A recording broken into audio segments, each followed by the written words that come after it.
Yeah.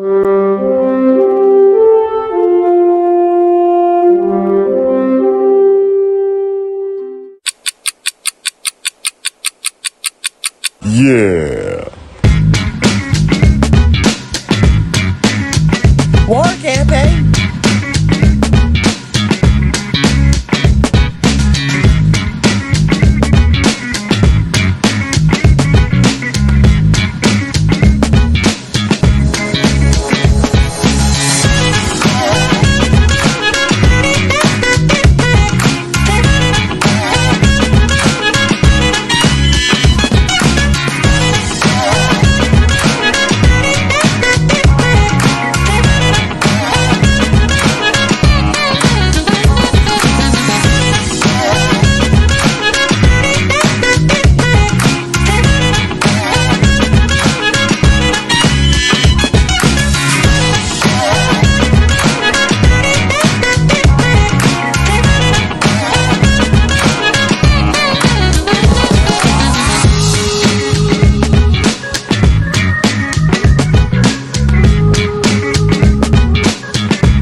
Oh yeah, no, that's just the war campaign assholes. They do that kind of thing.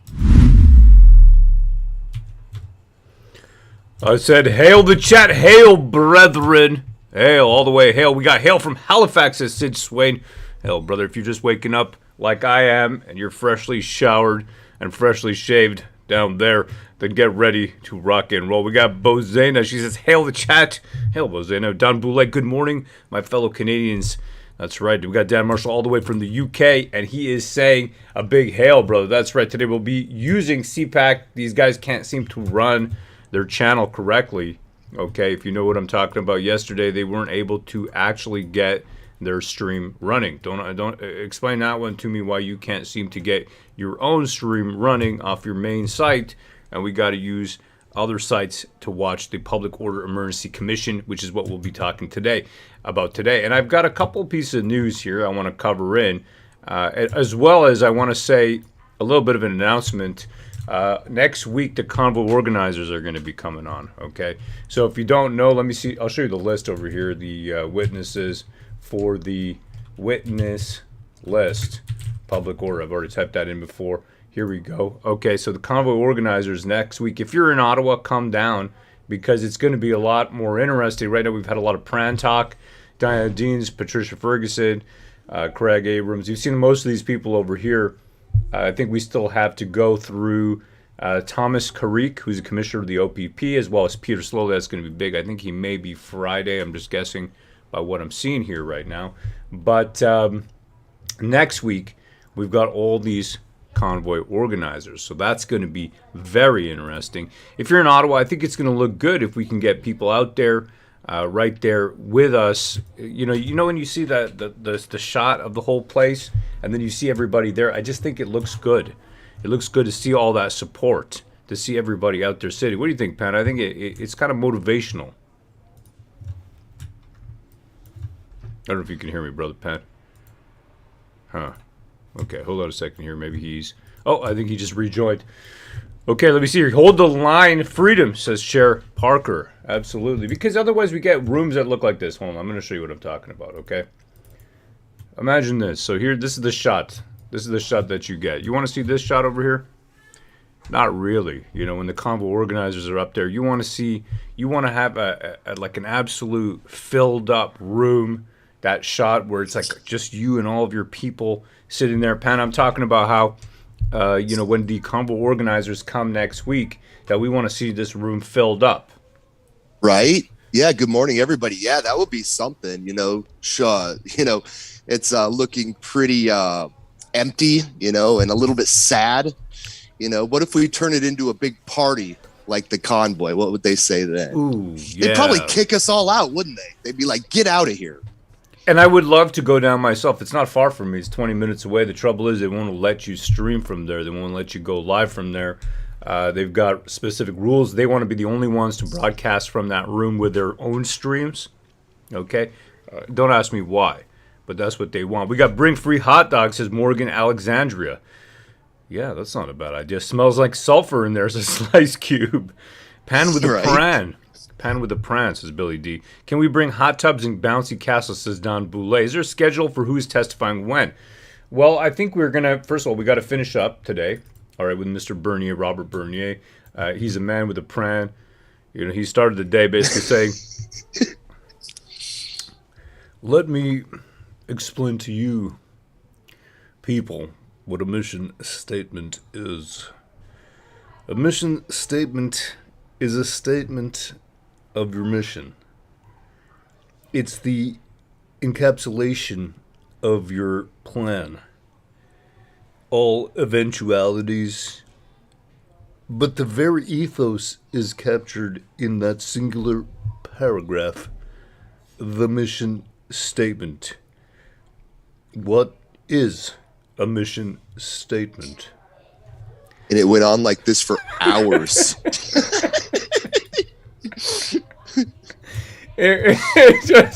I felt like yesterday might have been the most excruciating day, just maybe so far. This is the face he was making right here. Hold on, my wife is there. You go. This is the face right here. What is the face of a man with the plan? You can tell this man's got the plan. A mission statement. Frank Al. I'll take some chicken balls, a little bit of chow mein, thank you. Mission statement. There was a plan. We decided to enact that plan, Frank. And then we planned again. We created an integrated versus differentiated. Completely different things. Utterly different. Integration versus differentiation. Different. And he's like going into detail. He's like, no, that was 2.0, part 2.0 of the plan. We've already moved on to part 3.0. You guys need to catch up. Oh, man. It was something else. Doug Ford is in the news again.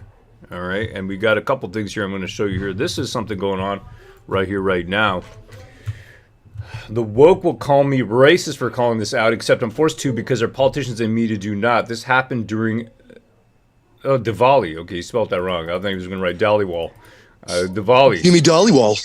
That's right. It was Diwali. here 2 days ago. Is it right? My mother was telling me, not yesterday, the day before. Celebrations in Brampton, Ontario, Canada. Tired of double standards will get... I mean, what is this? What's going on here? They don't even do this in India. I'm just looking at this. You got, I guess, what looks like Sikhs on one side. You got Hindus on the other. What's happening? Only in Canada. Whoa. They will never dare do anything like this in India. They will never, because it would be ugly and violent in India, correct? It's not just that. You don't have that same communal division. The division is here. It's being fomented here. I'm telling you right now. This is the reason that Jagmeet is not allowed to go to India right now. What's the reason for that? Because this guy is a known sympathizer with Khalistanis, okay, who want to divide up the country. That's not welcome in India. It's not welcome at all. So it doesn't make sense.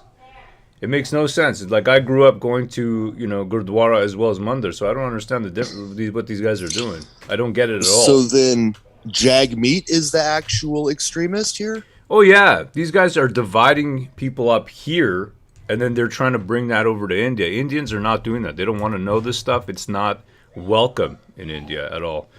It is just not welcome in India because it causes communal violence. That's the reason. So if people want to have communal violence here, this is how you get it. So I really don't like seeing this. I hope I'm misreading this. Calling out this disrespect has nothing to do. Well, what are you talking about? What does it have to do? It has everything to do with the standard. Malton. Oh, Malton is another place. Malton. I remember I went to Malton once. I was looking for a bag of weed. I get there. Yeah, exactly. I get there. Malton is about 9:30 at night. Okay, and I'm driving in my Ford Taurus. And, it's a predominantly black neighborhood. You got a lot of rundown buildings, places where you got a lot of single mothers on welfare. And I actually get out of my car and I'm walking because I had the number of some guy. And I get catcalled by two black ladies. And I swear I have never felt, so scared. Like they were literally just treating me like a piece of meat. Like they're like, they did that to you? I'm telling you right now. They're like, hey baby, come on over, and I'm just like, what's going on? Like how dehumanizing. Am I a piece of meat right now? And these black women, I'm telling you, they wanted to ride me, and I didn't want to be ridden. I just did not. Goodness. No, I'm sorry. I'm not. And I didn't like it. I didn't like the feeling. I didn't like the feeling at all. My eyes are up here, says Deacon. They wanted to take advantage of you. They really did. So, yeah, I understand Malton. And Malton, I'm telling you, man, it was, whew. E. Restu says, Ro, you are yummy. Well, back then, too, you know what I mean? I had, like, a trimmed beard, and I looked like, I was in good shape and the rest. Yeah, now you know how a woman feels. It's like, anyhow. No way. I wasn't wearing high heels and red lipstick and all sexy. You know what I mean? I was just. He wasn't asking for it like the women do. No, that's not what I'm saying. All right, anyhow, let's keep moving. What else we got over here? All right, Jeffrey. Oh no, Jeffrey P. Johnson. Panic, if you'd be so kind, brother. Okay, it's from Jeffrey P. Johnson, who has the Ukrainian flag. He says, Dr. Neely has been a tireless public health advocate and has almost certainly saved many lives with her Jabapalooza vaccination clinics. Wow. She advocates for masking, yet Brian Lilly attacks her, whipping up the far-right mob against her. Shameful, vile behavior. That's right. So, Dr. Nilly, right? KM, Nilly KM. Mm-hmm. Crazy eyes, Nilly, Brian Lilly. I think he's a writer for The Sun or something like that. Anyhow, he's basically pointing out how she's, what kind of voting there was, and I don't know why this looks like it's cut off or something. But anyhow, it just shows. You've been cut off. Yeah, it is cut off. No, it's just a screenshot. It's just a garbage screenshot. There you go. So she is. Do better. Yeah, do better, right? She has one. She's going to be teaching her kids. But Nilly's kids are exempt. Don't worry about Nilly's kids. Why are they exempt? because she sends her kids to private school, as we saw yesterday. Mm-hmm. Right? She sends her own kids to private school, but she wants to brainwash your kids. That's great. That's fantastic.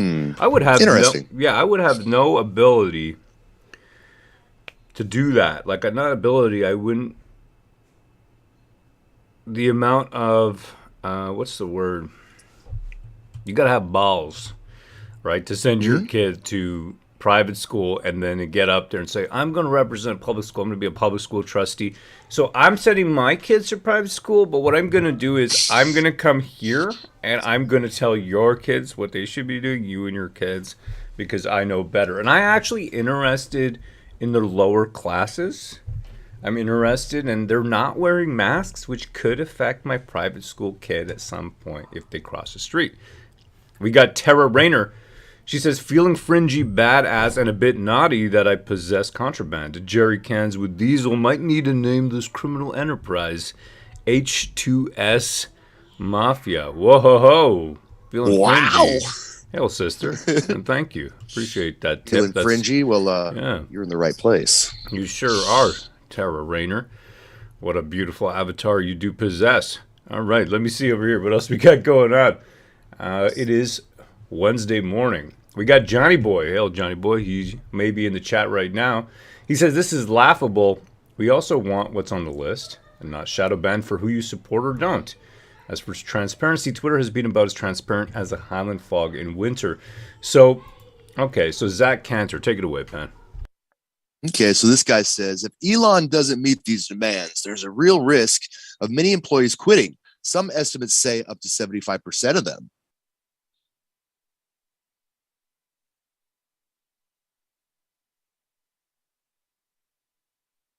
And this is from Time. It says, we, the workers at Twitter, will not be intimidated. We recommit to supporting the communities, organizations, and businesses who rely on Twitter. We will not stop serving the public conversation. We call on Twitter management and Elon Musk to cease these negligent layoff threats. As workers, we deserve concrete commitments so that we can continue to scroll up. We demand of current and future leadership. Oh, wait, hold on. So we can continue to preserve the integrity of our platform. We demand of current and future leadership respect. We demand leadership to respect the platform and the workers who maintain it by committing to preserving the current headcount. Safety. We demand that leadership does not discriminate against workers on the basis of their race, gender, disability, sexual orientation, or political beliefs. We also demand safety for workers on visas who will be forced to leave the country they work in if they are laid off. It's a lot of demands. Yeah, it goes on like this. They want protection. They want dignity. I don't know why they don't have dignity. It's almost like the best line for me is the respect line, committed to preserving the current headcount. Anyway, so just Twitter. Why is Twitter so important? Why is it making Time Magazine news? Because the news today, right? News today is basically just reporting on tweets a lot of the times. People aren't doing investigative journalism anymore. Open source intelligence. That's what they call it, open source intelligence. What does that mean? It means reading Twitter, reading Facebook, reading Telegram, and then writing it down. And that's what these groups like Anti-Hate and the rest of them do. All they do is basically follow you around on social media, inculcate themselves in your groups, maybe in one of your rooms, and then they take screenshots, collect them all into a desktop folder or a folder on their phones. Then what they do is they zip it into one file. Then they send that to CSIS or CSE, who then place that on your permanent record. You will never get hired for a high security job again after that. All right, we got Dan Kanipe, who we had on the show, peace officer, now who decided not to be a peace officer after he was asked to enforce mask mandate rules and fines. Okay, here we go. Dan Kanipe, he throws this up. Yeah, really good guy. Dan puts up a meme, and it's Skeletor saying, I identify as is the same as saying I pretend to be, change my mind. Right? I identify as a walnut. Yeah, that's Skeletor right there, and he's holding a glass of He-Man's tears. So there it is. You got is that what that is? Okay. Yeah. Nice. Yeah, absolutely. Okay, and a little bit of something sick for you in the morning. Everybody loves Yuval Noah Harari. He is the WEF boy. If you don't know what a WEF boy is, basically he graduated, he came up through the ranks, started at the bottom, literally just servicing the oldies, and then guys like Schwab, who looks like a scrote, and then now he's reached that fine stage where he's lecturing us about how he's going to leave us to drown. All right, here we go. You have a small elite that pushes things in its own interests, even if it doesn't benefit the vast majority of the population. This has happened so many times previously in history, and it's probably going to happen again. One of the biggest dangers to the planet today is this technological utopia, because probably for the elite it will work. If bad comes to worst, and when the flood comes, the scientists will build a Noah's Ark for the elite, leaving the rest to drown, the rest of the people and then the rest of the ecosystem. But they are likely to be able to construct this technological Noah's Ark, which is probably what much of the elite is counting on. There you go. Going to be creating a Noah's Ark of the scientific elite rats, while leaving us human folk to try. I mean, this guy's watched too much sci-fi. I hate to say it. We got Carl Stenbeck. He says, we're going to throw him in the volcano well before a flood. Not to worry. We got Nigel McDougall. He says, Nigel McDougall. He says, this Noah creep is one of the scariest WEFs out there. I don't think he's scary. I think he's a goofball. I got this one clip of him where he talks about how he discovered that he was gay, actually. Noah, here it is. Q&A on being gay. I saved this. How I discovered that I was gay. Yeah, exactly. I think I was doing a video on this. Yuval Noah Harari. Yeah, there you go. Very much so. As a gay man, it is crucial to know the difference between stories invented by humans and reality. The same ability is also crucial for scientific research. When I was young, I was told that all boys are attracted to girls, and I believed that. It took me a long time to realize that this is just a story invented by humans, and that the reality is that some boys love other boys, what the F and does this I have to happen do to be with one science? of them. It is a great wisdom to accept reality as it is, All right, even if it contradicts the stories You know what? most people If he believe. wasn't gay, if he was not a gay man, he would not be as good a scientist. The two go hand in hand, obviously. It goes on like this. I found this one night. I'm just surfing through the internet, right, doing my research. I get in these holes, and I think I know everybody here does. I know you all know what I'm talking about.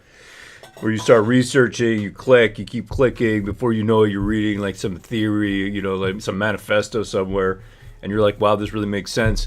And you look it over, and it's about 2:30 a.m. and your partner is asleep, your lady, your wife, or your long-term girlfriend is asleep, and she just she lets out a little bit of air, and you just wonder, why am I even awake right now? Okay.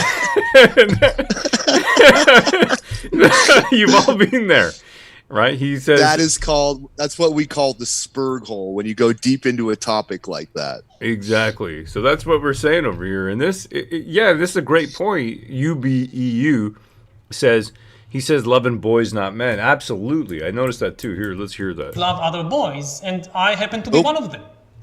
It is a great wisdom to accept reality as it is, even if it contradicts the stories most people believe.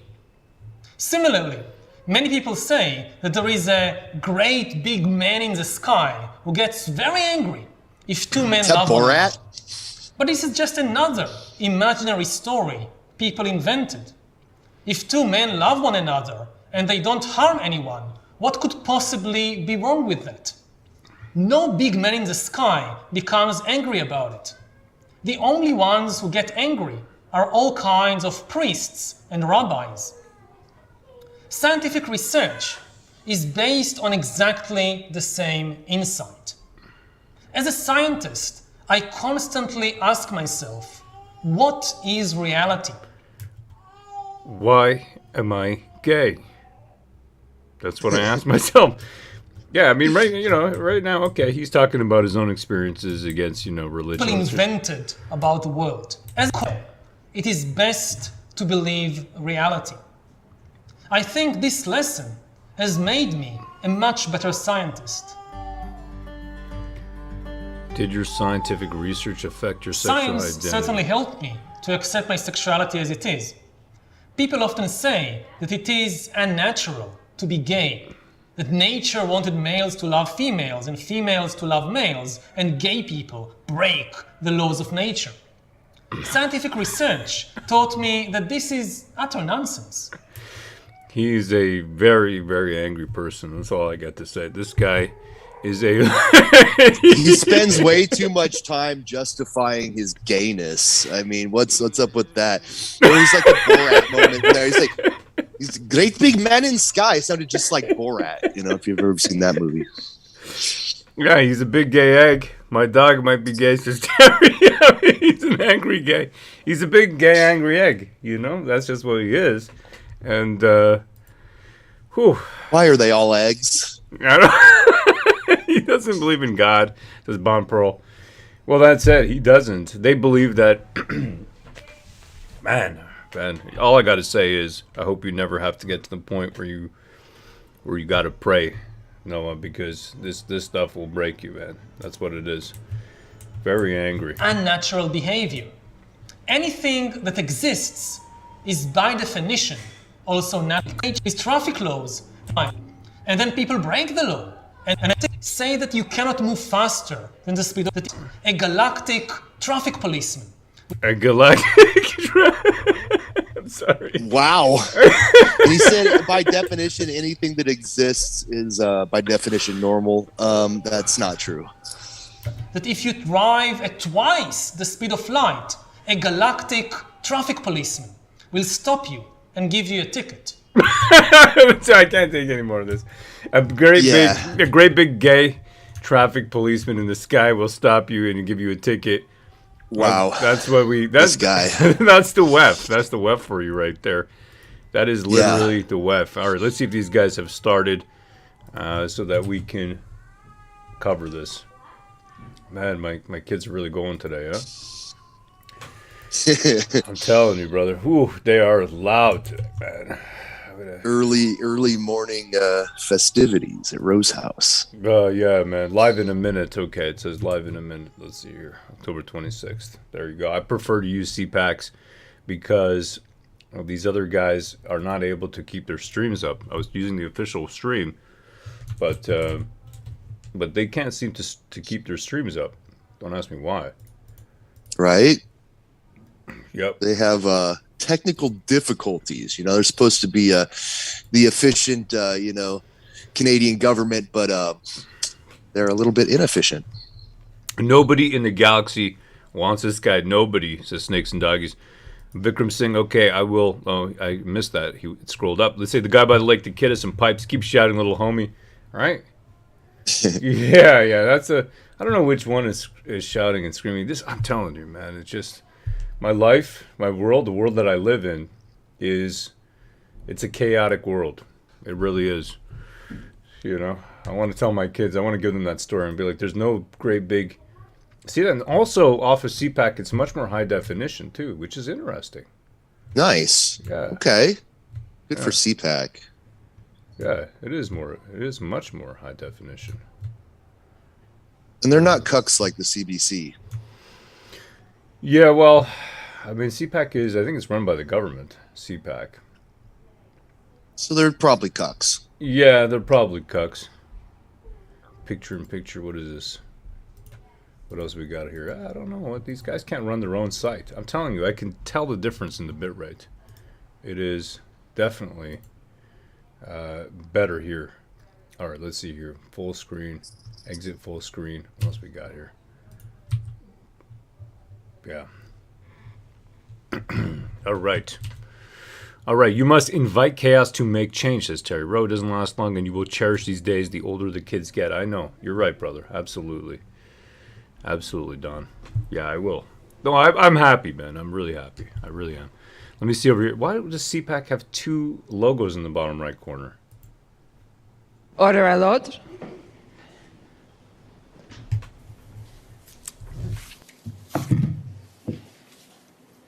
The Public Order Emergency Commission is now in session. La commission sur l'état d'urgence est maintenant ouverte.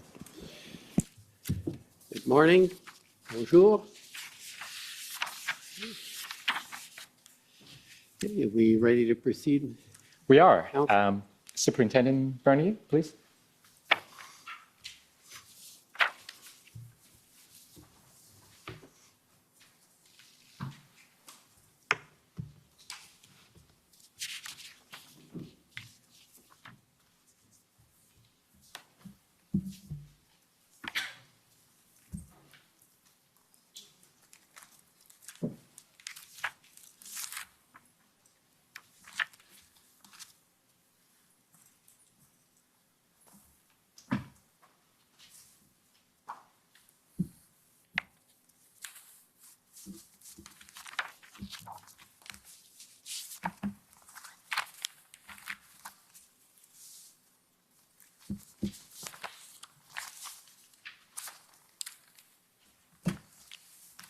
Morning. Good morning, Superintendent. Morning, sir. You recall that we ended yesterday by talking about your priorities on February 11th as you embarked on what you described as a reset. And you made new mission statement, clarify the command and control structure, and you presented that plan to the executive team, right? That is correct. So I'd like to take you now to your efforts to further integrate that plan with the OPP and the RCMP. You explained to us yesterday that the chart, the plan chart, had OPS at the top because it was integrated but not fully unified. It was not a unified command. Do you remember that? That is correct. And by unified command, I took it that you were referring to unified with the OPP and the RCMP. That is correct. Now, you talked to us about when they first came to Ottawa to assist the OPS back on the 8th of February. I was not aware that they were in town at that particular time. Okay, so let me take you to some notes that may refresh your memory.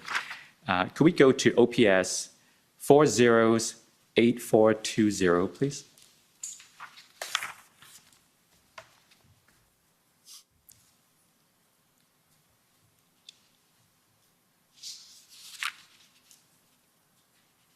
So stay at this page. You see that this is dated February the 8th. The incident commander is you. And then if we go to page 4, please. If we go down to 1329, do you see an exchange recorded between Palma and yourself? Who's Palma? Inspector Palmer.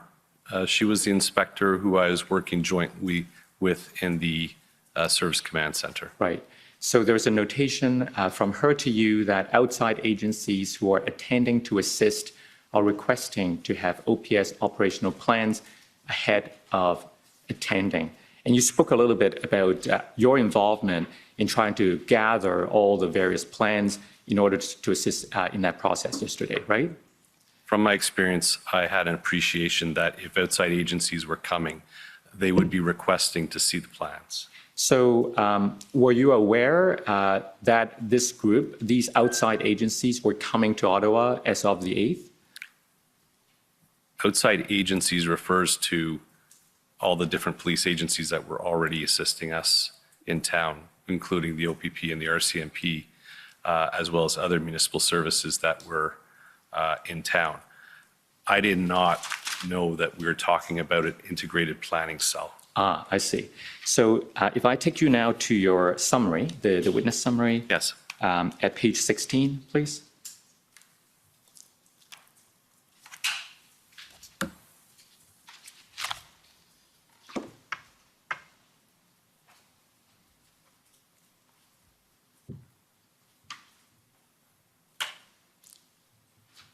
Okay, so this is the paragraph at which you describe how you first came to know of this particular group's existence.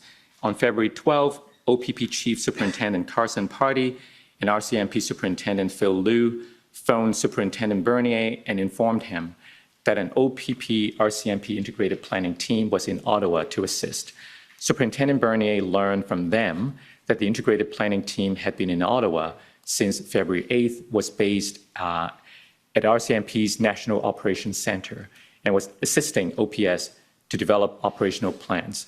Superintendent Bernier was surprised to learn of the integrated planning team's existence. So were you surprised because on the 8th, you were aware only of some outside agencies coming to assist, and you didn't connect that group with the integrated planning team until you made contact with Pardee and Liu on the 12th? That's correct. All right. So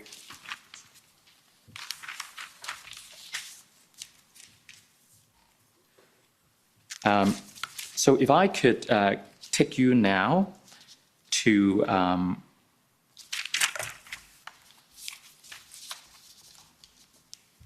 another document, OPS 30-10371.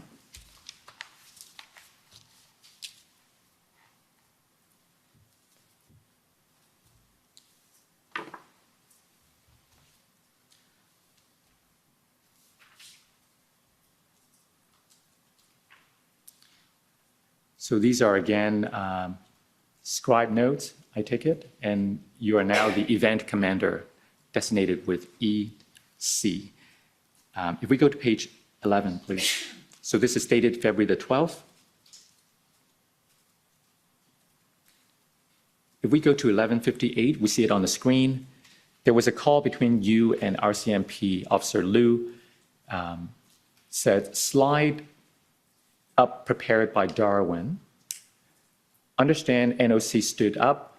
What you're proposing is what we're doing here. You would be able to give situational awareness, direct line of communication.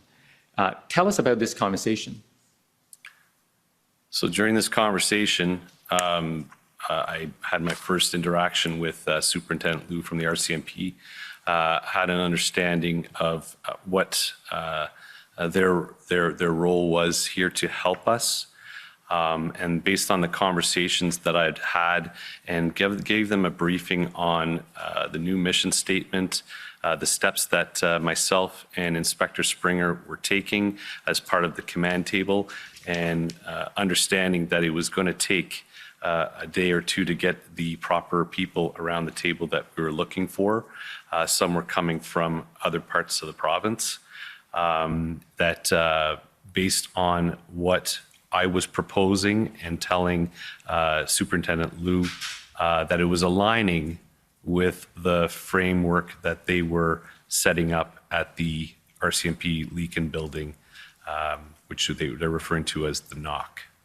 So we've heard evidence from other witnesses that they were starting to work on a plan, and by now you have also started working on one, including the main action plan and the mission statement, as we heard yesterday. So is it fair to say that when you connected, you found some alignment? Yes. So that would be on the 12th. And on the same day, if we go to a different set of notes, actually, same set of note, if we go to page 12, please, next page.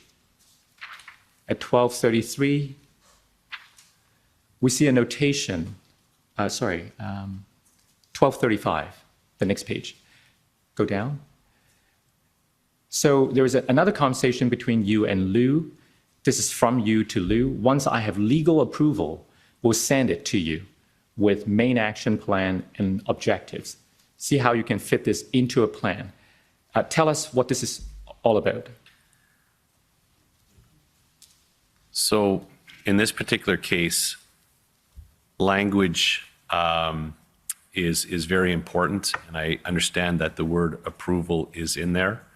My ask regarding the work that I had established with the mission statement, the main action plan, the objectives, Once again, I wanted some oversight from the legal section to ensure that there was no risk to the organization. So the approval, I wasn't looking for an actual sign-off approval. I was looking for their advice and recommendations if there should be any concerns identified with that, if that answers your question. Okay.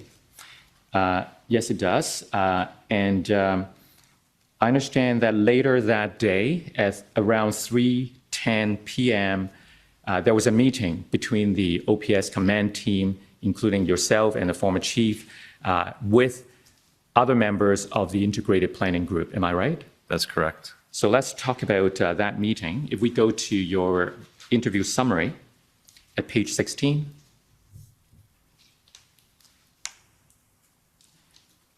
You see the paragraph starting with following that call.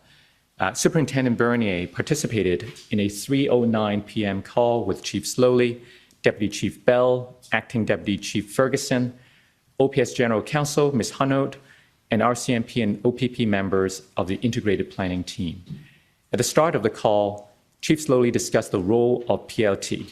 He demanded that OPP send its PLT program lead, Inspector Marcel Baudin, who we heard from yesterday, to sit on the IECT. Superintendent Bernier had already informed Chief Slowly that OPP PLT officer Giselle Walker would be serving as PLT representative on IECT. And Inspector Springer ultimately appeared. Chief Slowly, by dialing... Appeased. Sorry?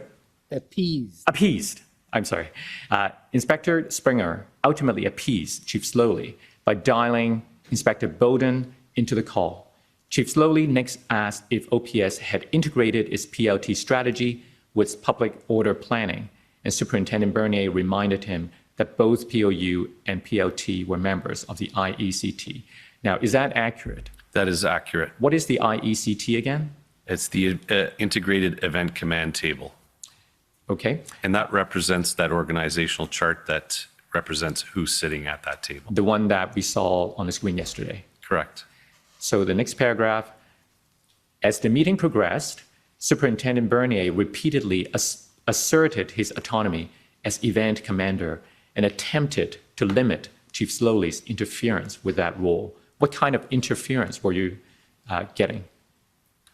I may need to refer to my notes for specifics if you're looking for specifics, but it was starting to direct more operational and tactical level decision making. And I could appreciate where everyone was at.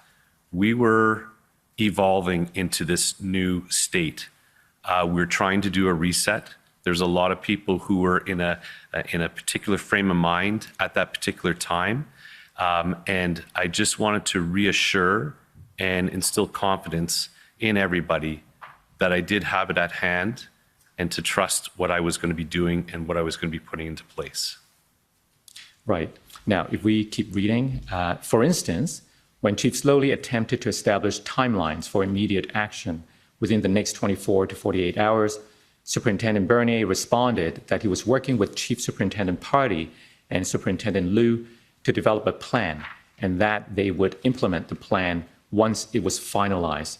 Was that the general nature of the interference? Yes, and it's also a part of a bit of an education piece to say that I am using the resources that are available to me from the RCMP and the OPP to integrate, to use that planning cell to support me. And we have a bit of work to do. We can't start establishing timelines just yet because we're at the infancy stage of that. Mm-hmm. I understood the importance of proceeding quickly, but we had to make sure that we followed the proper processes. Right, and the proper process was for the event commander to develop that plan and to ensure that everything worked well in the overall context. Correct. So we keep reading. Later in the meeting, RCMP Sergeant Darwin Tetrode presented his thoughts on strategies to take to address the situation downtown.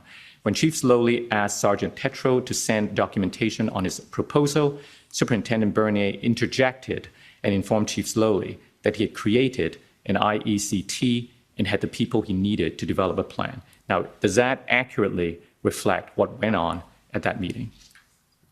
That is accurate. And it ended with the last paragraph. Superintendent Bernier also observed that Chief Slowly was tense with his OPS command team during the 3:09 p.m. call. He noted he had not observed this behavior by previous OPS chiefs. Could you explain that, please? Once again, the situation that we are in, it had been a long, drawn-out period where obviously people had been stretched to their limits. I don't think Ottawa Police has ever been in a situation like this. So everyone was pushed to their limits. There also is probably an appreciation that we're dealing with outside agencies coming in and starting to propose how we're going to resolve this. That could be probably very strenuous on a chief. Yes, there was tension on that call. Can I say specifically what happened? I was pretty much very focused on what I needed to do, and I had to stay focused on that. No different in the final statement in that final sentence in the previous paragraph. I was reasserting my autonomy again with Sergeant Tetreault proposing something. It may be very valid and very good, but in due time, I will process that piece of information and with the integrated command table make a decision as to what will be decided on as far as moving forward.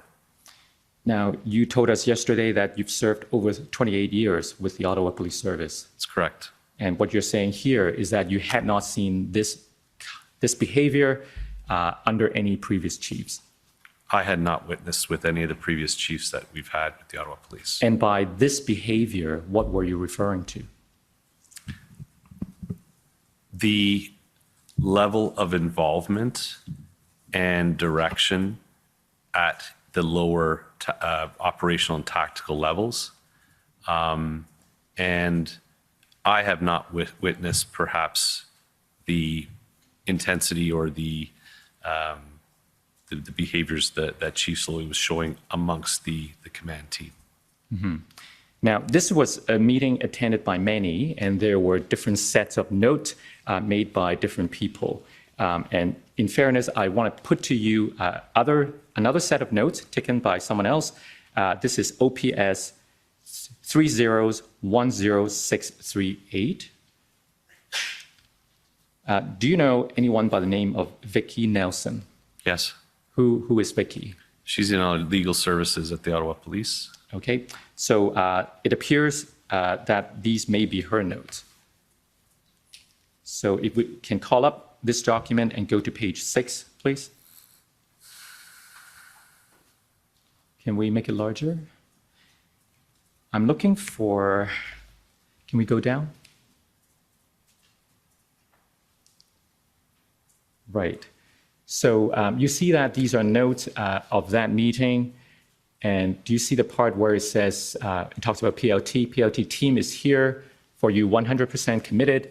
Key messaging is going out to all members. Review of presentation, PLT. And earlier, you see a reference to Sergeant Darwin Tetreault presenting. So it appears to be describing the same meeting. But then we have the notation, Chief, good with everything so far. Is unified command under OPS or OPP? It is OPS. Do you remember this part of the exchange? Not particularly, but I could speak to it's the improper term being used. If there's one service that's in the lead, then it's an integrated command. If there's multiple services that have come together to share the command, that's a unified command. Okay. But what about the comment that Chief good with everything so far? Well, it says, I think there's a typo, but I take it the word means everything. My recollection is when I did assert myself and essentially saying that I've got this and this is what we're doing and this is how we're going to be operating, I got the sense from the chief that he was okay with that. All right, if we go further down to the next page, do you see at the top? Chief gave approval 2 weeks ago. Need to get going on this. Tetro, it will work. We're doing this with the full confidence in your team. Let's implement the plan. Do you know what was being talked about here? Once again, this is stepping outside the boundaries of regular incident command, where there's things that were taking place when I was not in the position that I was in, that I'm not privy to, and that I would not be able to speak to. But obviously, there were other things going on behind the scenes that they would be referring to. They'll need to speak to those pieces. So do I understand your position is that this is not part of that meeting that you were at? Oh, it would be part of the meeting, but the content of what they're talking about Chief gave approval 2 weeks ago, need to get going on this. It looks like by these notes, and they're obviously not my notes, that Tetro, Sergeant Darwin Tetro was saying that it will work. Let's implement the plan. I don't know who is saying that. It's not me. So you're not clear as to what approval was given 2 weeks ago? Correct. All right. Now, we've heard from Chief Party from the OPP that there was agreement on the 13th that the plan was now approved. And I want to take you to your notes. OPS 30-10635.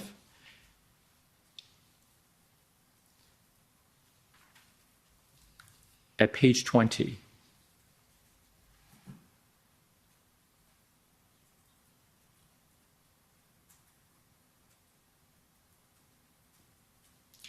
So at 1551, this seems to be a conversation between you and Chief Party, and you told him at around this time, no issues with plan, can't find overall execution piece. I'm not sure the next word, do you know? Heavy. Heavy PLT, negotiations, reducing footprint. So do I understand correctly that around this time you spoke to Chief Party and told him that no issue with the plan?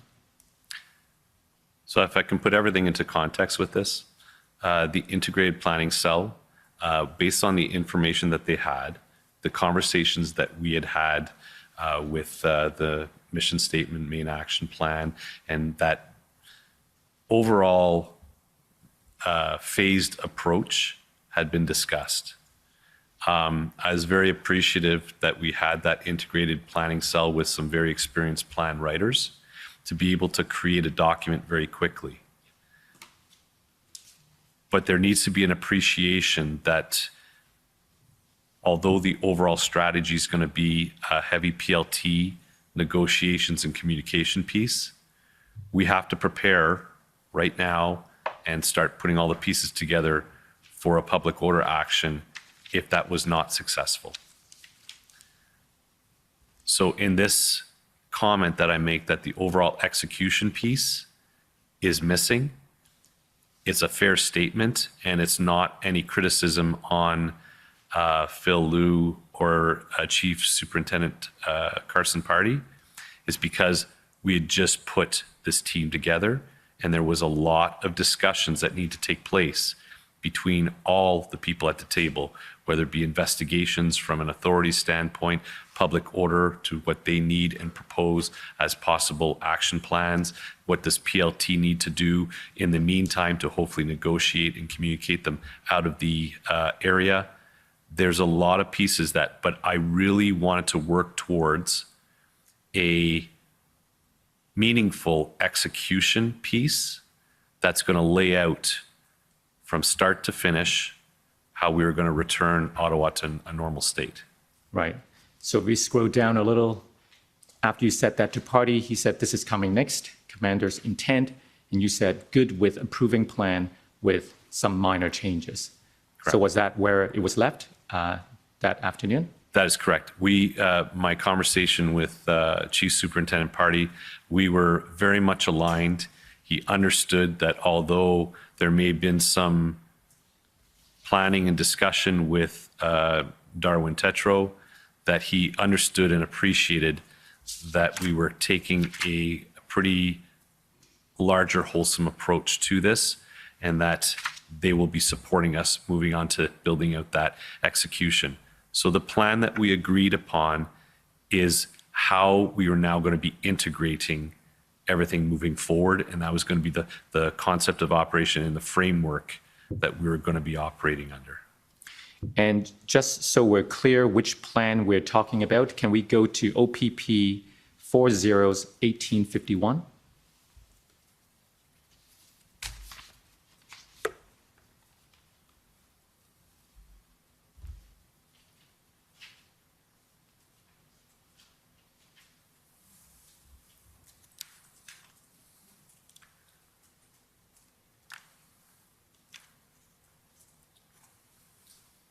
So the title is Convoy for Freedom Ottawa, Integrated Mobilization Operational Plan. Can we scroll down a little?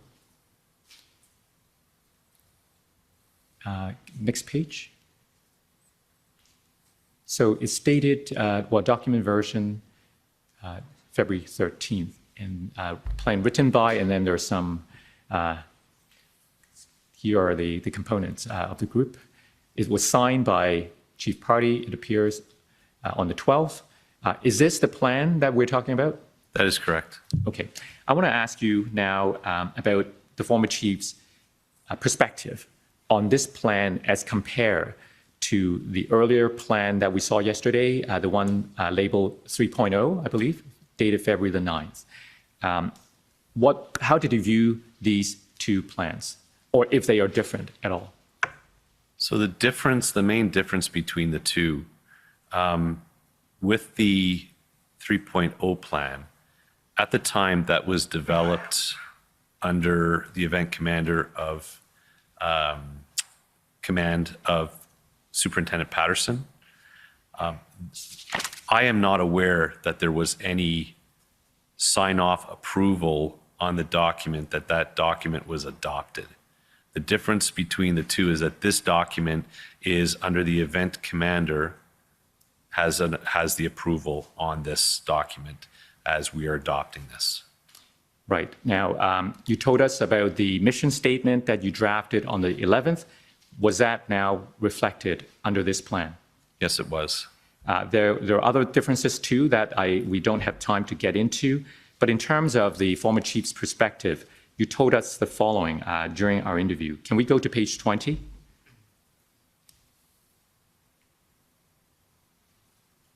Sorry, page 20 of the interview summary.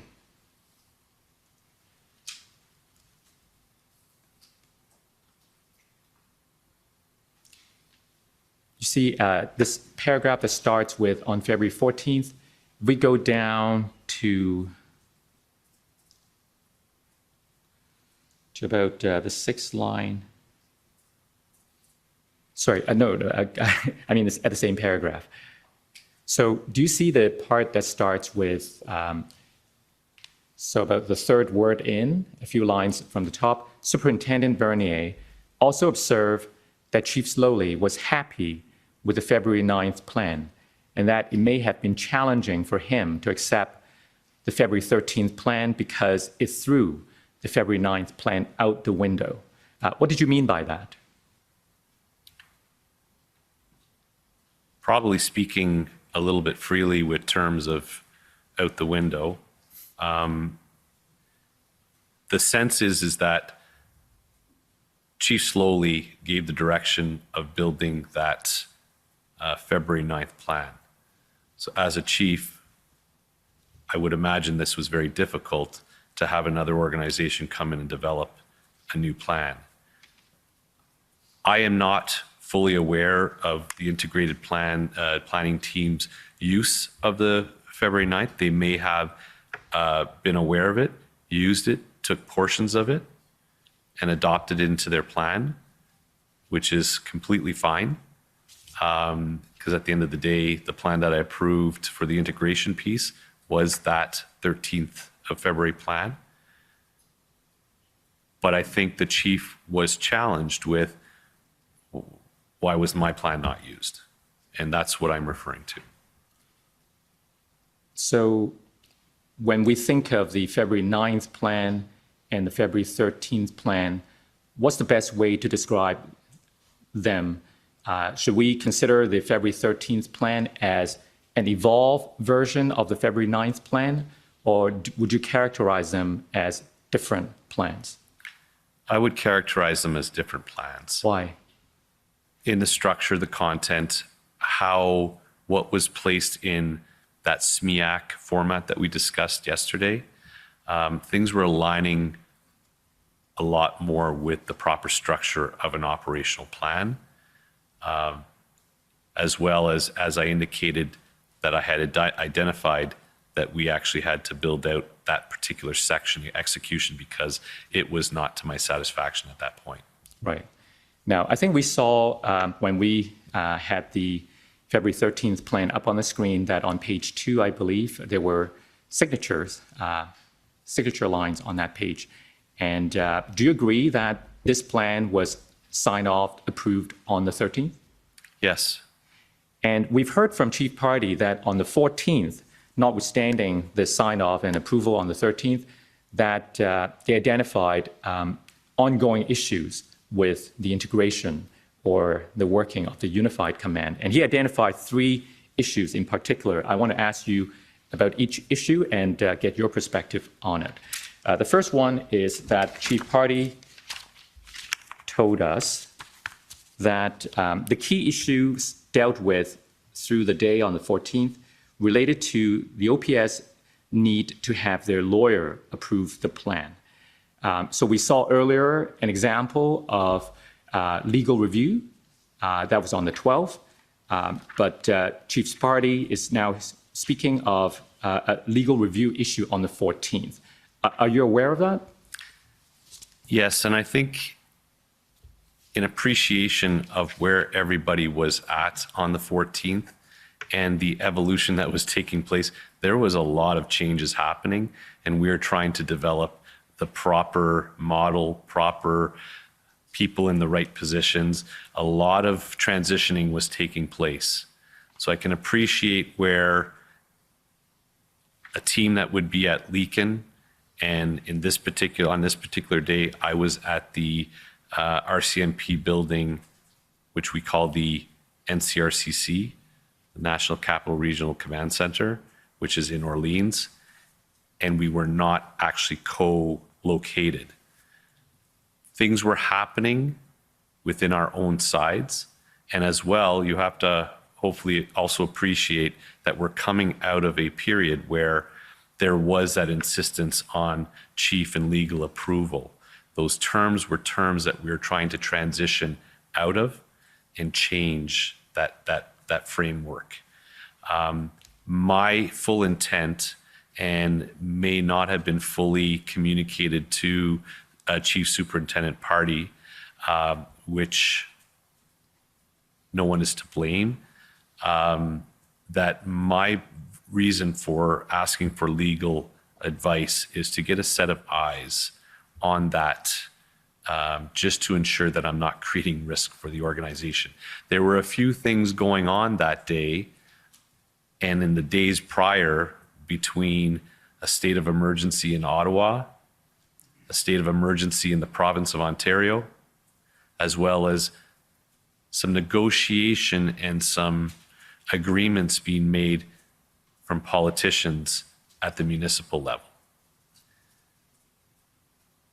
That's a lot of moving parts that I want to make sure that I brought some good people in to ensure that we're not putting our organization at risk. And to be clear, who was the one seeking the legal advice? It would be myself. Okay. So I wanted to get some clarification on that, because if we take a look at the summary on the screen, it says that on February 14th, Superintendent Bernier learned that Chief Slowly wanted Ms. Hunnode, the OPS General Counsel, to review the February 13th plan, and that Chief Slowly wanted to approve the plan after Ms. Hanaud's review. Could you clarify that, please? Once again, as I mentioned, we were coming out of a framework where that was what was happening within the Ottawa Police. Everything was escalating to that level. So it's probably very hard to break that framework and that thought process. And I was trying to change that to bring it down to the level that it needed to be at the operational level. So that's, and if you continue on, that I was frustrated with this continued attempt to try and have approvals up to the chief level. So there appears to be two parts to this, and just so we all understand, there was the legal review, and then there was what you referred to as the chief's desire to approve the plan. The summary reads that you learned that Chief Slowly wanted Ms. Hanaud to review. Is it more accurate to say that it was you who wanted the legal review to be conducted? So in this particular case, Chief Slowly is referring to the plan. The review that I had asked was for the items that I had developed at that particular time. At the end of the day, on the 13th, I had approved the plan. Okay. So, so we're talking about different things here. Correct. So it was Mr. Slowly who wanted legal review related to the approval of the plan. Correct. Whereas you were seeking legal advice on what you described earlier about the different legal authorities that may or may not be available as you develop the plan. Correct. Okay. And it also spoke of the need for the former chief to approve the plan. Is that accurate? Is that what he wanted at the time? I'm sorry, where do you see? So the second line, and that Chief Slowly wanted to approve the plan after Ms. Hanaud's review. Correct. So if Mr. Slowly were to say that to the extent any approval was required, he already approved, he had already given those approval as of the 9th of February, what would you say to that? It would not be an approval on this plan. It would probably be the approval for another plan that had been developed. And you understood at the time that he wanted to approve this plan, to have the decision making power about approval of this plan. That's correct. Okay. Now, so that was the first concern that Chief Party raised, the need for legal review. The second concern he raised as of the 14th was that you were being pulled away continuously to brief your chief, and that this was creating frustration within the planning group, especially as it related to the POU component. And he said he tactfully addressed this concern with the OPS. What is your perspective on that? I would have to agree. As you can well imagine, there was quite a bit going through my head, a lot of work that needed to be done, a lot of coordination, and a lot of planning, thought need to go into our next steps. The frequency and the length of these meetings that I was being called to was becoming very challenging, and not necessarily something that happens in normal incident command. Hence the reason why you have a strategic level commander as well as an executive liaison to be able to mitigate that aspect. But there was still an insistence on the event commander to be present at this. So understanding that we're transitioning and trying to do this reset, it's hard to turn the switch right away. And it was kind of trying to steer it away from that model, but I can fully appreciate Chief Superintendent Party's frustration with that, because he was wanting to support me in moving this forward as quickly and as efficiently as we could. Right. And the final concern he raised on the 14th was when the group learned that the mayor of Ottawa had engaged with the protesters and negotiated them to all move to Wellington Street, and that the OPS was making some decisions on action. I understand that there was a briefing that you gave the group at around just after 6 o'clock that day. Is that correct? PM, that's correct. So you briefed them that due to the mayor's decision, it was a good time to take positive action on those who stayed outside of Wellington. Was that what happened at the briefing? That's what you told them? That is correct. And Chief Party told us that as a group, they challenged you on the intelligence and the tactical advice received to allow them to pivot quickly and support it. Tell us about the issue. There's quite a bigger picture to this, and once again, I will preface it with, we're in a transition phase, and we're not co-located. And I had met that team for a brief moment that morning, and we're contemplating and making decisions to transition our command posts at the operational level to Leakin to be co-located with that integrated cell. There was a lot happening between the 13th and the 14th that was unexpected, challenging, and we're trying to manage. The one piece that we have to remember is that, yes, there is the integrated planning cell. That is one component that's supporting me. We have to remember that I have an integrated command table that I have set up. So it is not being done in isolation. It's not one person that is proposing or brainstorming ideas. Yes, the decision lies with me as the event commander, but on this particular day, there was the mayor's agreement that had transpired, which was resulting in potential movement of vehicles. Specifically sticking to the point that you're asking for, given the fact that we were potentially going to be having areas that protesters were going to be clearing their vehicles and leaving, my command table had some conversations between myself, Inspector Springer, Public Order, Police Liaison, Investigations Intelligence, with regards to figuring out if they leave, how do we keep those areas from being reoccupied again? So when we're talking about the positive action, is that we wanted to, if those areas were freed up, we just want to make sure that they weren't going to be reoccupied. That conversation, that brainstorming took place at that integrated command table at the operational level. That's an appropriate conversation to take place given the situation that we were in.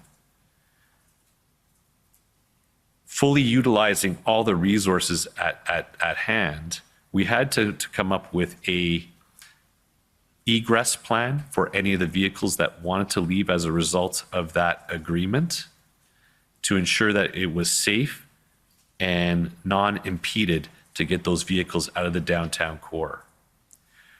We as a group discussed then what do we do with those areas that either get thinned out and maybe down to a couple of vehicles, and how do we hold it?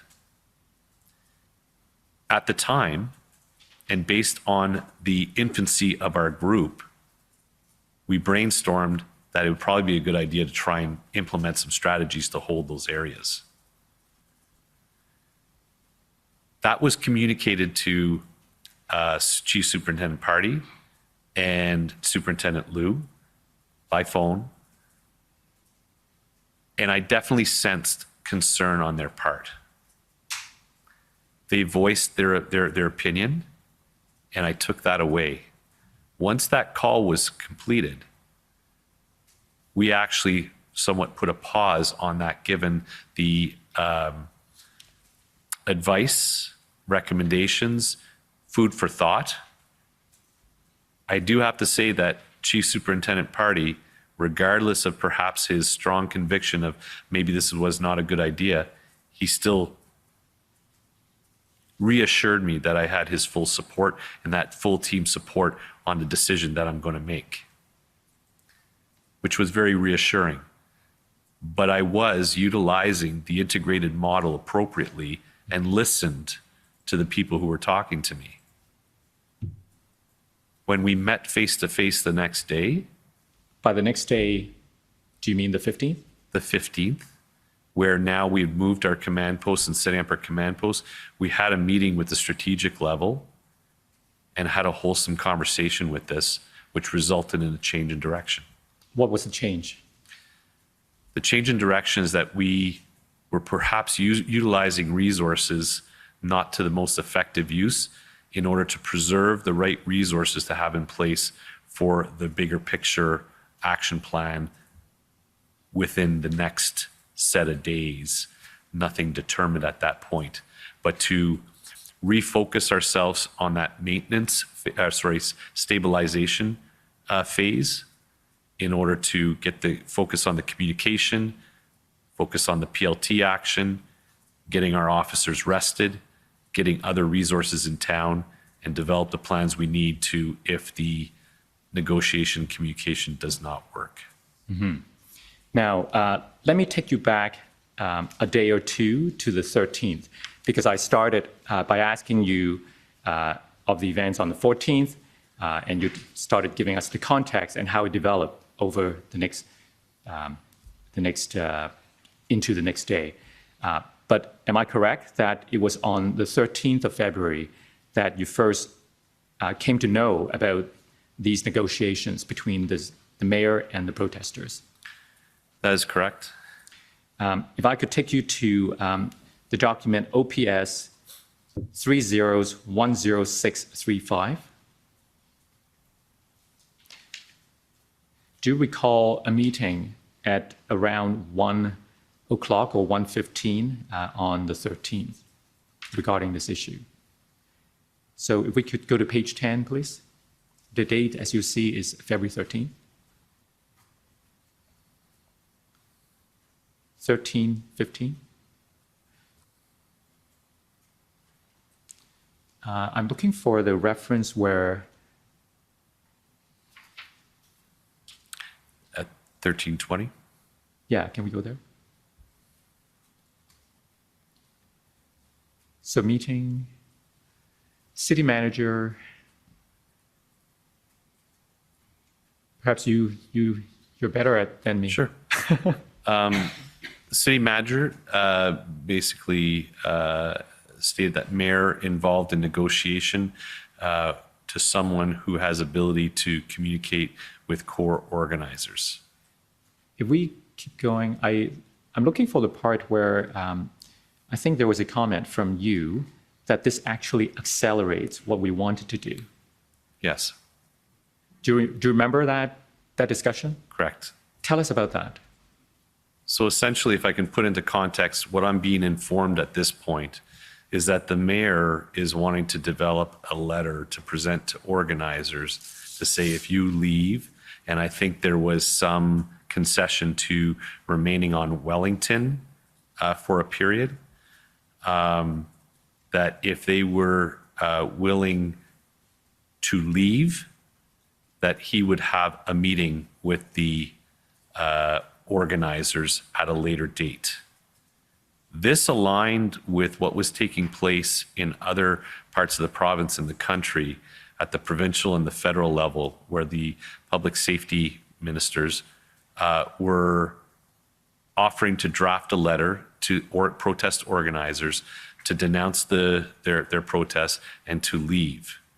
And if they did so, that they would have a meeting at a later date with them. So that's somewhat very much aligned, which was happening on the provincial and national level. And based on the information I had on the 13th at this time, that and having that plan in place with wanting to reduce the footprint and have negotiating protesters out of the area, it aligned with our plan. It was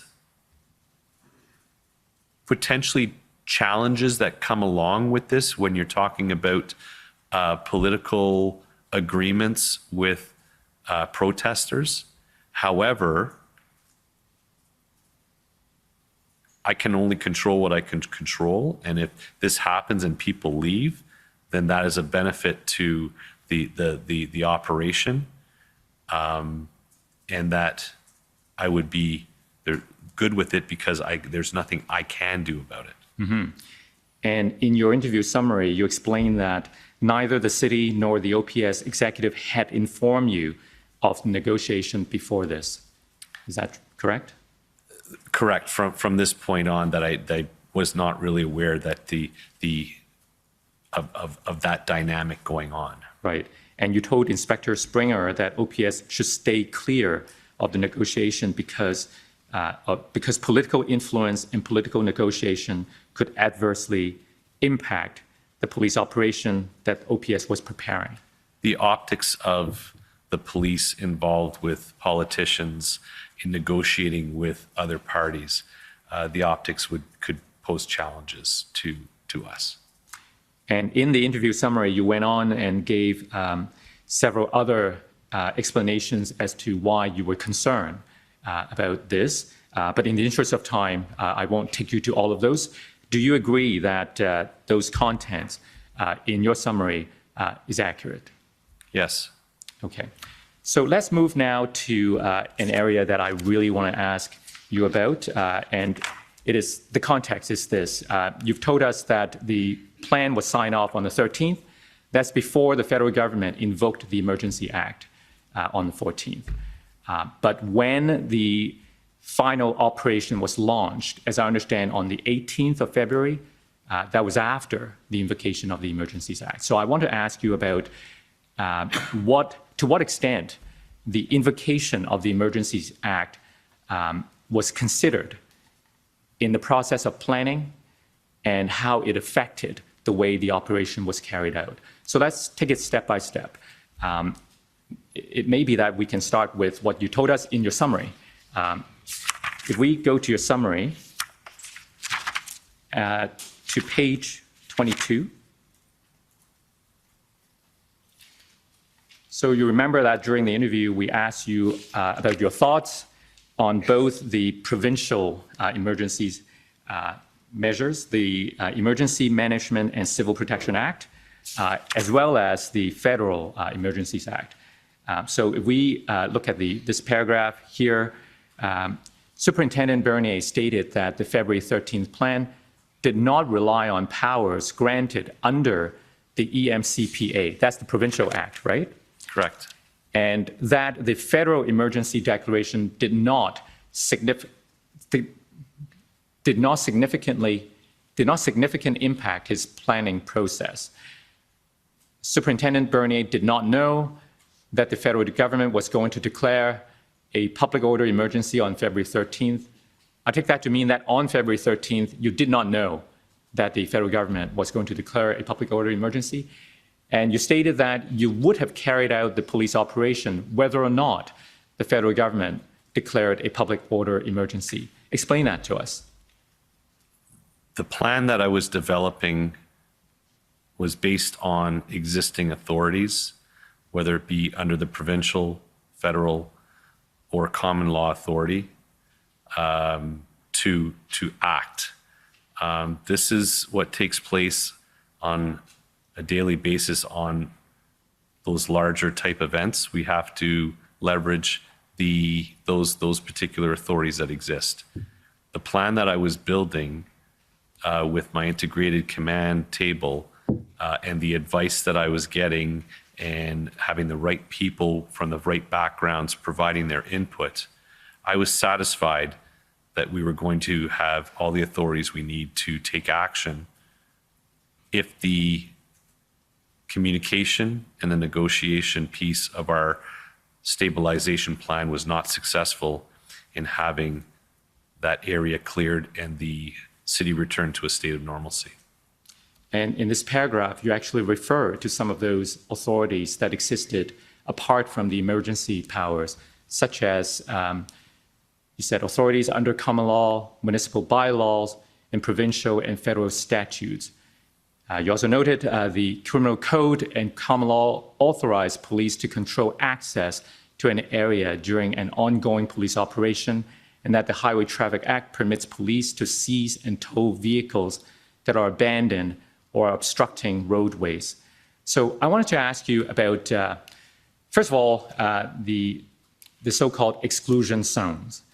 We heard from Deputy Chief Bell that the Emergency Act was helpful in allowing the police to establish exclusion zones. What's your view on that? I would agree.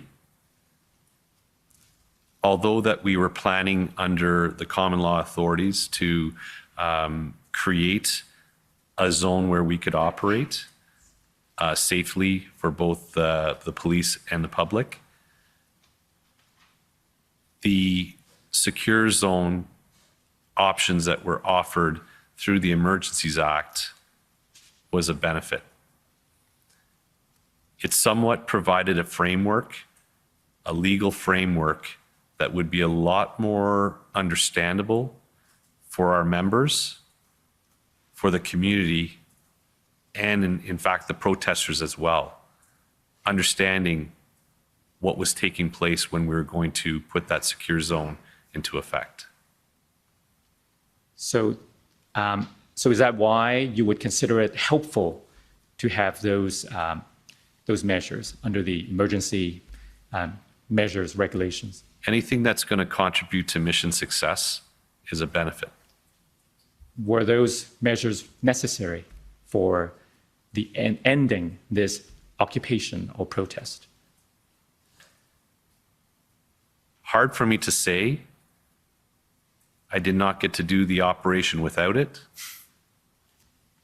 So it would be very, I don't know what complications I would have had it not been in place and I utilized the common law. We have used it before. We have used it since without the Emergencies Act, and it has been effective.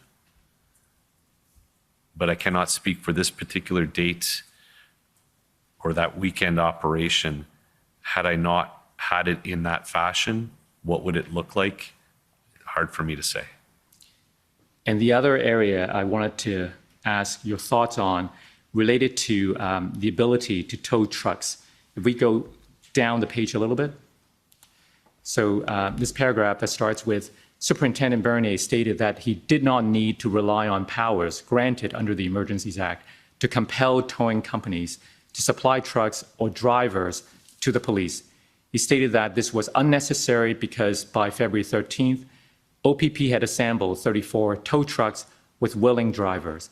He noted that police guaranteed the companies and drivers anonymity and placed police crest on the trucks and covered company markings to ensure anonymity. He stated that he had no knowledge of whether the power granted under the Emergencies Act to compel towing companies to assist protected those companies and their drivers from being blamed by protesters and protester sympathizers for assisting the police. Now, is all of that accurate? That is very accurate. Now, those 34 tow trucks that you referred to here, were they available for use by the police when the final operation was launched on the 18th of February? They were. And in terms of the arrangement to secure those tow trucks, were those arrangements made before or after the 14th of February? Majority of the arrangements were all done by the 13th because they were actually in transit to Ottawa. That being said, there was some final, obviously, contract and finance work that needed to be taken care of in the days that followed. But to my knowledge, we did not have to adopt any processes under the Emergencies Act to compel any of them to follow through on their actions. Right. Now, going back to the exclusion zone, there was something I meant to ask you, but I forgot. Can you tell us whether under the emergency measures regulations, like Ottawa, was there any area in Ottawa that was designated a secure zone? Are you talking under the Emergencies Act or the emergency measures? I believe it was the EMR, the Emergency Measures Regulations. So the provincial? No, it's the federal. Emergency So the Emergencies Act was invoked on the 14th, and then there were regulations. Regulations, okay. So my understanding is that under Section 6 of the EMR, there was the ability to designate secure zone. Are you aware if such zones were created in Ottawa, designated? They were. They were. Let me put to you this document, PB CAN 401209.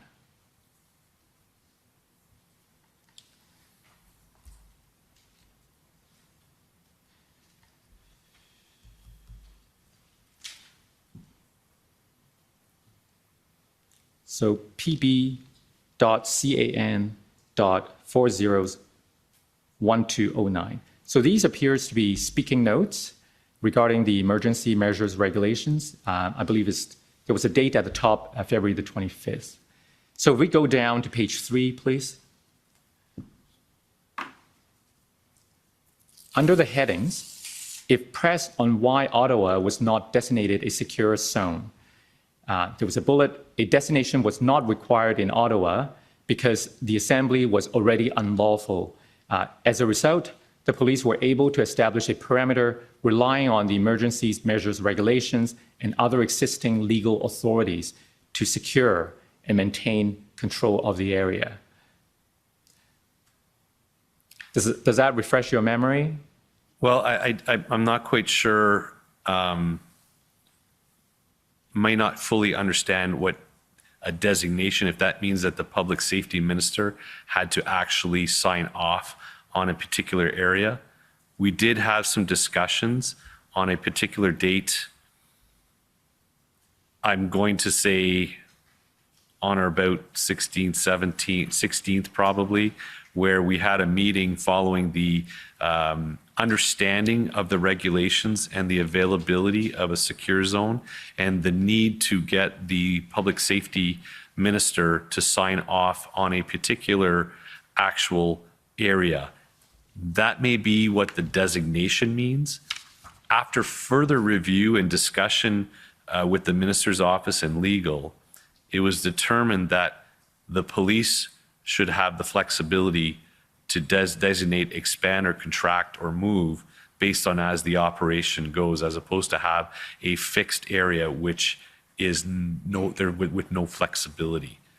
So that decision was made in the subsequent 24 hours that there would not be an official document from the public safety minister that this area, as per the public safety minister, is a secure area. We were able to have the flexibility to, like I said, expand or contract as the operation dictates to minimize the impact on the community. And that was in fact what happened. That is correct. And if we could go now to your summary on that point, page 22, the interview summary. If we look at the last paragraph on this page, after the federal emergency declaration, Superintendent Bernier explored whether designating downtown Ottawa as a protected place under the emergency measures regulations would be a better option than relying on common law authorities. Chief Superintendent Party informed him that the Federal Minister of Public Safety, Marco Mendicino, was willing to approve a designated exclusion zone in downtown Ottawa. Superintendent Bernier conducted a tabletop exercise with Ministry of Public Safety staff to indicate that the exclusion area would look like, what the exclusion area would look like. After the meeting, he was informed that Minister Mendicino decided that it was unnecessary to designate downtown Ottawa as a protected place and that the minister did not want to designate a specific area in case police changed their plan. Does that accord with what you just described to us? Yes. And finally, the Emergencies Act, in his interpretation, allowed for the police to determine the exclusion area on an as-needed basis. Superintendent Bernier supported the minister's decision. He noted that powers granted under the Emergencies Act did cause police to be more willing to ask people entering the exclusion zone where they were going, but that police continued to permit people to enter the exclusion zone for lawful purposes. Does that accurately reflect the reality at the time? That is correct.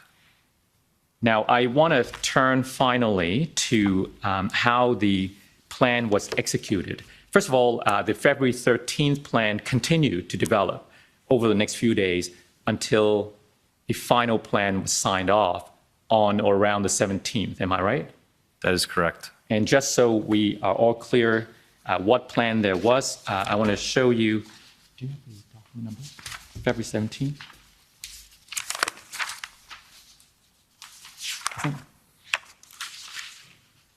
Thank you.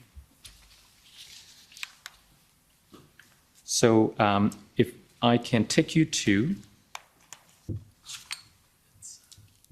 OPS 3013798.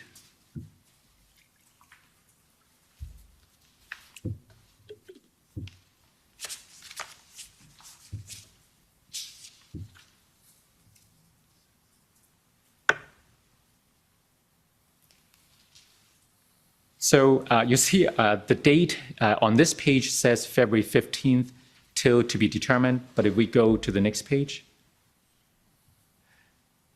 then there's the date February 18th till to be determined, and the document version says February the 21st. Can we scroll down a little? Can we keep going? So this is the only plan we got from the OPS, and we understand that this is the final plan. Can you take a look at the table of contents and confirm whether that is in fact the case? This is appearing to be the one that I would refer to, yes. Right, okay, thank you. So this plan describes in 4 different phases how the final operation will be carried out. Can you explain the 4 phases for us? That's why it's important to understand that there really is the dates to be on the cover page from the 15th on. That's including the 4 stages. The 4 stages are stabilization, actions on, maintenance, and demobilization. Well, in the interest of time, I guess we'll rely on your description of those 4 phases in the witness summary and move directly to how that plan was carried out. When was this plan launched in the final operation? So it was launched as indicated by the plan by the 15th. I have to explain somewhat a bit this plan because we were under a lot of duress and a lot of time constraints and a lot of moving parts. This was a massive undertaking, something that an operation this large would often take perhaps a month plus to plan for. So we were having regular meetings with the command table when it was the integrated command, when it transitioned to a unified command. We were having meetings about this plan. We were meeting with the plan writer, Brad Taylor and Carson Party and their team continually to be feeding them as we were evolving information from the command table from our subject matter experts on what we required. And that was evolving right up to phase 2 of our plan. But it's important to note that we were in agreement with the concept of operation, and we were in agreement that it was not realistic to actually have a completed, actual nice with a bow plan by the 15th. It was going to be evolving. But by the time that we got to the 17th night, that was what we pretty much were going to have to stick with as we went into phase 2. So the maintenance period, as I mentioned earlier, involved stabilizing the operation, getting more resources in, allowing Ottawa police officers to rest, enhance a communication and PLT strategy on the messaging. And the messaging was very clear. It's time to go. It's time to leave. No more talking here. It's you have to leave. That's the only options that you have here. It's over. And that messaging during that stabilization period intensified to a set date where we're determining that if they have not left, we're going to move on to an actions on phase, which is now a more tactical public order supported by tactical CBRNE, which I mentioned was chemical, biological, radiological, nuclear, explosive team, with a very enhanced arrest plan, transportation, processing, housing plan, with many intricacies that need to be thought of, whether it be children that were going to be involved because we knew children were on scene at the protest. We were aware of potential risks in vehicles, whether it be from unknown devices. We were aware that we were going to maybe be faced with people who are going to barricade themselves in vehicles. So it's quite a complex plan with many moving parts that we had to focus on those key pieces. And that was the actions on piece, where we had multiple presentations from the various experts from public order, where the unified command had to make a final decision on, this is what we're going to go with the integrated between public order, tactical CBR&E, plus the support from the arrest. Once that, and we were going to go until it stopped, until it was over, until it was fully cleared. And we didn't know if that was going to be 1, 2, 3, 4 days, but we had to have the resources in place to sustain a long duration of a public order operation. Once it was cleared, we moved into the maintenance phase, which was we had to make sure that it stayed clear of protesters, allow for rehabilitation of the streets, inspection of the streets. And then once we were satisfied that the protesters were not returning and that we can start demobilizing resources, that meant that Ottawa is back to a state of normalcy. If that answers your question. That's very helpful. Thank you.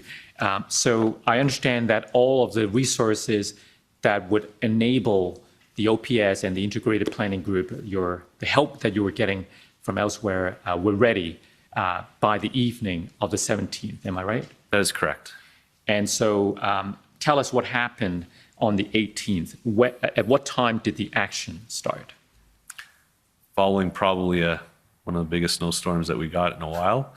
I gave myself, and I should not be saying myself and my two co-commanders, Phil Liu and Dave Springer, did a final check, made sure that we had all the resources in place.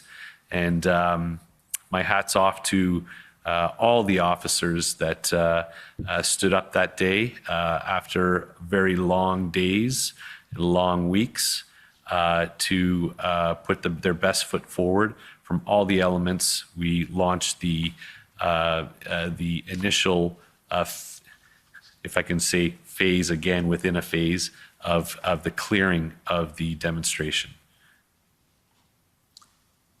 What time did the action start? If I can refer to my notes, I think it's around sometime in the 0700 hours that we started, but I'd have to look on my day of notes for that. And within this final period of the operation, there were also different phases in terms of locations. Correct. What was the first phase? Nicholas and Waller, the final decision after many discussions on how we were going to proceed through it, we decided we were going to do a movement from east of the affected area all the way through to the west, and then deal with some satellite areas at the tail end. And how long did it take to clear that first phase area, the Nicholas Waller area? It took better part of the morning. And when that area was cleared, what was the next area the officers were moving to? We were going to be moving to Rideau and Sussex. And how was the reaction of the people there at the time? They were, what was experienced was there was some passive resistance, there was some active resistance, and there was some assaultive behavior that we experienced at Rideau and Sussex. As the officers moved from phase 1 to phase 2, was there a sense that things were about the same, or was there an escalation, de-escalation? What was your sense? The tension definitely increased. However, we adopted if I could use a philosophy of slow, methodical lawful in our approach because we did not know what the cause and effect was going to be. And we had to be ready to adapt, pivot, make decisions, and we did not want to rush through this, and we did not want to force a confrontation. Every phase that we went through, no different than the messaging that was taking place right from the start of our operation through the stabilization, telling them to leave. If you don't leave, you are going to be arrested. Everyone who wanted to leave was free to leave. They were asked to leave. It was communicated through our what we call LRAD, long-range acoustic device, that aligned with messaging that was developed through our PLT, our police liaison team, our corporate communications, and our investigations to ensure it's a very clear, succinct message. And we did both in English and French. So this was all slow and methodical. Anyone who wanted to leave had the opportunity to leave. They could walk away. Anyone who chose to remain behind, as we slowly, methodically went through, that would mean they would either be passively resisting or actively resisting the lawful order to leave. Now, you mentioned an escalation in the reaction of the crowd as we move from phase 1 to the phase 2. How did the police react in response? So this is obviously happening at the tactical level with the tactical commander levels, but I'm being kept very much informed with myself, Inspector Springer, and Superintendent Liu. We're being kept informed live as to what's happening. We do have some video feeds from drones, and as well CTV and everyone else was providing us some good footage as well. But we could see that the cause and effect, that they had the resolve to stay. They did not. They were either wanting to be arrested or they're refusing to move, refusing to leave, and then being subject to being arrested for mischief. Now, we've seen some images where police had batons and there were horses. Could you tell us more about those? The use of those? Yep. So the one that you're referring to, where we're now somewhat increasing our presence and having to increase our presence based on the actions of the crowd, and that's moving into day 2 on the 19th. And this, this is still on the 18th in front of the Chateau Laurier, once we had transitioned and holding the Rideau Sussex area in front of the Chateau Laurier. The cause and effect was that we had the massive group, the larger group from Wellington Street, now descending down onto that area. It was definitely an aggressive crowd, volatile crowd, where we had to make some decisions to increase our usage of force in order to protect ourselves and properly deal with the situation at hand. When did the operation end that day on the 18th? The operation actually never ended. Paused. It never did pause. We had to maintain public order action presence 24/7 until it was completely cleared. So reduced and a pause on movement took place later in the evening, and we held that spot in front of the Chateau Laurier in order, and believe it or not, that part of the operation, there was a lot of work to do. There was the towing of multiple vehicles from that site is very time consuming. Some of the vehicles were perhaps disabled or in a fashion that would be difficult to tow. So we had all the right resources and time in place. However, it took time to remove those vehicles. So we did not want to get too far ahead of ourselves. We, once again, slow, methodical. What was controlling a lot of the progression was how fast we can manage the arrested individuals which we did get very over capacity through that second portion. But it's also the time that it takes to actually tow and clear those areas and then install some fencing to ensure that area remained clear. Now, you mentioned fencing. Was a decision made to hold the line and to secure the area with more fencing at some point that day? So that's a decision that was made at the command table once again, and between Superintendent Phil Liu and Inspector Springer and I. We had to realize that the effect of putting police officers on the line sometimes has an effect in the crowd to antagonize the crowd. And we were wanting to de-escalate the situation.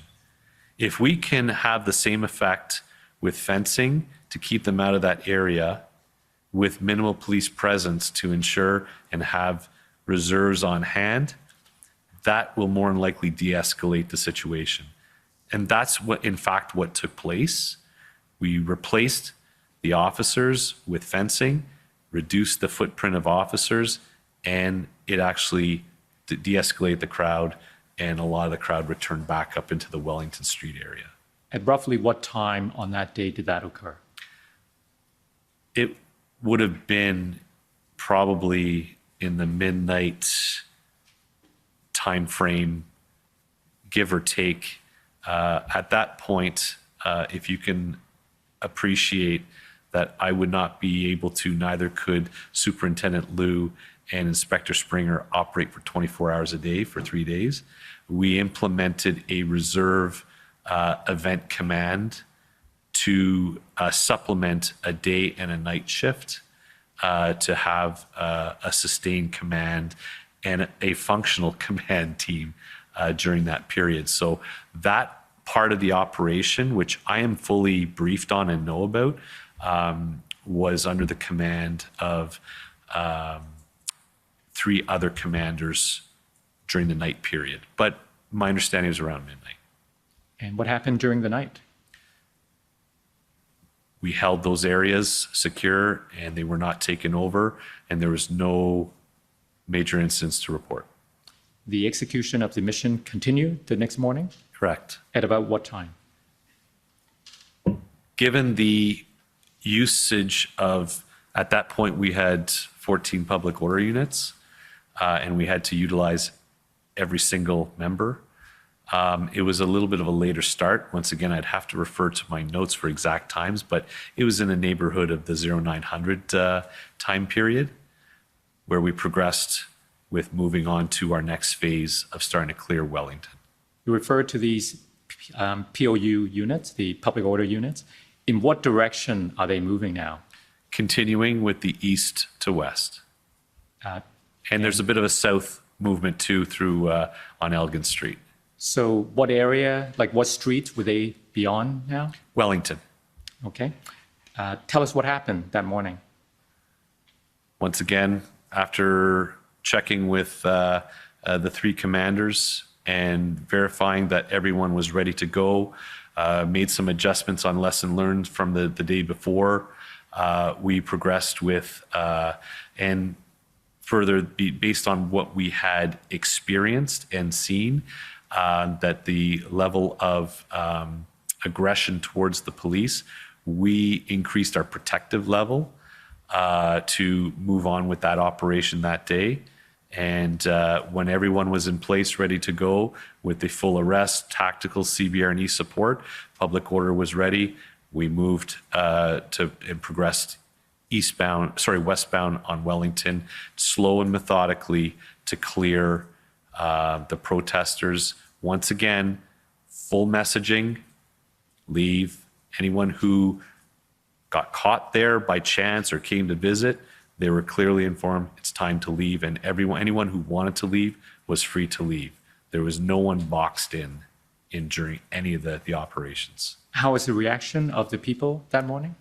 They were aggressive, as anticipated, and confirmed the reason why we increased our level of protection on our officers. They were met with confrontation, assaultive behavior, as they progressed into the Wellington Street corridor. Did the police use any tools such as smoke grenades and gas at any time? There, once again, that is elements that would have been used at the tactical level, sometimes in exigent circumstances. There were, at the onset, smoke that was used by the protesters. But to your knowledge, did the police ever use those tools during? There had to be the use. There was the need to use some of those tools during this operation. And by the end of the day, we're speaking of the 19th now, how did the downtown core look like? Different. We had cleared all the way westbound on Wellington, just the Wellington corridor, not the north-south, just north-south streets, except for Elgin. We secured Elgin Street. And we progressed all the way down to clearing protesters that were remaining, were moving back, but were still staying in the area, but never met the threshold of being arrested. There was a large groups that still remained on Bank Street towards the evening hours at the end of the day. It took the full day for anyone who did not leave with their vehicle to clear and tow those vehicles. And when I say clear, once again, we did not know what to expect in vehicles, whether it be devices or challenges with their vehicles being disabled. It took a long period for the teams to clear the remaining trucks from Wellington Street with our towing plan. Now, we've heard a fair bit about the Coventry area being used by the protesters as a kind of staging ground. When was that area demobilized? So that was now moving into the third day. The 20th? The 20th. That would be the Sunday. Right. We spent a good portion of the day clearing the remaining north-south streets and any of the other areas.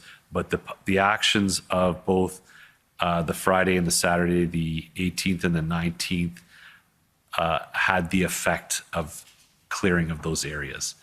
Anyone who remained in those areas, I think, realized that it was over, and most left.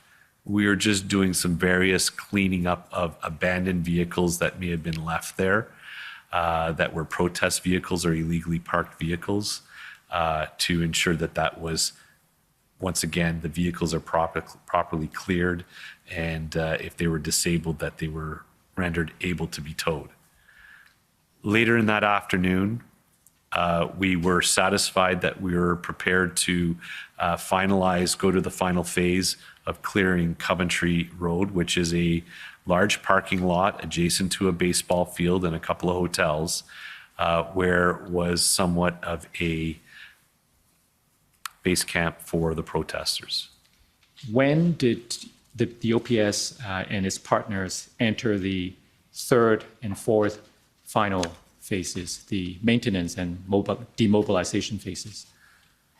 So we transitioned to the maintenance phase as of the 21st, which would be the Monday, where we maintained public order elements ready to respond. I'd like to note that we continued to have lawful protests in follow up to this. We were perhaps securing the downtown core, but we were having daily protests at the War Museum of freedom protesters, but they were acting and they were present in a lawful manner. We kept a minimal presence, as we do in most demonstrations, but we had to manage that and keep an eye on that. Various convoys throughout that maintenance period, we would get intelligence or information that they were trying to come back to Ottawa, and we would be preparing and staging in order to act on that to prevent them from coming back down with vehicles to protest.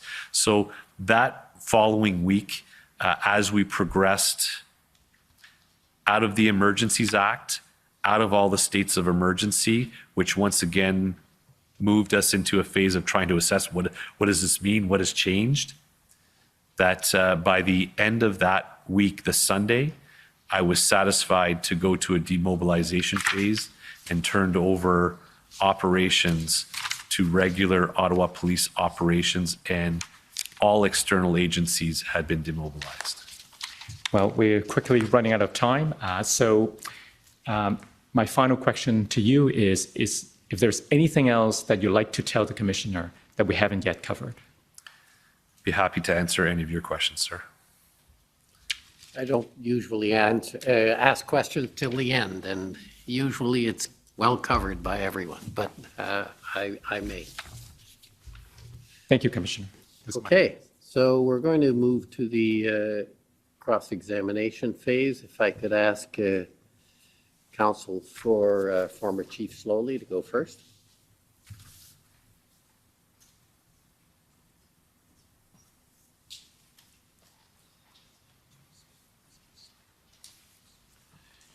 Thank you.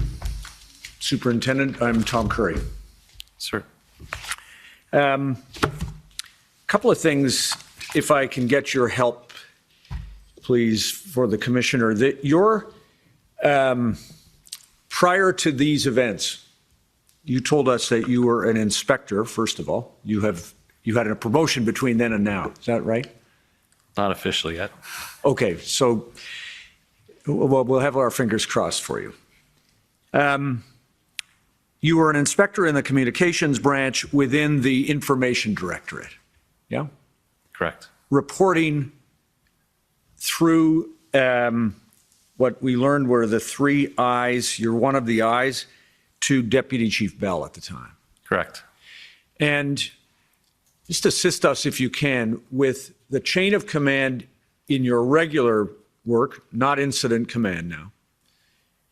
In your day job, were there personnel between you and the deputy? Yes. And who lay between you and the deputy? Superintendent Rob Drummond. Okay. And is there a chief superintendent in the structure at the time, or is it just Superintendent Drummond to the deputy? We do not have that rank within the Ottawa Police. Understood. And then within the information directorate, and you told us that's 911, dispatch, and the like, right? Police reporting unit and the command center. Got it. And within that directorate, can you give the Commissioner an idea about the number of personnel? Within the whole directorate or just my branch? Just your branch, please. My branch?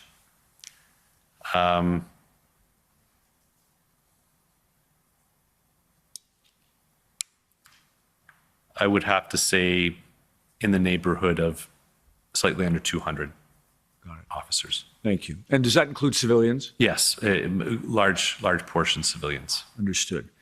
And then if I follow the way that incident command works, event command works, in the case of an event or an incident, then a person with your training can be deployed to assume the role of event commander or incident commander, as you have described. Is that right? That is correct. And then in that, and just for the sake, this is an extraordinary event that occurred here, isn't it? Unprecedented. Unprecedented, and not only I understand in the history of the Ottawa Police Service, but as we've learned from witnesses from the Ontario Provincial Police, in their history as well, in terms of the size of this deployment.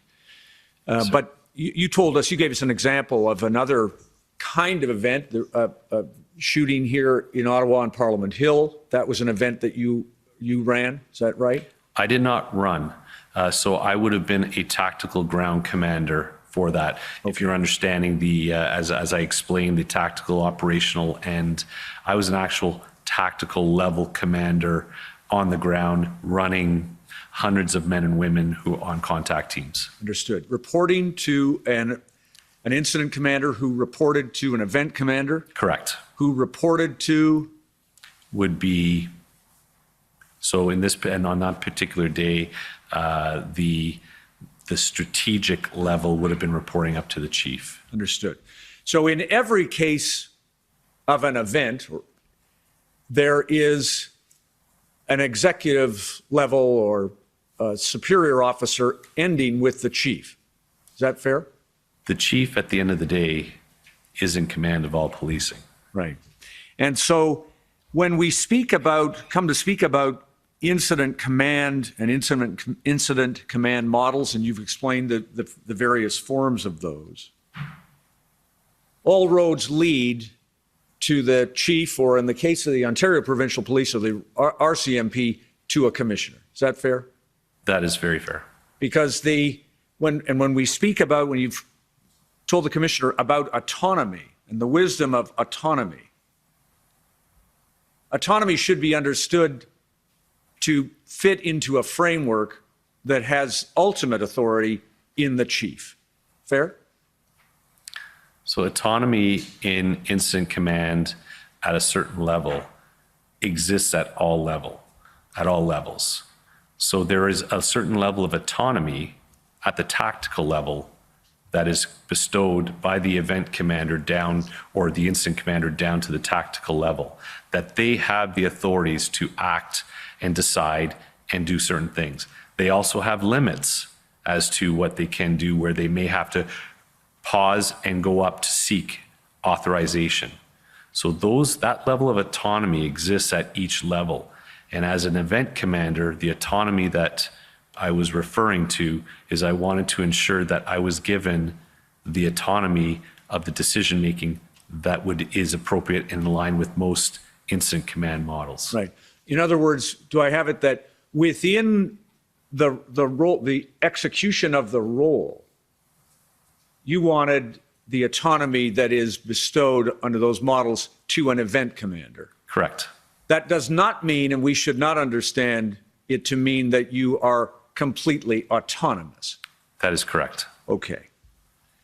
Because the chief of police or the commissioner of the police service, if it's organized in that fashion, remains responsible to provide adequate and effective policing in the jurisdiction. That is correct. Okay. And so when we come to look at and listen to the questions that my friend Mr. Au asked you about your interactions with Chief Slowly, you would tell the commissioner that Chief Slowly had a role to play in respect of this event, correct? Yes, sir. And that the issues that you spoke to us about concerning Chief Slowly's role, and I'll come to the specifics during the different timeframes, but it is not wrong for a chief of police to interact with an event commander, first of all, correct? In operation, generally speaking, that interaction is somewhat quite limited because there is a strategic commander that anything of the wishes or requests or concerns from the chief would be managed through a strategic level command, or in this particular case, at one point, or it was Deputy Chief Ferguson, would be the avenue to go with concerns. What I've experienced previously in other larger scale events, you may get a visit from the chief into a command center or to the operational level is just to say hi, thank you, and that type of thing.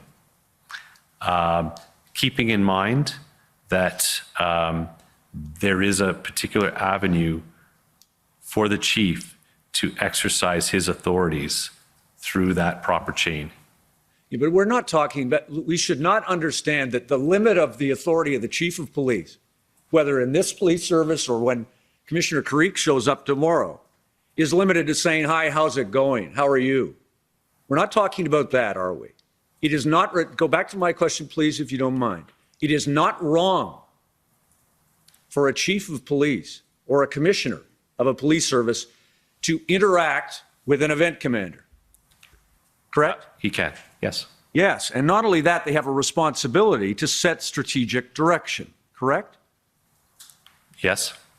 And so when we look at the specific things that you have spoken about, we begin with the idea that the role of the chief of the police service under the event or incident command model includes the responsibility to set strategic direction and to give lawful orders. True? True. Incident commanders have operational autonomy within the framework, and we'll come to speak about the specifics, but the operational framework to carry out those strategic objectives, right? Yes. And equally, right down the chain, you were on Parliament Hill as a tactical commander. You had autonomy to do certain things and to instruct and direct the team that you had, but there were limits on what, I presume, there were limits on whatever you could do. You sometimes had to go up to the incident commander or event commander. Are you referring back to October 22nd, 2014? Yes. That is correct. Okay. And these categories, strategic, operational, tactical, are not watertight, right? That is correct. There is a kind of border zone between each of them, and what you rely on is the kind of dialogue that you spoke to the commissioner about, so that each person playing their role can understand what is going to happen in trying to fulfill the operation and the mission. That's accurate. And I know that one of the things that you've spoken about is how, coming to lessons learned, how that structure should be implemented in the future in the case that another event of this scale and magnitude occurs. There are lessons to be learned about the way this worked, correct? There are lessons learned after every event. Fair. Now, go back, if you don't mind, then, just to a couple of things about Chief Slowly. Chief Slowly, had you been an event commander prior to your being tasked or deployed in this case, February 10th, 2022, had you been an event commander or an incident commander under Chief Slowly, i.e. when Chief Slowly was the chief from October, and just to orient you, that's October 2019 until 22? Yes, in the capacity of a duty inspector, that platoon duty inspector role that I was talking about, which is the operational on-duty commander and dealing with critical incidents, various other incidents. And if I understand that your relationship with him on those previous occasions when you served in that role, and I appreciate they're not like this. This is something completely different. But in those previous experiences you had with him, you and he had a good, productive, functional working relationship. Is that true? That is true. You are probably aware from your dealings with him directly that he was an Inspector Bernier, now Superintendent Bernier fan. He thought you did good work. You knew that. I appreciate that. No, did you know that? I didn't have anything to the contrary. Okay, well, that's fine. You had the kind of relationship in which you could speak frankly and directly to Chief Slowly, and he similarly to you, right? There weren't many interactions that had taken place, but yes. Okay. Well, I don't know. You're smiling, so I don't know where that goes. But you're put it this way: you had no issues with Chief Slowly previously. No. You agree with me? Yes. Okay. And you knew him to be, in the short time that you interacted with him, you knew him to be a police leader with a national reputation. Fair? Yes. And who had come to Ottawa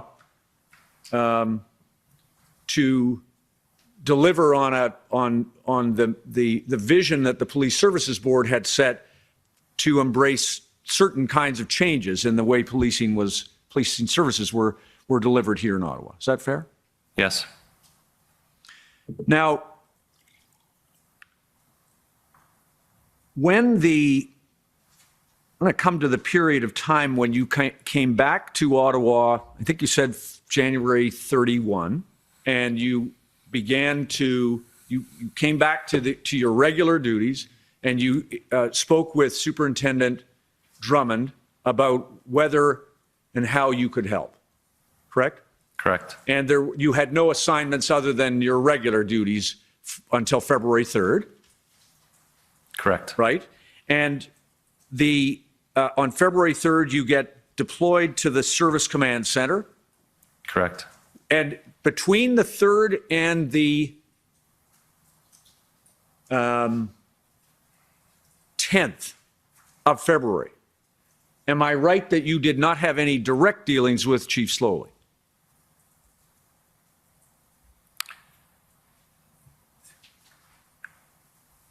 Direct, maybe not face-to-face, however, through Teams meeting and some requests directly from him towards the end, he was requesting, I was recommending that a organizational chart needed to be established to set clear command and control. And he was interested to hear what I had, and I presented it to him. And fair enough. Thanks for reminding me of that. Between the 3rd and the 8th, would I be right, you did not have any dealings with Chief Slowly? Minimal, with the exception of any Teams meeting that I would be participating. Okay. And during that period of time, the event commanders initially were, I believe, Inspector or Superintendent Rayom. Superintendent Rayom. Thank you. And then a change was made, and you understood that change was made by Acting Deputy Chief Ferguson, correct? Correct. And Acting Deputy Chief Ferguson, you understood, was responsible for operational planning. True? At that point, if we're going to be actually talking about operational level planning, she would be accountable for it, but responsible would be the event commander. Understood. Thank you. A better word. Accountable for, just like Deputy Chief Bell was accountable for intelligence, Acting Deputy Chief Ferguson is accountable for operational planning. Correct. So that the event commander would report, as we previously discussed, would report eventually to the chief, but through the acting deputy chief. That is correct. And you understood when we speak about that responsibility that Acting Deputy Chief Ferguson had, and she has appeared here. Did you see her evidence? No. Okay. So she explained that was her mandate included the plans that you saw, I suppose, before the convoy arrived. But her requirement would be to continue to be accountable for the delivery of operational plans right the way through, right? That is accurate. Okay.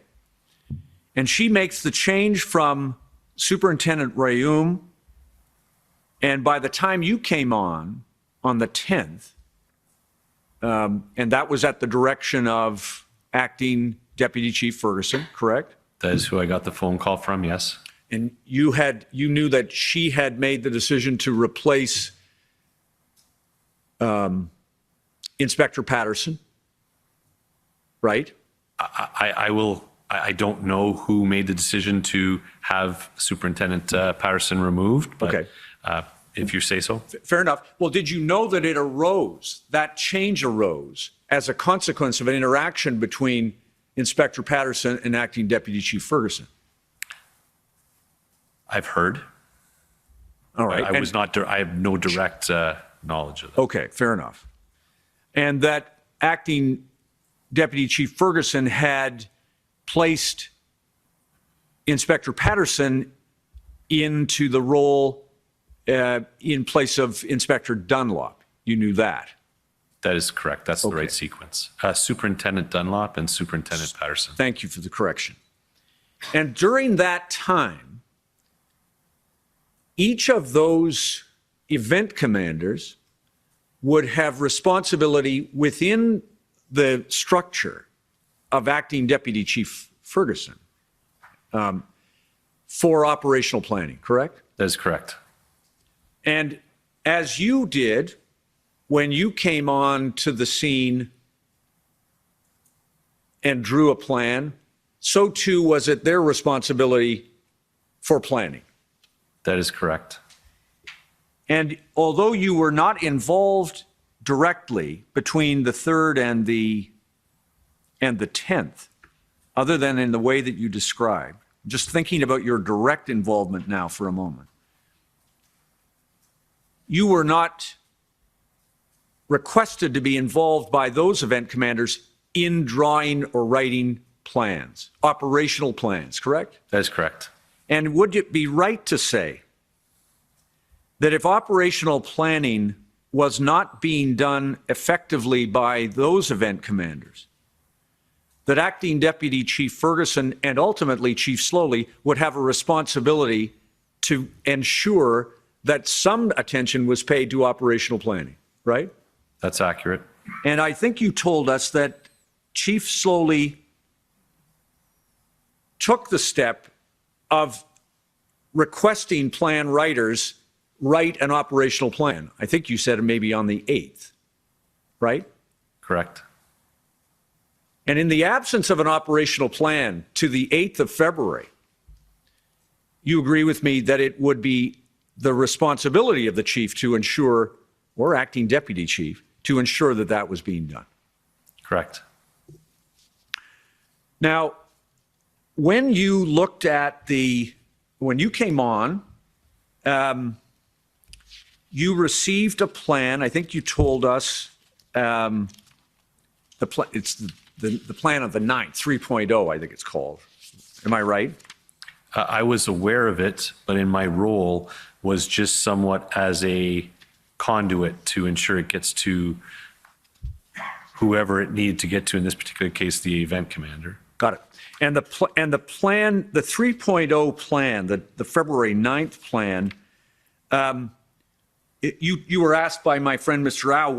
H.A.I.L, how could we understand the February 9th plan in relation to the February 13th plan and then the evolution of the plan you talked to us about this morning? You recall that? Yes. And you thought they were different plans. They were written in a different structure, right, or content. The elements of them, they contain common elements. Is that fair? I would agree with you that there may be some elements that were drawn out of it as good elements, as good pieces. And that's what I was going to get to. You might not have seen that Inspector Liu, I think I got that rank right. Superintendent. I'm going to call everybody superintendent, so I can't go from the RCMP. Yes. Yes. Superintendent Liu, the commissioner has seen a communication from him to acting Deputy Chief Ferguson in which he referred to their work, his work at least, the integrated team's work, as building on the OPS plan of the 9th. And you would accept that?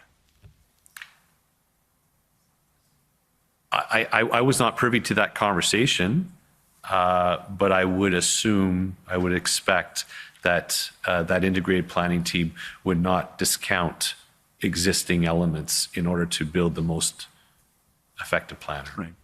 And you told us that writing a plan for a mission of this kind would normally take a month.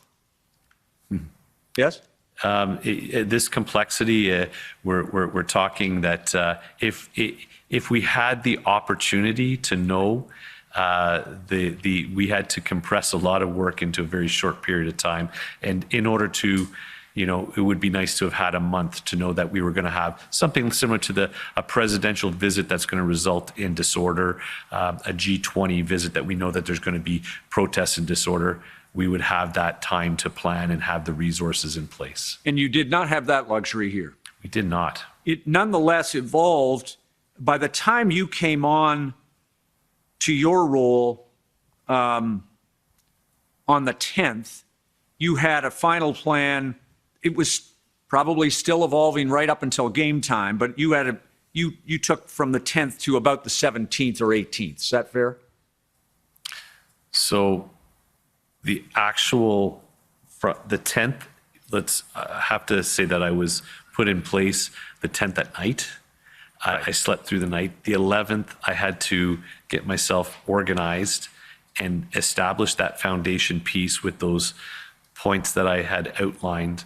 And then by the 12th, I'm now assembling my command team to get the people around me to be able to start feeding me the advice and the information and their subject matter expertise in order to start building the plan. So I'd say by the 13th,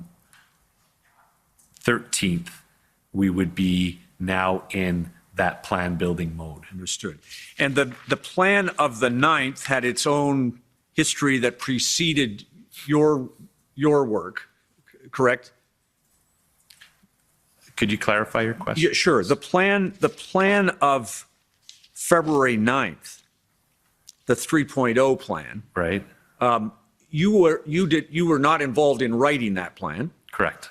And am I right, correct, that it would have taken its own length of time, or an amount of time would have been required to write and develop that plan, obviously. I would agree with that. And you were not involved in it, but you now know that people were involved in writing that plan. Yes? Are you talking about the subsequent element, or I knew that a group got together at Elgin Street to write that plan? Yeah, got it. Now, the issue of the plan approval for a moment, if I could speak about that.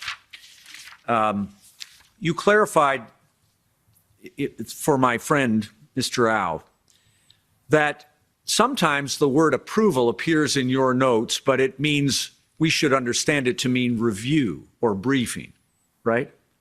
The legal approval wasn't an approval, for example. Yes. And you took the step, and it sounds like it's a practice that you have followed previously, to ensure that the operational plans that you're developing, particularly in a case of this complexity, did not pose some legal risk to the OPS or protesters. Correct. And so the Ms. Huneau or the OPS legal was never required to approve the plan, but you did want them to have an eye on the plan and to review it, correct? Yes.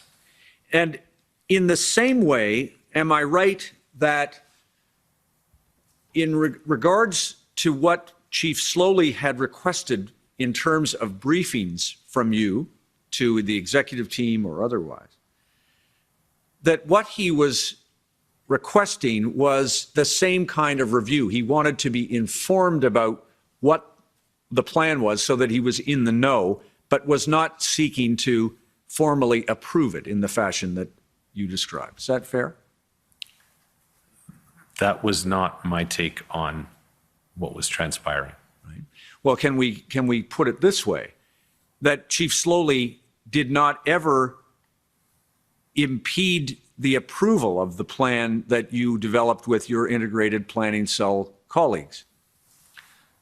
There is an interaction that did take place between myself and Deputy Chief Ferguson, where the chief was insisting that he needed to approve the plan. And I advised Deputy Ferguson if she could have the conversation with the chief saying, I don't think he needs to approve it. I have approved it. We're moving forward with it. Yes. Please share it with him. And yes, and you did. Yes. And he didn't hold you up. correct? At that point, he didn't. Right. And can I show you, tell me whether you've seen this. I'm just going to show you real quick. I think you're on this email chain. For Mr. Registrar, if you could help me. OPP, I think it's probably 4 zeros, but 1547.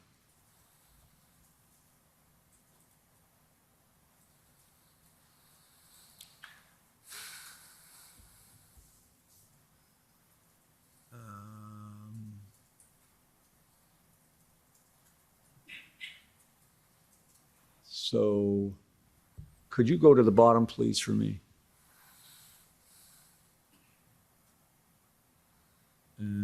Is this the last one on the chain?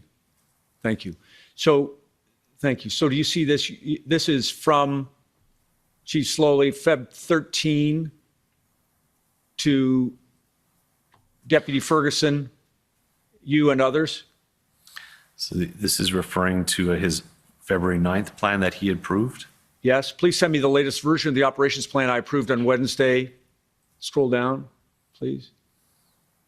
Please advise if the plan has received all official approval signatures, et cetera, as there seems to be some concern about this from the RCMP. Again, if you It's go too a little fast. slowly, sorry. Sorry to the translators and everyone. Please advise if the plan has received all official approvals, signatures, et cetera. Okay, and just scroll up. And then in checking with Rob Bernier, he finally had a chance to review the plan from the integrated planning team and has sent it back with his comments. He would prefer it be completed and signed off and will then share the plan as he is the final approver of it. And then scroll to the top of that, please. And then just thank you. I appreciate and support the need for Acting Superintendent Bernier to make adjustments to the plan that he inherited. That said, please ensure the plan is finally signed off at the earliest possible opportunity, as this is a priority need expressed by our integrated partners. And that, you received these emails? I remember reading this email. Yeah, got it. Okay. And what Acting Deputy Chief Ferguson conveyed to you was that you were a go all the way through, correct? Correct. Now, that's fine with that document. Thanks so much. Now, the issues that you spoke about in terms of your interactions with Chief Slowly, if I understand them, across the board, his requests for information or his request that you attend briefings of the senior command to inform the senior command of what was happening in terms of the integration, that those did not constitute, in your opinion, interference with what you were doing. Is that fair? Are we talking from the point that I'm the event commander? Yes. So during some of those meetings, there were topics that were being brought up that were becoming more operational, even tactical decisions that need to be made during those briefings. I just had to ask that trust be bestowed on us, that we're going to be taking care of those things, and that as a chief, he did not have to worry about those level of things. Right. And you expressed that view to him? Yes.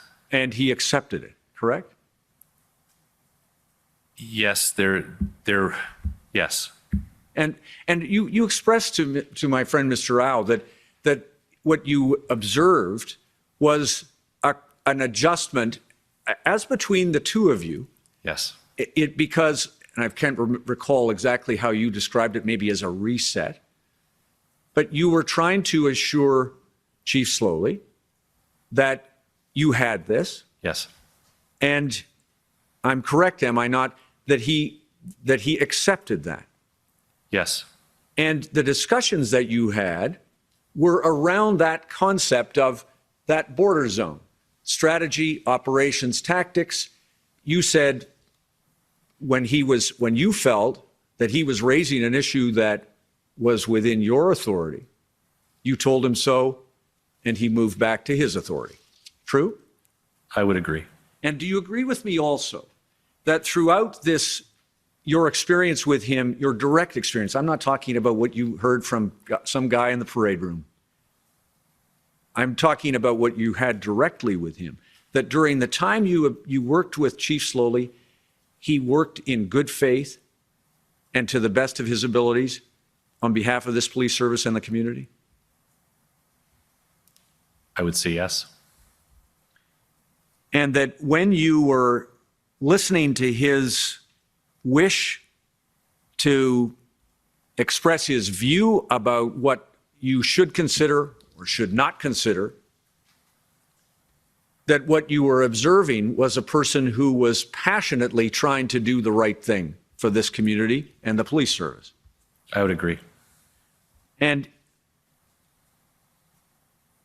as the chief of police, you understood also from your observation that he was dealing with the unprecedented crisis that you described, first of all, right?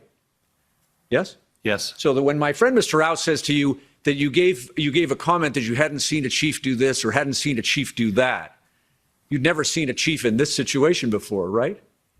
Agreed. Yeah, and you'd never been in that situation before, of course. Yeah, definitely not this type of situation, no. But And I've so- been in stressful situations. And so he had to manage the turmoil and chaos that the community was experiencing, right? That was his responsibility. Yes. City council, Yes. police services board, Yes. chief to commissioner, chief to commissioner, Yes. chief to chief. You were down resources in a magnitude that is very hard to even comprehend. The entirety of this police service could not have managed, if it were all deployed, every single person could not have managed this protest without help. Is that true? I agree with that. And so it was imperative that you get, in the end, how many personnel did you roll out on that operation?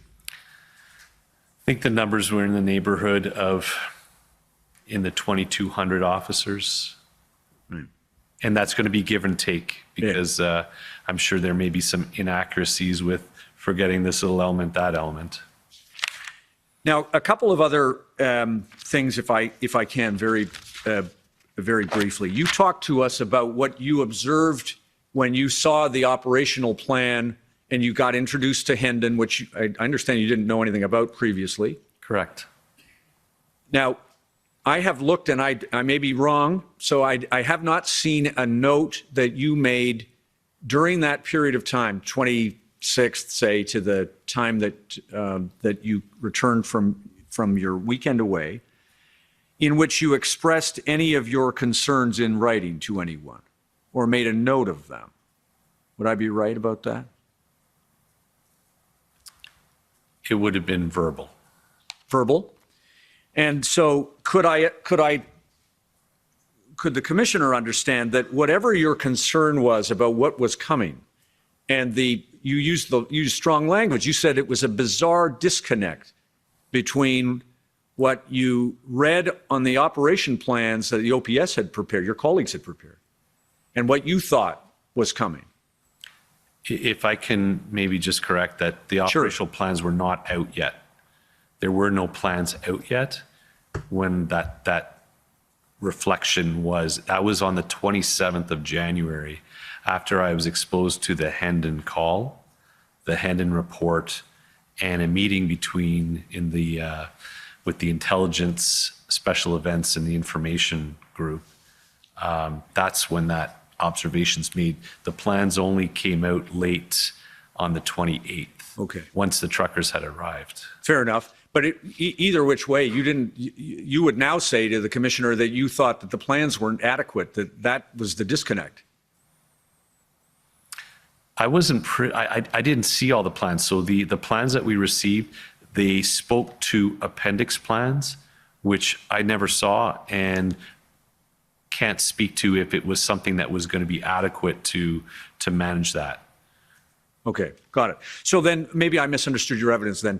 You're not critical, do I have it then that you're not critical of your colleagues, the Deputy Bell and his team, who were looking at the intelligence, the same intelligence that you had, and assessed that this was on balance, a protest that did not require a different response than the one that they made?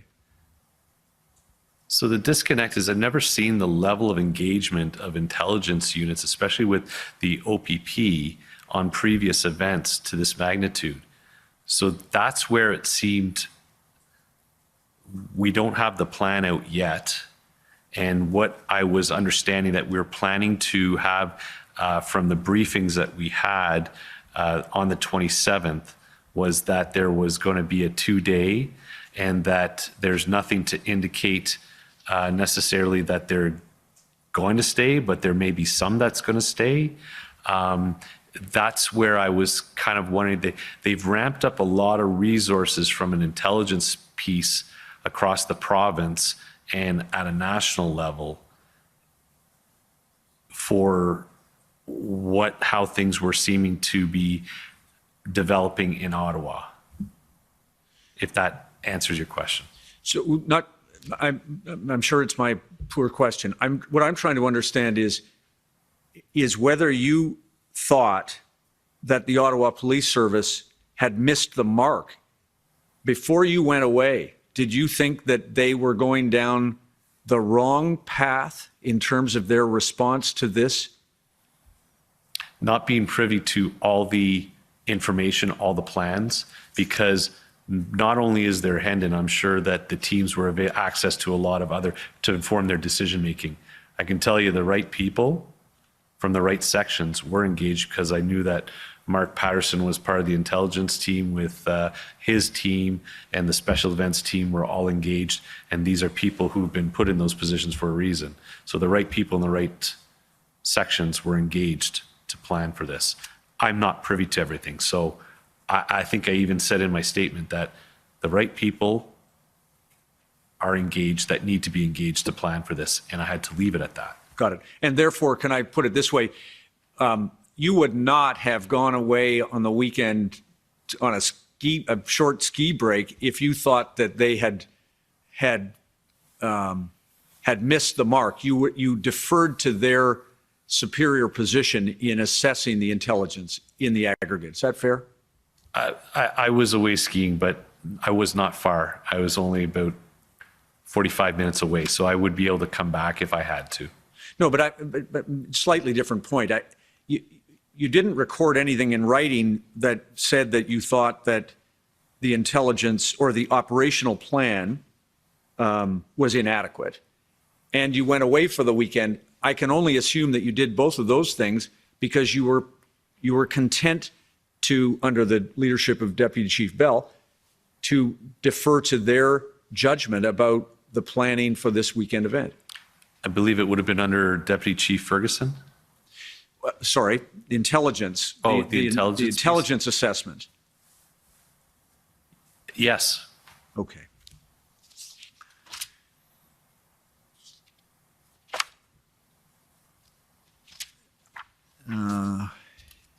One last thing I had a note about. Let me see.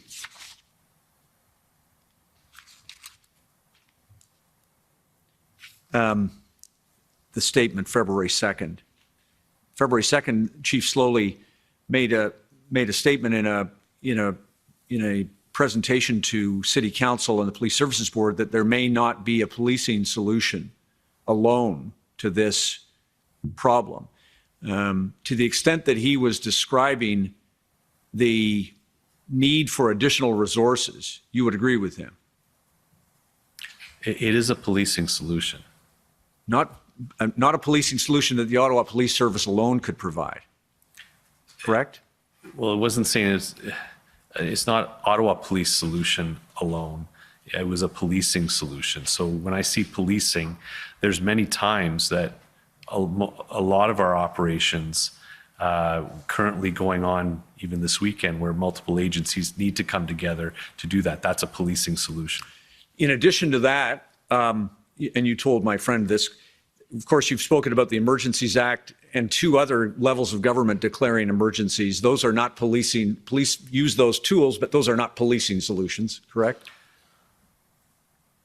So they're policing tools. So no different than the Criminal Code of Canada, no different than the Highway Traffic Act, the various municipal governments put these acts in place as tools for for policing to use. Were you made aware of the approach that the commissioner learned about from the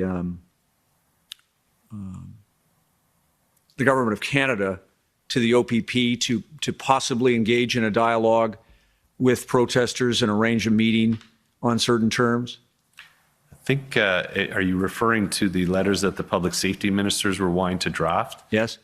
So I was informed, and I did speak to that, I believe, today with regards to that. I had knowledge through the OPP shared at one of my first meetings with Staff Sergeant Giselle Walker, who informed that at the provincial level as well as the federal level, that the ministers were drafting letters. If they were to denounce their protest activity and leave, that they would honor a meeting at a later date. Right. That's not a policing solution. That is not a policing solution. Okay. Thank you, Commissioner. Thank you, Superintendent. Thank you, sir. Okay, perhaps this is a good time for the morning break to give everyone a little time to stretch their legs, including Superintendent Bernier. Okay, so we're taking 15 minutes, and we'll come back at just after noon. The commission is in recess for 15 minutes. La commission levée pour 15 minutes. All right, there you go. I think the most exciting part of that entire thing was when he went on to describe, Mr. Superintendent Robert Bernier went on to describe exactly how they decided to crush all the opposition. That was quite interesting to me. Now, of course, the chat has been talking about, and we'll look at that. There's 2 issues here right now. One is Doug Ford yesterday. Let me just turn off this lens on the side there, as well as a text at the top. Give me 1 second here. There you go. All right, so, and let me move myself and pan off the screen here so you can read this properly. There you go. Yeah, exactly, right? Just playing around with the computer. Okay, there you go. So Doug Ford was supposed to testify, right? He had been asked yesterday, if you see this Doug Ford inquiry. Okay, hold on a second here. We got Old Stock Canuck. He says Bathsheba looking nice today. Everybody's got a crush on somebody in the... For me, I like the lady there, Alyssa Tompkins. She's my favorite personally, but then again, that's the way I like my ladies. So Doug Ford he was set. We got 15 minutes. All right, 11:49. So at 12:05. Okay, so what had happened was he was actually going to be forced to volunteer. That's right. That was the language they were using. So I'm going to scroll back through over here so you can see they actually summoned him. There you go. He was summoned 1 day ago. All right. He was summoned to volunteer. And that was the language they were using because he didn't want to do it. Now, okay, of course, so the commission said it renewed the request a number of times for him to volunteer. That's the language they were using. They were summoning him to volunteer, which he refused to. And he was refusing this voluntary request, refusing to volunteer. And now, according to the CBC, updated 5 hours ago, irreparable harm will occur if Doug Ford testifies at the inquiry. So there you go. Irreparable harm will occur. Now, I don't know what that means. Irreparable harm to whom is really the question. Irreparable harm. Right. Why would accountability and transparency lead to irreparable harm? I don't understand. Yeah, and really to whom? It sounds to me like it is about his irreparable harm to him. Okay, so we see here, Ontario files application for judicial review to quash summons for Premier. Ontario has filed an application for judicial review seeking to quash it. The Attorney General says in documents filed in federal court that irreparable harm will occur if Ford testifies. Now, what does that even mean? They want parliamentary privilege providing immunity for sitting members of government from testifying in court and at inquiries, which means to me that what they want is they want the ability that if you're actually in the upper tiers of government, that you are therefore immune to any kind of accountability and any inquiry, which is why often, at least from my armchair lawyering and political reading, that you actually have to give a vote of non-confidence first. You got to take those people out first, and then after that you can hold them accountable. Otherwise, they got some kind of immunity, and they're trying to use that immunity here. Legalese. They're setting it all up in the favor, says Tina Chapman. Good question, says Bon Pearl. If he gets an exemption, will this set a precedent for the rest of ministers on the witness list, says No Spam Man? That's a great question. He doesn't want to contradict the turd, says Peace Love. Wef Rat's starting to panic, says Can You Honk? Rob is turning in his crack, says Dwarf Dragon. This guy thinks he's a mover with the female cops, says Gucci. Let me see over here. We got Wallflower watched JTS's speech at that dinner. He thinks it's funny that anyone should feel entitled to actual proof. We did see that. We can pull that up again. Basically, he's just making fun of, the people who were protesting. And, he doesn't feel any kind of, it's a joke to him, right? That's what he did at that press dinner. That was 2 days ago, if I'm correct on that. Sterling Lighthouse says irreparable harm equals cheese clots. What a disgusting human being, says Canadian Necktie. Ford sister is a biker, says Minnesota Fats.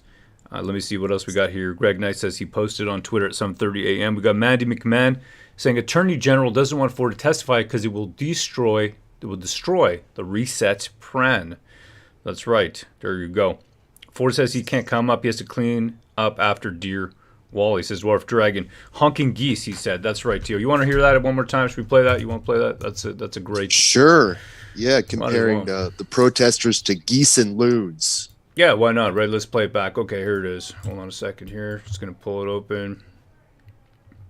I mean, if for no other reason than to watch these people squirm, at least we get that out of these hearings if no true justice is done. That's right. Hold on a second. I'm logged into this on my other browser. There you go. This is an article from the Epoch Times. If you're not a member, consider subscribing. It is pretty good if you want real information. Hold on a second. It doesn't zoom in properly. Okay. Ontario Premier Doug Ford. This is from the 25th. That's yesterday. Ontario Premier Doug Ford did not show up for question period at the legislature Tuesday after it emerged that he's challenging a summons. So we saw that. So he also didn't show up for question period. What else we got over here? Too busy to show up for question period. Making an announcement, giving a speech. Okay, so he's basically not even showing up at this point. All right, and I don't want to put up more of the article over here because that is their copyrighted stuff. And it is behind a paywall, which I am a subscriber for. I'm a subscriber to Epoch Times, Black Locks, as well as Western News. That's right.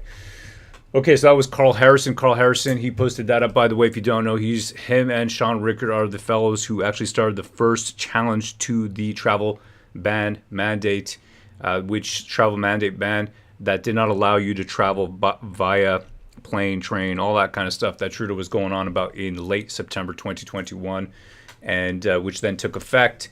For 8 months, you were not allowed to travel by plane. For 8 months, 5 million Canadians plus were not able to get on a plane. All right.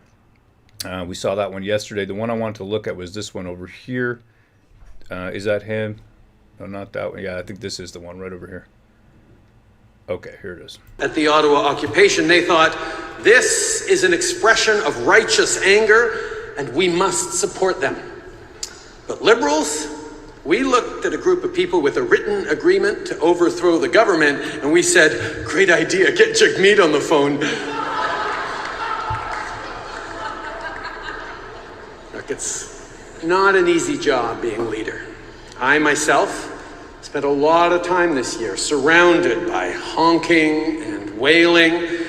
I don't know what their deal was, but the geese and loons at Harrington just wouldn't shut up. It's hard for a guy to get any work done. Okay, so there you go, comparing us to geese and loons for standing up and saying, you know what, honk, honk, honk for freedom. And, we want our rights. We want them to be respected. Our rights must be respected, but comparing us to goose and loons. God, he makes me sick. What a tool, says Jason McCoy.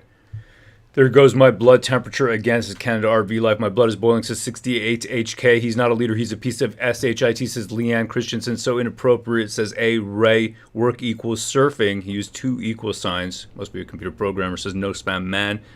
Mr. Fancy Socks is so clueless, says Mark. I'd rather be a loon. A tick, says on the flip side. Megan Thrasher, how dare he make that tasteless speech, especially during the inquiry? This is what the devil sounds like, says Dwarf Dragon. Spends $12,000 a month on groceries, says John Doe, of course. And now I just want to do a little bit of clarification before we continue on over here, because Bill C-11 is a big deal. People are rightfully concerned. Okay, so first of all, just to revisit the process. Okay, so this is straight off of parl.ca, so official government site. The process of passing a bill is first reading, second reading, committee stage, report stage, third reading. Okay, so that's what it is. This is, if a bill originates in the Senate, the bill is identified with letter S and given a number. So Bill C-11, that means it originates in the House of Commons. It's identified with letter C and given a number. So Bill C-11 originates in the House of Commons. All right, next. We are at the third reading. The parliamentarians debated again. Sometimes they could change their minds about a bill. They might vote for it at a second reading, but not at a third reading if they do not like the changes made at the bill. If it passes third reading, then the bill goes to the other chamber where it goes through the same stages. So it has passed through the House of Commons. It is now at the Senate. And now at the Senate right over here, Bill C-11. We only got about 6 minutes left. Bill C-11 right over here has passed through the House of Commons. First, second, consideration, committee, report stage, third reading has all been done. In the Senate, the first reading was completed on June 21st.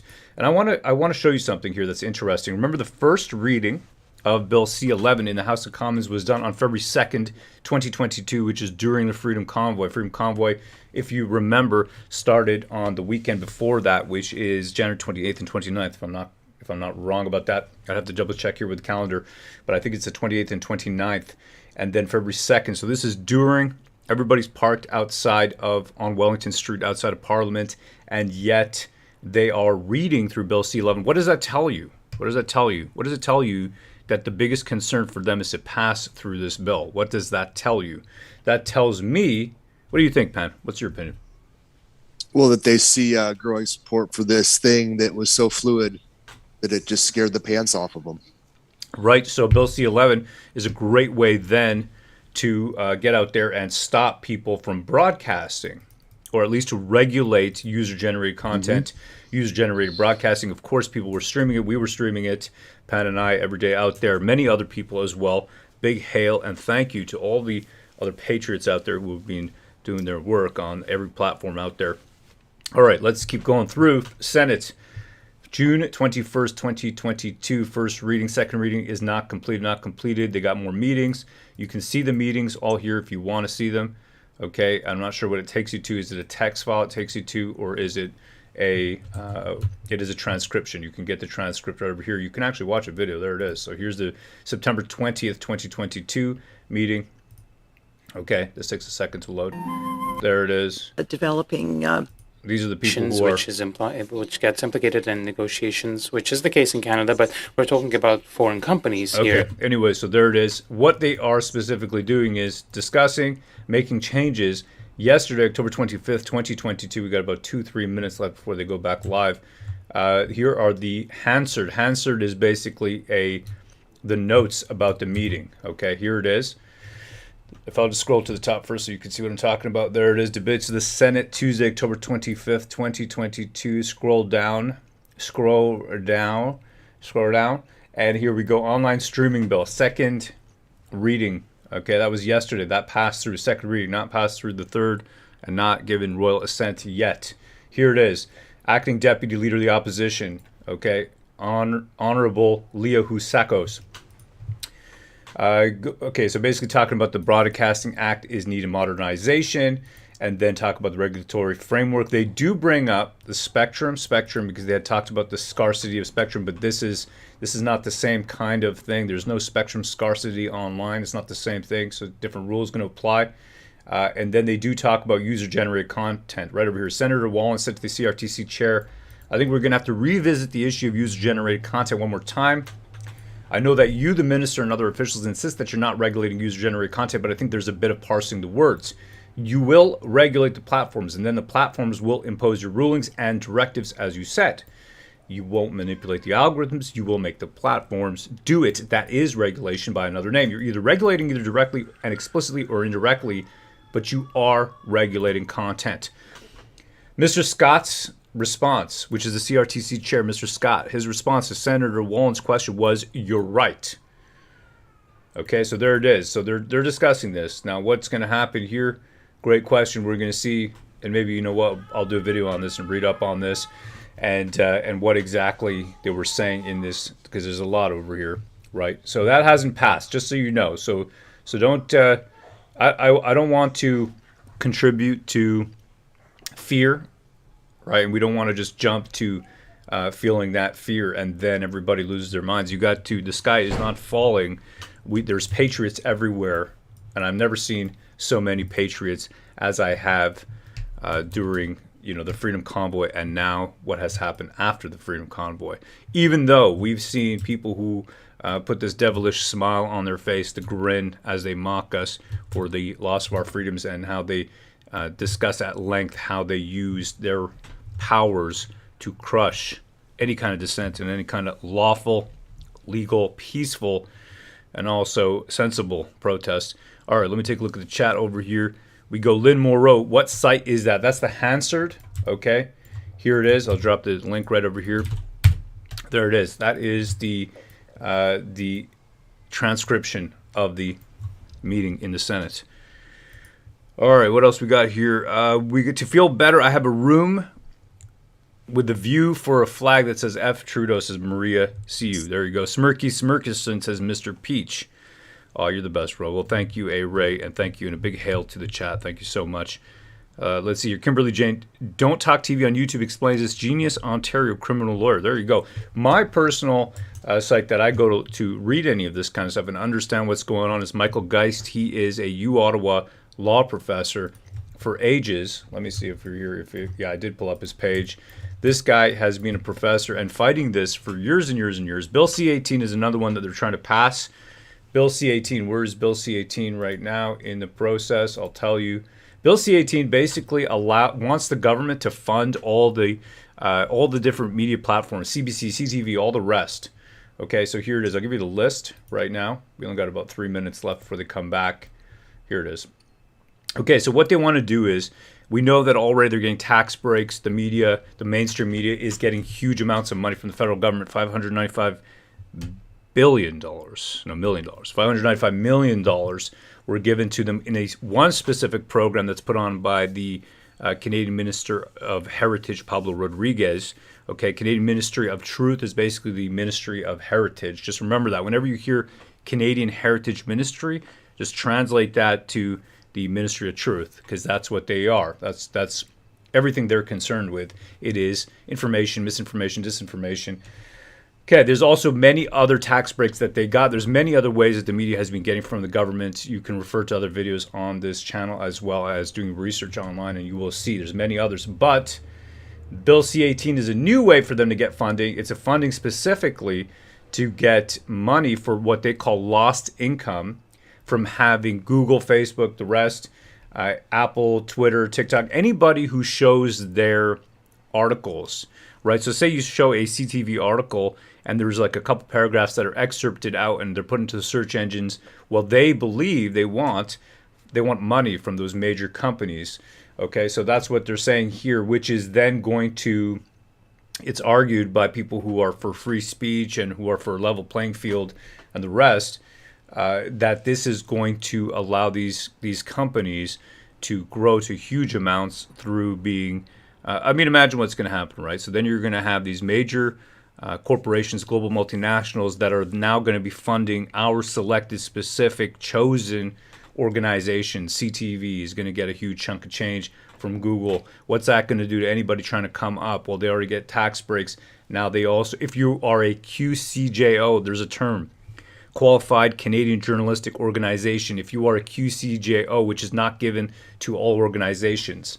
I don't think Rebel News has that, okay? It is a terminology used by the Canadian Ministry of Heritage to qualify a specific journalistic organization as a as one that is eligible to receive these tax breaks. So that's how they're playing the game. CBC, which is a major beneficiary of the bill, raising serious competitive concerns, will get money from these major platforms: Apple, Twitter, TikTok, Google, the rest, Facebook.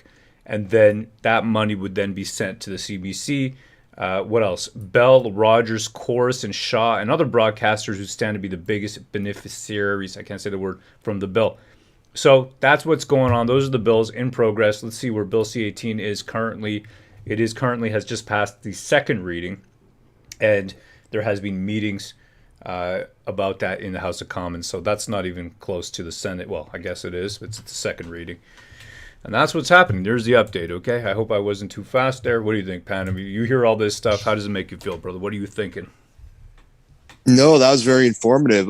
Yeah, I think the media, they just they want to get stronger, and so they can silence other opinions other than their own. And apparently, the government just wants to use them as a tool, like they always have, just with more safeguards in place, it seems like. Absolutely. They want to use everybody as a tool to the government. Really appreciate it. People out there in the chat supporting us, coming here, liking, sharing, subscribing. Of course, subscribe to WCFreedom.com. When you go to WCFreedom.com, what does it do? It's a mailing list, okay? And what we're doing here is because WCFreedom.com, okay? Because what that does is it allows us to keep in touch with you.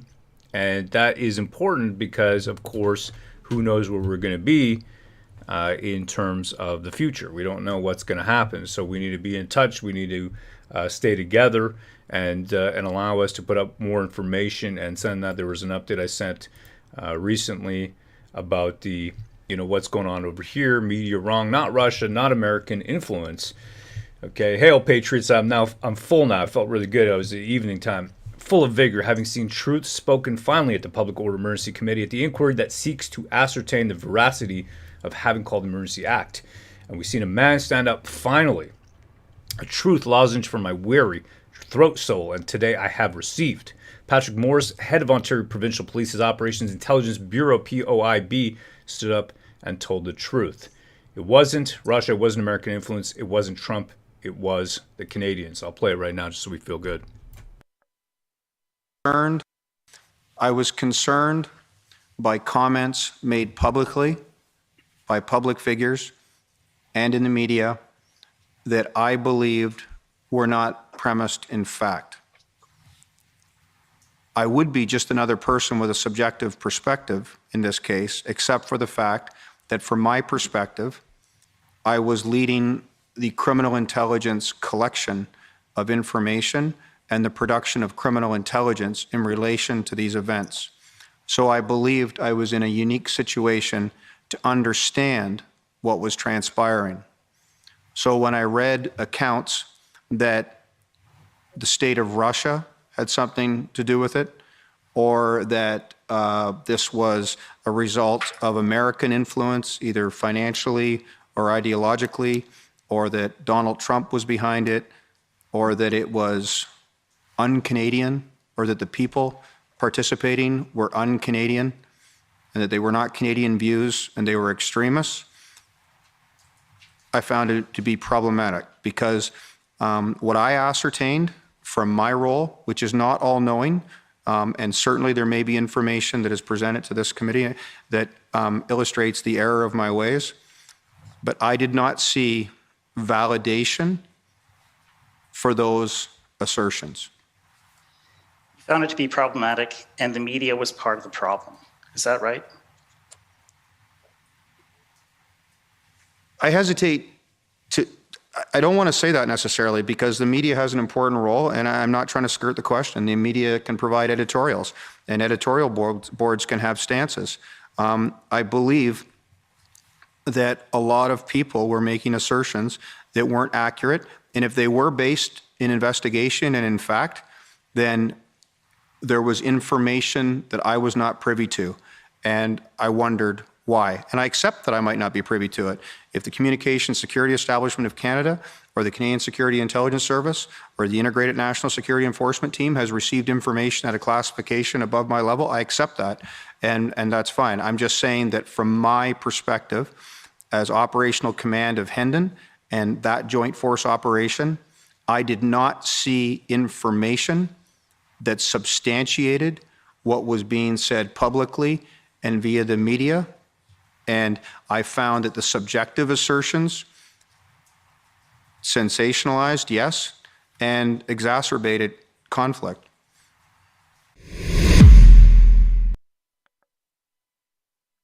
There you go. So that's it. So that's the kind of stuff we're going to be sending out at wcfreedom.com. If you want to support what we're doing, we come from the culture war, only joining the political stuff because it's being so crazy. Buyvestige.com. Check it out. Epic fantasy, amazing gift.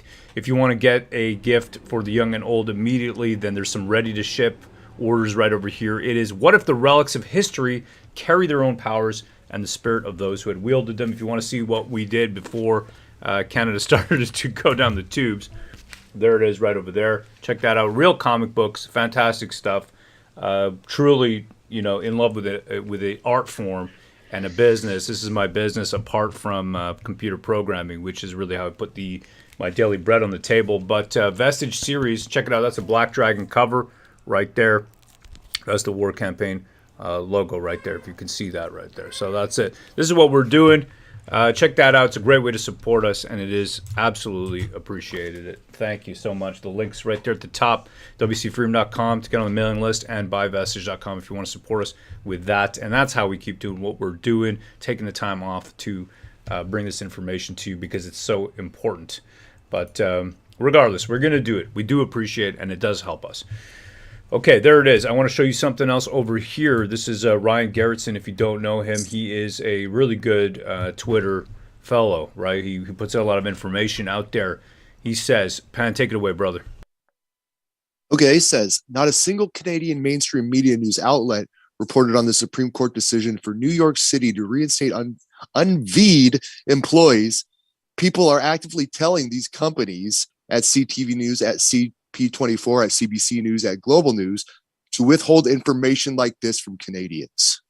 Wow, so stuff is changing in New York, it looks like, and they don't want Canada to see those things. There it is. Charlie Kirk, yesterday, breaking news in New York, judge just ordered the reinstatement of fired unvied New York City workers with back pay and salary from the date of termination. So here is the actual image.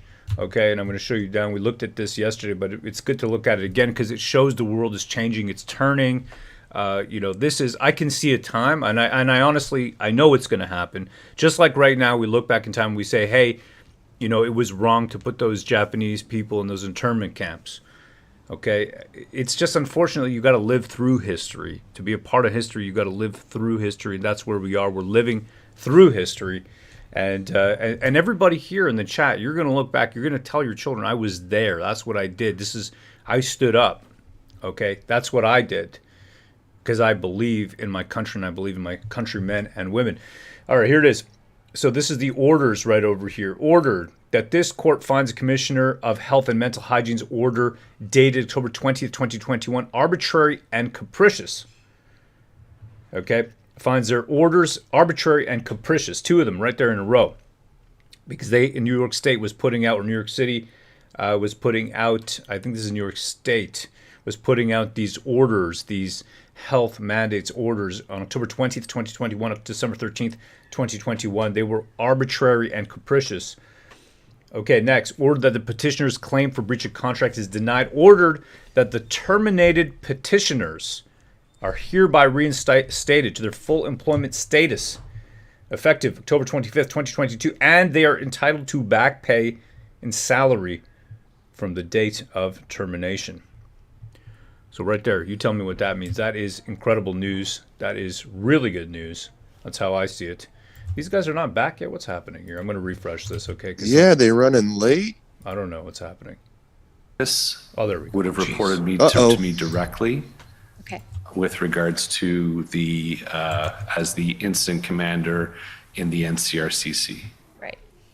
And he testified that he only knew of the concept of operations, so not even the high level or the brass within OPS understood the plan and mission, despite your sticker. Could you please repeat your question? Well, yesterday, Inspector Lucas testified that he actually only knew of the concept of operations and not the objectives or the mission statement per se of the February 17th plan. And so, therefore, wouldn't you agree that not even the high level or the brass within OPS understood the plan and the mission insofar as the objectives? I can't speak for Inspector Lucas, but I had an operations chief directly linked, feeding all the information as it was taking place within our operational level command, and fed Inspector Lucas with all the details of this plan. I even emailed out to every member of the Ottawa Police the mission statement and the main action plan on master distribution list, and kept everyone abreast of what was taking place through email. Okay. As far as the executive goes, the strategic commander involved, which is Deputy Chief Ferguson, involved all the way along and fully informing. Okay, thank you. Could we scroll down to page 9 of the February 17th plan? And there you can see that the POU operational plan is a separate plan. Is that correct? That is correct. Could I please call up OPP 401873?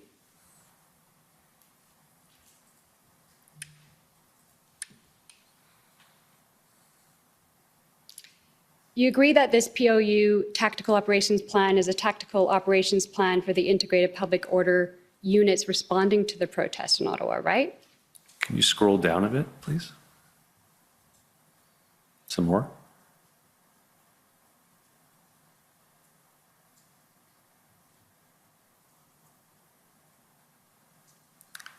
Some more, please. Again. Page 3, please. So from what I can see, this appears to be the plan. Without going into every single page to see, it is aligning with the plan that I would have approved. Okay, thank you. And you agree that you were the overall event commander for this operation? That is correct. Who was the critical? Sorry, I should qualify. We were in unified command. That's right. So we are 3 unified commanders approving this plan and moving forward at this point. So That's right, with Inspector Springer, Superintendent Liu, and myself. Yeah. And who was a critical incident commander assigned with the POUs on the ground? There were multiple. There wasn't one particular?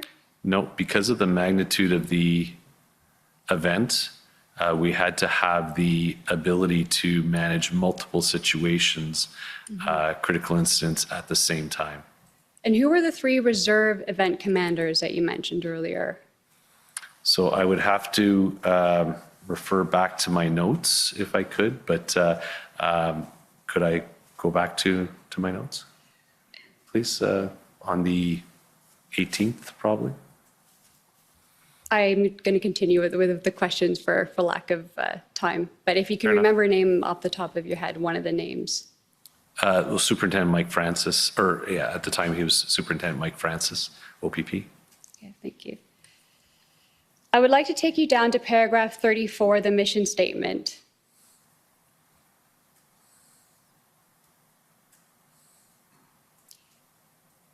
And there it states, to ensure the removal of protesters in the area of the blockades in relation to the Freedom Convoy 2022. This will be achieved by securing, isolating, and evacuating persons within the designated blockade zones to ensure the safe detention and arrests of any participants taken into custody, ensure public and police safety. This mission statement does not include a reference to respect for individual charter rights and freedoms, does it? This is a sub-plan. Everyone still has to adhere to the overall plan. So regardless, any member still has to adhere to the overall mission statement that I've set. That's right, but it is absent from this plan, and this plan would have been used to brief the tactical units. Is that not right? This plan is inclusive of the other plan. And was it used to brief the technical units? This plan, as well as my mission statement, which is no different than all the other officers, would have both the overall mission statement and the public order mission. That's right, but this mission statement does miss the words utmost respect for charter rights and freedoms, correct? It would be a duplication. And then further down at paragraph 37, it states takedown of each location to commence in phases as dictated by the critical incident commander. Takedown of each location in effect means takedown of the protesters, is that right? Clearing the area, as well as there's vehicles and rendering infrastructure safe. And any protester who refused to leave or caused an action that resulted in arrest would be detained. And you refer to POUs being used for kinetic action during operations, is that right? That is a term that is used. Would you agree that the origins of the word kinetic action means warfare and use of lethal force? I'm not aware of that. Now, I want to ask you about the arrests. With regards to the arrest and processing plans and the POU tactical operational plans, there's nothing that states that after police arrested protesters and told them that they were not being charged, that the police were to drive the protesters outside of the city core in the dead of winter, the biggest snowstorm in a while, as you described today, without access to shelter or transportation and telecommunications, and leave them in parking lots or other areas, correct? Not the way I would explain it. Are you aware that that happened? The plans that were put in place, which involved the ability to remove protesters who were arrested, detained to a secondary processing site. There were two that were identified. One was approximately less than 10 minutes away from the arrest zone. The other one was approximately 15 to 20 minutes away from the arrest zone, where there were a full infrastructure of investigators in order to properly process, run, allow phone calls to lawyers, and where they were advised exactly of the next steps of what was going to take place. They were located in close proximity to, and when I say close proximity, maybe 200 meters from public transit and even restaurants and gas stations to be able to find their way back to where they need to go. Well, we will most likely learn later in this commission that that is not exactly the case of the circumstances, Superintendent Bernier. Were you the one who authorized these movements? I authorized the plan and the secondary processing site. At the end of the day, the unified command between Inspector Springer, myself, and Superintendent Liu, we would have to be in agreement, and it was the investigations branch that, along with our custody branch, that came up with that arrest and processing plan. And you know who Tamara Leach and Chris Barber and Danny Bulford and Tom Marazzo are, don't you? Yes. And at no time did any of those four individuals not cooperate with the OPS? Not to my knowledge. I have no direct involvement with them. Superintendent Abrams testified that irrespective of the February 17th plan, that there remained integration issues between various police forces. Do you agree? Could you repeat the question again, please? That irrespective of the February 17th plan, that there remained communications and integration problems. Following the 17th, I think the plan went as well as it could. In any operation comes with challenges. Operations of this size and magnitude and police services from across the province and in fact across the country all come with their own structures, their own That's right. I'd actually like to pick up on that because I understand that you've gained the bronze and silver certification in major civil disorder management in the United Kingdom, and you've also trained with the RCMP and OPP. And you're just now mentioning that every force uses different structures. So is it true that every police force across the country uses a different set of 10 codes? That is a possibility, yes. And there's also a different set of codes for major civil disorder management. I don't know what you would be referring to there Communication codes with regards and managing to a major incident. There's only one set of 10 codes that we use to communicate on a radio. I'm referring to your training in the United Kingdom. Okay. I didn't have to use 10 codes in the United A Kingdom. different set of codes are, Terminology, yes, for communicating. they may have different terms that they use, but in the UK, Okay. I note also that the February 17 plan does not include any reference to communications. Is that correct? which plan are you referring to? The February 17th overall master plan. There is a communications plan. Well, I put it to you that the only reference to communications is that at the stabilization phase, the first phase, that there would be a provision of integrated training and communications interoperability. Is that right? So are we moving away from whether there was a communication plan? Because there is a communication plan. We can pull that up if you'd like. Within the master plan? It's an appendix plan. You're talking about the command No, a communication plan. using agreed set codes? There's a corporate communication as well as communication with what radio channels and radio system that we would use.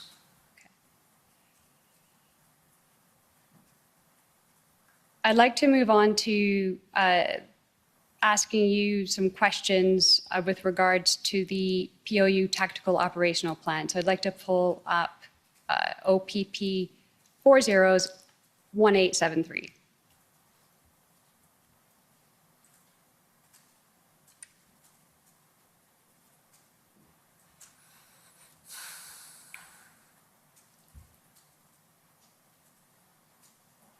At paragraph 7,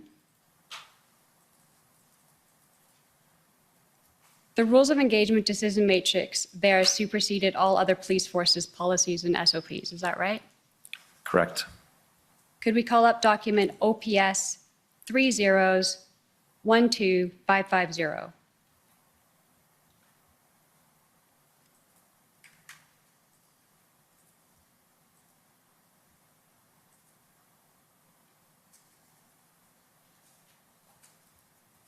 I'll scroll down to page 2. It states that all police officers, including POUs, must have an up-to-date use of force qualification with the last 12 months. Is that correct? Correct. And Superintendent Abrams testified that a decision was made that this requirement would be suspended for the purpose of getting the boots on the ground on February 18th, and so that some officers would be beyond their qualification period of maybe over a year. Is that right? That was under the decision of a chief of police or commissioner under the COVID situation. But it did where there happen, was is that challenge. right? There potentially were officers who would be given an exemption. And if they had an exemption, that would still qualify. Next, it reads that every officer who draws their firearm in the presence of the public, use of any weapon or improvised weapon other than a firearm on another person, or use of physical force on a person that results in an injury to that person requires medical attention shall complete a use of force report. Is that correct? Correct. And do you know how many use of force reports were recorded after the tactical phase? I don't have that. We would have to then find those records from follow-up from that, but the records were kept and use of force reports were filled in. Did you not receive an email on February 20 that only 4 use of force reports were recorded and that a number of arrest sheets didn't indicate yes or no for use of force? Would you be able to pull up that email? Because it doesn't seem to. Not at this time, but I can assure you that it was sent to you on February 20th. I would like to call up document HRF 401559.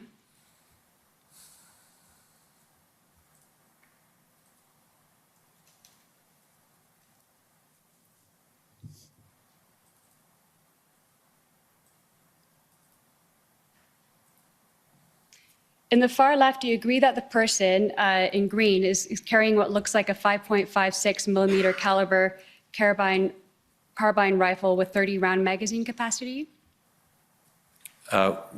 Where's this picture taken from? Do you know when? When? It's taken February during the protests between the 18th and 20th. Okay, this is, what is your question? Which officer? Just having a look at the person on the far left, identifying that it appears to be that they are carrying a 5.56 millimeter caliber carbine rifle with 30-round magazine. It is definitely a rifle, and I would say yes. Okay, next to him is a person in green carrying a 40 millimeter multi-launcher. That appears to be it. The person in blue is carrying a wooden dowel-styled baton. That is correct. And the person on the right in green looks to be carrying a .300 caliber carbine rifle with 30-round magazine capacity. That appears right. And would you agree that at first glance that these persons in green appear military-like? I would not say that. I'd now like to call up video HRF 401560. And I'm going to just warn that there's distressing images. And I'd like to pause at 0.29.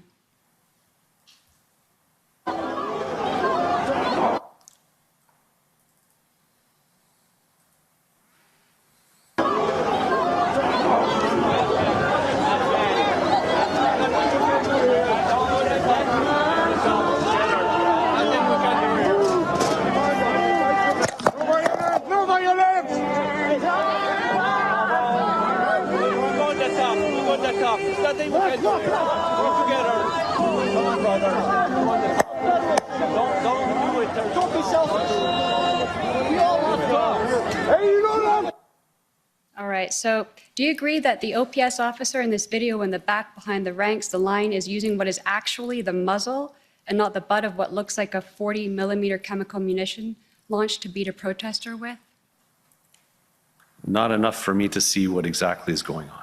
But you can see that there is a police officer in the back beating a protester with a rifle.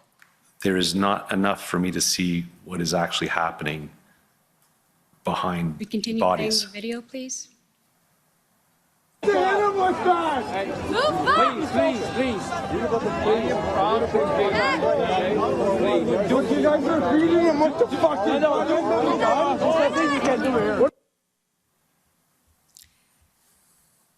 Now, I just have 3 further questions, Mr. Commissioner, and thank you for the time. This is going back before the invocation of the act regarding the deal, and we're talking about February 14th. So you knew that the protesters, organizers had established base camps at farms outside of Ottawa that could accommodate a large number of trucks. Is that right? So you said a lot very quickly, so Sorry. I'm trying to figure out what could you just... So in If February, you could speak a little slower, it's That's right. it's a bit like too fast. Yes. In February, you were aware that there were base camps at farms outside of Ottawa that could accommodate a number of trucks. At what point in February are you talking about? Prior to the invocation of the act. Yes, we were aware. So when I was involved, I was aware that there were multiple locations on the outskirts of Ottawa and actually a quite good distance from Ottawa as well.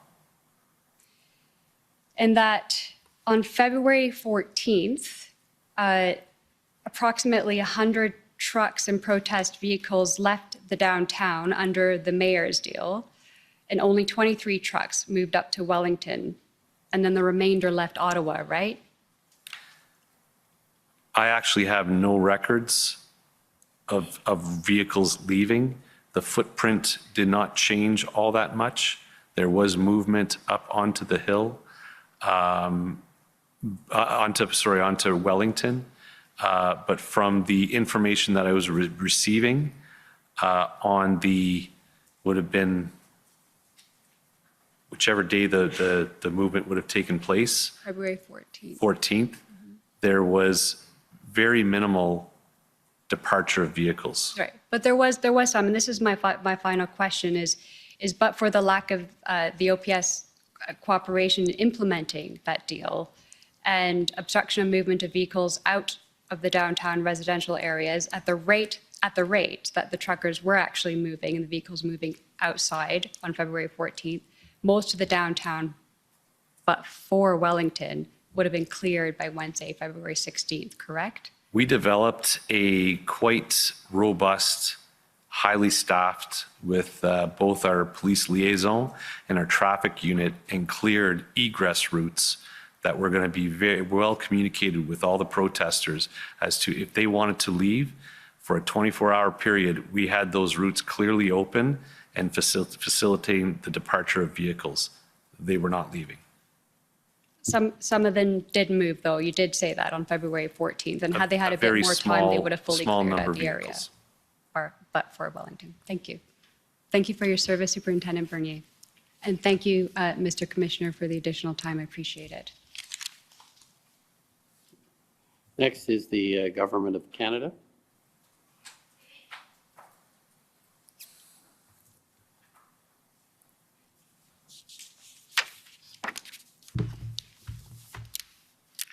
Good afternoon, Superintendent Bernier. My name's Donnery Nygaard, and I'm counsel for Canada.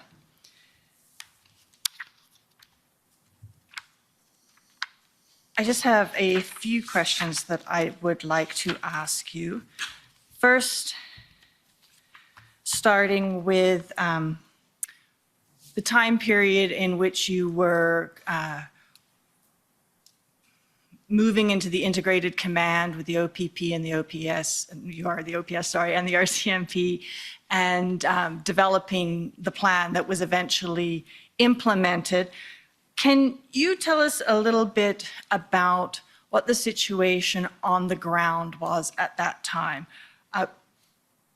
As I understand from reading some of the Hendon reports, at that point in time, there was increased volatility in the protest zone. Would you agree with that?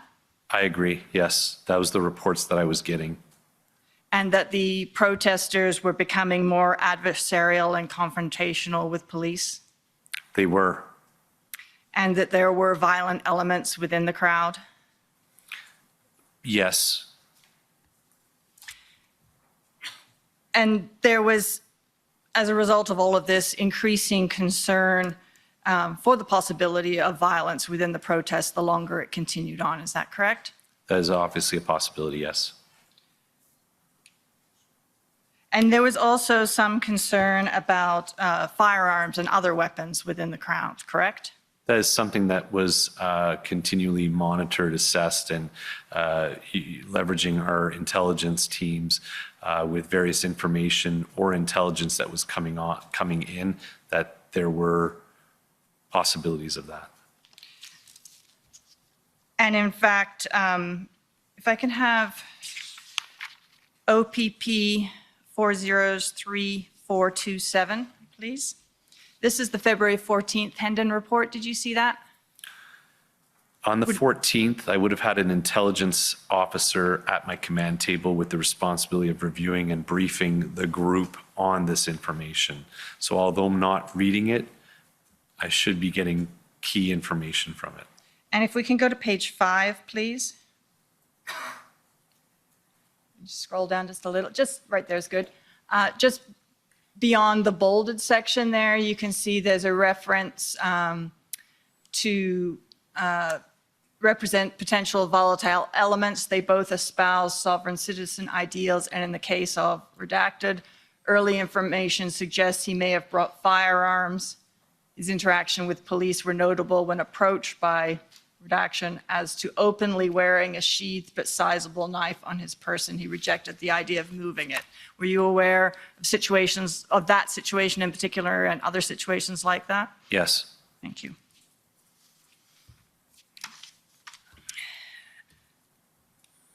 So at the end of the day, the plan that the integrated team developed worked, correct? Yes, ma'am. It was very successful in clearing what I believe you described as the largest and most complex police operation in Canada. Yes. And the success of that operation depended on a lot of different moving parts, but I'm just going to focus on a couple of them for a moment. One of them was the ability to shrink the footprint down from where it started, correct? Smaller footprint would be easier to manage. And in fact, in his testimony, Chief Superintendent Pardee indicated that at the original size, it probably would have taken 10,000 officers to execute the same kind of plan. Would you agree with that? I don't know. But it would have taken a lot more people if you hadn't been able to shrink the footprint down, correct? It would have been a lot longer operation if we, and once again, it's not necessarily, it wasn't a speed thing. It was more safe, methodical, lawful, and ensuring that we took care of everything. So in other words, if areas such as Sir John A. Macdonald or Sir George Etienne had to be cleared as well, it would just take a lot longer to clear. And even within the footprint, if there had been more people and more vehicles still there, that would have also taken you longer, correct?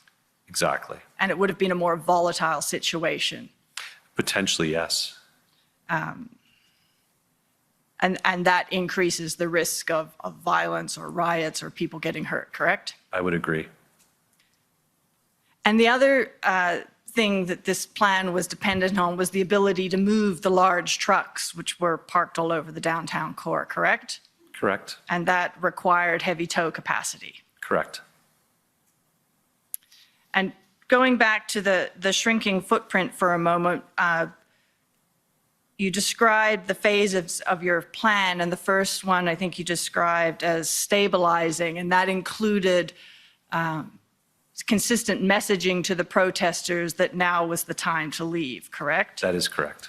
And as part of that messaging, there were pamphlets that were being handed out to the protesters and news releases for printing in media so that everyone would be aware, correct?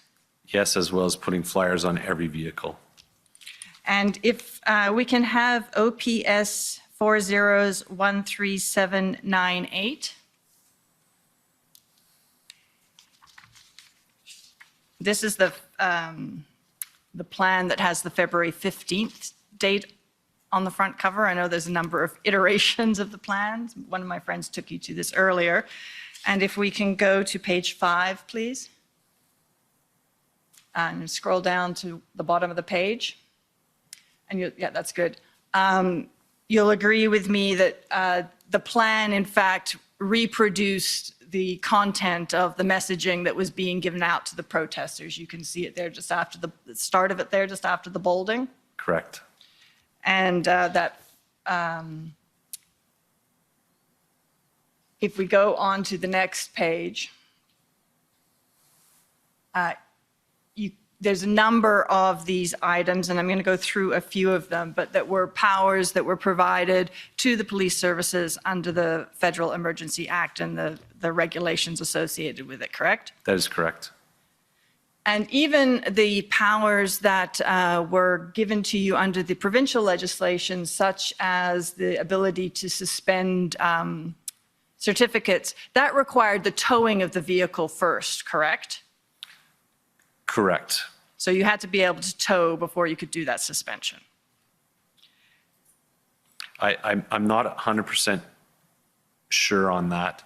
I don't know if there was abilities that if you're able to identify a driver within that it could be done retroactively. I just want to make sure that I'm not fully clear if it required the tow of it first. Well, perhaps we can refresh your memory. If we can bring up OPS 40-1181. Thank you, if you can, because there's. Yeah, this is a flow chart that. There's a lot of information on. Understandable.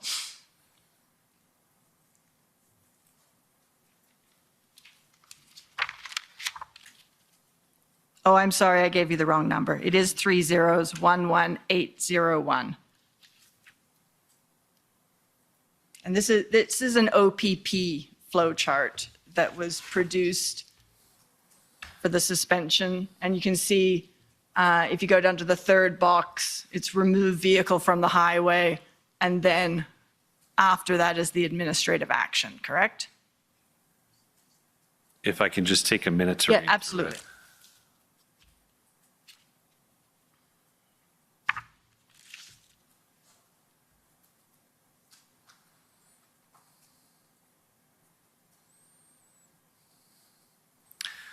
So I think this was somewhat of a flow chart to give instructions with the fact that we were doing the towing and that they're not, we weren't necessarily doing intervention action prior. This was part of our phased actions on portion, and just so that there was clear instructions of what was happening with the vehicles. And as part of the end part was that process that was going to take place. And once again, I'm not 100% sure if there was not the ability to do something with the CVOR, whether we towed it or not. But in this particular case, part of we were towing all the You were, and you're just not sure. Correct. I Fair have enough. to do a little bit more. Fair enough. Well, we won't. I could take you to one more place, but we'll move on. If we can go back to the previous document, OPS 301378.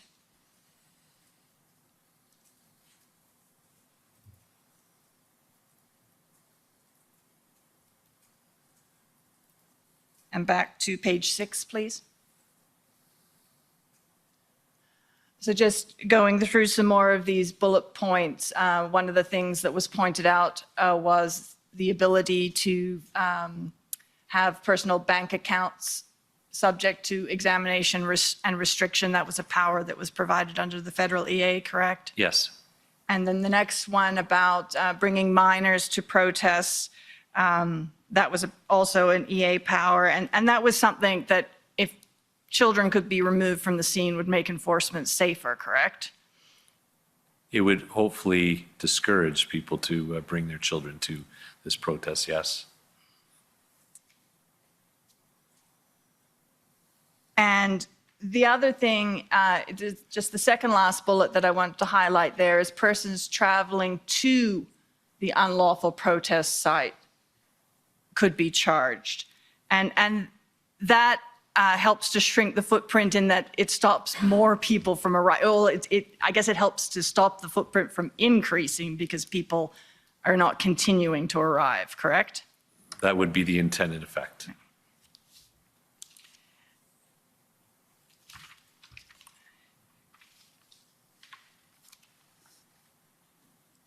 And you had some discussion with my friend earlier about, and you confirmed that you had used the Federal Emergencies Act powers in order to prepare, to put in place a secured area in the downtown core, correct? That's correct. And in fact, that is reflected in your plan further on down that page, in the second paragraph under situation, correct? And that was already in place, I take it, from the use of the has established as of February 15th, it was already in place? No, it has not. It was not. When did it go, when was it put in place? So we placed a soft, secure area in the evening of the 17th, and then it went in full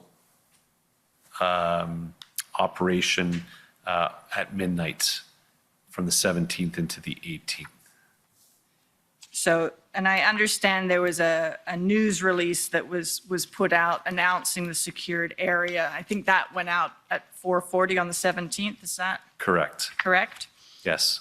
And that announced that a secured area was being put in place under the Federal Emergencies Act, correct? Correct. There are a lot of people, community members who live in that area who've been affected. We want to minimize the amount of impact and restriction that they would have had in their own community. And prior to that time, you didn't have an exclusion zone in that area, correct?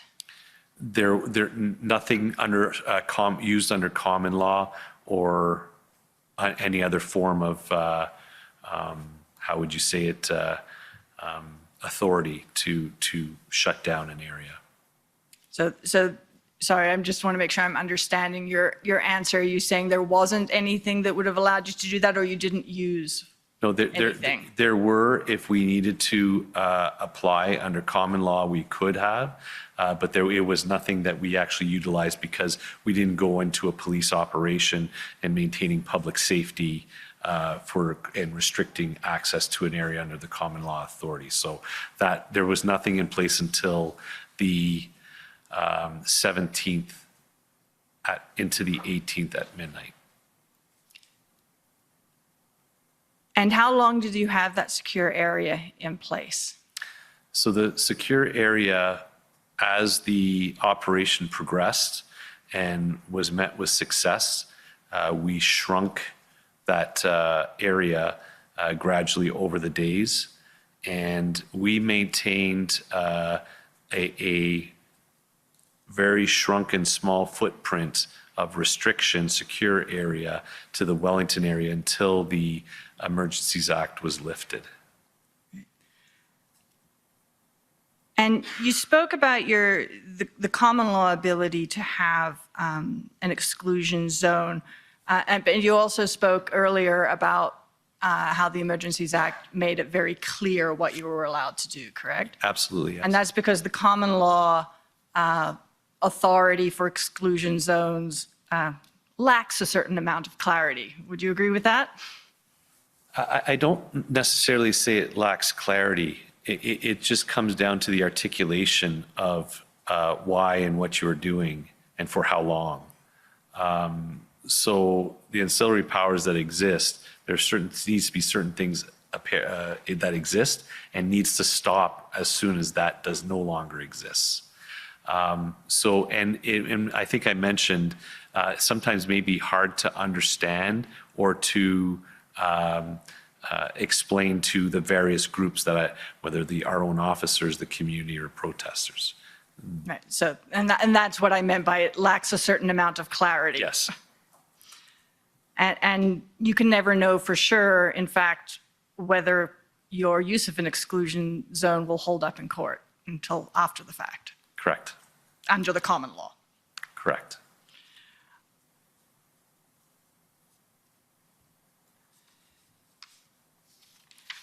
And so you kept it in place until the 23rd when the Emergencies Act was revoked, but you weren't conducting active police operations after, I think you said the 20th, is that correct?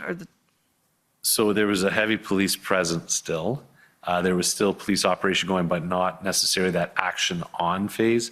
So as of the 18th, 19th, and 20th, into the 21st, it was more of a security posture that we held. So from that point till the lifting of the Emergencies Act, which we'd shrunk down to the area just surrounding Parliament Hill, that's the area that was maintained. Okay. So I'd like to move to the issue of tow trucks for a moment. You said in your earlier testimony that the OPP arranged for the heavy tow trucks, correct? So as part of the integrated group, one of the first things we did was ensure that, and through Inspector Dave Springer and Kirk Richardson from the OPP, who has a wealth of knowledge in that world, we focused at least a team working on that because that was a shortfall. That was a challenge that we were facing all the way through. And it was a big challenge because it was a big job to do. And we were having different challenges with tow companies not wanting to be engaged on this. However, through Kirk Richardson's work and from across the province, we had success quite quickly with that. And you mentioned that there were 34 tow trucks that were found and were available for your use, correct? Correct. And you received that information from Mr. Richardson, I assume? Yes, and Dave Springer. And that was around February 12th and 13th, correct? Around that time, yes. And I assume from your testimony that you then weren't later informed that many of those fell through and that in fact Mr. Richardson was not able to obtain the services of any tow truck companies without the use of the Emergencies Act? I was not informed of that. If we can bring up, please, PB NSC CAN 407378.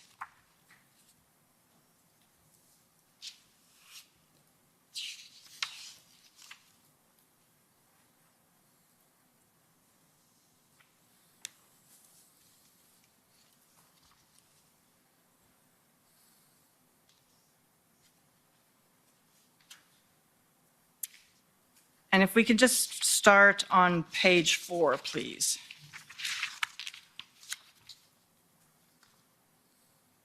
So were you aware that the powers provided under the Emergencies Act regarding compelling tow trucks was delegated from the Commissioner of the RCMP to the Commissioner of the OPP?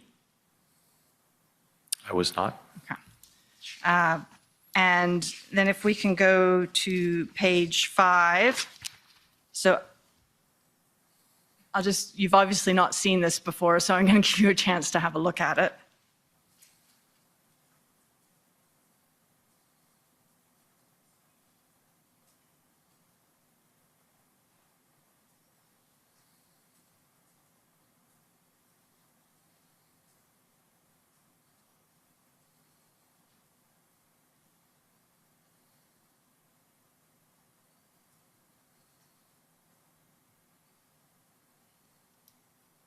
Okay, I was not aware of that.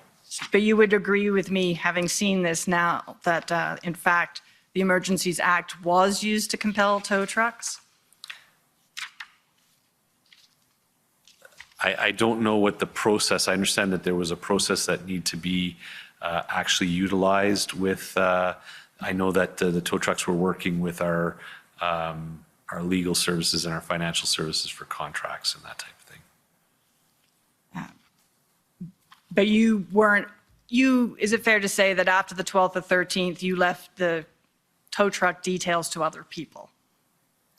Correct, but reporting back on the 13th that we had as I was told, and if this is inaccurate, I ended up seeing tow trucks arrive at the Leakin station in the back parking lot with our OPS cresting and everything on. So I was not informed differently, and Inspector Springer from the OPP had not informed me about any of this. So I don't know if he was aware of what was going on.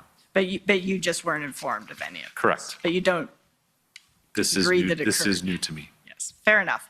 And just your comment on the OPS branding on the tow trucks, that was because of the driver's concerns about anonymity, correct? That's correct. And that's because they were concerned both about threats that they had received and their business reputation as well, if they were seen to be cooperating in these actions. Is that correct? Concern if that could happen, yes.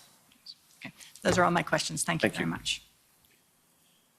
Okay, well, not sure I want to waste 3 minutes, but maybe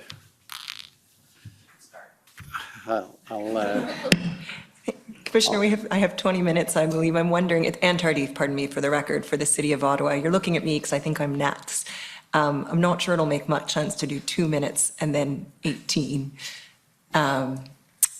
Okay, but I'm in your hands as to whether you want me to start now or wait after the lunch. Okay, I'll be magnanimous today. We'll have an hour and 3 minutes for lunch and come back at 2 o'clock. The commission is in recess for 1 hour. La commission levée pour 1 heure.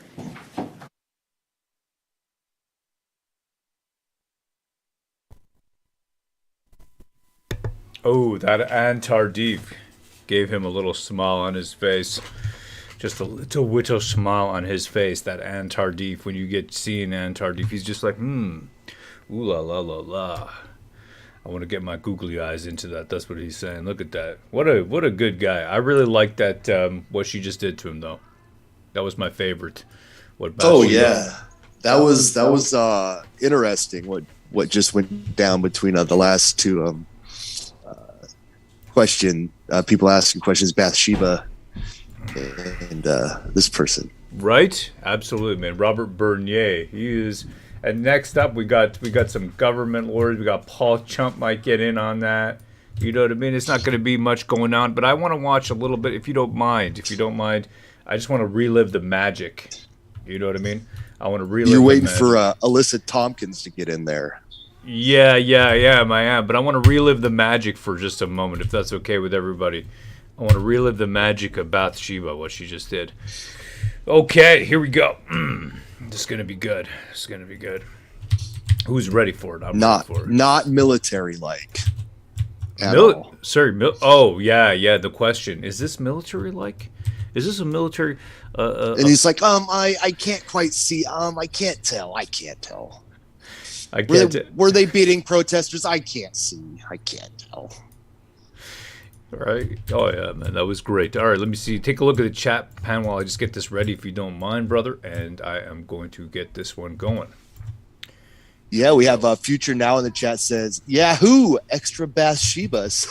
And Major Ruckus, he says, Bathsheba, our specialist. So everybody, all the freedom people out there are big fans of Bathsheba. I think, her internet fan club is actually forming right now in the chat. So hail the chat.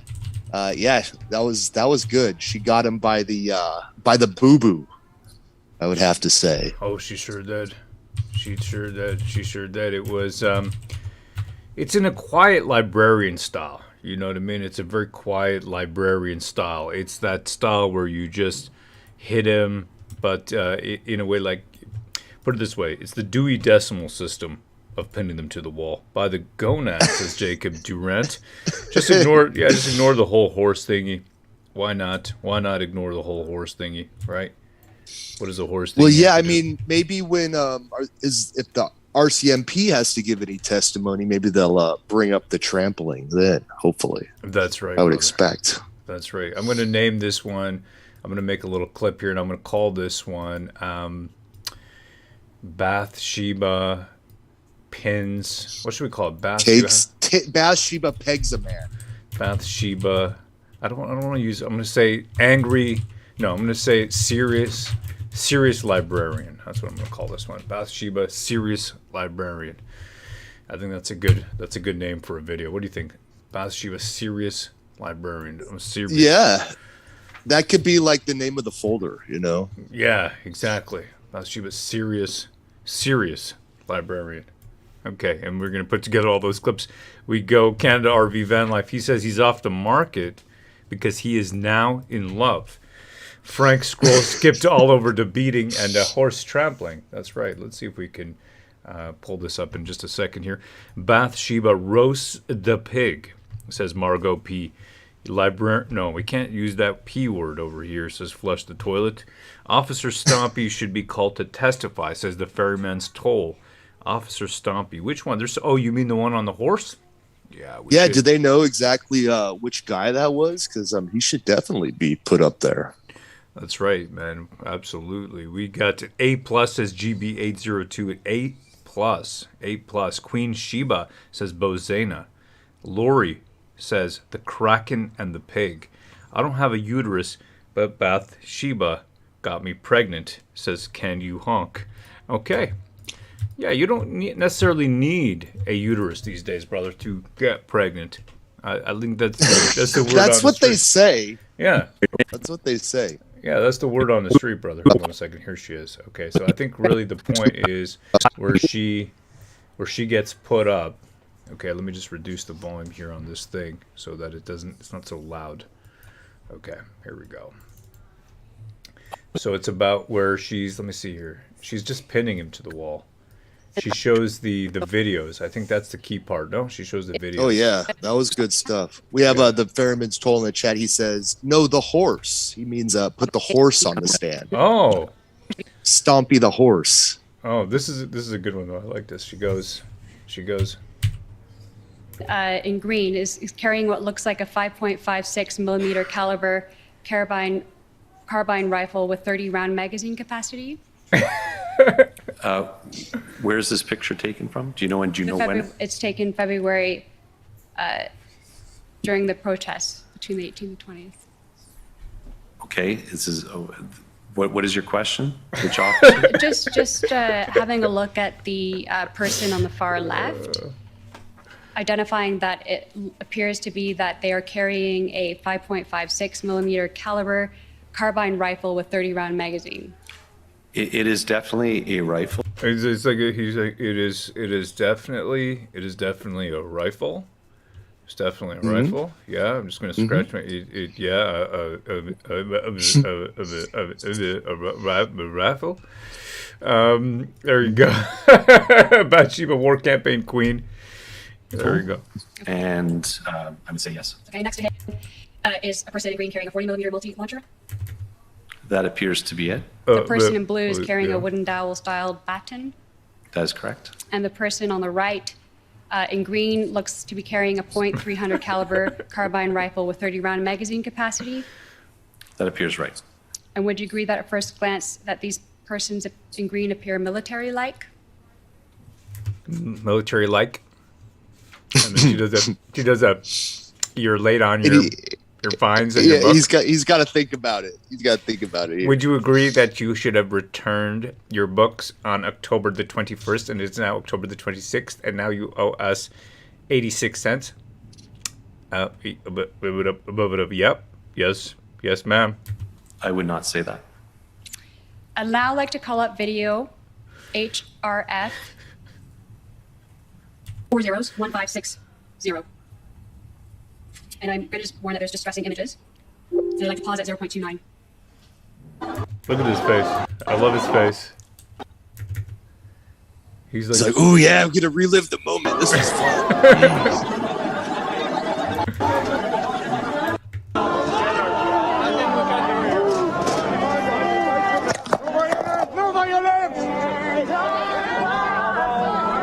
Relive the magic. Yeah, Bernier is getting a little journey, as Ro likes to say. Look at his face. Look at his face. He's like,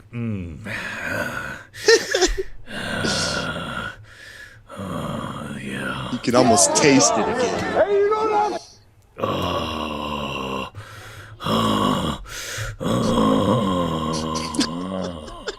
Wow. All right, so do you agree that the OPS officer in this video in the back behind the ranks, the line is using what is actually the muzzle and not the butt of what looks like a 40 millimeter chemical munition launched to beat a protester with? Not enough for me to see what exactly is going on. But you can see that there is a police officer in the back beating a protester with a rifle. There is not enough for me to see what is actually happening behind Because bodies. Video, Is he blind? Look at this. This is the face right here. That's the one I'm going to use for the. Hold on. That's what I'm going to use for the thumbnail. I'm just going to. Damn. I'm just going to grab that right over here. Okay, that's there. He should walk around like that all the time, and he could be Dr. Neely. He could be Dr. Neely for Halloween. Jabbapalooza. He could walk around like, he'll be like Jabbapalooza. They'll be like, "Oh, sweet costume. It's Dr. Neely." This one, I'm gonna juxtapose. Okay, I'm gonna juxtapose that image. All right, with this image right over here. This one where she's like, what? She's like, yeah, she's like the calm librarian, and he's like the kid that just got caught doing something bad in the library. That's right. You are late behind your books. Admit it. Okay, that's it. That's what I'm going to do. Boom. That's how I'm going to do the thumbnail. This is how you do the best thumbnails, right? So like you juxtapose. You got to juxtapose to. I'm just teaching the art of thumbnailing here at the same time. Okay. There you go. Whoops. There you go. Giving away your secrets. Giving away all my secrets. See that? Imagine that thumbnail. I can see it. Ooh, in my mind's eye. Oh. Beautiful. Oh. Beautiful. Oh. And then you use the font Impact, right? It's the meme font. And the meme font right at the bottom, and it goes, and it just says pegged. Boom. Pegged by a librarian. Sometimes I like to do the thumbnail first. Let's do the thumbnail. Okay, here it is. Hold on a second here. Let me just put this in here. Okay, there it is. Oh, that doesn't work. Okay, that works better. All right, so let's go File, New. Let's do new 1280 by 720. Are you gonna change the thumbnail on the spot for this video, brother? I am a professional. Okay, watch this. This is how you do a thumbnail. You should do that. But I need the chat to help me with the text. I don't think I can put pegged on it. So what I'm going to do is it's going to be like this. That's a thumbnail right there, 1280 by 720. Okay, she's looking at him disdainfully, and it's going to be called. Now I need a font over here. I'm going to select white. Is that selected? Oops. Okay. He wants to spank him with a ruler. Okay, and it says I need the right font. I need impact. Boom. Okay, the impact is for impact. You get it? Impact is for impact, and it's going to be like pegged. Okay, but that can't actually sit. That's going to sit on top of that layer like that. I don't think we can use that word on the Google. It'll get thrown into the wrong category. You'll get thrown into like the dark side of YouTube. Yeah, can you help me out here? Anybody? What's the chat saying, brother? They got it. Let's see. Yeah, any suggestions for let the beating. We have Propass says Peg Boy Bernie. How about, well, we probably can't use that. How about Emergency Act? Emergency Act, not egged, not pegged. Let the beatings begin. Gotcha. Got owned. Owned is a good one, or spanked. Spanked. Yeah. Spanked. Yeah. Spanked. That's a good one. Let's see it. Let's just look at that right here. That'll probably entice the perverts too. They'll be like, "What do you think, huh? What does the chat think? Spank? You like that? Spank?" We have Louis in the chat says egged. Egged. We got owned. We got pwned, boned, wasted, zipped up too fast, triggered. Triggered is a good one. Pinned, railed, ruled, glorious. Yeah, spanked, says GB. Spanked and owned. Jason McCoy says punked. We got nailed. Spanking. Okay, well, spanked. Yeah. How about spanked and owned? Right, but let's use the spanked and owned like this, right? There you go. And then you'll hit like the gamer market too. So you get the perverts and the gamers. They'll be intrigued by this headline and this this thumbnail. Like that, spanked and owned. There you go. Spank, what do you think? Bathe, what else we got? Anybody else you think? Or is that too much? Am I doing too much with the thumbnail here? This is a big thing, you know? No, I don't think that's too much. I think that's fine. Is know? it? What is it? And it's accurate. It's not like clickbait where you are only, giving half the truth or, it's a bunch of BS. This is actually true. Let me see here. Licked. Whipped, says Maggie. Whipped. Whoop ass, says Barb. Revealed. Revealed is a good one. Spanking revealed. That's almost like it's like you're getting the inside scoop, right? That kind of attracts people who are, you know what I mean? They want to it's like behind the scenes. Spanked is good, or exposed. Spanked and exposed. Oh, I like spanked and exposed. Oh, yeah. Okay. Spanked and exposed. Okay. The Emergency Act hearings, day 10. Yeah. Okay, hold on. Spanked and exposed. Boom, just like that. Spanked and exposed. Let me just look at it. Hold on, let me just look at it from far. Spanked and exposed. Yeah, that's a good one. All right, sold to me. Let me grab that off the screen. Spanked and exposed. Hold on a second here. Save that. Boom. I'll call this one spanked, exposed, Bath, Shiva, as well as Bernier, Ottawa Police Superintendent. Okay, and then I'm going to export that right now. This is how you do it. You gotta be fast on your feet over here. All right, this is not. It's not for like the average. You know what I mean? You got to be top class. Hit it at your right speeds over here. Okay. And you have to have good quality internet, not like these fakes at the Emergency Act hearings whose internet keeps going out. Okay, let's keep going here. Video, please. Now,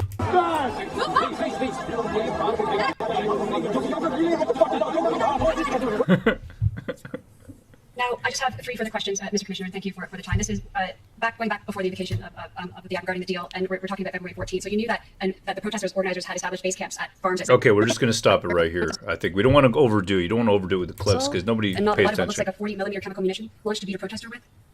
Not enough for me to see what he's doing. But you can see there is a police officer in the back beating a protester with a rifle. There's not enough for me to see what's actually happening behind these bodies.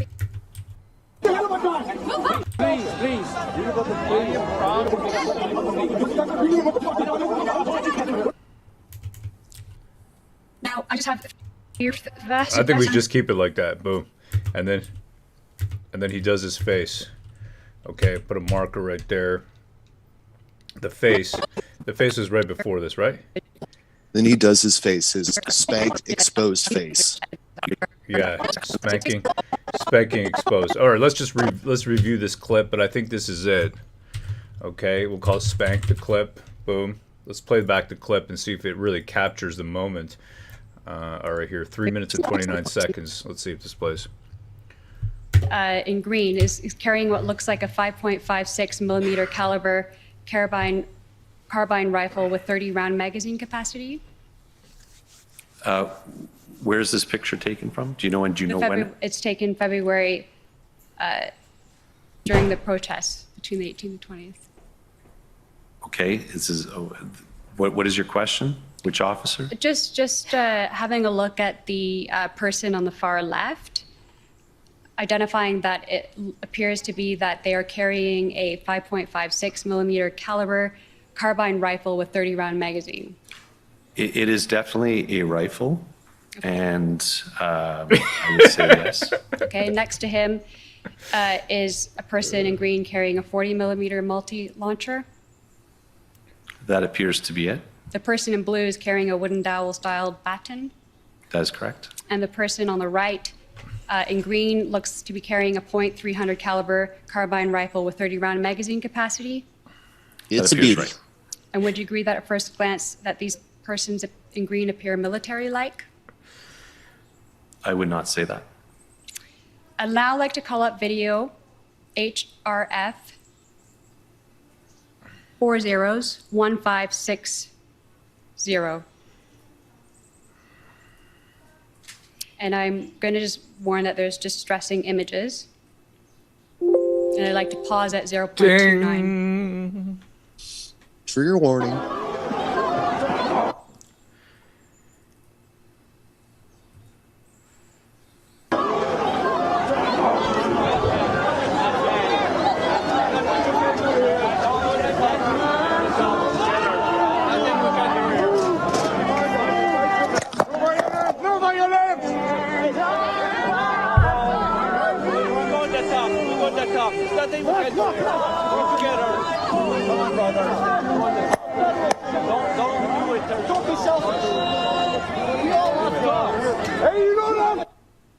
All right, so do you agree that the OPS officer in this video in the back behind the ranks, the line, is using what is actually the muzzle and not the butt of what looks like a 40 millimeter chemical munition launched to beat a protester with?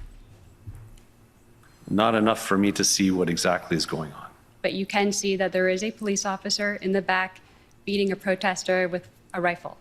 There is not enough for me to see what is actually happening behind We continue bodies. playing the video. Look at that. That's it right there. You know what? Okay, so this isn't like a trick. I'm going to just show you right now. Okay, so what you do, another way you can do this over here is that what you want to do is you want to put sort of like a teaser right at the beginning, because people they just click off. They're not interested. Okay, they're like, is this going to get good? You got to like kind of give them a taste. Right, you got to show them like a little bit of the good part. Exactly. It's like a teaser. You know what I mean? You got to give them the tip. All right, so here we go. There is not enough for me to see what is actually happening. Okay, hold on a second here. Behind We continue bodies. playing the video, please. Okay, so actually we'll do it right over here. Right here. I think this is it. But you can see that there is a police officer in the back beating a protester with a rifle. There is not enough for me to see what is actually happening behind We continue bodies. playing the video, please. Okay, hold on, it's behind. This is his eyes. It's eyes right over here. That's his eyes. Okay. Right. And if you could, like, is there a way to like just pause on that for like half a second? So it's like a half a second of his just staring at you like that, like right at the beginning. That's brilliant, Ben. That's a brilliant idea. Thank you, brother. Really appreciate that. What I'm going to do now is, okay, I'm actually going to go right to the beginning of the clip. I'm going to put that at the beginning. I'm going to paste that at the beginning. And now what I'm going to do is I'm going to slow-mo that portion, and it's going to zoom in as well as slow-mo. Oh, yeah. Right? Okay. Actually happening behind We continue. bodies. Okay, so here it is, right here. Okay, just right there. That's the moment. Gonna zoom in. Okay, so I'm gonna boom. I'm gonna do that. I'm gonna take that moment right here. Okay, no, actually, I'm gonna right here. It's called the frame hold, right over here. Okay, at this exact moment where his eyes do this bug-eyed thing, add a frame hold.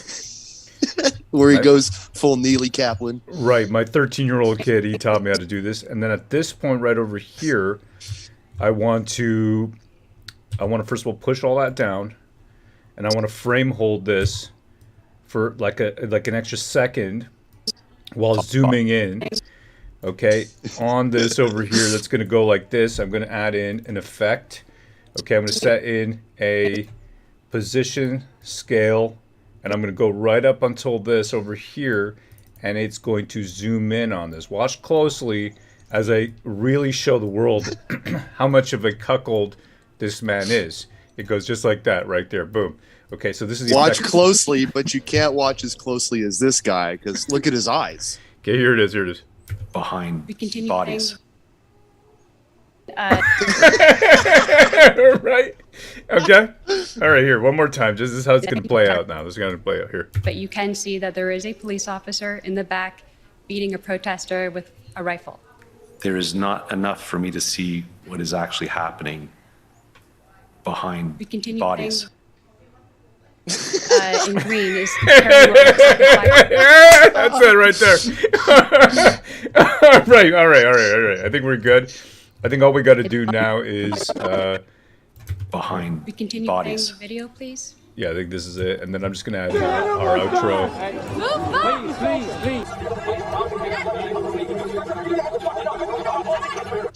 Yeah, exactly. Okay, at that point over here, I add in this. I got something called full video or something. Full video outro.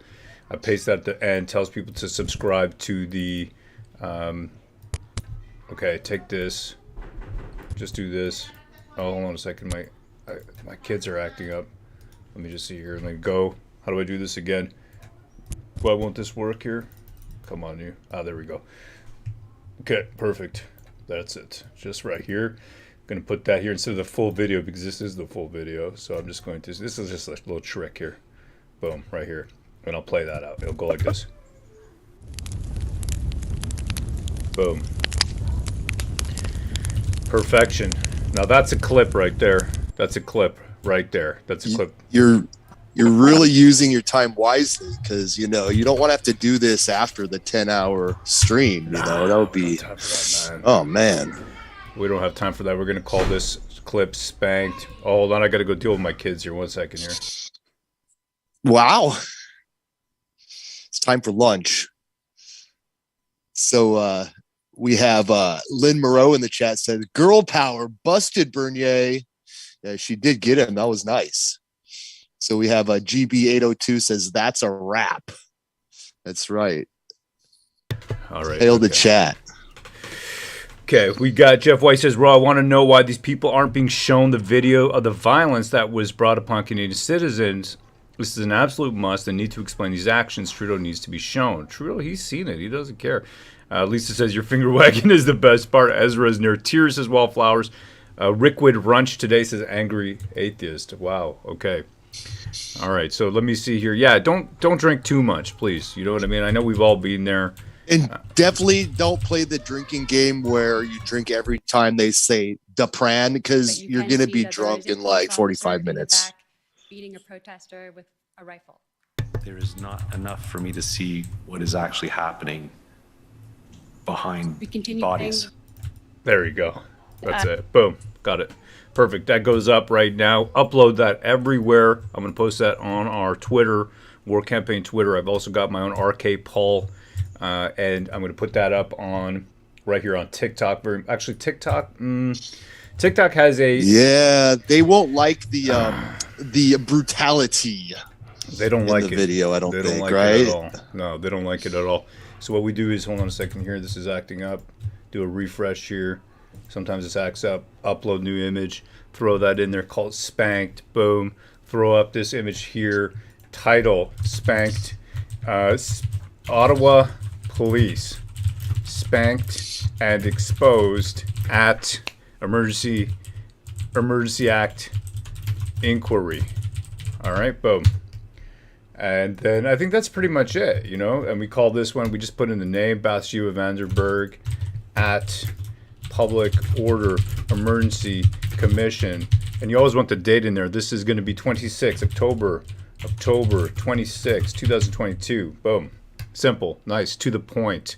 You want to stick to simplicity when you're doing your uploads, okay? This is really it. I'm showing people how to get information out there. This is how you do it. Just get that information out there and and get those likes and those subs and those views. Get the information out there. You've seen Mr. Patrick McNulty. He was doing the same thing on his Instagram, doing amazing work. Spanked and Exposed. There it is. Tell your friends. Spank you very much for doing that, says Don. You're most welcome, brother. You're absolutely welcome. Also got our Rumble, which we're trying to do the very same thing on. Throw that same thing right there. You just throw that video, spank.mp4. That goes out. And here's a little trick as well. Just copy and paste your titles, okay? Because you don't have time. Who's got time to retype that? I don't have time. You know what I mean? We're busy over here. You paste that in there, copy, paste. That goes into there. Once that's uploaded, you paste in your thumbnail. That's how you do it. That's how you put things out on the internet. Are you using OBS, says Vanny? Yes, I am. YT Shorts Roast, says Benoit. I'm going to crowdsource rat traps to clean up Ratawa, says I watch too. Don't mess with the freedom movement, says Dr. East York. Thanks for the tutorial. You're welcome, LG. This is how you do it, Bohemian Coven Tarot. Love you, Rose. Sorry about that. That was a slip of the tongue. Bada bing, bada boom, says Canadian Rat Patrol. This is Rat Patrol, man. This is literally Rat Patrol. And of course, I pay my $7 to Twitter every month so that I'm able to post videos that are longer than 2 minutes and 20 seconds. You pay for Twitter. I pay for Twitter. I want to get the info out there, Pan. You know what I mean? That's it. Well, they'll shadow ban you if you don't. They'll just shadow ban you. Exactly. You got to pay for Twitter so you don't get shadow banned. All right, there you go. That one's good. That sometimes a thumbnail takes a second to come through. It can't throw it on TikTok. They don't like police brutality. They will give you a community strike like I've got already here before.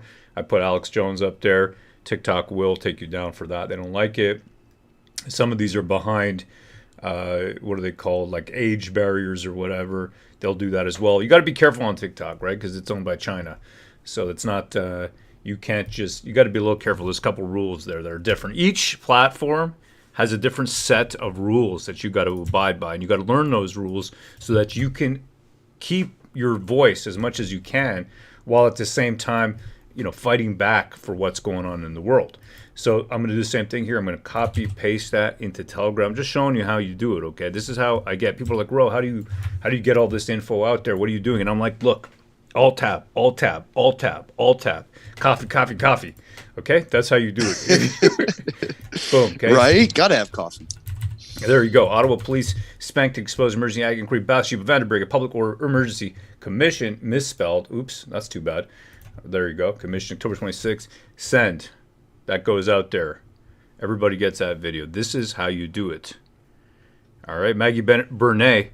She says, ditto, this is as bad as Alex Jones's kangaroo court. You got it. TikTok equals brutality. Police brutality not okay. And groomers okay. Mike, exactly. You got to learn each platform's limitations. Okay, that's what it is. Actually, you see here it's too big, this file. You see it's 22 megs. Okay, so what you want to do here is you want to bring back your Premiere, okay? And then what you want to do is you want to re-encode that. So you go export. Oh, I just press Control M. I don't know where the button is. At that point, what you want to do is you want to put this is like a tighter encode. I put a preset here for 480p bigger because actually this would be better as tight 720, 33 megs. That's still too big. I think try 480p. This is a little bit better. Okay, export that. That's going to export it in a tighter way. People on Telegram, you want the content. They don't have a lot of time. They're on mobile data. They're walking around, they're relaxing, you know, they're avoiding the police, they want to watch a video like this, have a lull, put their phone down, go back to what they're doing. You got to respect your audience. They have limited time, but they want to be informed.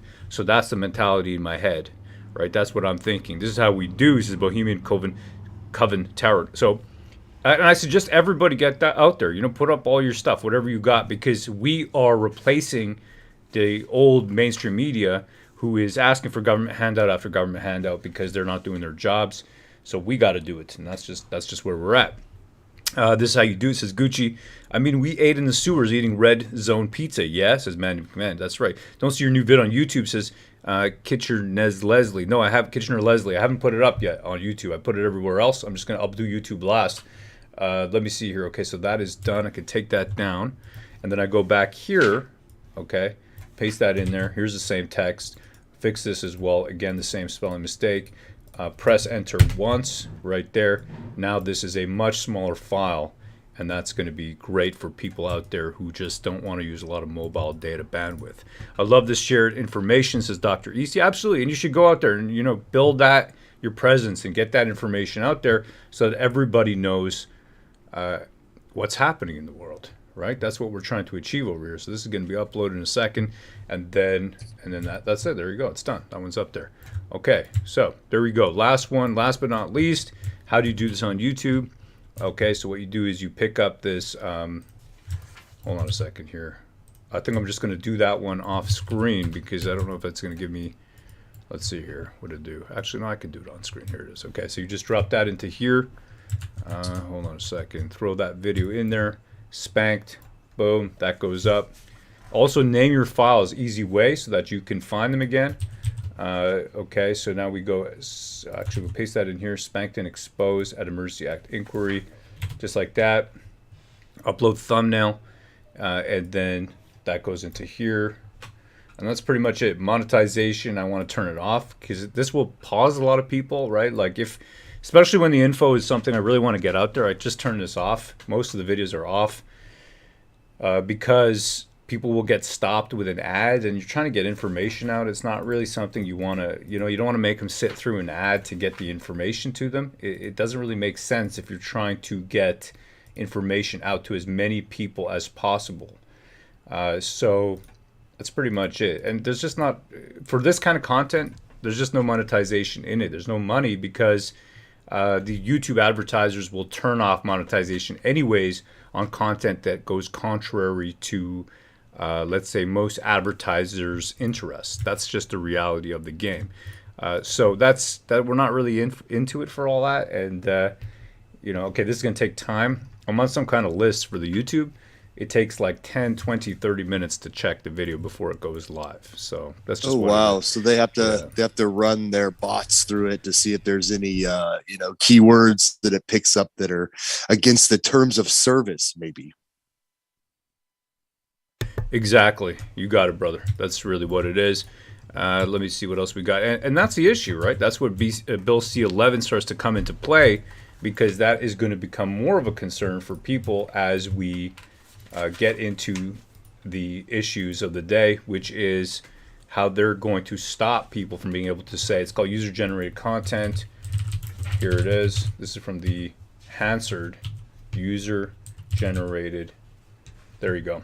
I think we're going to have to revisit the issue of user-generated content. This is Bill C-11 Senate debate, second reading yesterday. That is that was out there, and they were talking about this. They're talking about what the bill has inside of it and what it doesn't, and what it's going to do for user-generated content. That's what we just did right there. That was user-generated content. Okay? That was literally user-generated content. It is generated by users. We're users. Great video on Rumble. Rose says, DeCurley, appreciate it, brother. Yeah, I mean, we're there. We're on Telegram. Okay, I like Telegram because you can really put a lot more stuff out there. And I'm often reading in the chat. There's a war campaign chat that's associated with it. I'll just throw that up here. You go to war campaign. When you click on this comment button, then there's this chat comes up and you can subscribe or something like that. You can click off. There's a button you can click. I think I'm already subscribed, so it doesn't show. But then it takes you to this war campaign chat where you can talk. And I often read this, Pan and I, and our moderators, and then, oh, look, see this? Margot right there. She just wrote, well done, Ro. Impressive to watch you put it together. Yahoo! Watching you live, brother, says Mon Nam. So that's cool because, and if you guys are interested, what I can do is I can kind of monitor this off to the side, and then if you want to send an image, see that? Awesome, Ro, says Maggie.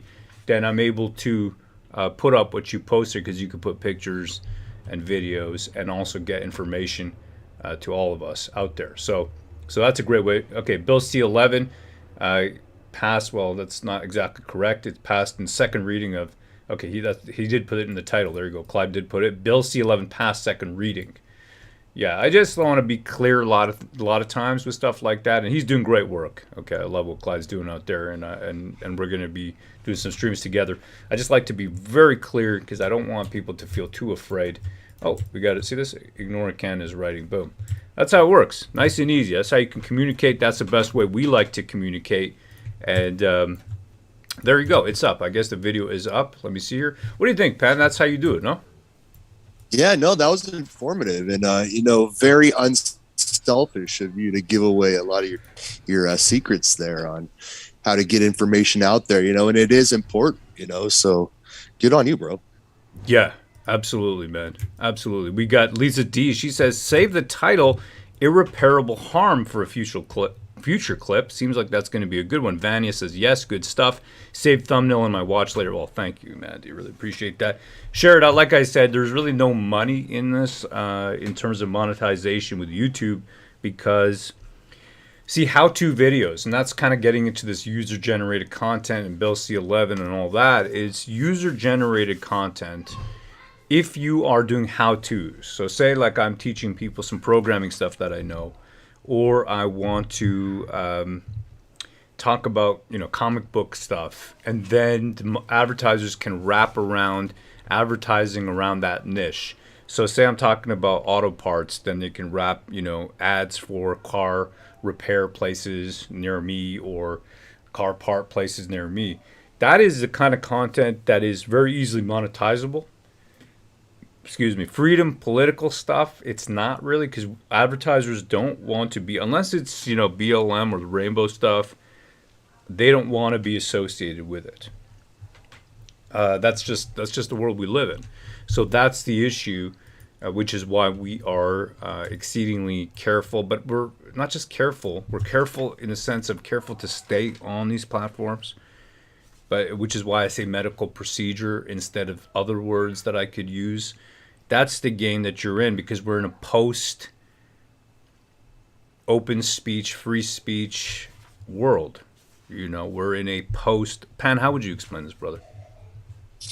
Yeah, no, that's it. I mean, unfortunately, we can't say everything that we want to say exactly how we want to say it right here on YouTube and other platforms, but we feel like we do have a voice, so we need to get that message out there, like it's an honor to even have people that listen to us, and absolutely. they say things about us that are just far too nice, like you guys are fighting for freedom and stuff, and I appreciate that, but we're just regular guys, and we have a little bit of this platform here, so thanks to all the freedomers out there that watched during the Freedom Convoy, and the channel kind of blew up during that time, and we figured we'd make the most of it. So here we are, and we really appreciate you guys sticking with us through the break.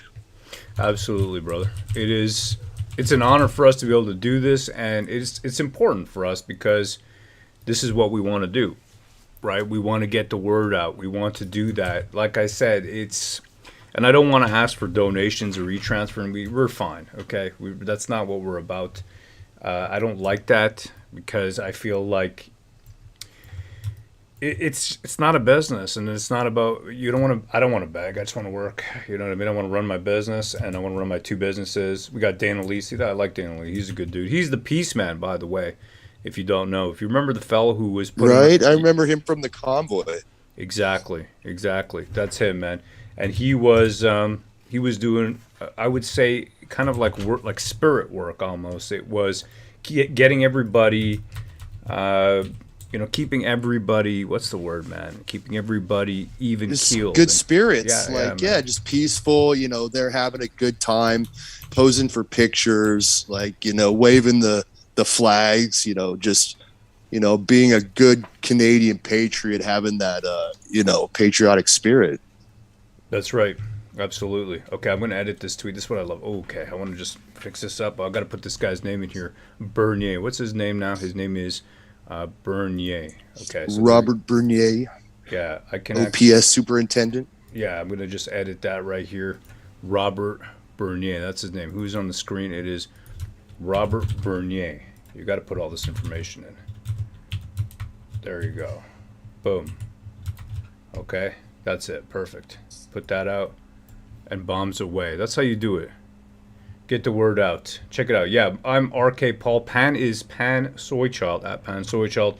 And we got War Campaign YT on Twitter. You can take a look, find us there. And you know what I mean? This is it. Get the word out. Help us to share this content. I'll give you an example. So Catherine McKenney, that video, okay? That video, you think, hey, how can I make a difference? Internet is just the internet. Well, it is and it isn't. It's kind of a weird one, right? You know, you go down here, that Catherine McKenney video, that video has 110,000 views. So what does that mean? That means that 110,000 times this video has been viewed of seeing her, what I call, you know, contravention of justice. That's what I think it is. It's a contravention of justice. That's what she's doing. And then that goes out to people. And then does that influence the election?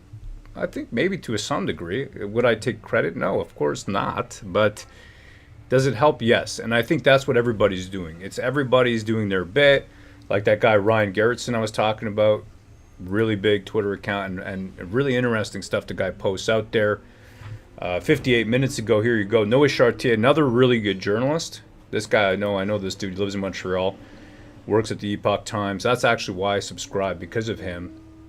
And right over here, OPS Superintendent Bernier says he can't confirm whether the officer in the back is repeatedly hitting a protester with the muzzle of his weapon instead of the butt. And that's it, getting that information out. Oh, no. Uh-oh. Ryan Gerritsen, 38 minutes ago. Here we go. This comes down to Justin Trudeau, number one, in my opinion. He's totally incompetent to be prime minister. God bless the teachers, because I love the teachers. He was a drama teacher for a year, and he's going to be the prime minister? You have to be kidding me. You put his resume up against the prime minister's, you go to any company in the world, Justin Trudeau couldn't even be the floor sweeper, not to mention the prime minister. You have to be kidding. You look at his resume, it shows that he's weak. Now, to be fair with the Liberals, I wouldn't say that about Jean Chrétien. I wouldn't say that about Paul Martin. I'm saying this about Justin Trudeau is not competent to run this country and be responsible for your hard-earned tax dollars. Okay, so you just seen that. At the same time, you got Doug Ford. Let me see here. What do I got? August 30th, stepped on a bee. I got a bunch of all the stuff that I've saved.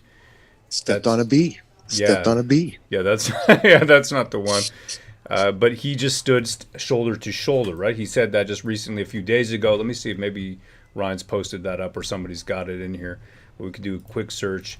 Doug Ford, Trudeau. I'm sure it'll come up. Somebody's put it up. And this is the thing, right? You don't have to do everything yourself. It's all about many people doing what they do and then all that information coming out. That's the game here. It's what's this now? True North. Okay, no, he's talking about Doug Ford. Oh, what? This is interesting. Hold on a second. Here. Witnesses. Can I just get your reaction to Premier Ford fighting his summons to appear before the Emergency Commission? Should he appear? I will let the Emergency Commission manage its own witnesses. For my part, I was glad to offer to go as soon as we... He looks hungover. He looks like he's on a bender, doesn't he? Look little pasty. No, look at the way he's behaving in his skin. Just look. Clammy. For my part, I was glad to offer to go as soon as we called the commission, because it was an automatic part of when you invoke the Emergencies Act, you make sure that there's a public inquiry to look at why it's done, and that's exactly why we called it, and that's exactly why I'm looking forward to appearing. But I will say it was... No, that's not why we called it. The Emergency Act inquiry has to be done by the law. Inside of the Emergency Act, it says within 30 days, they must call an inquiry into the use of the Emergency Act. It's never been used before. I hate when he says this because it's a straight up lie. That's what it is. You did not call it because you wanted to be transparent. It was called because it has to be called by the law. Just like he pulled back. I still don't understand this, okay? So the Emergency Act has to be, ratified by Senate, and it never went through that. And yet the police, and we just saw over here Bernier, right? Superintendent Bernier of the Ottawa Police, talk about how they were able to use it. So they use this thing without even it going through the proper channels. What does that tell you when it doesn't go through the proper channels?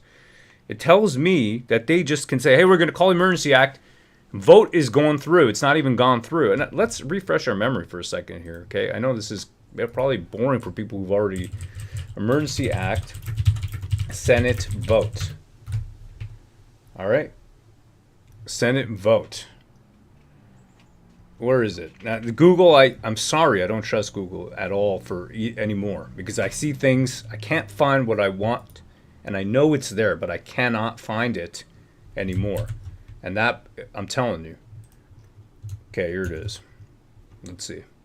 Conservatives accuse Trudeau of stoking division as Senate debates use of Emergency Act. So, House of Commons votes in favor of the act on Monday. But remember, it's already being used since the 14th. And let's go back to our calendar. Okay. Here it is, our calendar for year 2022.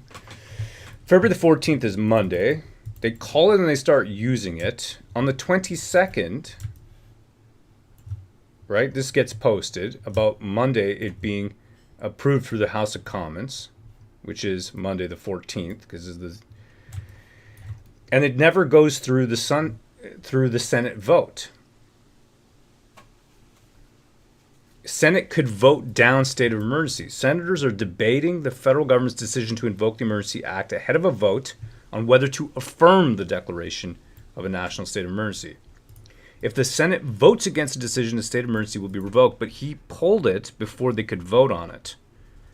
So what that means to me is that if they just delay, by the way, they're running the game, the system, you can declare it, and then you just have to put off the vote, just like they're trying to do with this mootness motion for the travel ban mandate court case. They're trying to say, hey, it's moot now because we've suspended it. So we don't actually have to run it through the court system. It doesn't make any sense to me unless you simply are not interested in running the system according to the rules, the laws that it's supposed to be run by. Explain that one to me. Not lawful, spanked and exposed is in darkness, right? Okay. Government acted on the EA before it went through the process as Canadian Unfiltered. This is the new law in Canada. Use it until the challenge happens, says Handicap 1001. They've been skirting the law this entire time, says Sarah. They skirt the laws and nothing happens to them, says Dr. East York. There you go. We got Tinfoil Hat Nick. He says DuckDuckGo has stated that it hides information. Yes, it has. Indeed, it has. We got No Way, No How. He's talking about this is an evil persona. We've got Canada RV Van Life, who says explained sneaky weasel. That's what I was thinking. Thanks, mate, says Mark London. I know moot, so no harm done, says LG. Dictatorship explains it, says DeCurly Dak. NIO England says I don't want a precedent. All right, let's see. Overreaching, says Kim A. It was important that different orders of government were able to work together, and Premier Ford and I worked together well on delivering a return to normal for the citizens of Ottawa and people across the country. But that's not what the transcript said. Look at him. Look at that face. How cute. Such a cute face. Smug. Very smug. Very smug. But I want to see the one where Doug Ford specifically is talking about how he's standing shoulder to shoulder. And I don't see it here. Oh, there. No, that's it. It's up to Nokia. That's the one. Here it is. One of the people who's testifying at this inquiry, but also if you can think back to February, do you think that the federal government was justified in using the Emergencies Act to lift the occupation of downtown Ottawa? Well, we have some of the top officials with the OPP testifying, and yes, I stood shoulder to shoulder with the Prime Minister. These folks were camping out. Everything from whirlpools, disrupting downtown, disrupting the lives of the people of Ottawa. We've worked collaboratively with the mayor and the Prime Minister. And interesting because they don't. Okay, yeah, you can see it in the back over here. You can see Trudeau's facial features, and I should do a zoom in edit of this. You know that, because if you look at the source video, okay, and I'll show you another way because I always go to first sources. What I do is I take a clip of what he just said here. That's a good way you can find it because it'll take you to a transcript often of the video. That's how you find. Okay, so he says here. Camping out, everything from whirlpools, disrupting downtown, disrupting the lives of the people of Ottawa. We've worked collaboratively with the mayor and the prime minister. Okay, we worked collaboratively. We worked collaboratively with the mayor. Okay, Doug, type in Ford. All right. Here it is, the star. Is this the one? Yeah, that's the one. Here it is. Okay, so that's how you can then find, because you take that phrase, you do the search on the phrase that you hear, and then you will often find a transcript or that quote used in an article. That's how I do to trace back for sources, because you always want to get the direct source. Otherwise, you can't tell what you're reading. Is it because even people on our own side, right, in the sense of they're fighting for freedom and they care about all this, you know, you can easily get confused. And I'll give you an example, right? There was one that I found. They were talking about how Trudeau was backtracking. What was he saying very specifically? He was trying to make justifications, but they had mixed up the dates. Anyways, it doesn't matter right now. So as soon as you find this, you see this Nokia. All right, so we go Nokia Ford Trudeau. And then you're going to find the video. There you go. That's from CPAC. Now you can jump through. All right, and you can just scroll through. Here it is. You can see them together. You've seen that scene. Here it is. Emergencies Act to lift the Boom. occupation of downtown Ottawa. Well, we have some of the top officials with the OPP test. Okay, you see that? So that's how you do it. And then I just looked for that screen exactly of him standing behind him. Now look. Testifying, and yes. Now watch Trudeau's face here. I'm going to slow it down. Okay, down to 0.25. Shoulder. Okay, look at Trudeau's face right there.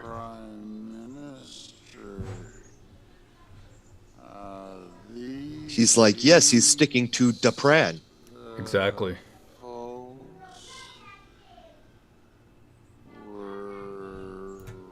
It's going to speed it up a little bit. 0.5. Camping out. Everything from whirlpool. Just keep watching Trudeau's face. Downtown, disrupting the lives of the people of Ottawa. See that? We work collaboratively with just keep watching Trudeau. It's nodding. Prime Minister over at the borders. They were holding up $1 billion of trade every single day, getting across our borders. We were getting phone calls from. There you go. See that right there? It's unacceptable. Back it up a little bit here. Just that one more. See that right there? It's almost as if he's got his hand, okay, right into his back hole, and he's, you know, Doug Ford is a puppet. That's what it is. He's literally a puppet. He's puppetkin. Unacceptable. Myself and I know the Prime Minister believes. See that? See that little? Yeah, I'm the Prime Minister. That's right. Just do what I say to you. Good doggy, Doug, says Victoria Winter. Deep 6 digits says broken profit. That was a good boy nod, says Mikey V. Free speech. And there you go. Again, that's why I like these. You see, okay, and I'll show you another trick right before we get, because this stuff's going to start in about 3-4 minutes. Okay, so let's say you see this YouTube video. Now you found the source. So what do? Now I got all kinds of programmer computer tools to download the video. Okay, and I'll show you the difference. And you can use these if you got the skills to do it. I use this one called YTDLP. Okay, type in YTDLP and then paste that in there, and it's going to download the source. I'm going to have that on my hard drive, which I then can edit. Another way to do it, you're on your phone or whatever, and you want to do is you want to throw out. You found a juicy bit of information.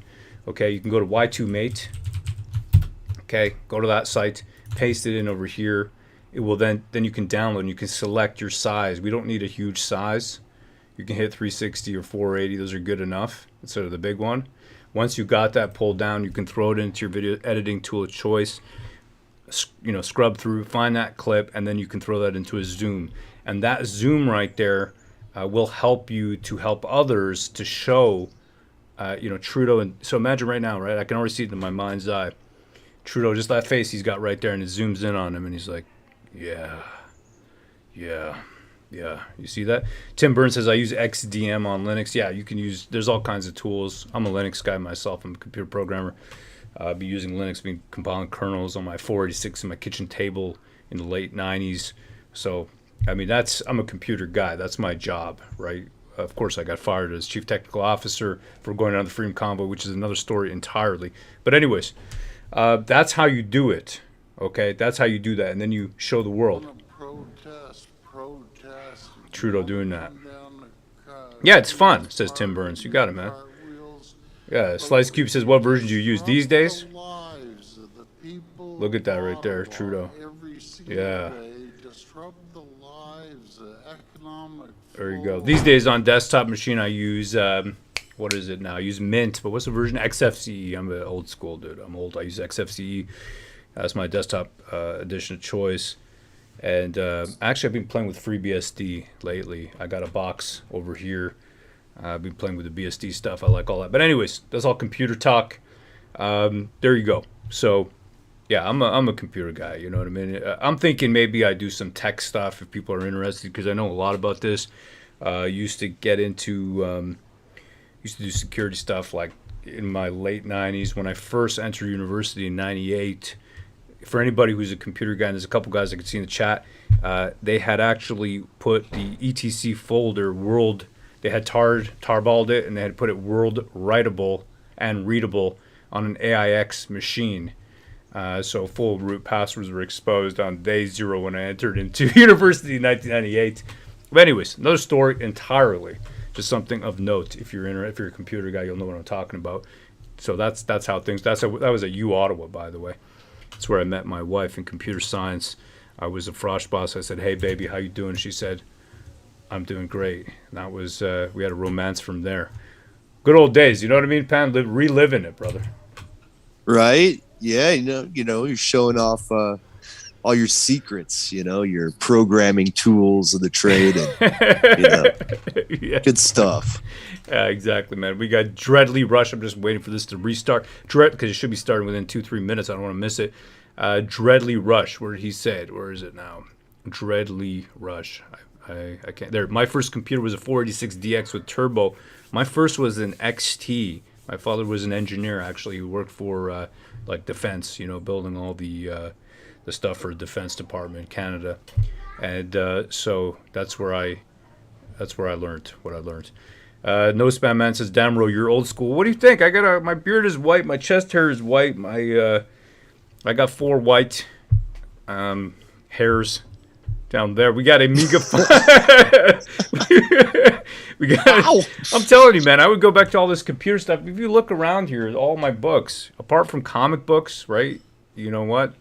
This is it. I'm like, we're just nerds, man. That's what we do. It's just, I don't know, man. That's how we met. Just, you know, like hanging out in YouTube chats where dudes were talking about nerdy stuff, whether it was, comic books or Star Wars or, whatever. We just kind of bonded over the fact that these, our favorite television shows and comic books had been ruined by these leftists out there with their propaganda. And, that was years ago, and we'd probably, Ro, would you say we'd rather be talking about that stuff, instead just relaxing. But, here we're kind of on a mission, I'd say. Exactly. And I can see a ton of people here, men, women, right, young and old, who are, into computers and all the rest. 42. I'm 42. That's right. I watch. He said 42 or 43. I'm 42, born in 1980, April 1st. 1980. That's the day I was put on the internet, April 1st. And look, they bonded over the fact they weren't getting any, lol, says Mike. Wow. Right. We're both married men, so man. Probably not getting any. Yeah. Look, bottom line is this, okay? We would do other things. We wouldn't do this. It's crazy. Imagine everybody here, we're all watching this together. Would we do this? Would we sit here watching these inquiries? I'm telling you, it's like watching paint dry. Everybody in the chat, if it wasn't for the chat, I wouldn't be able to watch it. You wouldn't be able to watch it. We wouldn't be able to watch it. It's killer. Right? Yeah. Yeah, that's it. I mean, hail the chat. Like, a lot of people are saying, man, War Campaign has the best chat. Well, that's 100% true. Like, it's been hilarious, to sit there, even though this is sad. Like, we're literally watching Canada lose their freedoms, but still we find a way to laugh, through it. So hail the chat. Hail the chat. Absolutely, brother. Big hail the chat. Make sure I use multiple sites because I don't trust any one of these sites anymore. Nobody can seem to get their tech working correctly. Mm-hmm. Okay, they're still not up. They don't want to come back. They want to stay on lunch break. Let's see, CPAC. Got Jagmeet talking live right now. Okay, so that's another one to look at. You should check out CPAC is a great source. Everybody uses them. Really watch CPAC. I'm telling you. This is live right now. The JAG. Oh, look at that. They're running to work. You can see that. It's good. So I'm just going to keep this behind over here so we don't miss what we're actually here for. There you go. Yeah, they should be starting in a minute. But other chats are dry as a popcorn fart, says Alberta Bear. Well, that's it. Because the thing is that we've been doing, the culture war stuff, and that's where the war campaign name comes from. It's not because we want war, right? Or we see this as a physical hot war. Not at all. We're comic books, right? I mean, this is just to show you. Vestige right over here. Okay, look at that. Comic book company. But the thing is, we know how to run a chat. The moderators are very experienced here. They know how to allow everybody to have their... Even if you say rude things about me or Pan or anybody here or about the moderators, that's not a reason for us to delete you or mute you or block Order you. à l'ordre. The only thing that will get you muted or banned will be if spam and if it's... The commission is reconvened. La commission reprend. And threats, like physical threats, because that will get us taken off YouTube. Here we go. I'm just a commissioner here, so there's no need to stand. I know it's bad habits, but we've got a different procedure. They're now used to it, but okay. Are we ready to continue? I guess we're now on the City of Ottawa, I think, who didn't want to use my 2 minutes.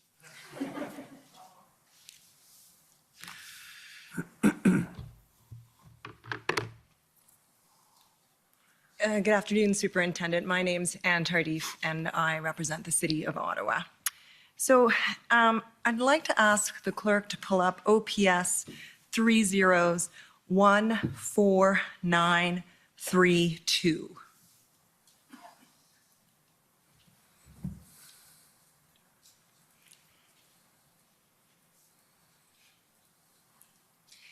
And these, Superintendent, I understand are your handwritten notes, is that correct? Yes. And the date there, February 3rd? Yes. I'm going to ask the clerk to please turn to the bottom of page 5 of this document. Oh, right there. And now, Superintendent, you'll have to help us if you need us to scroll up for context here.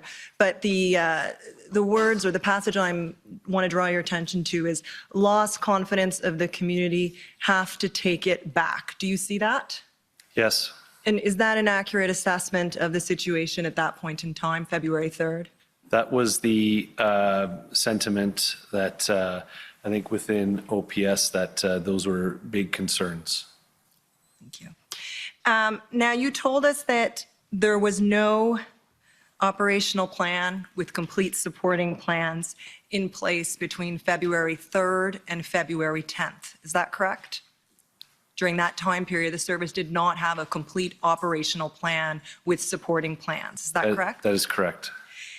And up until February 10th, the date you took over, I think you took over in the evening, to be fair, as event commander, the service lacked an overall plan to restore normalcy to Ottawa, correct? At that point, correct. Okay. Up until that point, fair? Yes. And I take it you're aware of the miscommunication concerning the arrests that were made after certain protesters removed fuel from the stadium at Coventry on February 6th. You're aware of that, correct? I'm aware of that operation taking place. And you're aware that there was a miscommunication insofar as PLT was not advised of those arrests prior to them being made? I'm aware of that now. Okay. So you're aware of that now. Fair enough.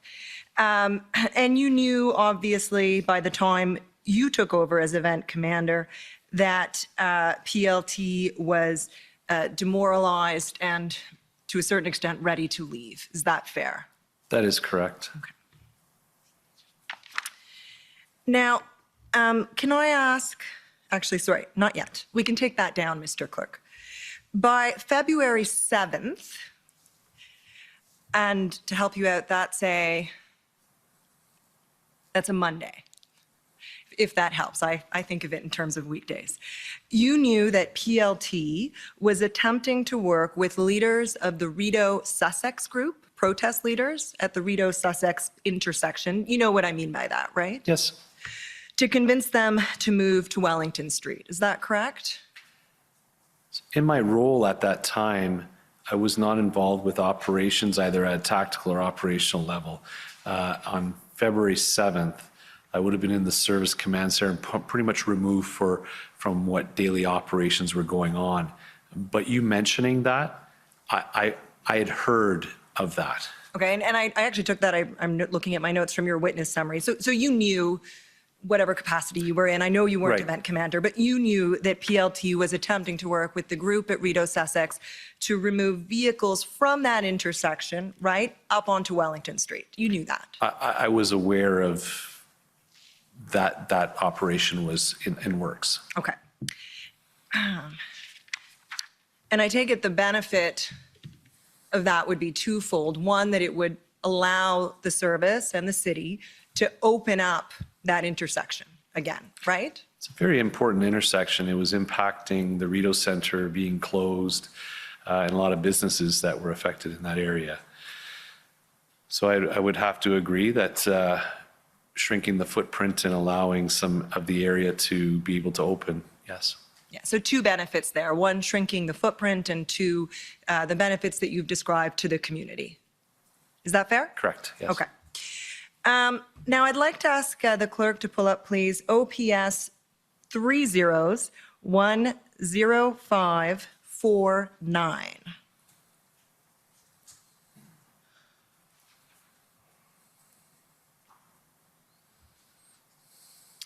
And as it's coming up, there we go.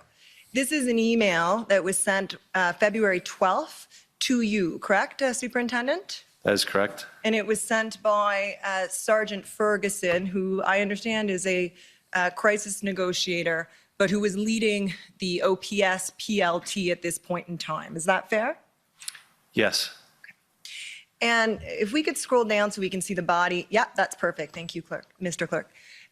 You'll see that Sergeant Ferguson is notifying you, because by now, February 12th, you're event commander, of a possible future decision point. Now, he says council, and do you see how it's redacted there? The name's actually in the next sentence, Wilson, and the metadata associated with this document indicates that it was in fact Keith Wilson that he's referring to. So it's counsel Keith Wilson, who is one of the lawyers representing one of the convoy groups, reached out to PLT members.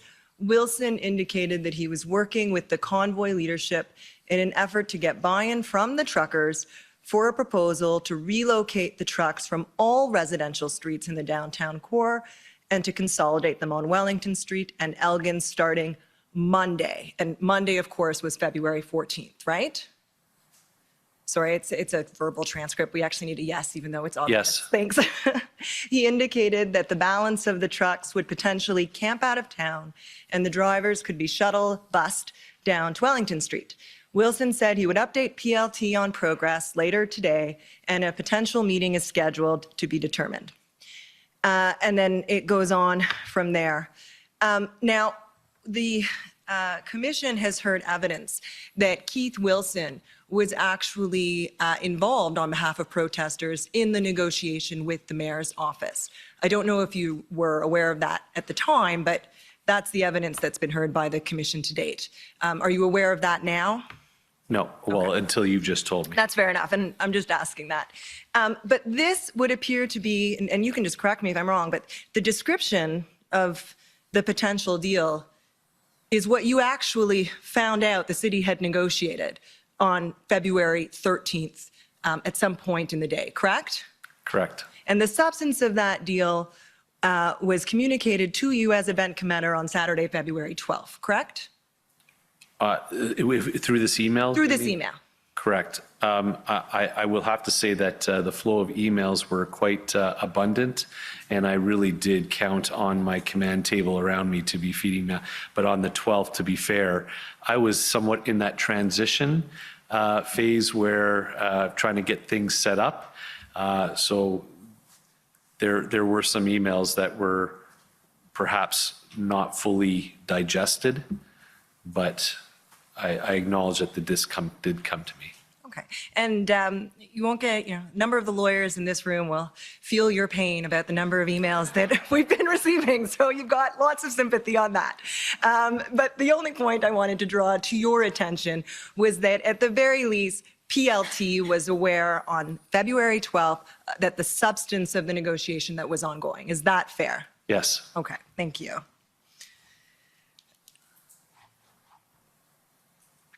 If we could turn up now, please, OPS 3011039.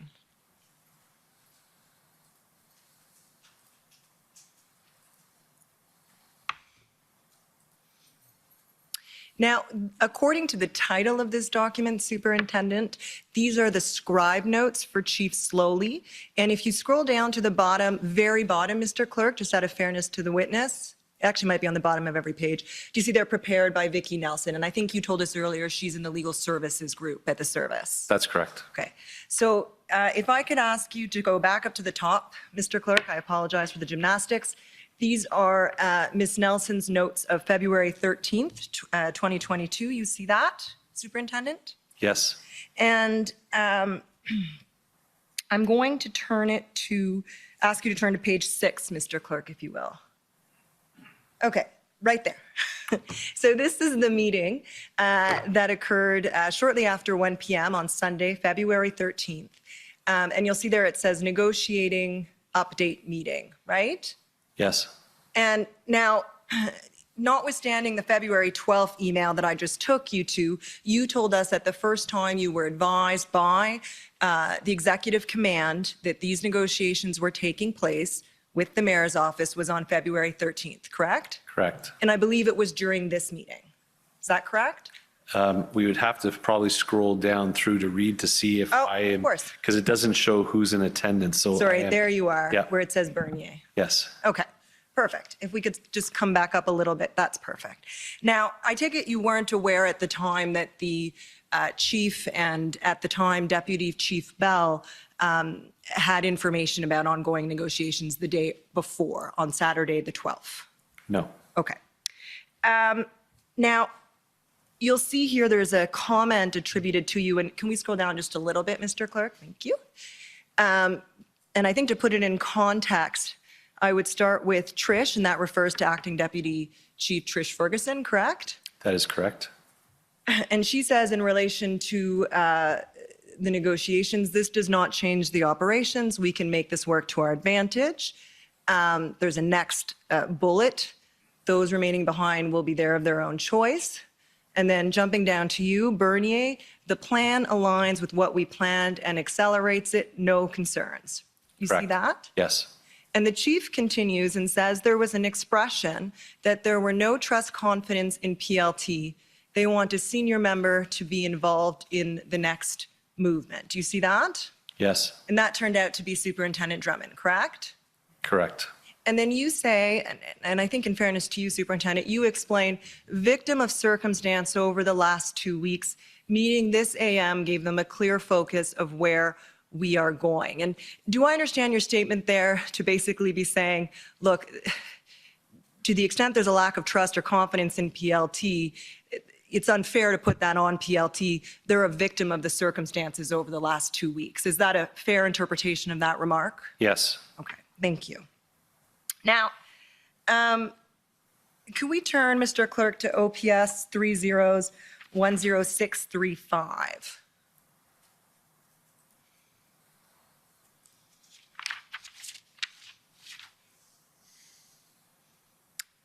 Okay, now these are your scribe notes. Is that right, Superintendent? That's correct. For February 13th. Yes. And can we just go to the bottom of the first page, Mr. Clerk? Okay, and stop right there. Now, I just want to make sure I understand this. You explained earlier the process for scribing and that it's intended that the scribe notes are the commander's notes. Is that correct? Is that right? Could you say that again, please? You explained yesterday that, the intent in having a scribe is to maintain an accurate record of all decisions and communications while you're in command, correct? It's as if I was writing them. Yes. They're my personal notes. Thank you. You got there much more quickly than I could. I appreciate that. Now, at the end of every page, there's a sort of initials on the left-hand side and a signature on the right-hand side. Do you see that? Yes. And is the signature on the right-hand side yours? Yes. And I take it it's the scribe's initials on the left-hand side of the page? Correct. And am I correct that this is on every page, basically? Yes. And when do those signatures, when do you sign it? We're to review them and make sure all the information's accurate and the signature is, and we try and do it progressively during, to stay on top of it, depending on the momentum of everything, but as soon as possible that you can after. Sure. And if you need to make an entry after the signature has been made, do you identify it as such, as a late entry, for example? Yeah, you would have to do a notation or you do a supplemental. Okay, thank you for that. If I could turn to page 12, Mr. Clerk. And I think we were here earlier. Now, do you see, we're still on February 13th, the time there, 13:28, Superintendent? Yes. So this is during that, just to situate you, that same meeting that we were looking at, except previously we were looking at the chief's scribe's notes, and now we're looking at your scribe's notes, right? Correct? Yes. Okay, so if we could scroll down a little bit, please. Still going. Just a little further down, please. Sorry, and you can scroll to there is, thank you. At 13:31 is Acting Deputy Chief Ferguson's comment. This is a good move in right direction. PLC's. Sorry, can you turn to page 13? Let me just make sure I'm in the right spot. Yes, okay, perfect. That was Acting Deputy Chief Ferguson's comments, and then your comment, EC at 13:34. Do you see that? Yes. And you say, I support what DC Ferguson, there's a word missing, I assume it should be said, going through plan now to approve. This actually accelerates what we wanted to do in the next couple of days. No concerns from my end. And that's the comment that my friend Mr. Aw took you to earlier today, and that's what reflects what you said in that meeting, correct? That's correct. Now, if we go to the bottom of this page, stop right there, Mr. Clerk, thank you. You'll see there's an addition here at the bottom of the page. And it's jammed in right at the bottom, seems to be a different pen. Handwriting looks slightly different. And you have to write around your signature. Or actually you, I don't know who wrote it. But do you see what I'm saying? Yes. It goes all the way around. Whose handwriting is that? That is still my scribe, the same scribe.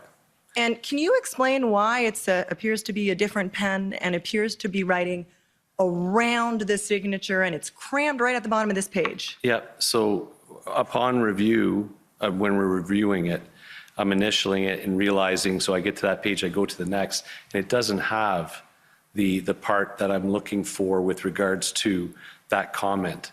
So it has to be placed in there at the time. Pen-wise, scribes will have different pens, but I can't explain why it's a darker color. Okay, so because you'll agree with me that it appears this comment was made after this page was signed, right? The way that it's kind of coming around your signature on the right-hand side. Do you accept that, sir? After I signed? Well, after that signature. Oh, thank you, Mr. Clerk. He's got his cursor right there. See how you're writing around the signature? To initial it? Well, that's your signature there, That's correct. right? So this is what I have. The question I'm asking you is, looking at this, the impression I'm left with is that the signature was placed and then afterwards this comment was added. I'm not saying that that's the case. What's happened here is probably the comment is missing. I need to have that comment put in and then I'm initialing it. Okay. And this would happen, you've said, at the time, if I accept your evidence or if I'm understanding you correctly, you're saying this would happen whenever it is that you're reviewing this note. That's correct. So it's not at the time the comment is made, but at some point later. Correct. And there's no timestamp next to when this comment would have been made. Do you see that? It would have been at that time. At which time, sir? The same time at the 1338 time period. Okay. That my notation excuse me, my notation that I want to have captured was not there. So I asked my scribe to please put that notation in. Okay, and you believe you would have done that at the end of that day or possibly the following, given how busy you were at the time? Absolutely. Right.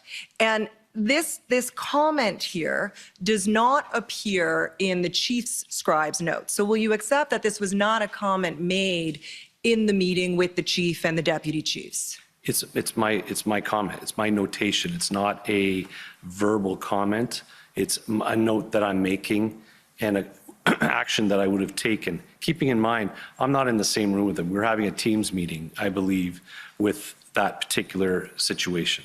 Okay, so you wrote, concerned that this is a ruse to get more trucks onto Wellington and no one leaves. Police can't have a role in movement of trucks. Can you read that last bit there? I can pull up my, I can refer to my what day is this on? This is the 13th.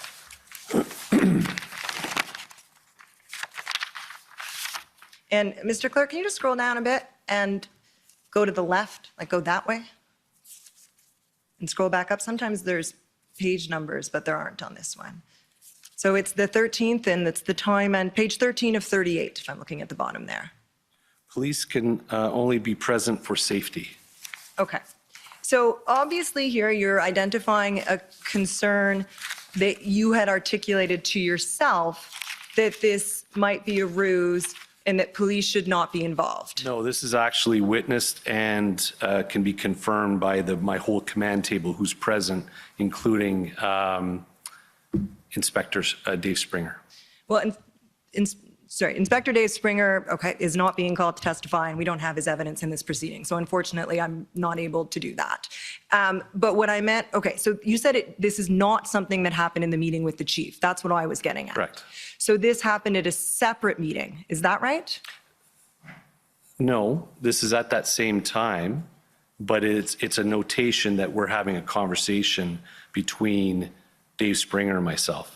I see. Okay, so at the same time that the comment is only shared to Dave Springer, who is an OPP POU commander, correct?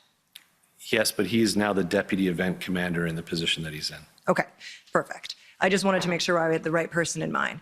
So you did not, and this was really the point I was trying to get at, I apologize if we got a bit offside, you did not share this concern with the chief or the deputy chiefs at the time. At the time, it would not have been articulated at that time. I believe I did have conversations with Deputy Ferguson at some point of saying, this is a risk with this. Okay, just help me to understand though, because in the meeting you said, I support this, and then within a half hour in a sidebar with Commander Springer, you say you're concerned that it's a ruse. Right, so it's a risk. So right. I support it. You support it, And notwithstanding this comment. And if it happens, that's very good. There is always the chance, though, that that's not going to happen. Fair enough. And in fact, I think, and I'm coming to this, that the PLT's negotiations with Rideau and Sussex to move the trucks ended up, for example, not yielding any movement of trucks out of that intersection, correct? I think there are probably multiple factors that potentially led to that, but yes, that did not happen. It did not happen. Okay.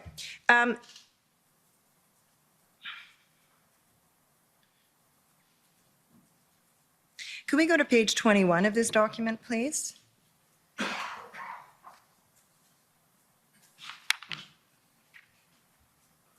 Timestamp 1556, perfect.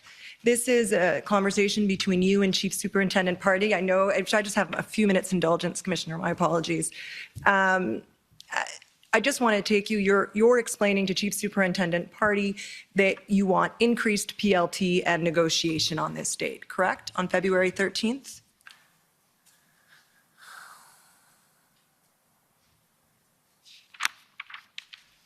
Yes. Okay. Just in the interest of time, just give me 1 second so I can figure out what I can reasonably take you to.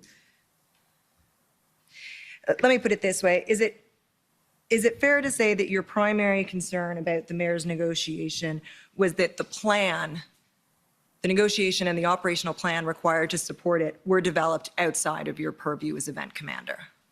Yes, because I believe there needs to be a good coordination piece from my standpoint with regards to the logistics of ensuring that it can effectively happen. Yes. Right.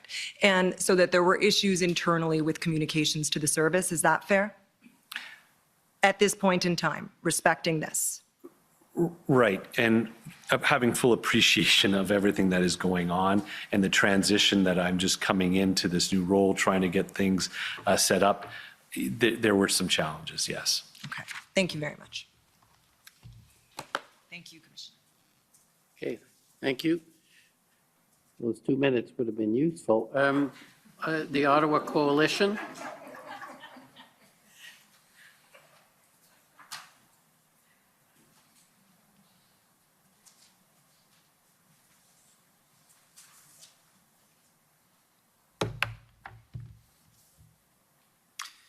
Thank you very much, Commissioner.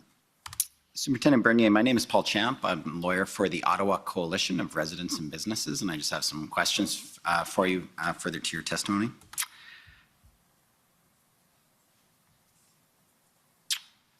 Just a couple of small things, Superintendent. You were talking about the capacity of the Ottawa Police Service to monitor social media and gather intelligence in real time, so to speak.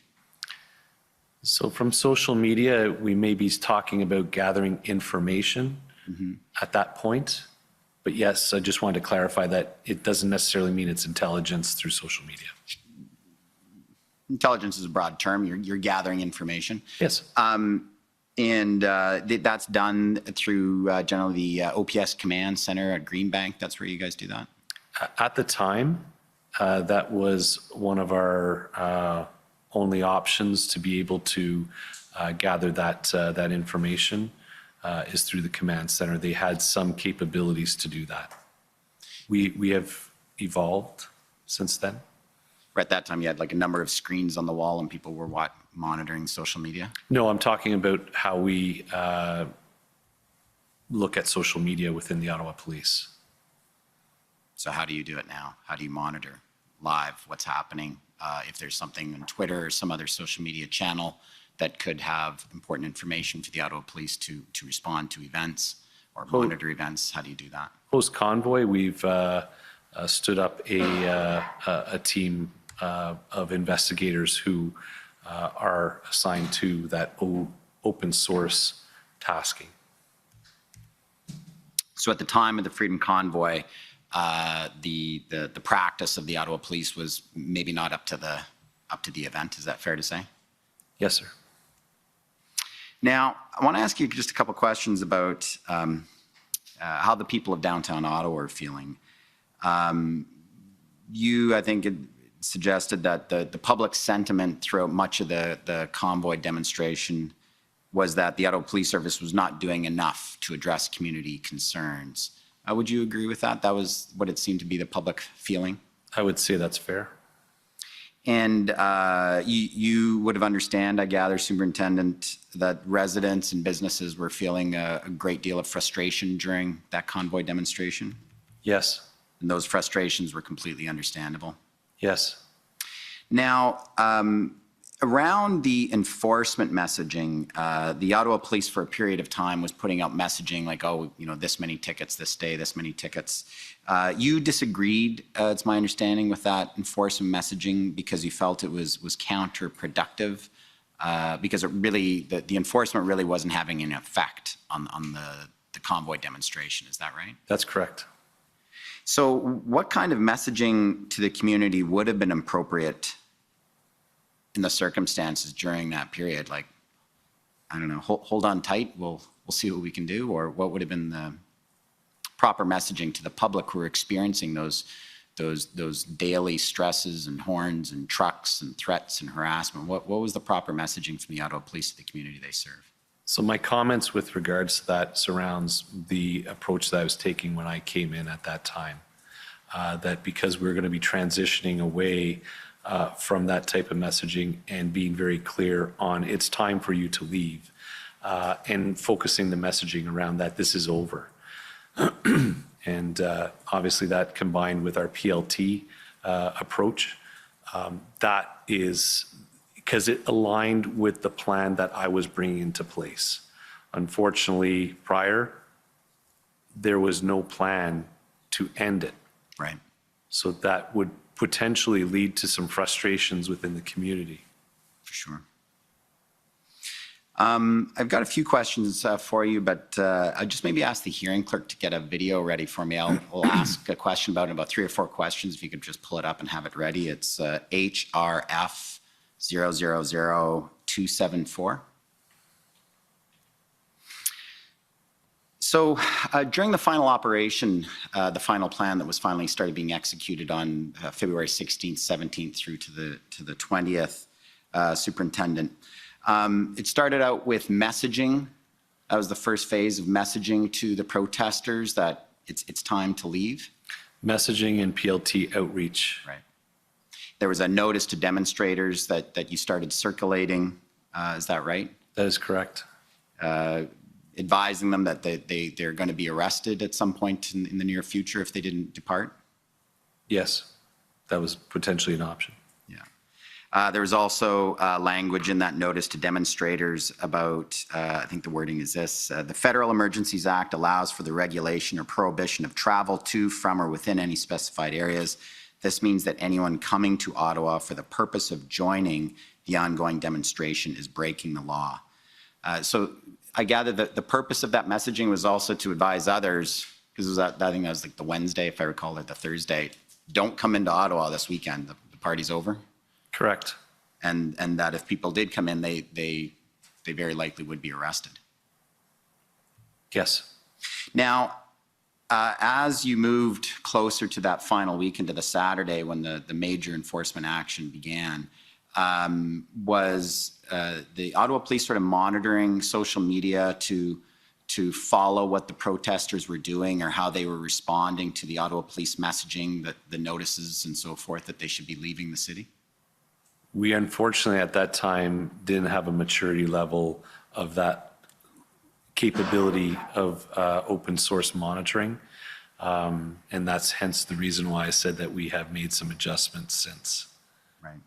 So you weren't, the Ottawa Police at the time didn't have the capacity to do live monitoring of social media in an effective way that could assist operations?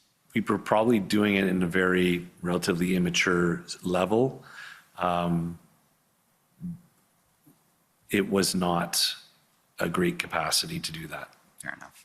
We heard evidence on the first day of the hearing, Superintendent Bernier, from Ms. Natalie Carrier, who was the executive director of the Vanier BIA, saying that she had been following social media and saw that the truckers were getting together to go down and do a drive-by of the Ottawa airport. And so she contacted her Ottawa Police contact saying, do you guys know this is going on? They're like, why are you hearing that? And she's like, well, I'm looking on social media. So at that time, that was unfortunately the level of capacity at that time.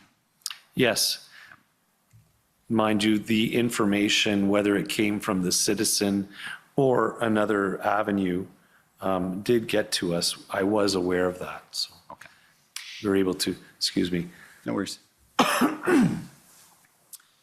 So then going to the end of the protest, again, the last weekend, the days coming up to the last weekend, the Ottawa Police is doing the messaging clearly through the PLTs, the notice to demonstrators, it's time to leave or else there'll be enforcement action. Was the Ottawa Police contending with or observing that there was a lot of counter messaging, I guess we can say, online by the protesters or those associated with the protest saying, don't leave, hold the line? Through our media section, they were able to capture some sentiment, some, because I did have a media person with me every day, every time, the whole time that I was there. And every so often I would be asking, what is the sentiment? What are you seeing out there? So what that citizen would have been able to monitor, they would have been, I would ask that our media person do the same thing. To the best of their ability. There was she had a lot of other taskings at the same time. Right. And I gather, Superintendent, that any messages that protesters or anyone else who was saying to protesters or others to come into downtown to confront the police, that would have been enormously unhelpful to the Ottawa Police and their policing partners. Yes.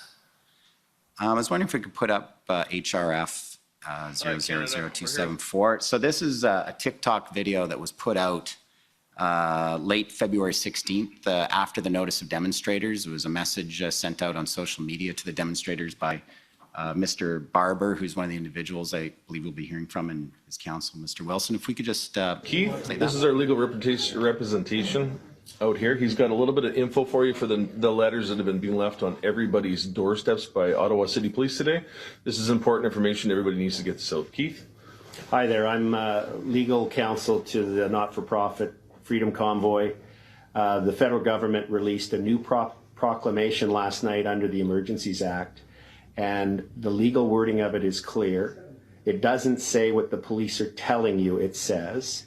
It clearly, the legal proclamation that was issued by the federal government continues to allow for peaceful protests. It allows for peaceful assembly. It allows for Canadians who are concerned about their charter rights and who want to bring their children to participate in the restoration of their future rights to come to Ottawa. The order says that you can only not come to Ottawa if you're going to disrupt international trade, disrupt critical infrastructure, or engage in acts of violence. No one involved in this freedom movement, none of the truckers support any of those things.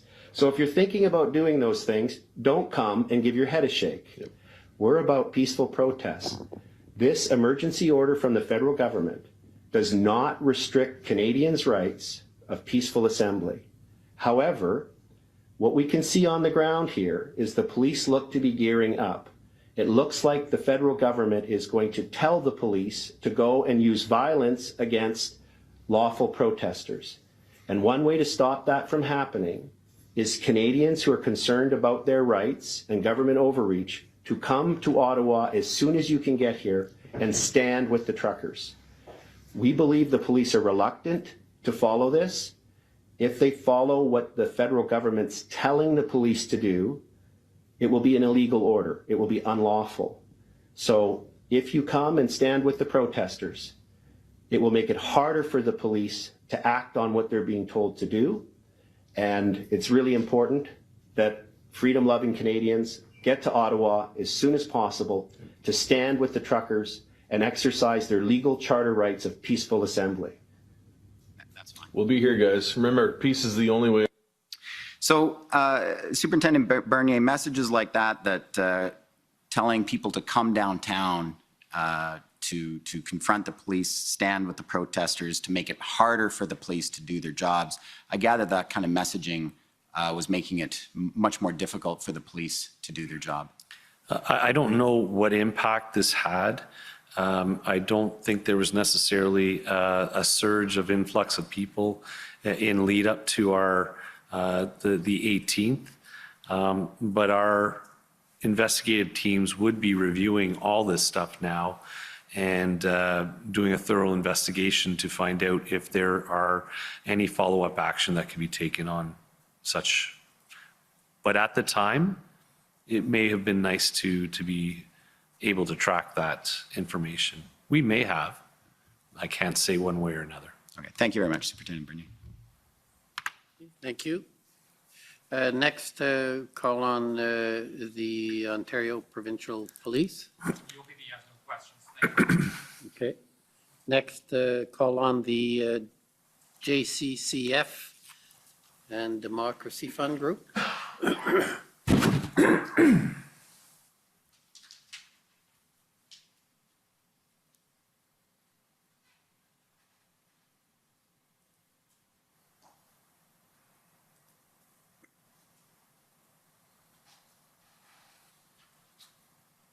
Sorry about this. I'm a little taken by surprise by a second or two here.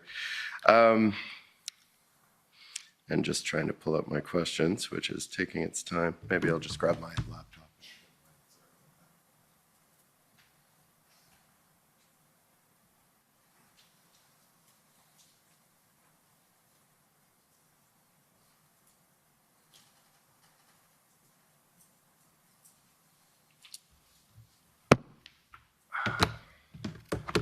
Right. Good afternoon, Superintendent Bernier. I'm Rob Kittredge, counsel for the Justice Center for Constitutional Freedoms. Police have common law powers to exclude the public from an area in which a police operation is underway. Is that correct? Yes. And those powers could have been used in the clearing of the protests in Ottawa, couldn't they? Yes. In fact, you planned on using those powers to clear the protests, and the federal emergency declaration did not significantly impact your planning. Is that right? I wouldn't exactly say that. Very, very hard to know what it would have been like without it. Right. Your interview summary does say that, but I'll leave it. I'll leave that answer as is. You would have carried out the planned police operation whether the government declared a public order emergency or not, though. Isn't that right? Correct. The planning and the concept of operation was already in place, and I didn't have any knowledge that an Emergencies Act was going to be put in place. Counsel for Canada earlier on today put it to you that, and I'm paraphrasing a bit, you never know whether your use of a common law exclusion zone will hold up in court if it's challenged after the fact. Do you remember that question? Yes. If police proceeded as planned and relied on common law exclusion zone powers to clear the protest, the fact that those powers might have been challenged after the fact wouldn't change the fact that the protests had already been cleared, would it? That is correct. All right. So would you agree that the federal emergency power to create exclusion zones may have been helpful to police, but it was not necessary? Once again, I think it was beneficial. Beneficial, but not necessary. Correct. Thank you. Counsel for Canada showed you a letter dated February 17th, 2022, earlier on today, which appeared to be a letter from OPP Commissioner Carrick to tow truck drivers. You had never seen that letter before it was shown to you today, is that right? Correct. You have no direct knowledge of whether that letter was ever even sent to tow truck drivers, do you? Correct. And until you were shown the letter today, you didn't believe that the police had used the powers granted under the Emergencies Act to compel towing services, isn't that right? Correct. Myself and my whole command table. Right. Your planning to clear the protests didn't rely on the emergency power to compel tow truck services, correct? That was my belief at the time. All right. And in fact, tow trucks were already on their way to Ottawa as of February 13th, weren't they? That was the information that is provided through Inspector Springer from Kirk Richardson. Great. You briefly mentioned when speaking to Counsel for Canada that you personally saw tow trucks arriving in Canada. When did those tow trucks arrive? They're definitely well before the 17th, before our final day before going to action, they were arriving. Right. So by the time that February 17th letter was sent, if it ever was sent, the tow trucks were already in Ottawa, weren't they? That would be my observation, because I would look out and I'd see the trucks out there. Right. So would you agree that the federal emergency power to compel towing services may have been helpful to police and maybe beneficial to police, but it wasn't necessary to enable police to clear the protests, was it? Yes. However, with a caveat that we were having challenges. We were having a hard time up until that time on the 13th. So prior to the 13th, I would have said we could have used some help with that. But as things materialized on the 13th, I was satisfied that we were good. And you were satisfied that we were good. You're satisfied that the federal emergency power to compel tow trucks wasn't necessary. Correct. Thank you. Interim Chief Bell testified pretty emphatically, and I quote, "In the absence of the invocation of the Emergencies Act, the OPS, the OPP, the RCMP, as part of a unified command, were going to clear the protests." Would you agree with that statement? Could you repeat that question again, please? In the absence of the invocation of the Emergencies Act, the OPS, the OPP, the RCMP, as part of a unified command, were going to clear the protests. Do you agree with that statement? Yes. Numerous other OPP and OPS witnesses have testified that the federal emergency powers may have been helpful to police in various ways, but they were not necessary. Would you agree with that? Yes. Thank you very much. Those are my questions. Thank you. Next, call on the CCLA.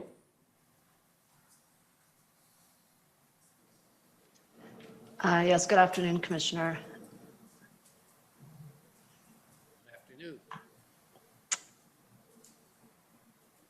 I'm not sure if you can see me. My name is Eva Krajewska, and I'm counselor for the Canadian Civil Liberties Association. Yes, we can see you. Go ahead. Perfect, thank you.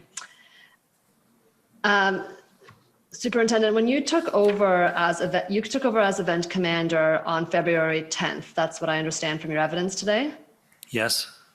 and your task was to prepare an operational plan. Yes. And at that time, between February 10th and February 13th, when you were preparing the operational plan, was it your assessment that the OPS had the necessary legal tools and powers to execute that operational plan? Yes. And it was not your assessment that you required any additional legal tools or any additional legal powers? I would say they were beneficial, but to say necessary, I would say no. And at no time prior to February 14th did you communicate to any of your superiors that you required additional legal tools or legal powers? That is correct. Okay, thank you. Those are all my questions. Thank you. Now I'd like to call on the National Police Federation. Thank you, Mr. Commissioner. We have no questions for this witness. Okay. Next, the province of Saskatchewan.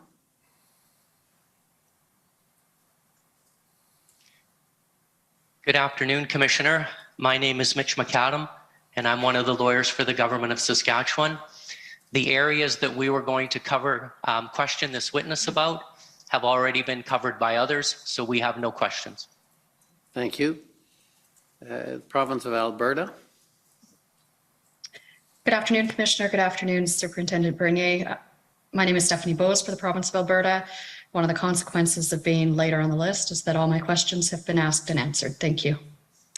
Okay. The Ottawa Police Service, please.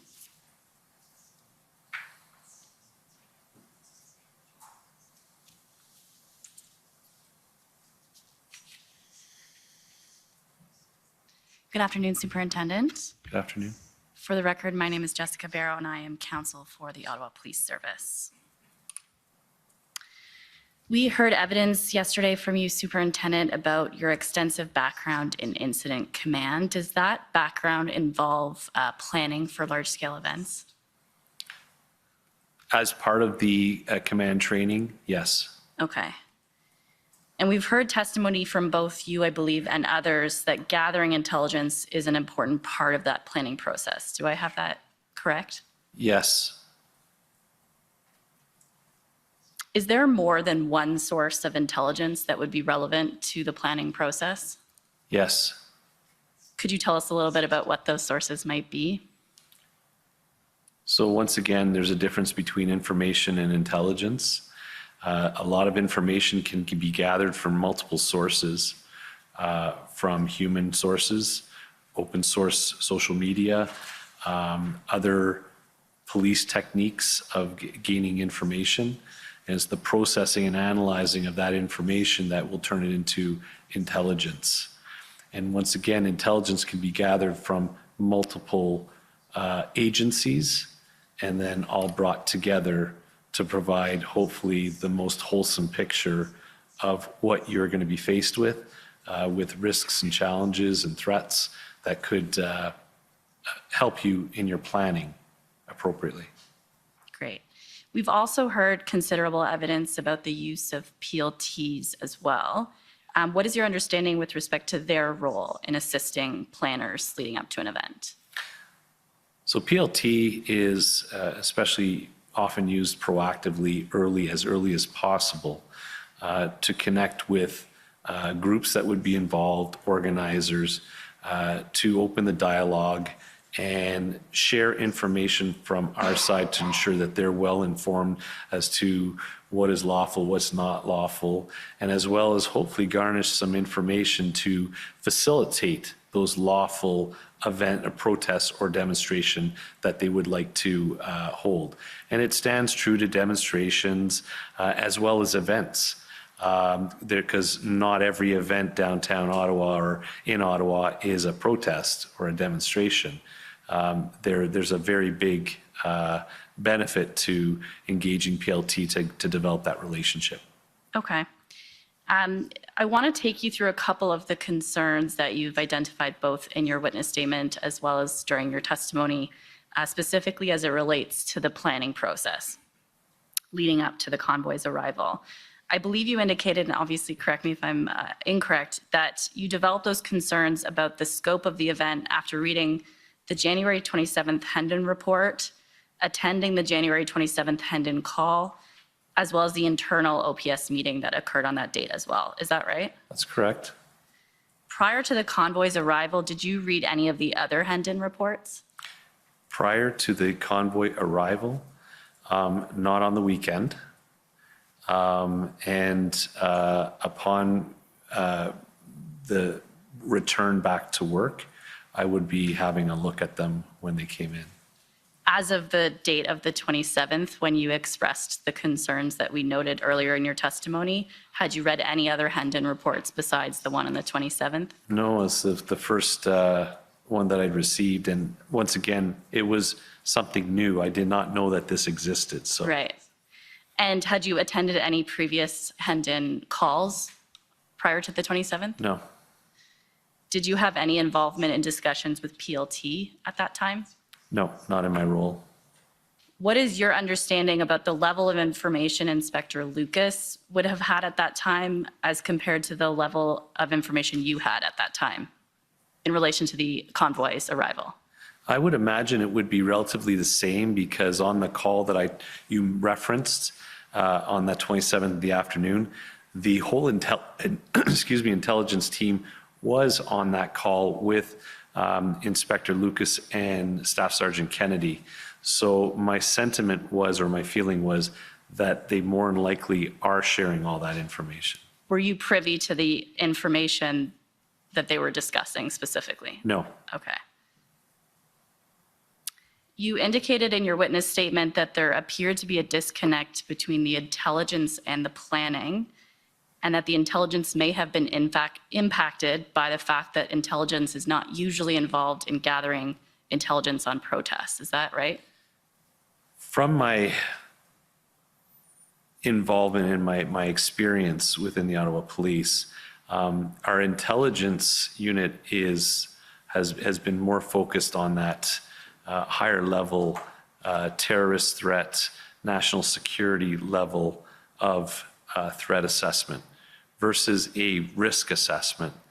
So I would believe that I would say the Hendon report is an amalgamation of open source, a lot more information, as well as intelligence, a mix of the two. So that's why it was somewhat a kind of a different perspective than what I'd been used to seeing in previous events in Ottawa. Right. Do you have any direct knowledge about whether that was in fact impacting the intelligence department's ability to connect the dots? I don't know. Okay. In relation to your examination with former Chief Sloley's counsel, there was an issue as it relates to whether former Chief Sloley was issuing operational directions during your time as event commander. Do you remember that discussion? Yes. Okay. And I think the suggestion that was put to you was that you were free to voice any concerns you had around those operational directions to Chief Sloley, and that he would be receptive to that. Is that a fair assessment of that exchange? Yes. Okay. I just want to bring you to OPS 10443.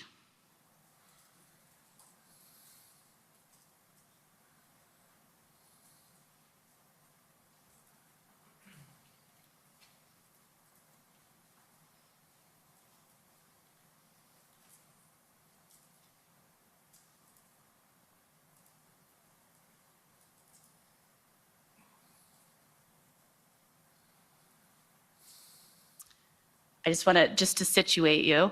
It looks at the top like there's a list of attendees and it appears that your name is on it. Is that correct? Yes.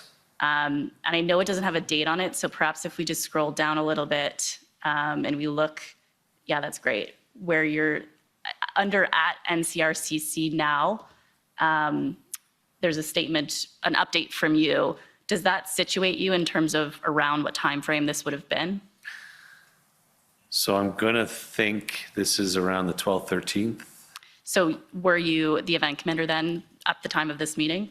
Based on what I'm reading here, the fact that I'm in progress of setting up a command table, I would be the event commander. Okay. Can we scroll please down to the bottom of page 2? That's perfect. Thank you. And just if we start under the first redaction, there's a question being posed by John Steinbachs about closing bridges. And then under it, you see Lucas is saying not going to close it right now. Do you remember this conversation? Yes. And do you remember what Lucas's plan was in relation to the closures that we're seeing being discussed here? So what it had to do is coming up with mitigation strategies because of the lawfulness of, at the time of closing down a bridge. We had a plan that we were working with our traffic section to reduce the flow in and control and divert away from the downtown core. Okay.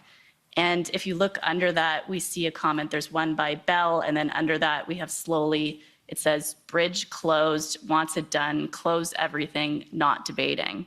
Do you recall that comment being made during that meeting? Yes. And what did you take that comment to mean? That he wanted the bridge closed.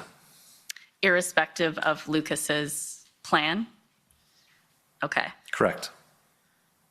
I want to move on. Thank you, Mr. Clerk. We can take that down.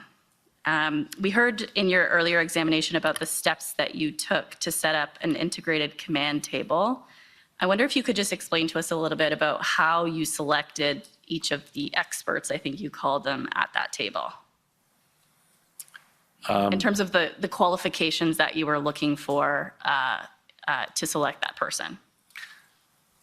So the different elements, did you want me to go through the different elements? Perhaps you could just give us a general idea of how you decided who to put in those seats. So I know the people who are in our service and within the different sections.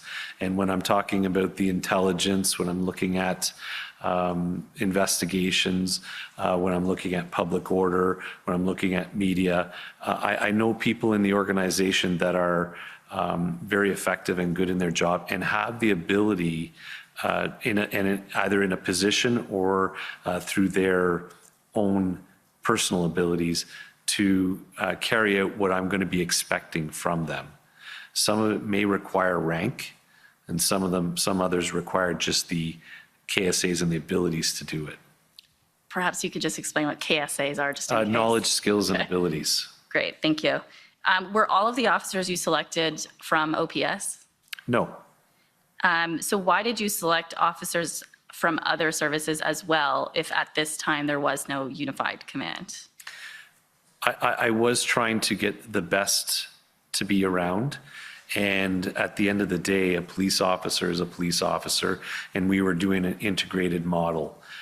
So as far as I was concerned and the direction that I had, what I'd requested in approval from Deputy Chief Ferguson was get who you need. Okay. Hence the reason, the choice for the deputy commander that I had. I looked at the province for looking for who I'm going to need to have next to me. What was your view at that time, once the integrated command table was set up, as to the quality of the integration between the various services that were present? From the point that I had come in as event commander, it was obviously an adjustment period, but it was a very cohesive group and very high functioning group. Okay, those are my questions. Thanks very much, Superintendent. Thank you.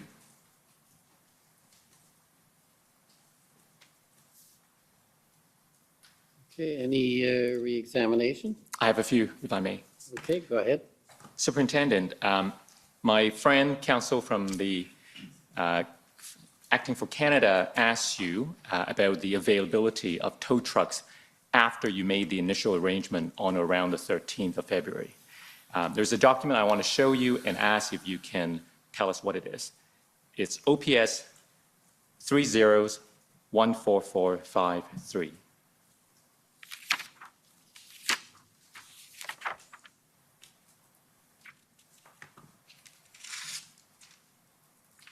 If we go to page 59,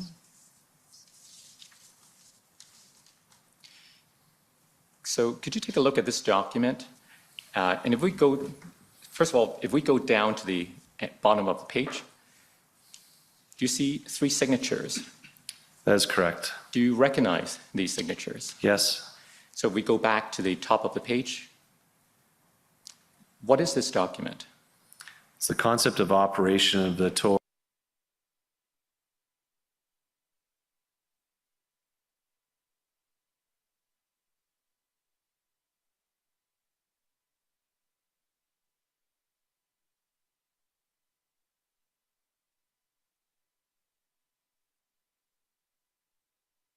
Some equipment. Can you tell us about this?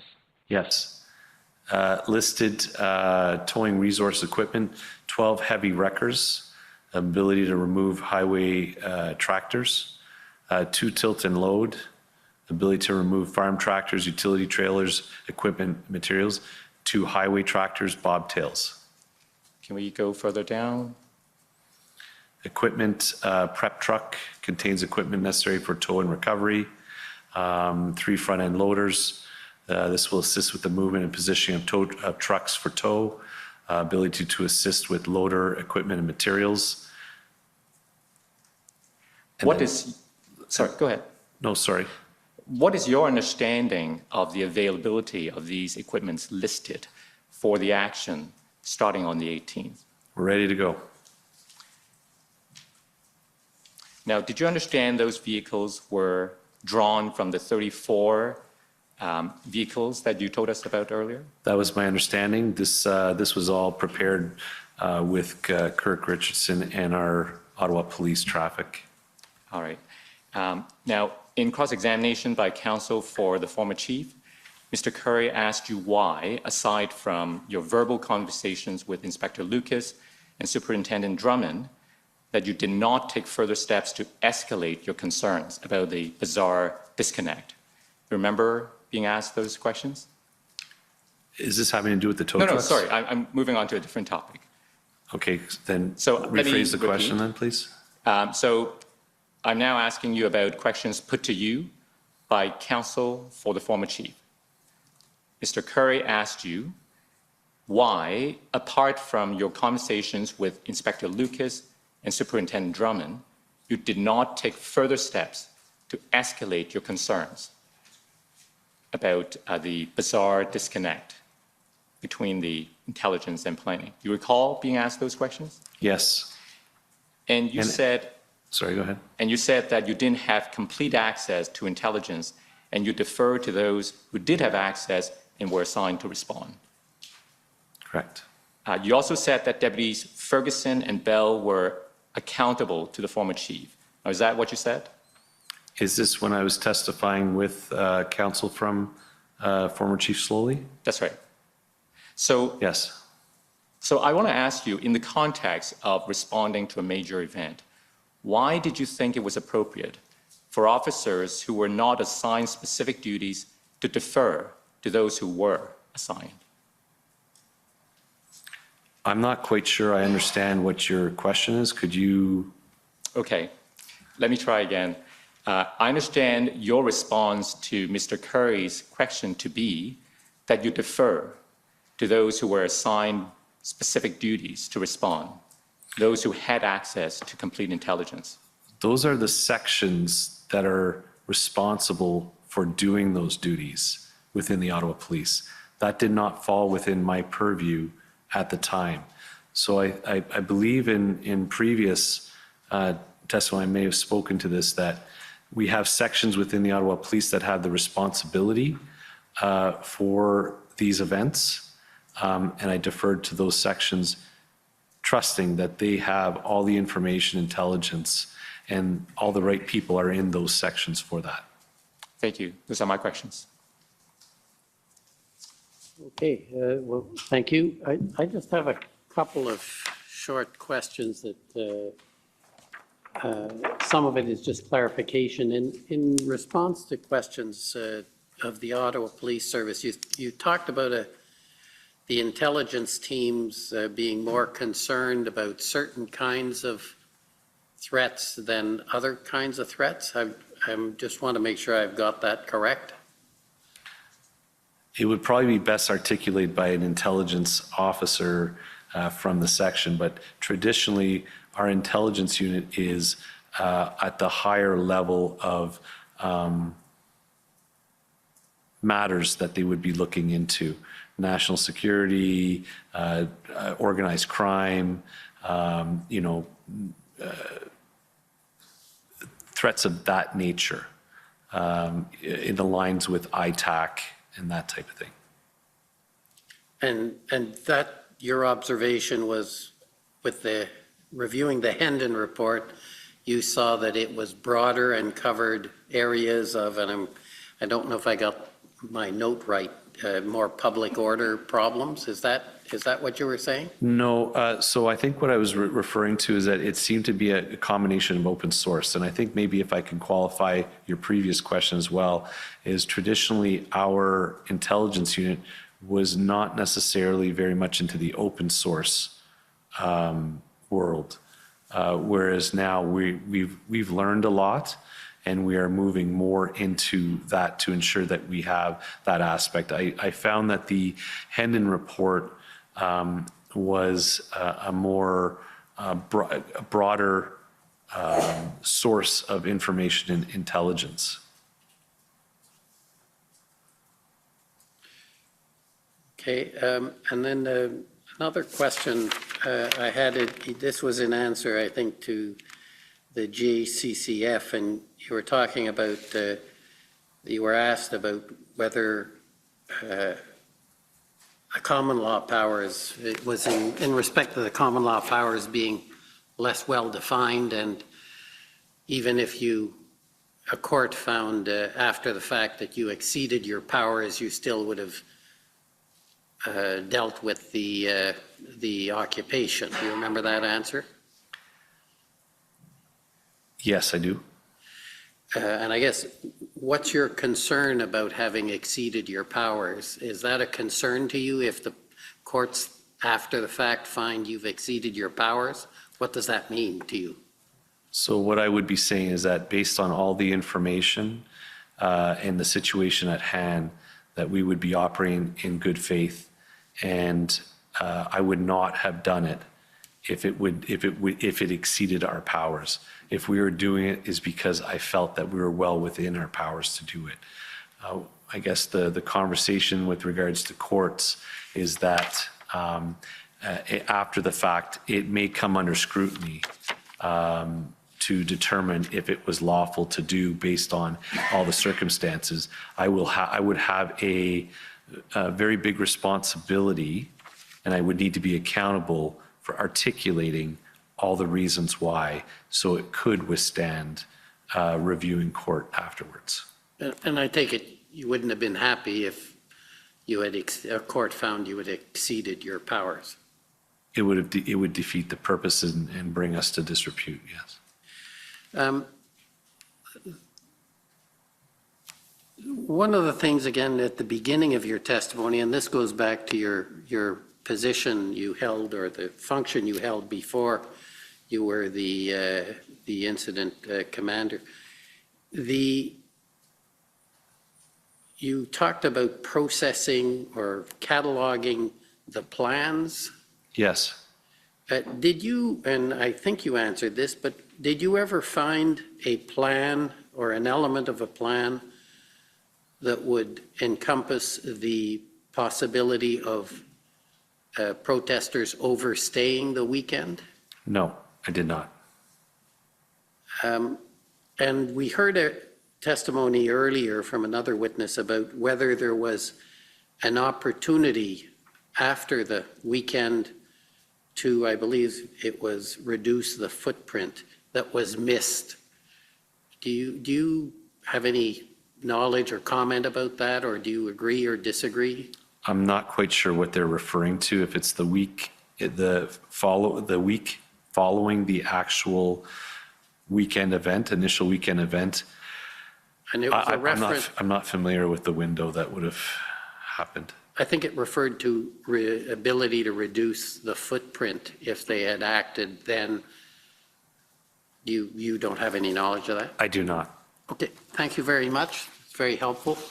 So that completes your evidence. You're Thank you, Your Honor. free to go. Thank you. So we're now ready to proceed with the next witness. And I think probably we should get started and have the break later on. Who's going to be leading this witness from Commission Counsel? Just have 5 minutes to get the witness settled, if that's okay. Okay, well, 5 minutes to get the witness settled. Okay, 5 minutes. We'll rise and come back in 5 minutes. The Commission is in recess for 5 minutes. La Commission est levée pour 5 minutes. That was good. I like that last bit there where he was being cross-examined and asked very pointedly, did you need these emergency powers, or were you going to clear them anyways? And, apart from the and then he finally did answer, no, we didn't. You know that. We really didn't. We were able to do this without it. I don't understand. I don't see how this is going to be able to hold up. What's going to happen? Is anybody going to be held accountable? How is this going to hold up when it's apparent now that the police is, apart from all the plan talk, and there's a lot of plan talk, right? What is the plan? What plan did you have? And I believe now that is 100%. They're not trying to figure out who had the plan. They are simply trying to waste time. That's what they're doing. They're wasting time. Best coverage ever. Thank you, says Michelle. Thank you for being here, Michelle. Highly appreciate it. Handicap says it won't, but it doesn't matter. Yeah, that was the takeaway from all the 8 hours, lol, says Megan Thrasher, or Megan. That's right. That is the takeaway right there. I think if you just literally clipped the, the cross-examination, because some of that is really, really key, but that would be enough. I don't know if Pan, if you're around, if you can hear me correctly, but yeah, man. But I think that was enough. I mean, there's all this plan talk, which is just trash talk. Well, you have two different officials, saying, the Emergency Act was helpful, but not necessary. So that's two guys. How many more people are going to say that? How many more will admit it? Exactly. Yeah, they've just pretty much said it repeatedly over and over again. All right, we've got some news here. Tamara Leach is going to be up testifying on November 3rd. Okay, so that's going to be November 3rd. Let me just find out over here. November 3rd. That's going to be next week, Thursday. So wow. Today's okay. That's today's day 10. That means day 11, 12, 13, 14, 15, 16. Should be on day 16, November 3rd. And if you're starting to feel like, oh no, this is ending too quickly, oh no, I'm not going to, really, I feel like life is moving so quickly. I feel like it was just yesterday that this inquiry started. Well, not to worry. We got an entire month to go.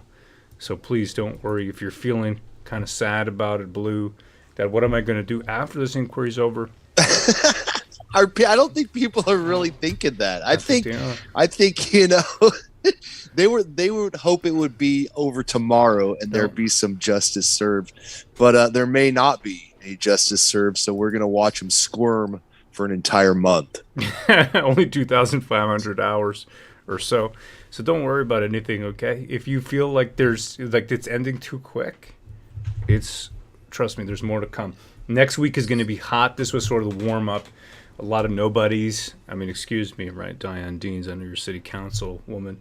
But we still have about 2,400 more hours to go. So don't worry. It's not going to be over. I know it's like when you're in that last year of high school, and you don't realize it, but these are the best days of your life. Well, that's the same thing right here. These are the best days of your life right here. Wow. I hope not. That's right. We got Angry Atheist. He says, Row, Pan, Viva, Fun Travel 69, Ottawa Walks are now enemies of the state. Yeah, anybody who took any video, we miss you already, says Koopa. Well, that's right. We're missing each other. All right, now we're missing. It's there's that song. It's a Green Day song. How does it go, Pan? It's this Green Day song. They play at every graduation. Oh, I was never a big fan of Green Day. I mean, I've probably heard it, but I Dang. couldn't sing it. Green Day graduation song. Here, the time of your life. If you'd be so kind, Pan, to sing just a little bit, I'll just play just a quarter second of it here. That's it. See? You know it? You know what I'm talking? Oh yeah, about? wasn't it like the time of your That's right. If you'd be so something kind like that, to right? sing it, I'd really appreciate it. That's all I know. Yeah. I mean, Just like I keep said, singing I'm that not part. a big Green Day guy. Just keep singing that one part here. Okay, hold on. Where's the lyrics? It's Okay, right on okay. the screen. I hope you had the time of your life. Something like that. That's right. Something really annoying like that, you know? I think these guys are like huge leftist cucks, aren't they? Isn't Green Day like huge leftist cucks? I think I heard that somewhere. Just sing these last two lines, Pen, if you'd be so kind. The crowd, everybody's loving it. They want to hear more, man. Yeah. Okay. Yeah. It's something unpredictable, but in the end it's right. I hope you have the time of your life. And I'm like mumbling like those fruitcakes, you know? That's right. That's right. You see that? So don't worry about it, okay? If you're missing out. You've got, I know. We're filling up this 5 minutes with all sorts of goodness. That's You can right. tell. Never stop singing, says Mega. Lol nailed it, says Matt RX7. My balls shrunk, says Pro. Right? That's what I'm afraid of. Sing it. That's why I didn't want to sing it.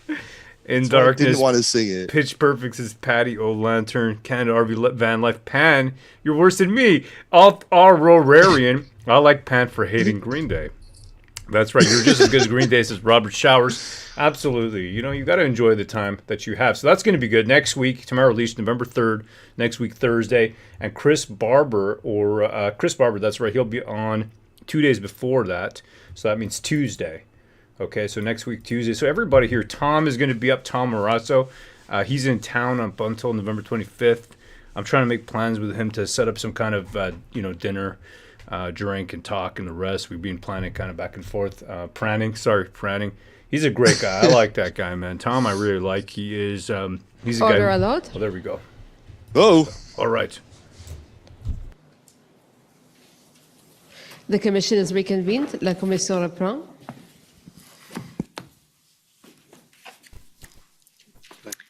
The commission would like to call Superintendent Robert Drummond.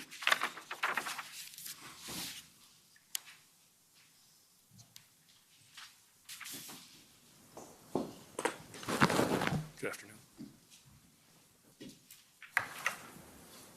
Superintendent Drummond, will you swear on a religious document or do you wish to affirm? I wish to affirm. For the record, please state your full name and spell it out. Robert Drummond, D-R-U-M-M-O-N-D. Do you solemnly affirm that the evidence to be given by you to this commission shall be the truth, the whole truth, and nothing but the truth? I do. Thank you. Welcome. Good afternoon, Mr. Commissioner. Go ahead. Thank you. Good afternoon, Superintendent Drummond. How are you? How are you, Mrs. Rodriguez? Good. Nice to see you again. See you too. You had several interviews with Commission Council in September and October. Do you recall that? Yes, I do. And we generated a witness summary from those interviews, and you've had a chance to review that summary, correct? I did. And do you have any corrections to make to your summary at this time? No. Okay, great. And if we can just pull it up, it's WTS 6050.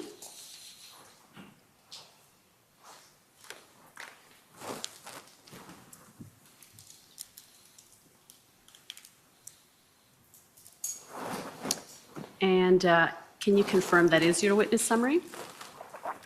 Yes. Okay, wonderful. So we will have that entered into evidence. Thank you. And I understand you're, in fact, acting superintendent. Is that correct? Correct, yes. Now, for simplicity, is it okay if I just refer to you as Superintendent Drummond? Okay, Yes, thank you. that's fine. And my understanding is that the rank of superintendent is one below deputy chief. Is that right? Correct. And how many superintendents are in the OPS approximately? 8. 8 of them. Okay, thanks. And I understand you assumed a formal role in the response to the convoy on February 7, when Superintendent Patterson asked you to be the PLT and POU representative within the incident command system. That's correct. Can you explain what that role entails, the one that you took on that day? It was to oversee the 2 units and oversee their operations and whatever logistical requirements they had as well. And I had the lead for both sections reporting into me, Michelle Mary from the POU unit and John Ferguson from PLT. And is it fair to say that the role also entailed ensuring coordination between those 2 groups? Correct. And to also coordinate with the event commander, Mark Patterson, Superintendent Mark Patterson. Right. And so you reported to Superintendent Mark Patterson, is that right? Correct. Now, I want to start first with February 8, which is the day that Mr. Kanalakis, city manager of the city of Ottawa, met with some protester, with actually Mr. Marazzo at City Hall, and you're aware of that meeting, correct? Yes. Okay, so I want to start there. We'll start at OPS 408527. And this is an email thread. And if I can go to page 2 of this document. So you see there on February 7th at 8:48 p.m. There we are. And it's an email from Superintendent Patterson to Acting Deputy Chief Bell, and saying PLT members continued their conversation with, and that's redacted, but I understand that's Tom Marazzo. Correct. This evening, he has requested a meeting with an elected official or city manager level member. He has indicated that if we coordinate a meeting around noon tomorrow, that he could facilitate the removal of trucks unknown number. These conversations will continue tomorrow morning. May I ask, given your relationship with city officials, that you provide a name that would be willing to participate in this discussion? I know this is a vague ask, but this is what Rob was provided. Rob, hope I captured this properly. Now, you'll see you're CC'd in that. So when Superintendent Drummond says Rob, he's referring to you, right? Yeah, Superintendent Patterson. Sorry, Patterson, that's right. And he says, and if we go up a little bit,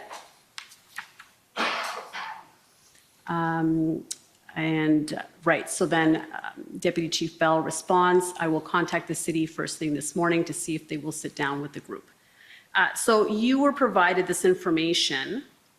According to that first email that we saw, you were the one who was provided with this information, right? That Mr. Marazzo wanted to meet with a city official. Yes, from John Ferguson, Staff Sergeant John Ferguson. Okay. And so this was a sort of, if he's able to meet with a city official, then he will attempt to negotiate movement of trucks out of the Rideau and Sussex area. Is that essentially I don't know if it was what necessarily defined at that point as Rideau and Sussex, but the request was to meet with a city official in exchange to try to help move some trucks out of the area. Okay, and in the witness summary that we just looked at, you provided a bit more background and you said that moving these trucks was being considered because there was space available on Wellington. Yes. Is that right? Yes. Okay, and why did you understand the protesters at Rideau and Sussex wanting to move to the Wellington area? They wanted to be closer to Parliament Hill, and it also, from our perspective, would have helped shrink the footprint and open up that road. And why was that important to open up that road? It's a main artery in the city of Ottawa at Rideau and Sussex. It's the main access. It's a bus route. It's emergency access for emergency vehicles. It's access to the Rideau Centre. It was a main area that we wanted to try to get opened up. But equally, there were lots of other areas we wanted to get opened up as well. Our goal was to try to help the move. And by reducing the footprint, that would also help us. And is it fair to say that this move would have been seen as helpful to OPS? Yes. I mean, ultimately, we wanted people to leave and to vacate those roads, period. But in the meantime, as part of a negotiation strategy to try to reduce the footprint, yes, we were interested in moving them. Okay, and if we can go to the first page Up more, please. Let's keep going up to the very top. Oh, I see. Do we know what they want to talk about, Mark? Okay, yeah. So there is another email in which you say that this was the ask and you're going to see if you can get a private meeting. Yes. So this was seen as being helpful to the PLT group that wanted to essentially clear that area, right? Yes, there's also a negotiating strategy and a good faith move to negotiate with them. And Mr. Kanellakis testified last week that when PLT attended City Hall for this meeting, which did eventually take place, that he was told by the PLT officers who were there with Mr. Marazzo that communications had broken down with protest leaders and that they weren't communicating anymore with the PLTs.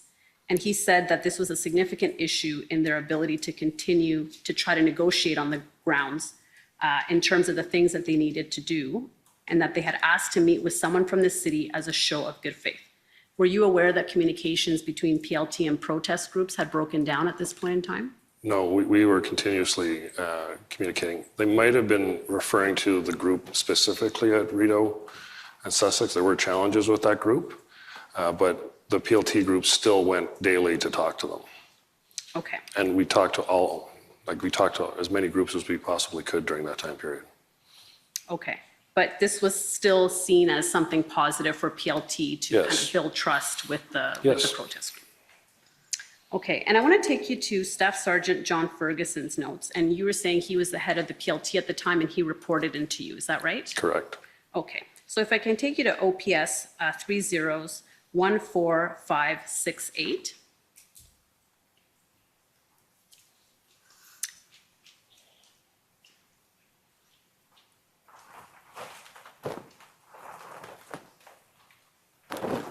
And if I can take you to page 36. So these are his notes of the discussions. And actually, we can go up to 35 so we can see a little bit of the context. So he says at 1929, contact Superintendent Drummond, advises him of the request to meet. Time sensitive, he asked what city official meant.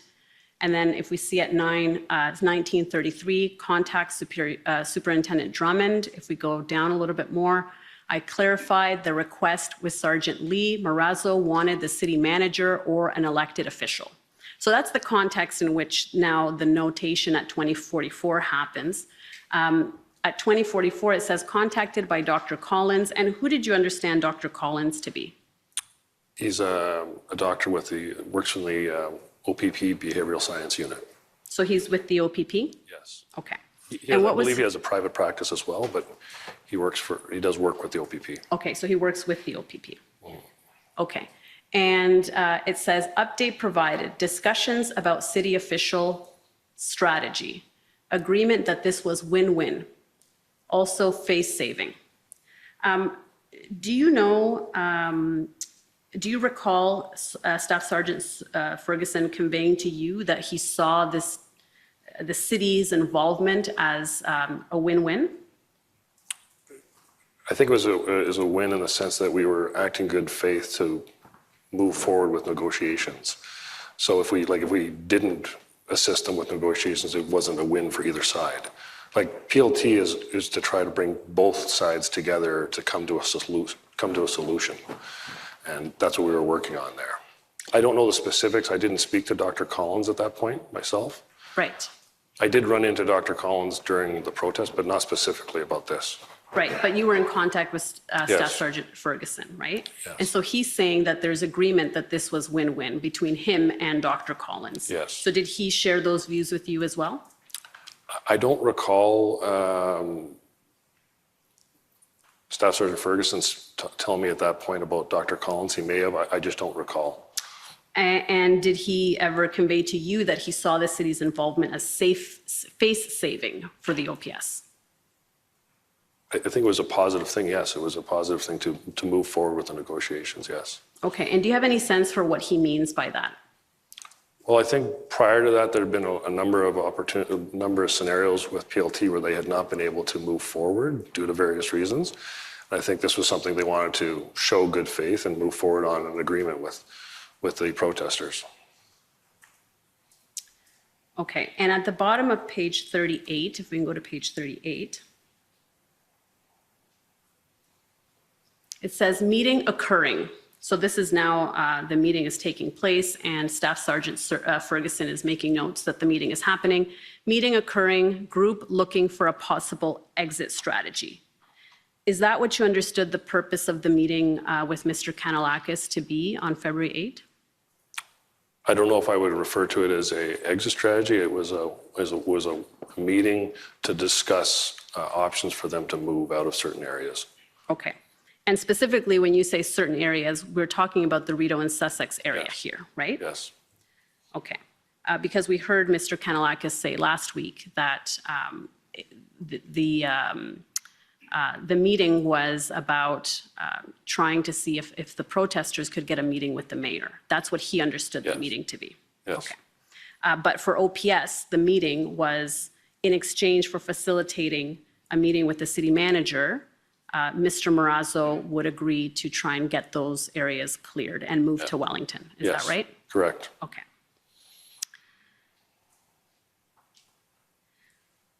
So the meeting did take place, and according to your witness summary, you indicate that on February 8, you and Superintendent Patterson had a call about these negotiations, and that this was reported up to Deputy Chief Bell and possibly Acting Deputy Chief Ferguson.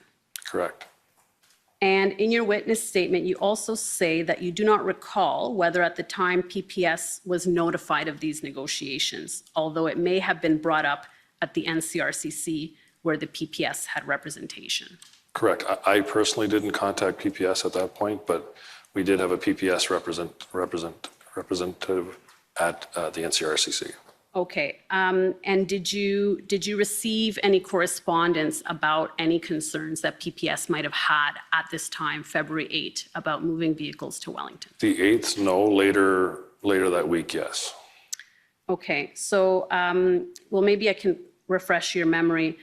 If we can go to OPS 30s, actually, we're in the same doc, 14568, just on page 39. So Rideau, Sussex, contacted by Sergeant Lee, Marazzo, Kanellakis, meeting complete. Marazzo to attend Rideau, Sussex to work on opening that intersection. Contacted Superintendent Drummond, updated re-meeting. Advised him that Marazzo was working on Rideau, Sussex.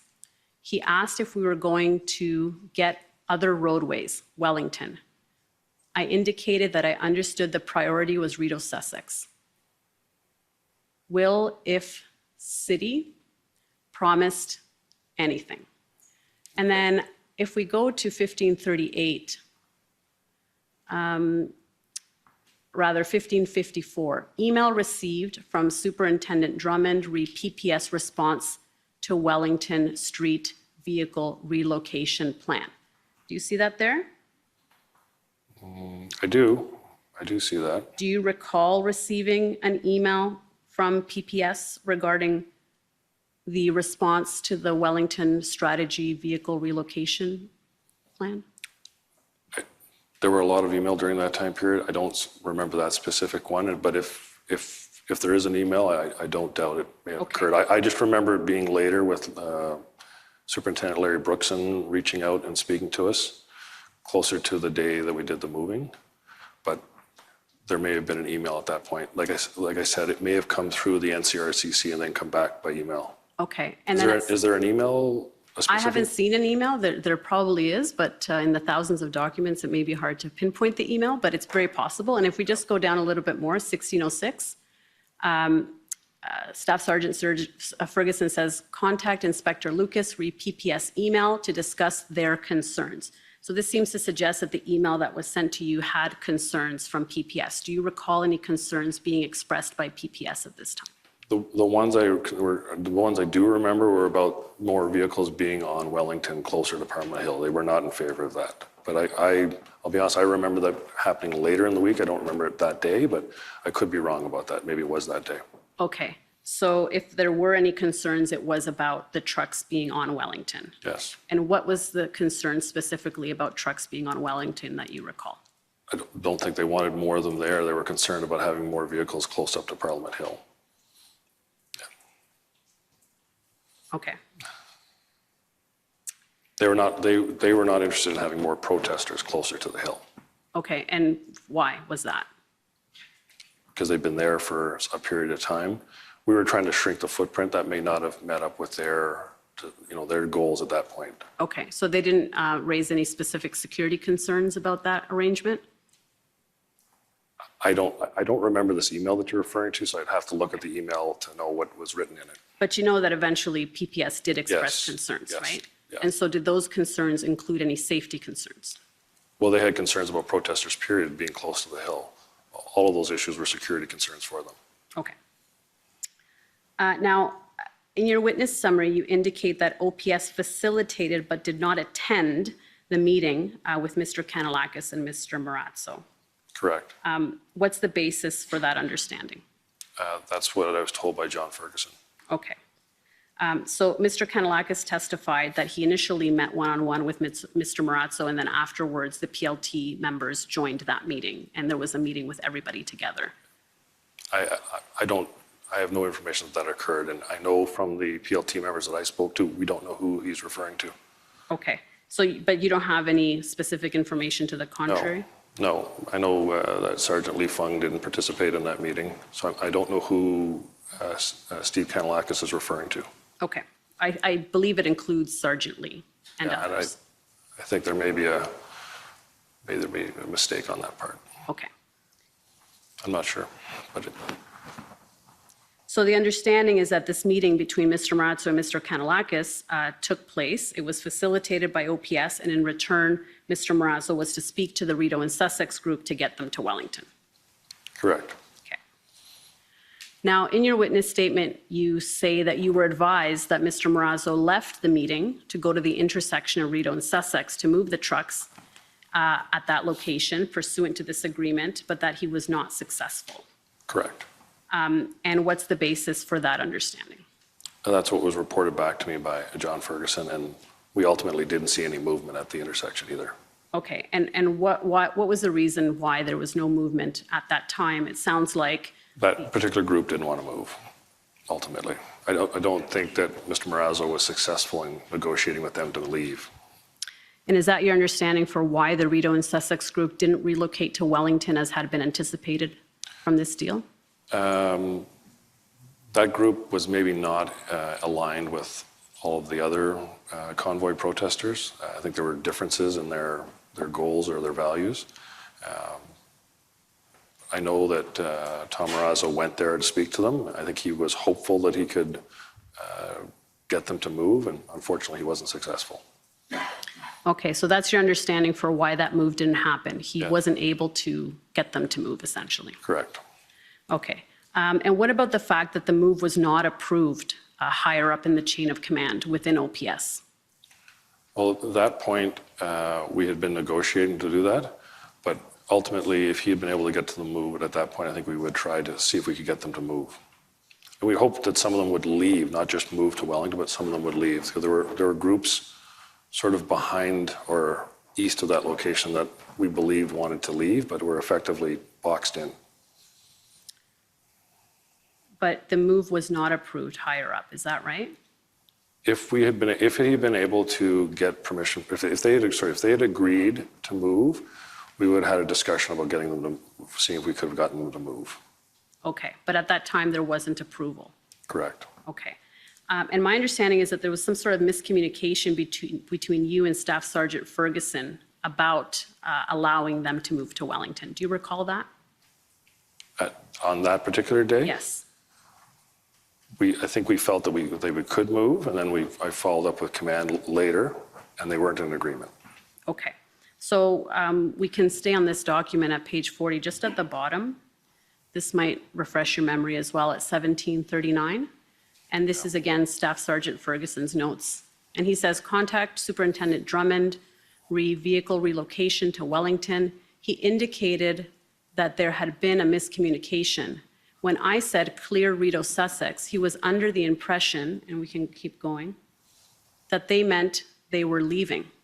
Correct. I described the impact of this on the relationship with organizers and our ability to continue to do our PLT job.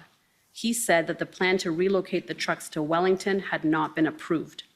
I asked if that was at the chief level. Believed so. Yes. So can you explain this discussion? What is the exchange happening here? That's John and I speaking about that move, and we had hoped that some people would leave on their own. That didn't pan out. And then ultimately, I believe I had a conversation at that point, and it wasn't approved for them to move further west. Further west. So when he says, when I said clear Rideau Sussex, he was under the impression that they meant they were leaving. Correct. So you didn't. That changed during that conversation. At the beginning, we had a conversation where I did believe that they were going to leave, but then ultimately, I learned afterwards that it was about negotiating just moving up the street on Wellington. And then ultimately, that didn't get approved.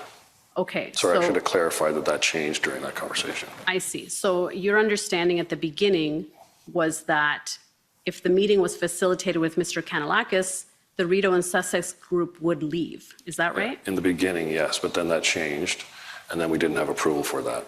Okay. He says he described to you the impact of this on the relationship with organizers. Can you explain what he described to you there?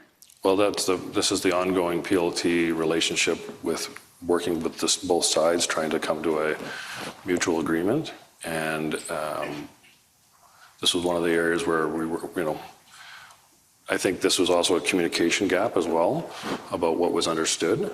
And we were also hoping that people would leave, and that didn't occur.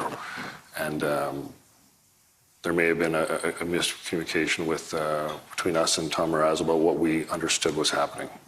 So when he explained the impact, I assume that means the negative impact that it would have had. Is that correct? Yes. Okay. And then you told him that the plan to relocate the trucks had not been approved. Yes. When did you seek that approval? I can look at my notes if you'd like. Sure, you can look at your notes if that's helpful.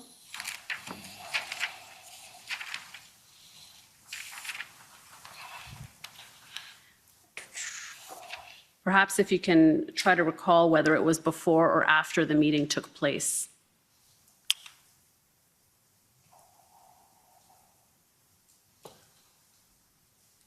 The meeting between Steve Kanellakis. Yeah, that's right. Would you have sought approval to have them move to Wellington before that meeting or after the meeting? I think we were before it, I believe we thought they were going to leave. I think was maybe our understanding. And then afterwards, when it wasn't, I advised there wasn't approval to move. Okay, so sometime between the time that you were briefed on the outcome of the meeting, that it happened, that it was a successful meeting, and then the time when you're having this discussion now at 17:39 with Staff Sergeant Ferguson, you would have sought approval to have them move on to Wellington, because at this time now you understand that the quid pro quo, so to speak, is for them to move to Wellington. Is that right? Correct. I'm just looking at we're talking about the 1738 timeframe again? That's right.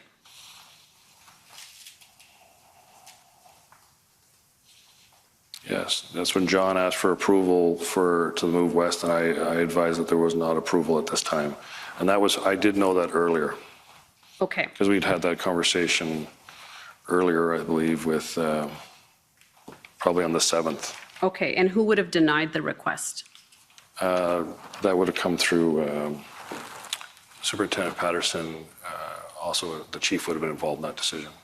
Okay, how do you know the chief would have been involved in that decision? Did you speak to the chief about this? No, but I think there was a conversation I had on the 7th with Mark about that. So the meeting happened on the 8th. But I think we'd had discussions about it the day before. Okay, I understood your evidence to be that before the meeting took place, you thought they were leaving altogether. When we asked, it was about to move. And then when he came back to say that they wanted to move west, I told him there wasn't approval to move west at that point. Okay, so you had sought that approval, you're saying, on February 7th, the day before the meeting? I believe we'd had a conversation about it. I just want to look back here.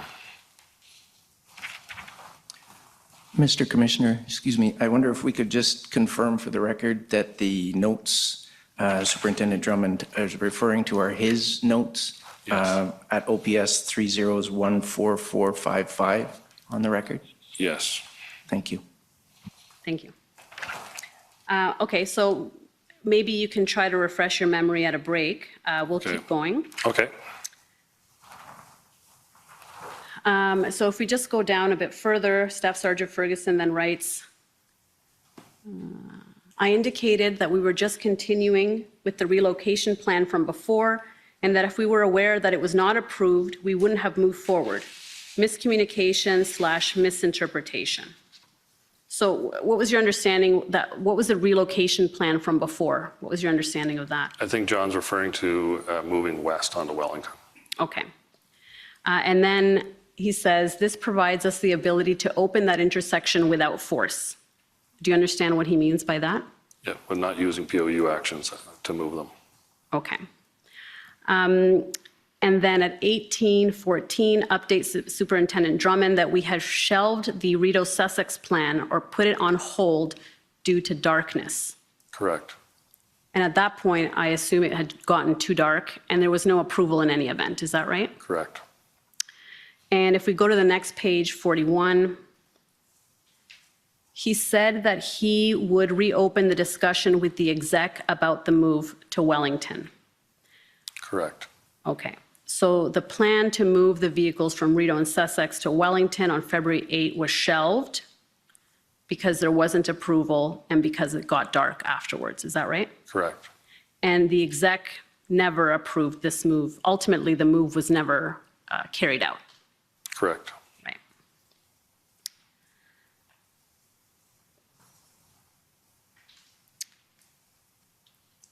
And if we can just go to page 43 here, I believe this is now the next morning at 11:07. Contacted by Sergeant Lee, and he was the PLT officer that had been involved in this meeting. Is that right? Correct. Yes. Rideau Sussex move, he advised that there was a loss of momentum after last night. And if we go to 11:50, contacted by Sergeant Lee, he now advises that the group at Rideau Sussex are no longer listening to Tom Marazzo after last night, and they have galvanized. Were you aware of this? I knew that Tom Marazzo wasn't having any further luck getting the move. I knew that much. Yes. And did you understand that that was because they weren't able to move the night that they wanted to move because there wasn't approval? Yes. Okay. But that was a common theme. Okay. So ultimately, the move to Wellington didn't happen. First, because that request wasn't approved, and my understanding is it was never approved, right? Correct. And then because Mr. Marazzo had lost maybe any good faith he would have had with that group after the move didn't take place. Is that right? Correct. Okay. Now, after that meeting on February 8, the PLT team and Staff Sergeant Ferguson briefed you that the city had discussed with Mr. Marazzo a meeting with the mayor in exchange for protesters moving trucks onto Wellington. Is that right? Sorry, say that question again. So after this meeting took place with Mr. Kanalakis and Mr. Marazzo on that date, February 8, the PLT team and Staff Sergeant Ferguson would have reported back to you about what happened in that meeting, right? Except they weren't present in the meeting. Mr. Kanalakis testified that they were. I mean, he was there, so My information is they weren't, so there seems to be a gap there. Right, but you would agree with me that the person at the meeting would be in a best position to say who was in attendance, correct? Did Steve Kanalakis say which officers they were? He said it was Sergeant Lee and other PLT officers. He didn't know all of their names. Unfortunately, you'd have to ask someone who was in the meeting because the information I received from John Ferguson is that there were no OPS members present in the meeting. Okay, so did PLT or Staff Sergeant Ferguson debrief you after the meeting about the content of the meeting? No, because they told me that they didn't know because they weren't present. Okay, fair enough. So I want to turn now to the deal with the protesters that was made later on by the mayor, the letters exchange with Tamara Leach. You recall those events, right? Yes. Okay, so we're moving forward a little bit in time. And my understanding is that you learned through an executive briefing on February 13 that the city had been negotiating with a group of protesters. Is that right? Correct. Okay. And what did you understand at that time the deal to be? That the city had negotiated with the protesters to move vehicles out of the residential areas on the streets that ran north-south on went to Wellington, and to move vehicles to Wellington, and then hopefully any ones that didn't move would leave the area. Okay, so your understanding was the trucks are going to leave the residential areas and move on to Wellington, is that right? Correct. Okay. And if we go to OPS 30144455, these are your notes. And at page 43,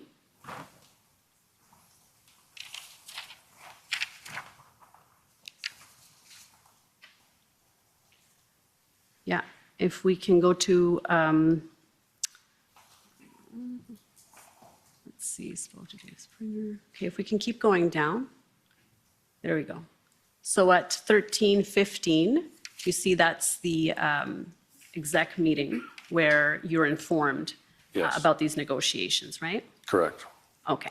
And it says, city has been negotiating with protesters directly. Protester representative and lawyers. Remove of all trucks south of Wellington involved and SJAM will no longer keep staging area, Coventry and other staging areas. So your understanding at this time was that the staging areas would also be relocated, is that right? Correct. Okay.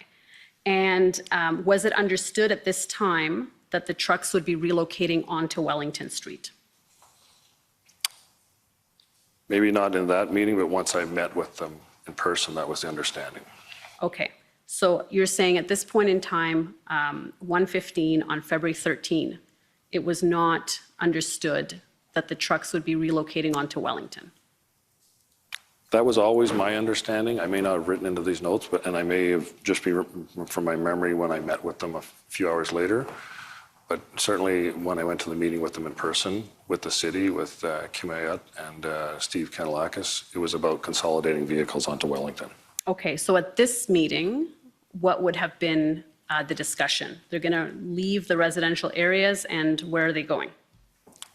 Well, I may not have made a note of it, but my understanding had always been that they were going on to Wellington. Okay. And I'm going to take you to Acting Superintendent Bernier's scribe notes at OPS 30-10635. And these are his notes of the same meeting.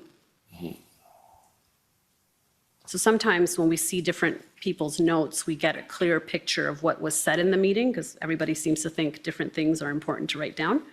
So it can be sometimes a helpful tool. If we can go to page 11.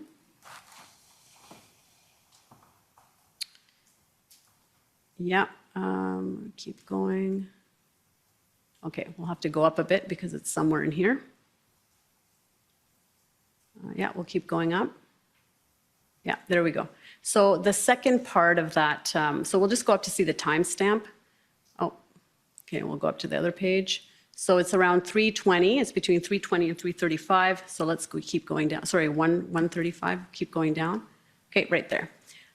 So it says mayor would then agree, so now this has been, the discussion has happened to take those trucks out of south of Wellington.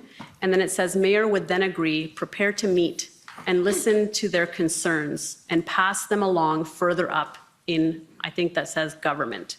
Do you recall this part of the discussion, that the mayor would agree to listen to their concerns and pass them along further up in government?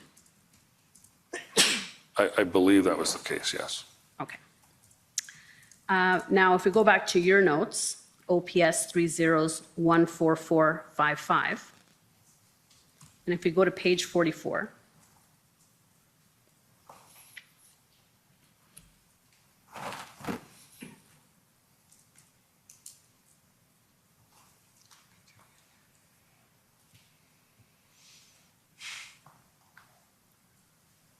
okay, and if we go down, okay, we'll keep going down a bit. Oh, okay, we'll keep going up, I guess. Oh, sorry, page 44. We're at 34. 44. Yeah, that's better. Yeah, so see that fourth dash down? There may be some groups that don't move. Rideau, Sussex. Yes. And then it says chief requests, and there are, if we go down a little bit, 4, 5, keep going down, let's see. Yeah, we got 5 points there. So what was your understanding then about the Rideau and Sussex group being part of this negotiation, being part of the deal to leave? At this point? Yes.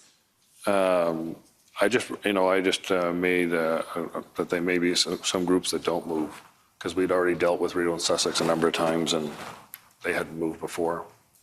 And was it your understanding that in accordance with the negotiation, all of the staging areas, including Rideau and Sussex, had to be cleared? Yeah, I believe the city was hoping to get Rideau Sussex as part of that agreement. Okay. And then we see the chief has indicated some requests.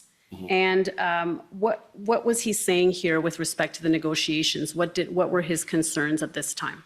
He wanted to know what the impact would be, like how many if this happened, would it free up more resources for us? Would that, like, because we had a lot of officers, going through those areas, controlling those road access.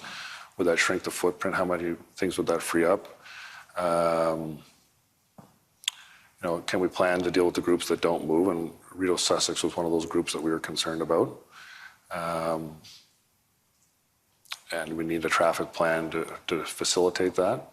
And we want to protect the neighborhoods that once we do move trucks out of them, we don't want them to come back in. And Superintendent Bernier today testified that he generally did not have concerns and that it would accelerate his plan to have this deal go through, but that he was concerned, he privately told Inspector Springer that he was concerned that this could be a ruse to get more trucks onto Wellington. Do you recall any concerns being raised at this meeting? I mean, I think we didn't know how this would work out. I mean, we knew that the convoy groups were fractured, and would they all move if they agreed or not? I think that was something we've seen, and we'd certainly seen the Rideau Sussex group had been very difficult to deal with. So, yes, I think there was some concerns whether they would all cooperate, right? And whether it would work out the way we had hoped. So in your witness statement, you say that Acting Superintendent Bernier expressed concerns about the city negotiating an agreement separate from OPS. Correct. But if we see the notes in the meeting, he says he has no concerns. He adopted that today in his evidence with the caveat that he had this side discussion with Inspector Springer. But it sounds like in the meeting itself, he did not express concerns. But you indicate that he expressed concerns. So did he express them privately to you outside of this meeting? It might have been outside the meeting, but I thought it was in the room. I think we're still at, This is the 1:15 exec demo meeting on the 13th. I think we're out at TPOF at the NCRCC. Yeah. He did express some concerns to me. I thought it was in the meeting. Okay, and what were those concerns? Just that we didn't know whether all the groups would cooperate, and we knew for certain that the Rideau Sussex group was a difficult group to deal with. In your witness statement, you says that he had concerns about city negotiating separate from OPS. What can you tell me specifically about that? Well, that they were negotiating, and we didn't know. Now, to be fair, Superintendent Bernier weren't aware, but I've since learned that members of the executive had been speaking with the city. Okay. And did you share any concerns about the city negotiating separately from OPS at this time when you learned about it on the 13th? Well, it would be ideal that we would know while we were doing planning and police operations that was in the works, but we weren't aware. But I mean, ultimately, the goal was to try to shrink the footprint. So if it was something that would assist us, we were interested in pursuing it, but there were some risks attached to it if not all the groups agreed. Okay, so generally you were positive and supportive of it, even though you saw some risk. Is that fair? Well, we were interested in doing anything that would help shrink the footprint and reduce some of the pressure on a lot of the residential areas. I mean, not every one of those scenarios was ideal. Right. And I understand that at that time, shortly after this meeting, you were asked by Acting Deputy Chief Ferguson to be the police liaison with respect to these negotiations. Is that right? Yes, to go represent the police service. Okay, and what did you understand your role as liaison to be? To speak to the city to find out what the arrangement was, attend the meeting ultimately, and then report back any concerns that I found.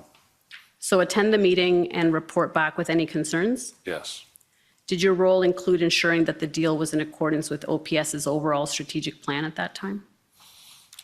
I think there was an expectation that I would raise questions if it was going to be a problem for us, and I reported back after the meeting to Deputy Ferguson and to Rob Bernier about what the outcome was, what the plan was that the city and the protesters had reached.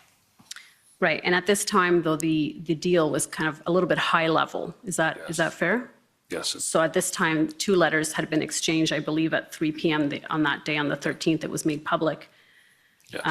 And so you were also there to assist with the details. Is that right? Yeah, we wanted to ensure public safety and wanted to see what the logistics of doing what they proposed. Like you said, the letters were very high level. I wanted to know sort of the nuts and bolts about, okay, how do you want to do this? What is your plan? Okay. Now, were you aware that at the time the integrated planning group were working on a plan? Yes. Okay. And so were you asked to ensure that whatever deal was finally struck would fit within that plan? I think the expectation is I was going to report back about what, so this was an arrangement separate with the city. We were not part of that arrangement, at least myself, the integrated team and Rob Bernier, myself, we weren't aware of it at that point. So when I went to the meeting, it was to find out what the deal was between the city and the protesters and what were the logistics behind it. Right, but it sounds like at that meeting there was general enthusiasm for the arrangement because it would assist in the OPS's plan. It was cautious optimistic. Okay. Caution. We were cautious about it. Okay. Did your role as liaison include negotiating terms? No. And who were you to report back to? Robert Bernier and Trish Ferguson. Okay. And by this time, had Superintendent Bernier expressed concerns to you? Well, I believe during the meeting we had concerns that one, we weren't aware that our group at the NCRCC weren't aware that the city had been negotiating. Okay. And we wanted to find out more details about what their plans were. Okay. And I understand that after you informed Staff Sergeant Ferguson and OPP PLT Giselle Walker about the letters, and you sent those letters to them so that they would have awareness. Yes. And did they express any concerns back to you that you recall at that time? I believe they did.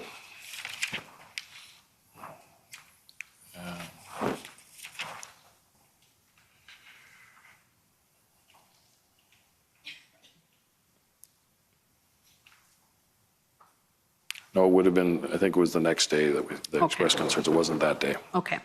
And then your notes also indicate that at 4:46 p.m., you were asked by Chief Slowly to attend a meeting. So at this time, you had been asked by Acting Deputy Chief Ferguson to act as liaison. Yes. And then a little bit later, you got a call, I believe, from Chief Slowly asking you to attend this meeting with Steve Kanalakis and Kim Ayot from the city. Is that right? Correct. Okay. And at that time, did the chief express any concerns to you about the arrangement? No, it was a very short conversation. Okay. Did he explain what your role in that meeting should be? No, he just asked me to attend. Okay. Did he ask you to report back to him when it was done? I don't remember specifically asking me to report back, but it would be understood that I would be report back through the chain of command. Okay. And what did you see as OPS's role with respect to these negotiations? To go and listen to what they proposed and raise any concerns and look at whatever logistical implications are for us and any safety concerns. Right. So then you would be involved in the logistics, is that right? Well, the safety part of it, if we were going to have to, ultimately there would be some form of a traffic plan to make that happen. Yeah. And to see what we could do. And you would need to allocate resources to carry that plan out, is that right? Yes, there would be PLT and traffic resources. Okay. Now, my understanding is that meeting took place at around 5:30 on the 13th of February at City Hall.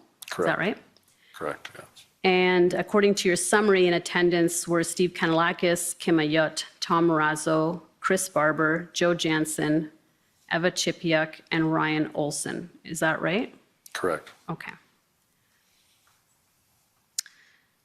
Now, at page 47 of your notes,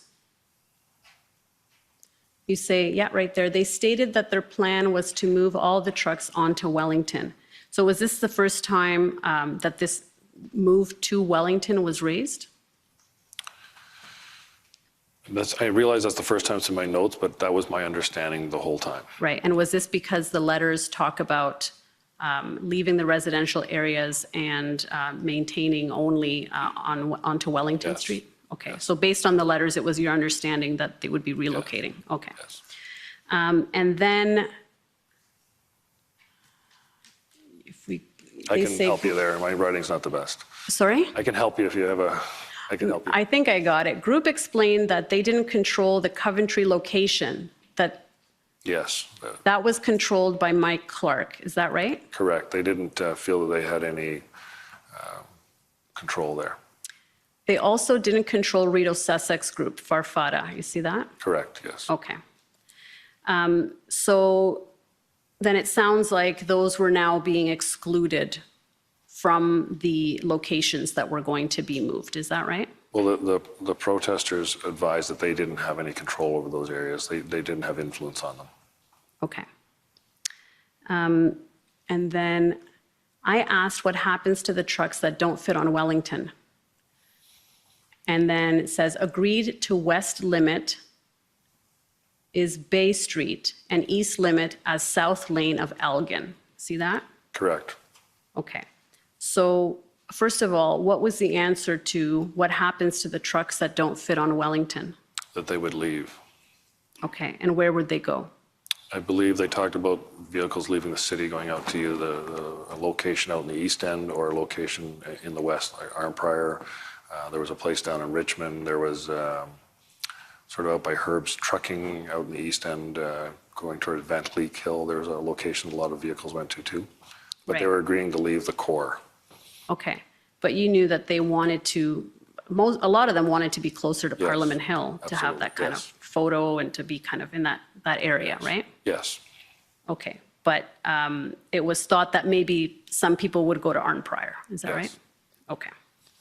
And so here, and when we look at the limits, it's Bay Street on the west side, right here, right outside.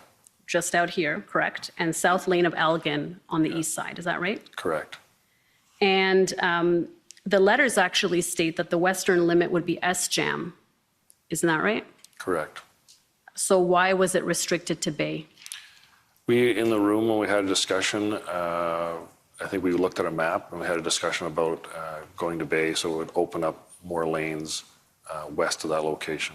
Particularly having the whole intersection of SJAM with trucks in it created other issues. Again, same sort of problems at Rideau Sussex. It's a main artery going across the border into Quebec. It accesses the Civic Hospital turning if you're going west. So there was an interest to try to open up more area. Okay, and you mentioned a map, so we might as well go there. OPS 3014929.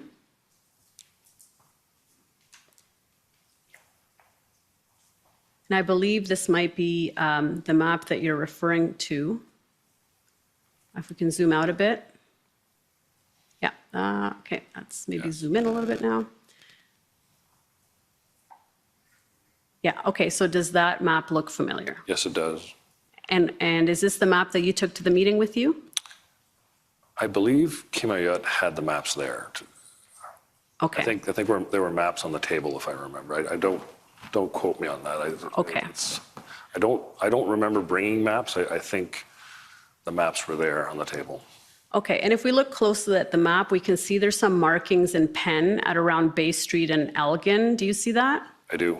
And who made those markings? That was the map that I was referring to. That was my map in the room. Okay, so you made the markings? Yes, I did. Okay. And if you can go back to your notes, OPS 3014455. And we're at page 47.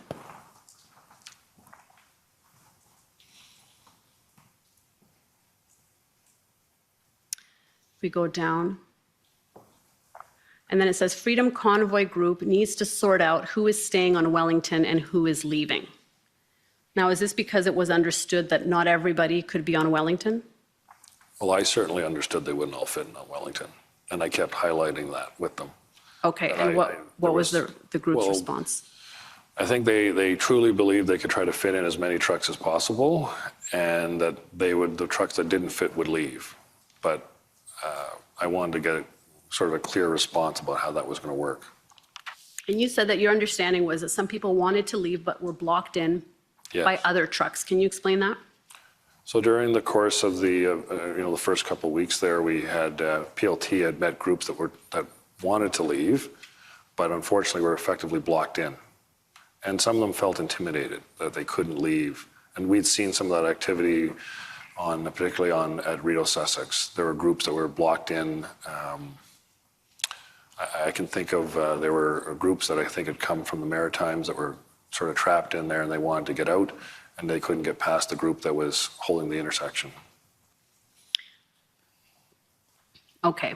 And then in your witness statement, you said that protest organizers wanted to be allowed to bring in more fuel to keep trucks running. And I believe there is some notations to that effect in your notes as well. According to you, you would not agree with this. No. Can you explain what they were looking to do? I think, if memory serves, they asked about bringing a slip tank, which is a tank that you put into the back of a pickup truck. They talked about how that would be safer than bringing small, like 25-liter cans up. And I told them I would not agree. Like, I wasn't in a position to agree to bring any more fuel up. Okay. So you were putting some constraints on this deal, it sounds like. Yes. Okay. Well, there was fuel was a safety concern. Right. I mean, yes, they obviously they needed fuel to keep trucks running and stay warm, but fuel, there's a lot of rules around how fuel is handled, and we always had safety concerns about whether a fire would start or someone would get hurt with fuel. Right. So we were very cautious about allowing people to use fuel. We want fuel in a very controlled environment. Right. And then even though the letters said that the western limit on Wellington would be SJAM, you indicated that no, it was going to be Bay, right? Was that a safety issue as well, or what was that? It was more about trying to keep that lower intersection open. And when I asked them, I said, look, that intersection's a problem for us. Okay. Can we move back a block or two? And I believe Steve Kanalakis shared that. I think they understood when I brought it up that, ideally we would like to not have that intersection blocked as well. Okay, so you're doing sorting out some of the details and negotiating some of the nuances of this deal. Is that fair? Okay. On page 49,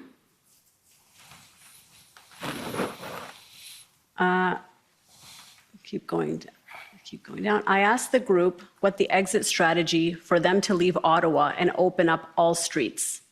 And then it says meeting with federal government. They have been ignored by federal government and Prime Minister. So what was that discussion? Well, I asked them, yes, you're going to move to Wellington, but what's the end? What's the strategy? What is your plan after that? I had been with them in the room for a couple hours. We'd eaten some pizza. I was talking to them a little bit. I just asked, what is your long-term goal here? And then they told me it was to meet the government. Okay, so then this deal was not meant to bring an end to the demonstrations, is that right? No, but I just asked, I just asked them, I was in the room with them for a period of time. I asked them, what is your goal here? Like, how long are you going to try to stay here? What is it going to take for you to leave the street? And I think if you read further on to my notes, I do tell them you can't stay here indefinitely. Right. There's going to be consequences if you stay. Right, and actually you say that just the next point, I explained that even if the group moved to Wellington, they can't stay there forever. At some point, there will be a line in the sand and will require action by the police. Protest group understood. Yeah. Is that right? Yeah. Yes, it is. So they understood that this negotiation was not meant to bring an end to the demonstration because they said what they actually wanted was a meeting with the Prime Minister, right? Correct. And you also explained to them that at some point you will have to leave Wellington. We're not going to just allow you to stay there indefinitely. Is that right? Correct. Okay. Did anyone at the city, any of the city reps, Mr. Ayotte or Mr. Kanalakis, ever say that the trucks could stay on Wellington indefinitely? No. Okay. Not that I remember. And did you suggest that? No. I think I made it clear that our expectation is that they weren't staying. Okay. So my understanding is that once this meeting ended, the protest group was to go out and speak to the truckers on the ground to get buy-in on this deal. Is that right? Correct.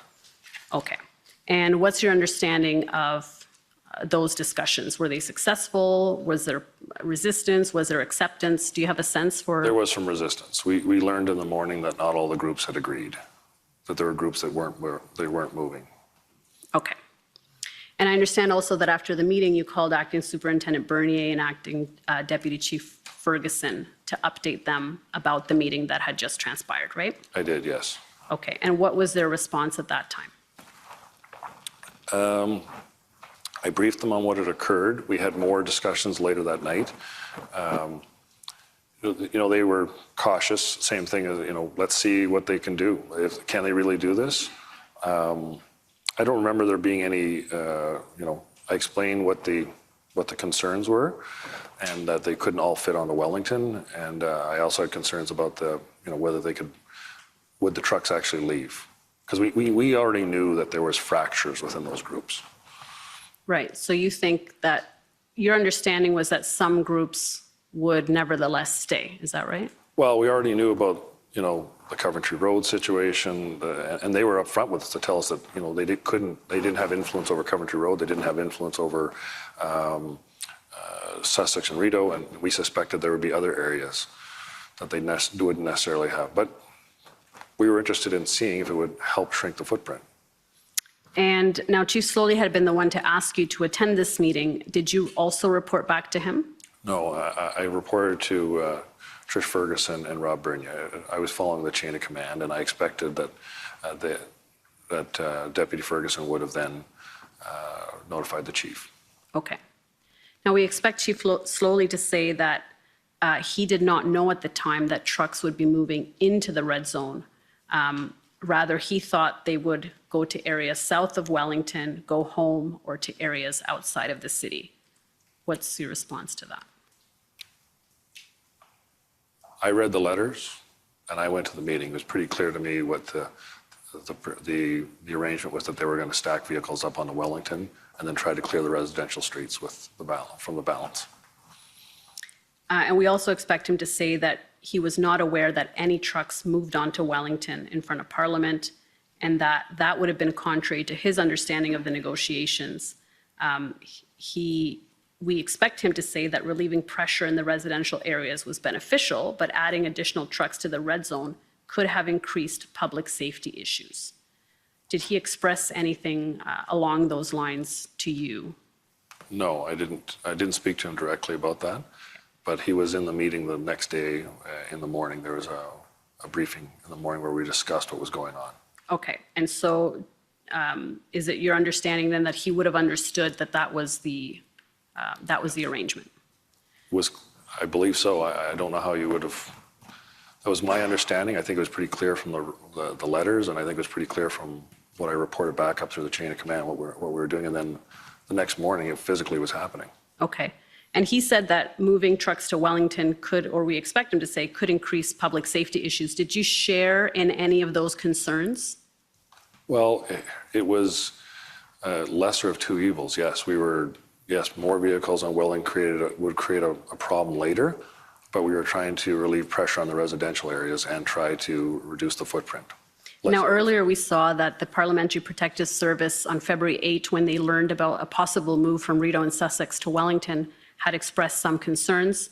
At this time, did you indicate to anyone that we should notify PPS, or did you notify Mr. Brookson at PPS? I didn't directly know, but I would have expected that he had a representative at the NCRCC that would have been advised. Okay. And I would expect that the integrated command team would have had some contact with them as well. Okay, and my understanding is at 8:30 that evening, so the meeting happens with the protesters and Mr. Kanalakis and Mr. Ayot at 5:30, and then at 8:30 there's a meeting in which you're updating and briefing several people on Teams. Is that right? Correct. Okay. So I wanted to... Is this a good time to take? It is a perfect time, yes, thank you. So we'll take a 15-minute break, give you a chance to stand up and move around, and we'll come back in 15 minutes. Thank you. The commission is in recess for 15 minutes. La commission est levée pour 15 minutes.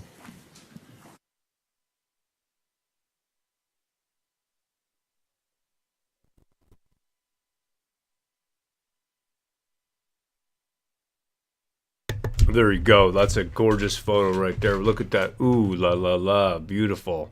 I love That this. is one deviled egg. That is one deviled egg. He's smiling. He's just like, yeah, I really need some gravy right now. Can I get some gravy? Thanks.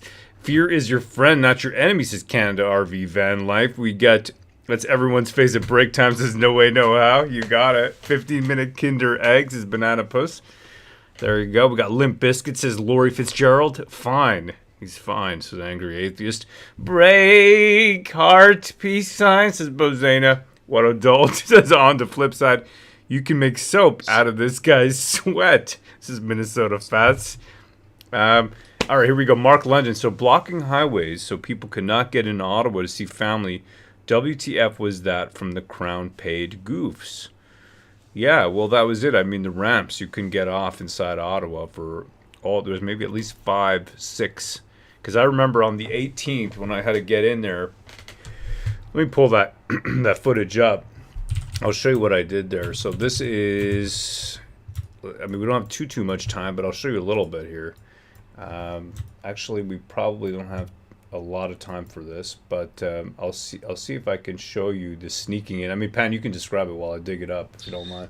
Yeah, I mean, they had a lot of ramps blocked. You had to, go down a few exits and then kind of circle back, as they say. And I remember the one time where you went full Mission Impossible and crawled through the snow up and down the hill to get into the red zone, to avoid detection. And before that, you had gone to the intersection, and the police officer said, no, you can only come in here if you have official paperwork. And you said, but I work downtown. He's like, I'm going to need to see paperwork.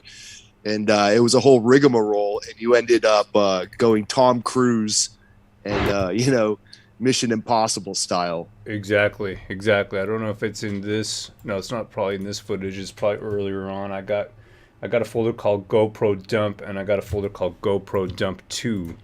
It must be in GoPro Dump 2. Anyhow, thing is that couldn't get in, so you couldn't get into the city. That's how they were closing it down. But before we'll get into that, I want to show you something over here. Okay, take a look at this. These are 2 articles. The chat was just pointing me at them. So first of all, of course, Doug Ford over here. A federal matter, not a provincial one. Ford defends himself for not testifying at protest inquiry. Let me get rid of the lens I got going on the side there. There you go. And why not be a little bit bigger, right? Why not? There we go. Oh, well, I just gone? Oh, Mom? It disappeared. Whoa. Now you're like flying around like a wizard. Help me. Where am I? He floated away like a helium balloon. Oh, my dog is fighting. I got to get that dog in, man. He's fighting with the other neighbor's dog. These dogs Hey, He's Drache. eating the neighbor's dog. Mein schöner Hund. All right, here you go. Federal matter, not a provincial one. Ford defends himself for not testifying at protest inquiry. This is a federal inquiry into the federal government's decision to use the Federal Emergencies Act. There he is, Fat Man Ford. Everybody's very well fed, if you notice. They're all very well fed. Let's continue down a little bit more. Let's get this rid of that right there. Okay, for Ontario, this was a policing matter. It's not a political matter. His comments came as he's fighting a summons to testify at the inquiry, which is we know what it's for. What else we got over here? It was Ford's first comments. Okay, let's get those then. So this is it. Let's get these comments right here. Let's see the video clip. There it is. Okay, let's see if we can get that right here. I want the video clip. Where will we get that? You got to get Ford. This is a federal inquiry. Where's his comments? Give me the video. Come on, bro. This is important. I want to see it. I want to see it. Not provincial. Oh, here we go. Look who it is. It's Paul Chump. Sure enough, it is. Yeah. No, that's not it. That's not it either. They just showed it to me, but it won't play. Okay, I want to see this. I just want to see this here. Come on, please give it to me. Give it to me. Nah. Okay, leave it. That's something I want to see. I want to see him just say that. Do you know what I mean? It's like a feeling you get when you see him, when you see the dude just saying this. You can just read their body language. Yeah, it's a feeling, man. I really want to get it. I want to get it. You can actually see him squirm when he says it. That's what I want to do. I want to see that. I'm telling you, like, quotes are good, but when you see the person say it, it's something totally different. Anyhow, we got John Ivison right here in the National Post. We've heard no evidence at the inquiry so far that bolsters the government's case that the circumstances met the constitutional bar. It's becoming clear that the federal government overreached to shut down the Freedom Convoy. Now, interestingly enough, that's the National Post. They're putting this out pretty heavy duty. You're seeing the same thing over here from this other comment from yesterday. If we scroll all the way down here, let's keep scrolling. And scroll down. That's right. So Bernier, coming out saying, in the end, okay, that was the security of Canada. Could it be dealt? All these, was there a threat to the sovereignty and security of Canada that cannot be dealt with under existing laws? In the end, Bernier answered the question by opting for an evasion worthy of the House of Commons. It's hard for me to say, since I did not get to do the operation without it. We heard him say that today. That was interesting how he was trying to pretend there. He's saying, it's hard for me to tell whether I need it or not because I didn't get to do the operation without it.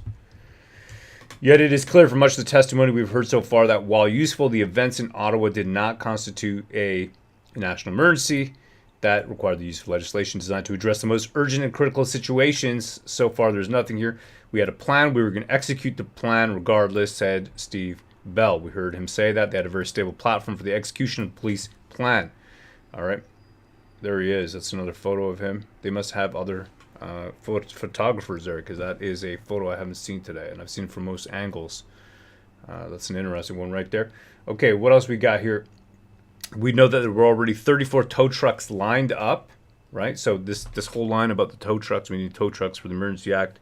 That's why we needed it, because we could get tow trucks. We know that's not true. They had 34 lined up. What else over here? Okay, so this is interesting here. We're only 2 weeks into the 6 weeks of testimony, the end of the first period, right? So 2 out of 6, 1/3, first period. But this is already turning into a gong show for the governing party. Now, if you look at yesterday, this article by Ryan Alford in the National Post as well, who is a professor in the Faculty of Law at Lakehead University and a senior fellow at Macdonald-Laurier Institute. All right. So it's the same kind of thing. They talk about and this is interesting. So the farfada, turns out that means leprechauns. And they were supposed to be, leprechauns in French. Les farfadas is actually leprechauns in French, just so you know. I didn't know that at all. And they're actually quite peaceful from what I'm seeing. They're supposed to be they're just looking for their pot of gold. That's right. No, that's different type of leprechaun. Exactly. And here's the thing. It's that next week, convoy organizers, including Stevie Charlin, will testify next week. So we're going to find out he's going to be there next week.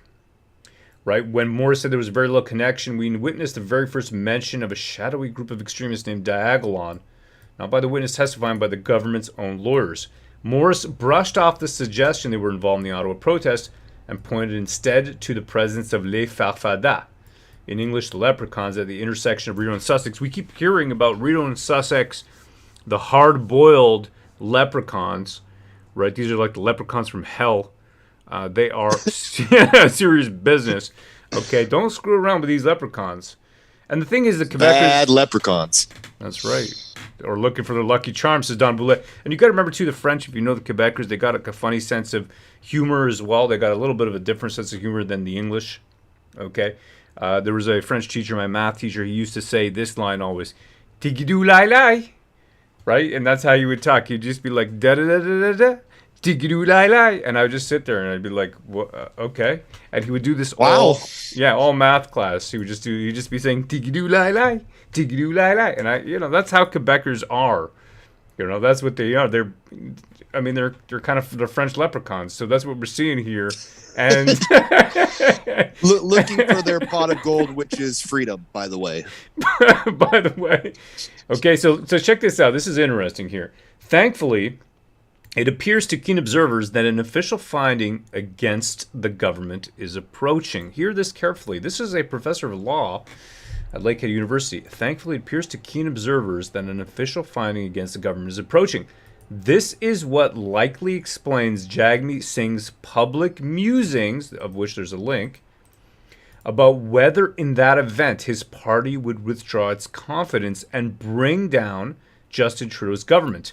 On CTV's question period, Singh said that simply because it was a wrong decision wouldn't be enough. It wouldn't be enough that it was a wrong decision for him to withdraw support for the Liberal government.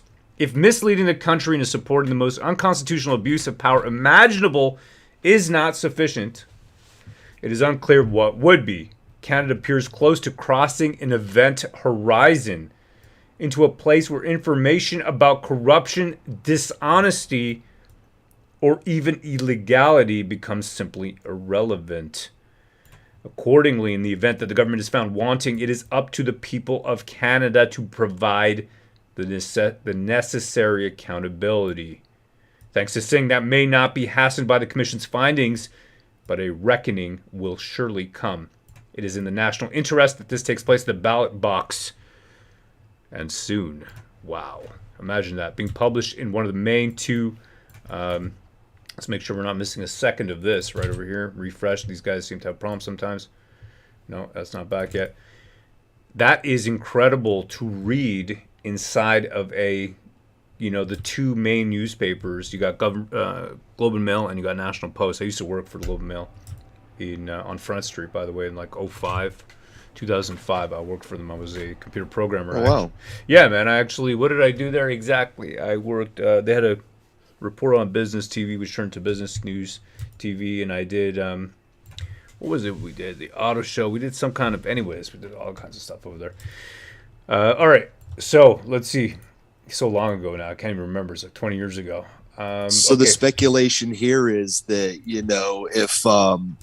if Trudeau falls out of favor to a certain point, Jagmeet just may throw him under the bus and go off on his own. Is that kind of the feeling? Well, yeah, that's it right here. So this is on the 23rd. Okay, published October 23rd. So that means 3 days ago, which would mean what, Sunday? NDP leader Jagmeet Singh says his party will likely continue to keep the Liberals in power, even if an inquiry finds the federal government was not justified in its February decision to invoke the Emergencies Act.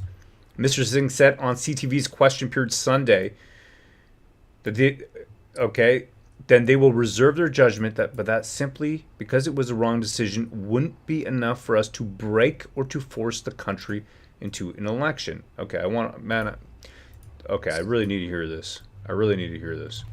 That's CTV. Okay, CTV question period. Let's hear this. I want to hear this. Oh, here we go. True North has a clip. Perfect. These guys are good guys. Here it is. Come on, give me the clip, dude.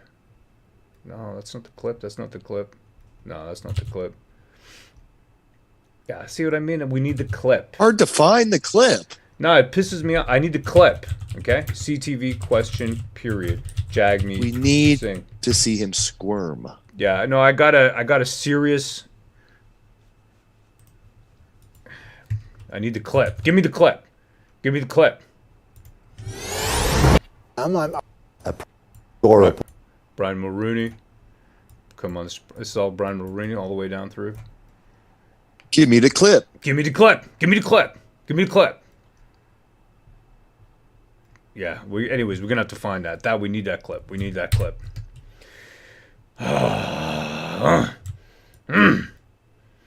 Sorry. This is how I do things. Just start to twitch and just start to. You know what I mean? This is the frustrating part of it.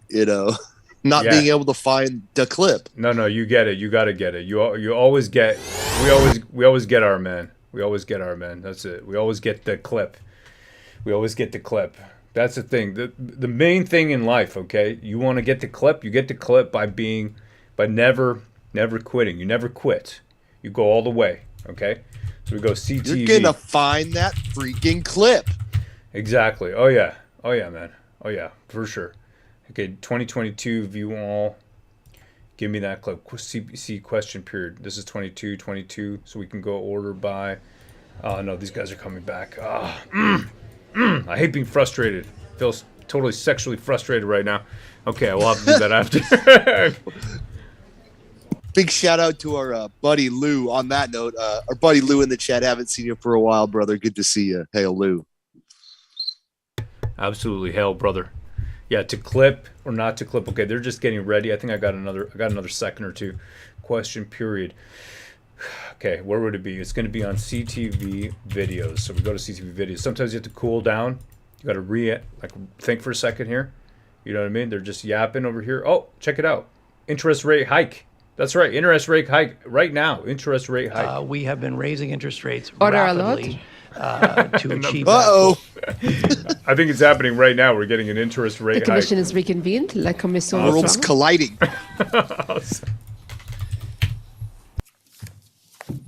Okay, you're okay to continue? Yes, thank you. Okay. Go ahead. Thank you, Mr. Commissioner. So Superintendent Drummond, I want to take you now to the following day, 14th of February, Monday, which is when the movement of the trucks actually started. Now, I understand on Monday morning there was a bit of confusion about what the deal was going to be and what OPS's role would be. Is that fair? I understood it myself, but there may have been some confusion with some other groups, yes. Okay. And so, and to your understanding, what was the confusion or the misunderstanding there? I think one of the confusion was whether it was a 24-hour arrangement or a 72-hour arrangement. Okay, and so that concern or that misunderstanding or confusion, that was brought up the morning of February 14th? No, the 15th. On the 15th. Okay, so let's go to February 14th. Okay. 13th in the evening, we know that the meeting with that you attended took place, and the following Monday, February 14, was when the movement of the trucks, according to this deal, was going to start. My understanding is that on that morning, there was a bit of unclarity about what the deal was. In fact, the trucks didn't start moving until about 1 p.m., right? Not all the groups understood the arrangement, and they were, I believe that different convoy representatives were going around trying to get different groups to agree and understand what's going on, and I think there were some groups that weren't in agreement. Was one of the problems. Okay, but within OPS, there was some confusion about what the deal was as well. Is that right? No, I think the traffic plan, the traffic units and the PLT groups understood what we were going to do. Okay. Well, maybe you can help us out then. If I can take you to OTT 10455. And you probably haven't seen this before. This is a chat with members of the NCRCC reporting to city officials about what's going on the ground. Can we see that in native form? It might be easier. There we go. Thank you. And if we can go to page 22. And if we go to, let me see here. Okay, so we see there Todd Piper. Do you know who he is? I'm familiar with the name. I can't put a face to him right now. Okay, but he was... he works for the city. He worked for the city, and he was on NCRCC. Correct. right? And so he's giving an update here to other city officials and EOC representatives. And he says, good morning all, here's the latest. Work beginning on the deal negotiated between the mayor and the Freedom Convoy president to move trucks from residential neighborhoods to Wellington and S-Jam. A confusion unfolded into the evening over whether the deal was on. And here, Mr. Piper is describing what you were referring to, some confusion within the protest groups about whether the deal was on or not on. Is that right? Correct. Okay. And if we go further down, he says, these conflicting directions are likely to hinder progress and cooperation by those trucks aligned with the official Freedom Convoy group, not to mention the challenges in dealing with the numerous independent splinter groups. And then at the bottom, he says, no specific details have been shared with us by OPS, re-traffic management at this point, but they have confirmed that once the vehicles start to move, side streets and exits will be fully blocked to prevent vehicles from deviating from their planned route. And then at 9:26 there, he says, correction, OPS has shared their draft plan, still not formally approved by their commander, with city staff here at the NCRCC. Their focus this morning is on getting vehicles to leave the core, not on repositioning trucks along Wellington and S-Jam as originally thought. Keep going down. The draft plan appears to focus largely on diverting vehicles eastbound on Laurier Avenue West to Nicholas and then to the eastbound off-ramp. Once all willing vehicles have left, the PLT will then work with the organizers at a later time to reposition the remaining vehicles along Wellington and S-Jam as part of a separate phase or operation. But this is a bit different from what you had discussed with the protesters the night before. Isn't that right? Yeah, I'm not sure, like, I wasn't in that room, like I don't know if you may not be familiar with the NCRCC, but there's multiple rooms. I'm assuming he's in one of the main rooms with there, but that is not my understanding how things went. We had delays in the morning with getting contact with Chris Barber and the PLTs connecting with him about getting some of the trucks moving. I know that was a delay in the morning. I know we did want to set up options for people to just leave, and that's maybe what he's referring to. But ultimately, we started moving trucks. It did take a number of hours to get that done, but the main impediment was that there were a number of groups who didn't seem to be on board, and the protesters were still dealing with them. Okay. So you're not aware of any other issues that arose that morning within OPS? It was the protest Well, groups. there may have been some logistical on-the-ground things that may have occurred that I'm not aware of. Maybe they were moving a barricade. So when we do things like that, and I'm just, this is hypothetical. I don't know, but an example, to move those big cement jersey barriers, you need a loader with a clam device, and sometimes there's issues with getting heavy equipment in or moving things or opening up barricades, and sometimes there are little bits of confusion about. We were running, there were 3 or 4 different police services were all there working and getting everyone to understand what the instructions are. There may have been, I can't say that there wasn't some glitches along the way, but ultimately we got vehicles moving later that day. My understanding is that morning at 11 a.m. there was a meeting that you were in attendance. It's not in your notes. If you're going to look at your notes, there seems to be a gap in your notes between 11 a.m. and 1 p.m. for February 14, but we have other people's notes that seem to indicate you were in attendance. Okay. So I'll take you to OPS 30-11045. And these are Acting Superintendent Bernier's scribe notes for February 14. And I'll take you to page 13. The meeting started at 11. It's further down, but if you go to page 13, so if you want to see the beginning of that meeting, it's further up, but this is now in the middle of this meeting, and it goes until a little bit after 1 p.m., and you can see there at 13:12, the event commander, which would be Superintendent Bernier, is that right? Yeah. At the time, says something to you that says Drummond there at 13:12, right? Okay. Yeah, that could be Drummond. Well, if you look at the notation, it says tasking Drummond to advise DC Ferguson about PPS, potential concern that they have with this. Okay. So do you recall being in attendance at this meeting? And maybe we can go up to 11 a.m., the timestamp, just to show kind of the beginning of the meeting.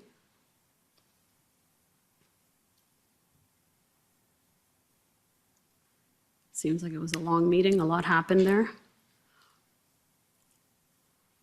Okay, yeah, so if we go up a little bit more, so there's an end of meeting at 10:25, and then there is a meeting starting at 10:50, and it kind of goes on from there. It looks like Giselle Walker is there, the event commander, if we go down. And then more people are seen there in that meeting. If you can go down, please. Does this refresh your memory about this meeting at around 11 a.m. on February 14?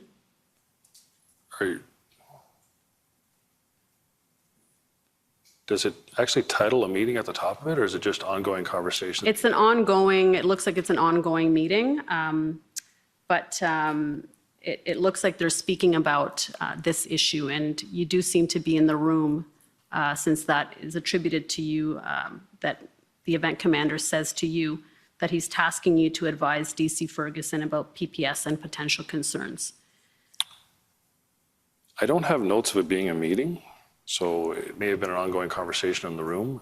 I don't have a recollection of that. Okay, so you don't recall being asked by the event commander to advise the deputy chief about potential concerns that PPS would have with the move? I don't have an independent recollection, and I don't have any notes about a meeting occurring at that time. Okay, if we can go back to page 13.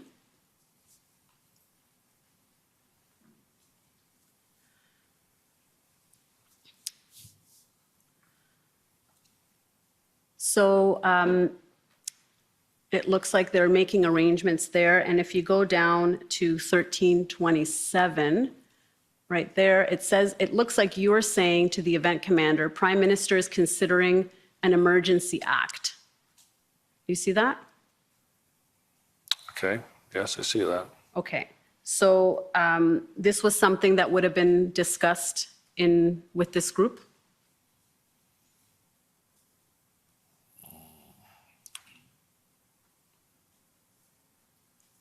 This is the 13th we're talking, or the 14th? This is the 14th.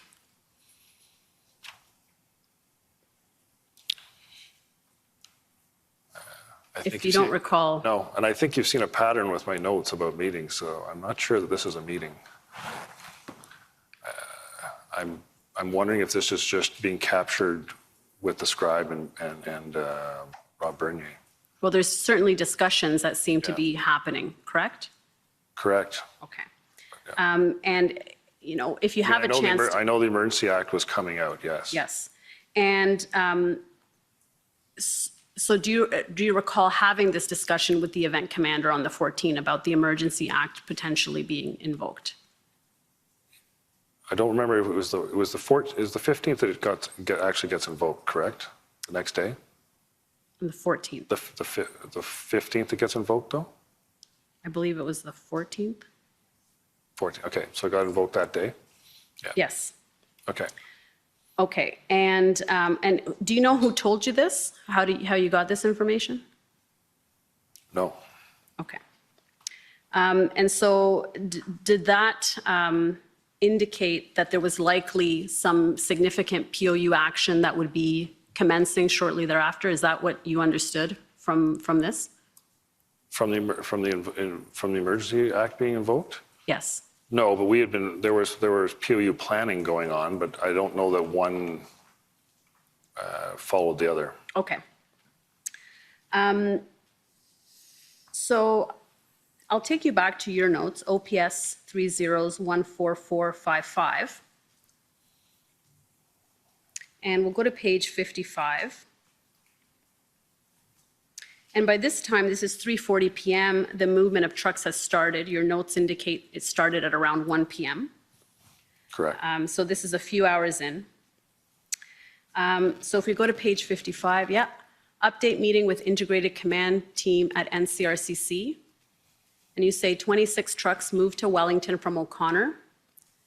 And then you write issues on Bank Street with group not wanting to move.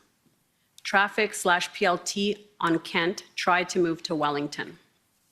And then you say no movement of trucks off-site or to Embrum. Correct. So what are you indicating here? That there were trucks that weren't moving. There were groups that weren't moving there. There was a group on Bank Street that didn't want to move, and the PLT had then since moved over to, they had sort of started going east to west, working the side streets, and they basically left Bank Street and then were trying to work over on Kent to try to move trucks to Wellington. And we hadn't seen any vehicles leave to go off-site as originally agreed upon between the city and the protesters. So is it your understanding that no trucks left the city, not relocated, but just outright left? Yes. So there would be vehicles, like from a weekend to a Monday, there'd be a bit of you'd see an ebb and flow. We saw there'd be more vehicles come into the city on a weekend than there were on the weekday. So there would be the natural Monday of vehicles leaving, but we didn't see a marked departure of vehicles leaving the residential streets as we had hoped from the arrangement between the city and the protesters. Okay. And if we go further down, looking for POU options on areas outside Wellington. Correct. Why not on Wellington? We just moved vehicles there. We felt that we would have to give them notice that we were going to be doing POU options. Okay, so there were POU options being considered at that time. Yes, there always were POU options being considered. Okay, and so now you're saying that the POU options are going to be restricted to areas outside of Wellington, right? For the time being, yeah, at that point. Right, and that was because, as you say, you had just relocated them. Yes. So you couldn't then just take them out? No, that would be bad faith. But I had made it clear to them that going to Wellington was not a long-term. So how long could they stay there without POU action? I couldn't give them a timeline. Like, we would give them notice, and ultimately later that week, we did give them notice. Okay. But certainly on the 14th, you didn't feel, or the call that you had, or this yes. meeting, it wasn't felt that at that time, a POU action could take place on Wellington. We didn't have enough resources to do that at that point. Okay. And if we go to the next page, 56, at 5 p.m. there, exec demo update. So here's another update. And we know from other people's notes that Chief Slowly was in attendance, Deputy Chief Bell was in attendance, Acting Deputy Chief Ferguson was in attendance, Superintendent Bernier, Inspector Lucas, I believe Superintendent Patterson was also in attendance, based on the chief's notes of this meeting. Does that sound about right to you? That sounds correct, yes. Okay. Now, if we go to the middle of that page, it says, plan enforcement for vehicles south of Wellington. Correct. So again, this is, there was concern then that having put these trucks onto Wellington, POU action could not take place at that time, right? Yes, we weren't going to do POU action after we just moved the trucks there. Did you see this, or did anybody in the meeting express any view that this was tying OPS's hands with respect to the options that they had now? Well, yes, it could be conceived that way, but you can only do one piece at a time. Like, the idea that we would start on Wellington first was unlikely. We would work our way to Wellington. Okay. And I think that's ultimately what you're going to see later in the week. So when did trucks stop being relocated onto Wellington? We know it started at 1 p.m. on the 14th. When did it end? Later that evening, I think we'd stopped moving vehicles by the time it got dark. Okay, so once it got dark, and that was it, and that never resumed, is that right? The next morning, there was some issues about the city contacting me about whether we were going to move more vehicles. The PLT traffic units thought it was only a 24-hour move. We had some more discussion about that, but ultimately there wasn't really much room left on Wellington. Okay. And that topic had been brought up on Monday night, that we were running out of room on Wellington anyways. Okay, and I'll take you to the chief's notes of this meeting, OPS 30145566. And we'll go to page 9.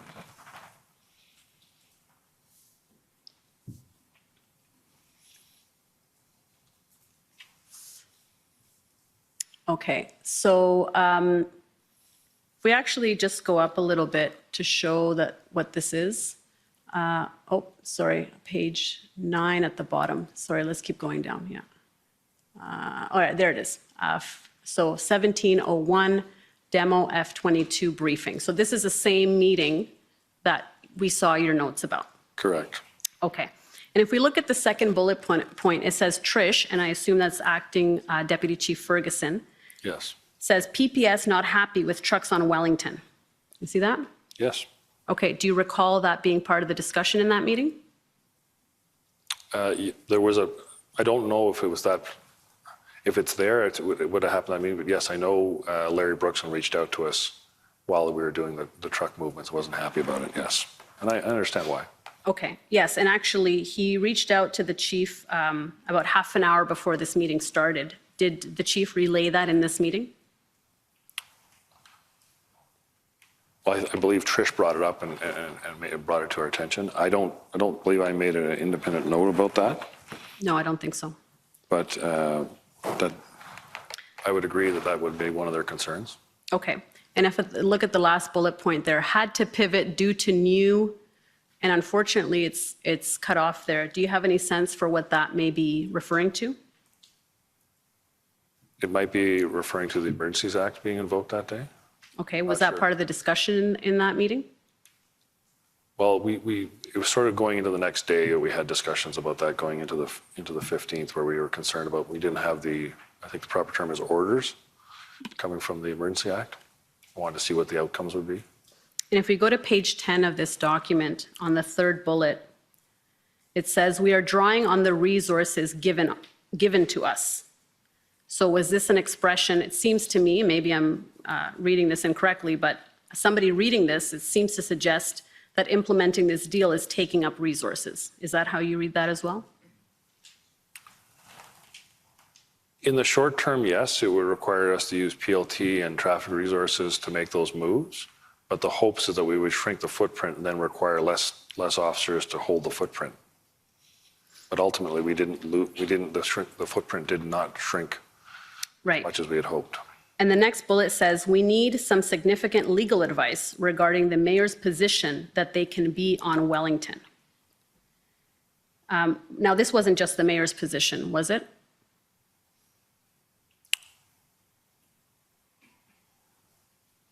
That's how it's written.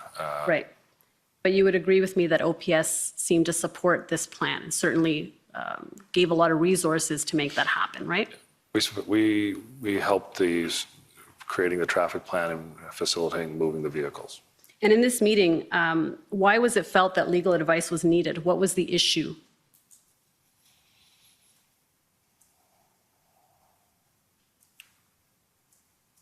We sought legal advice on a lot of topics during that time period. A daily event, to be quite honest. So I don't know what, I mean, I understand we would be looking for advice on that topic. There was an issue raised and they wanted to see what the mayor's position was and get an opinion on it. I assume they would have talked to Christiane, Right, but what was the issue?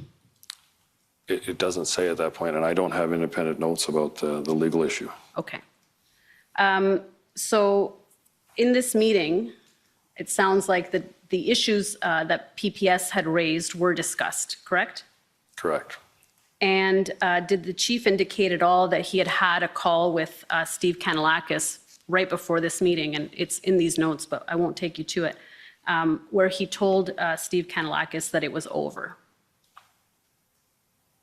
I can take you to it. It's on page 9 at 1652. Yeah. Call with Steve K. Got off phone with Brookson. He's from PPS, correct? Yes, Larry Brookson, yes. 2 concerns. Does the level of government have ability to negotiate and direct police? So I think this is indicating the concerns that perhaps Brookson identified. Correct. Are they directing you? No, they are not. And then it says, we weren't involved in negotiation. We don't have a say in it, but it fits in our plan. The devil is in the details. How many trucks? How close are they going to be? If you want to be involved, you should have been briefed. I briefed our people and RCMP. And if you go just to they have more discussion about it. I don't think he is going to throw a crowbar into this, but he wants to be at the table. He gets it that it is done. I think he means that the arrangement between the city and the protesters was done already. That's how I read that as well. Yes, that's how I would read that. Okay, and was that discussed at the meeting that you had later on, that 1701 demo brief? I don't remember. I mean, Trish obviously brings up that PPS is not happy, or like the comments aren't attributed. Well, some of them are attributed to people, and some of them are not. But fair to say there were concerns raised at this demo meeting at 5 p.m. About PPS on the 14th, yes. right? Yes. So is it fair to say that by this time now, no more trucks are being relocated? This is kind of the end of it, is that right? Correct. Okay. And now the next day, on February 15, there's a call at 9:30 a.m., and I think you talked about that. This is the meeting that where they're discussing also the issues that are here.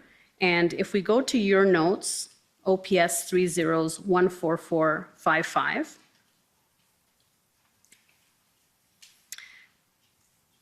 And we go to the 12 p.m. mark.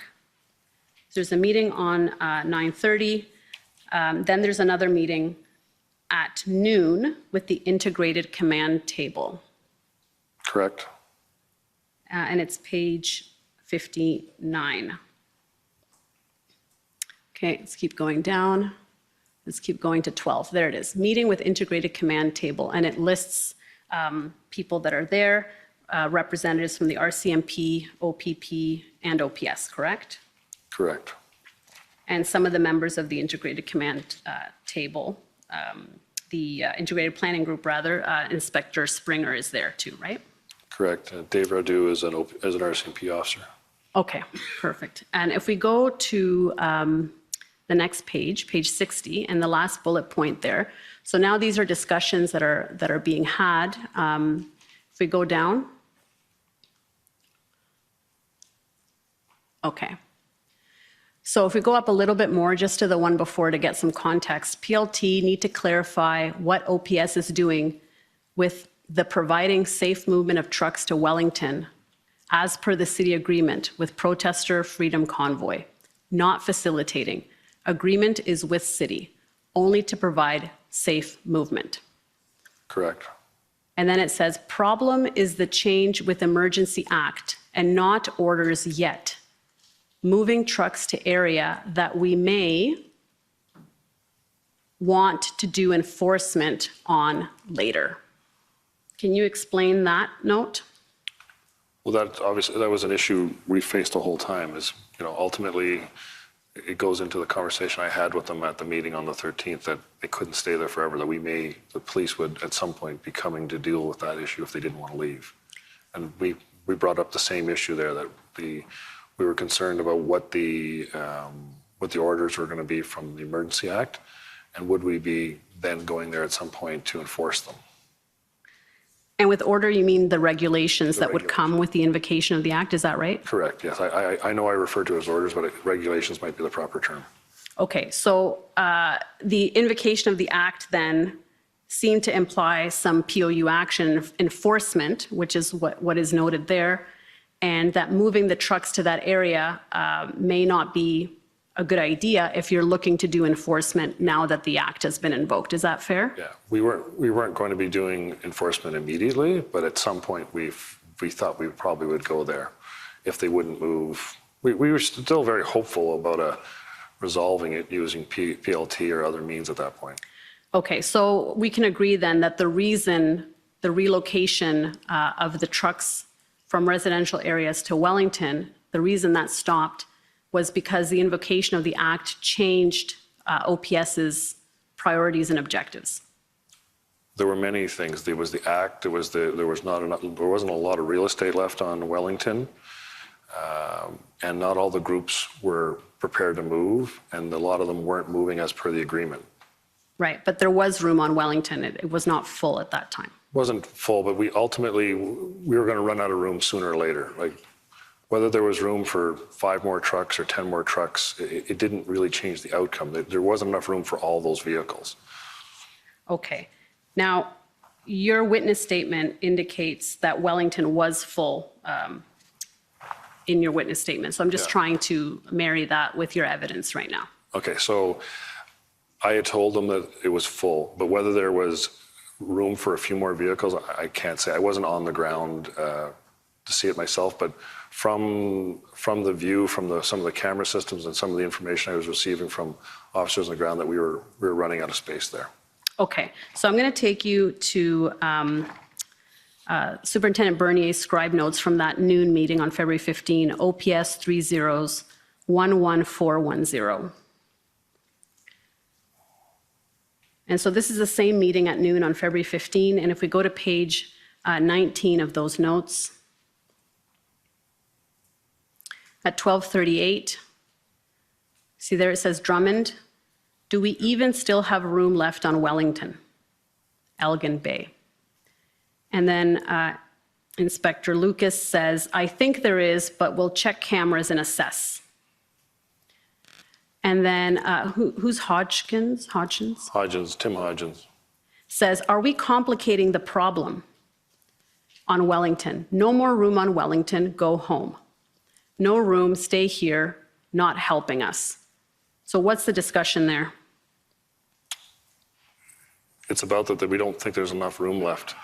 Maybe there is some room, we're not going out there and measuring exact amounts of how much room there is, but ultimately, whether we move a few more trucks or don't move a few more trucks, we can't fit them all. Fair enough. So if we go to page 22, at 1309, at the bottom there, Lucas reports back gaps on Wellington, and he indicates where the gaps are there. You see that? Yes. Okay. So really, the trigger for stopping the relocations was not that Wellington was full. You would agree with me on that? It was one of the factors. Okay, but we can see there that it was not full, right? Not all of it, no. Okay, so OPS made a decision on the 14 in the evening to stop facilitating that deal, correct? It would have been on the 15th. That meeting would have been finalized on the 15th. Right, but on the 14, the chief is telling Steve Kanalakis it's done, right? I think he was telling Larry Brookson that, was he not? That was the meeting with Mr. Kanalakis. He gets it that it's done. I'm not sure. So is he saying that the deal's done? I thought when you showed me that, it was about him speaking to Larry Brookson.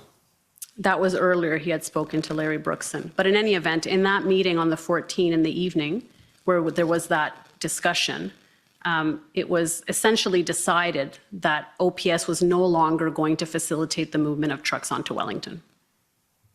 Can you bring that back up? I don't know that we have a lot of time for that, but sure, I will see if we can bring that back up. If we go to OPS 30-14566.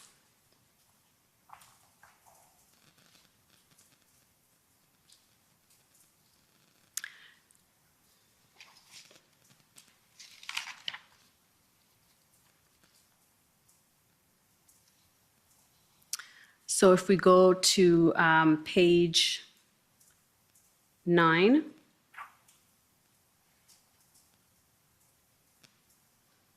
Okay, so call with Steve K at 1652 if we go down. So this seems to be a discussion with Steve K and the chief is relaying a discussion he had with Larry Brookson, but he's also speaking to Steve Kay. Correct. And he says at the bottom, he says he gets it that it's done. Like, I'm assuming that means that the deal's done, like that they've made the deal. Okay, fair enough. And if we go to the meeting that happens right after, if we go further down to, the demo briefing, okay, had to pivot due to new,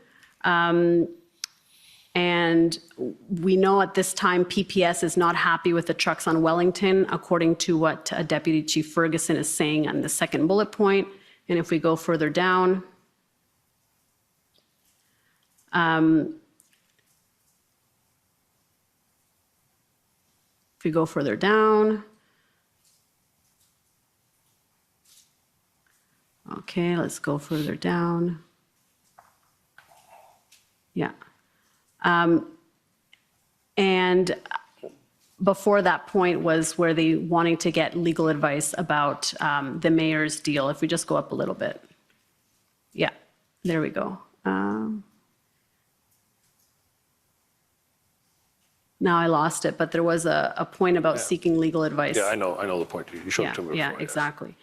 So are you saying that there was still a consideration at this time to continue moving vehicles? Well, the next morning, the city is contacting us about whether we're still moving vehicles or not. So I think that wouldn't have been clear between Steve Kanalakis and the chief the night before, because they were reaching out in the morning to see if we were going to continue to move vehicles. Right, because they had heard that the movement had stopped.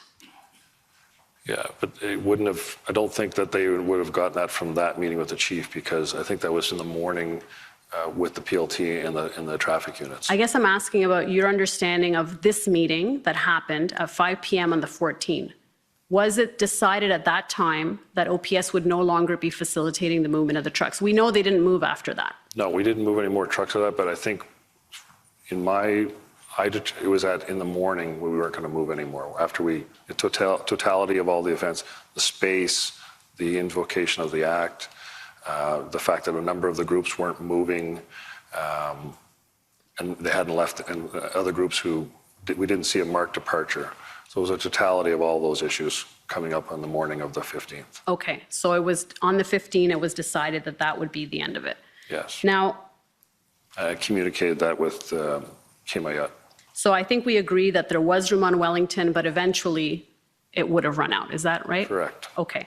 And this deal was not meant to end the demonstration, was it? No, it was to shrink the footprint. Okay. Relieve pressure on some of the residential areas. Could this have been a first step towards a negotiated end to the demonstration? It could have been, yes, depending on how it worked out, but I don't think it worked out the way the city had hoped, because they didn't see, not all the groups were aligned, and the groups didn't leave as they had hoped. The ones that couldn't fit onto Wellington didn't leave. Right, but the meeting notes seem to indicate that the primary concern here was the invocation of the act, POU action on Wellington, potential future POU action on Wellington, the use of resources, and PPS concerns. Those are all factors, yes. Okay, thank you. Those are my questions. Thank you. First up is the City of Ottawa.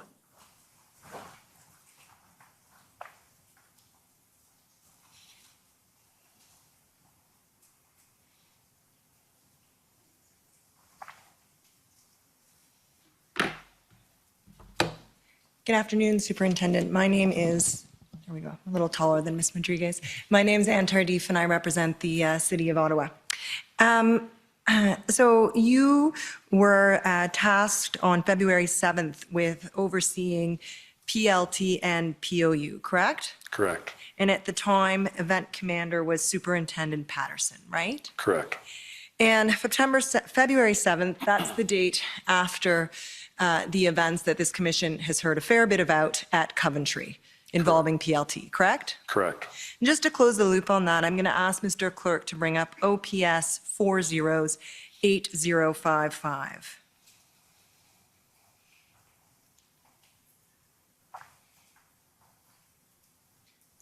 think we might need that a bit bigger. And then can we scroll down, please, Mr. Clerk, all the way to the bottom? Perfect, right there. This is an email from Peter McKenna. I apologize, I don't know his rank. Peter's a staff sergeant. Staff Sergeant McKenna to Inspector Lucas, dated February 6, right? Correct. And here, Staff Sergeant McKenna is explaining what occurred at Coventry, right? Correct. And in the second paragraph from the bottom, he says, oh, not second, it was the second. Third paragraph from the bottom, he says, PLT have made incredible headway, but they now feel absolutely betrayed. Work needs to be done to reassure them and explain what happened. These members are chosen as they have a high level of emotional intelligence that goes along with a very determined work ethic, and goes on to say what pride they take in their work.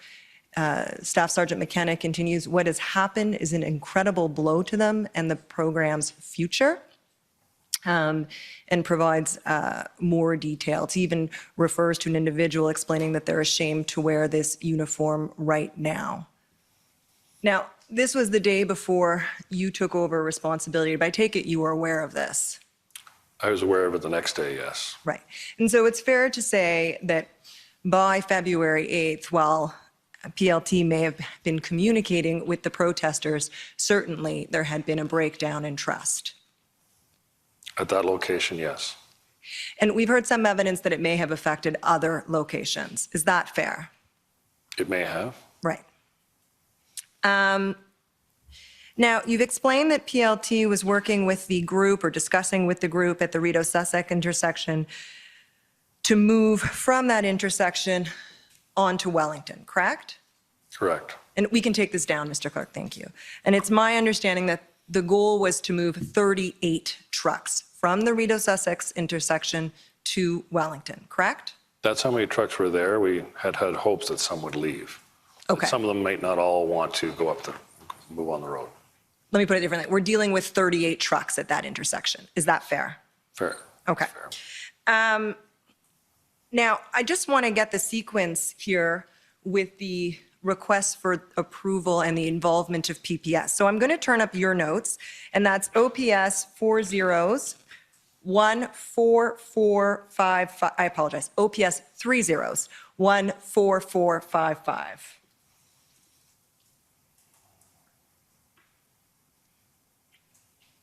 And I'm going to go to page 11 of the document. And I know you have a hard copy with you,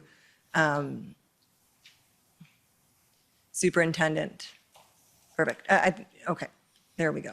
If we can just scroll up the top so the superintendent can see the page in his notebook, page 50. Do you see that, Superintendent? Okay. So if we scroll down about halfway through the page, right there. So this is February 7th. Can you just confirm that for us, Superintendent? Yes, that's the 7th. Okay. And it says, spoke with John Ferguson, that's Staff Sergeant John Ferguson, who leads the PLT unit, correct? Correct. Negotiations with truckers by PLT, working arrangement to get the trucks to move out of Rideau-Sussex, move vehicles west on Wellington to the, you're going to have to help me with that one, to be closer to groups on Wellington, is that right? Correct. Some may leave. This would open up the Rideau, Sussex / Mackenzie area. Okay. And then need discuss option of PLT option versus POU plan to clear intersection, correct? Correct. And we've discussed already that that POU operation was delayed to allow negotiations to proceed, correct? Correct. So that's the first note that I can find in your notes of this request by Staff Sergeant Ferguson to get approval to move trucks from Rideau-Sussex to Wellington West, and that's on February 7th. Does that accord with your recollection? Yes. Okay, let's jump ahead to page 11 of this, page 12 of this document, the next page, right at the top. Scroll down a bit. Keep going. Right there. Same day. So it says, call from John Ferguson, PLT. Now we're still on February 7th, correct? Correct. Looking for decision on allowing the trucks at Rideau and Sussex to move up on Wellington. Advised I would discuss with Mark Patterson, who's the event commander, discussed with Mark and want more info on truck numbers, correct? Correct. It keeps going. Following up with John Ferguson, 38 trucks involved, no, what's the next word? Number No number. on how many would have, Would leave? yeah. On how many may leave the demonstration. Think they can all fit on Wellington and may be able to open access to Elgin. Will discuss with Mark Patterson, right? So this is all occurring on the 7th. Let's scroll to the next page, page 13. Still on the 7th. Call from John Ferguson, PLT, asking to get a meeting with city manager, elected official. We've talked about this. And that was the meeting that occurred involving Steve Kanalakis on the 8th, correct? Correct. And if you scroll down, thank you, Mr. Clerk, keep going. So, little higher. Stop right there, thank you. It says, on the PLT request, are you with me, Superintendent? Do you see that? Yes. On the PLT request to move trucks from Rideau, Sussex to Wellington, need to notify and discuss with PPS for impacts on Senate. Do you see that? Yes. So that's all occurring on February 7th, correct? Correct. Now, I can't put the document to you now because I did not seek leave, but I can tell you that on Tuesday, which it was yesterday, Inspector Lucas testified that PPS agreed, albeit begrudgingly, he said, to the additional trucks moving on to Wellington, provided certain conditions were met. So that approval was obtained, according to Inspector Lucas, from PPS on February 8th. Okay, does that, were you aware of that at the time? I don't remember that at that point, but I obviously have notes about that. I don't remember the feedback from Russ Lucas, but it sounds right. Okay, I couldn't find that in your notes, just so you're aware. And the reason that's relevant is I'm going to jump ahead to page 31 of your notes. And if you see, it's page 70 of your notebook. And I'm just going to ask you to confirm that that's February 10th. I believe it's 5 pages earlier for you to confirm the date, Superintendent.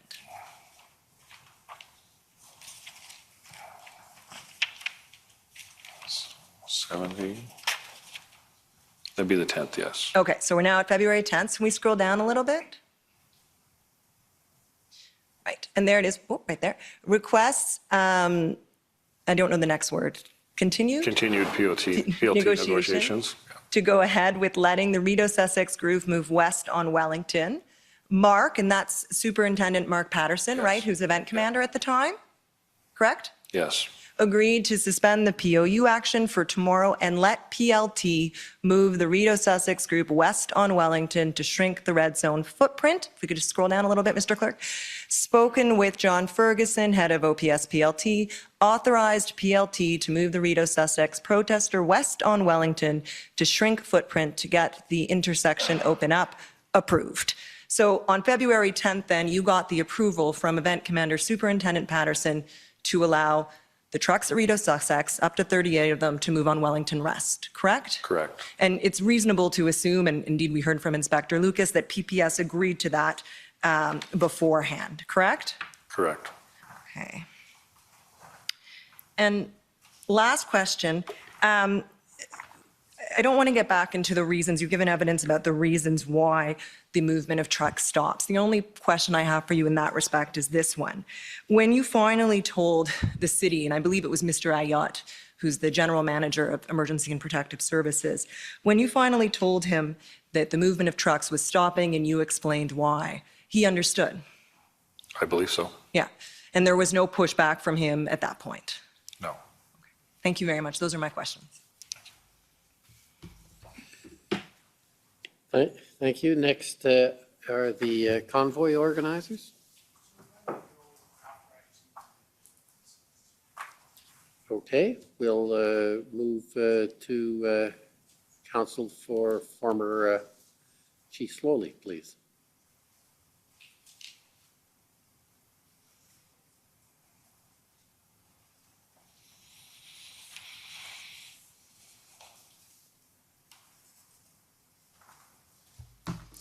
Good evening. Hi. I'm Rebecca Jones, and I'm counsel to former Chief Slowly. Nice to meet you. Nice to meet you, too. I'm going to start off. My interest with my few minutes with you this evening is just to deal with a few issues particular to my client. So I want to confirm some of the evidence that we heard this morning from Superintendent Bernier and confirm your agreement with that evidence. Okay. Superintendent Bernier testified that Chief Slowly had a role to play in managing the Freedom Convoy, and you agree with that? Correct, he did. And he has ultimate oversight over the police? He does. And his role with respect to the convoy would be seen as a strategic role. Correct. And we heard from Superintendent Bernier and from Acting Chief Bell that there are not perfectly clear lines between strategic, operational, and tactical decisions. Correct. Is that fair? No, that's fair. Okay. And we also heard from Superintendent Bernier that these issues are dealt with through dialogue. Correct. And that he did have dialogue with Chief Slowly about these borders, and they would come to an understanding. I would say yes. Okay. It would depend on each topic. Okay. Well, his evidence was when he was acting as the event commander, he would have these discussions. He would tell the chief what he was thinking, and that he had the operation under control, and the chief would accept that. Okay. I wasn't privy to those meetings, but Okay, no reason to disagree with that. No. Okay. Rideau and Sussex, I'm going to touch on just very briefly. My friend for the city of Ottawa did a very good job clarifying the timeline. My only interest is with respect to some evidence in your statement about approval for moving vehicles onto Wellington. correct. Okay? And the approval you were not sure whether you had on February 8th would have been the approval of the event commander, Superintendent Patterson, correct? Correct. But there were periods where he was getting direction from the chief there as well. Okay. So, and when you give that evidence, you never spoke to the chief about that, right? No, but Superintendent Patterson made it clear that the direction was coming from the chief. Okay. And so if we wanted to have information about any discussion Superintendent Patterson had with Chief Slowly about Rideau and Sussex, we'd have to ask Superintendent Patterson. Correct. Okay. So you can't assist us with any information about when any such discussions occurred, the details of these discussions, whether any direction was given. You can't assist with anything. No, I can only tell you what was relayed to me by Superintendent Patterson. Okay. Now, I'm going to touch on the mayor's deal. And I think it will be of most assistance if we can pull up your interview summary, which is WTS 50, please. Page 6.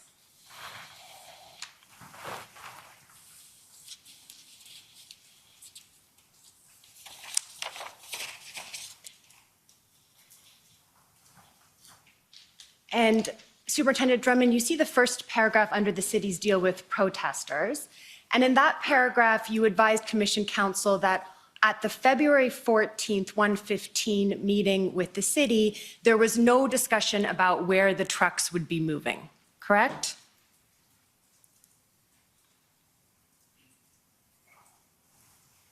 At that meeting, no. Okay, I don't have it in my notes. right. And if you don't have it in your notes, you can't say that it occurred. No, but the letters made it clear that they were going to be going on to Wellington. Okay, so your interpretation of, and you're talking about the mayor's letter? Yes. Okay, your interpretation of the mayor's letter is that it made it clear that the trucks were going to move on to Wellington. Correct. But you have no other information to assist the commissioner with respect to Chief Slowly's understanding. Is that fair? I can't speak to Chief Slowly's understanding, but that was my understanding from the letter. That was certainly my understanding when I went to the meeting with the city.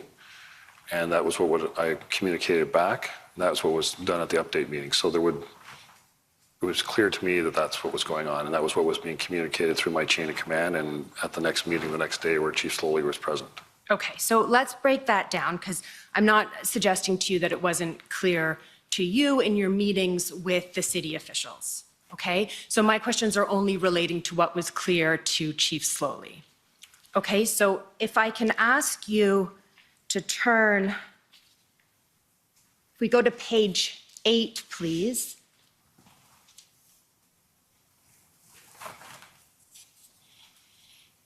And we see the paragraph beginning, the deal was to move the trucks to Wellington. And we have your belief that Chief Slowly would have known this, as it was clear from the mayor's letter. And it was discussed with, as you said, Acting Superintendent Bernier and Deputy Chief Ferguson, correct? Correct. So it wasn't a discussion you had with the chief directly? No, but we had those discussions. There were updates and there were operational movement happening at the NCRCC, on the ground, on the video. So you could see it on the camera systems that were set up. You're saying once the trucks were moving? Yes. Okay, so we're not at the trucks moving yet. And then you see the next paragraph, at 9:30 a.m. on February 14th, you provided an update at this meeting, and Chief Slowly was present, correct? Correct. And you didn't advise my friends for the commission that you, during this meeting, specifically told the chief that trucks were going to be moved on to Wellington, right? I think we gave a briefing that that was the planned intent, that the trucks were going to move on to Wellington. Okay, so you didn't mention it to my friends when they were interviewing you for the commission, but that's your evidence today? At that briefing, yes, I would have said we were moving trucks onto Wellington. Okay, so your notes of that meeting do not contain any reference to that? No, I may not have written down the notes, but it's Okay, clear to me throughout the whole process that was what was happening. again, I have no doubt that it was clear to you, and my interest is only with respect to Chief Slowly.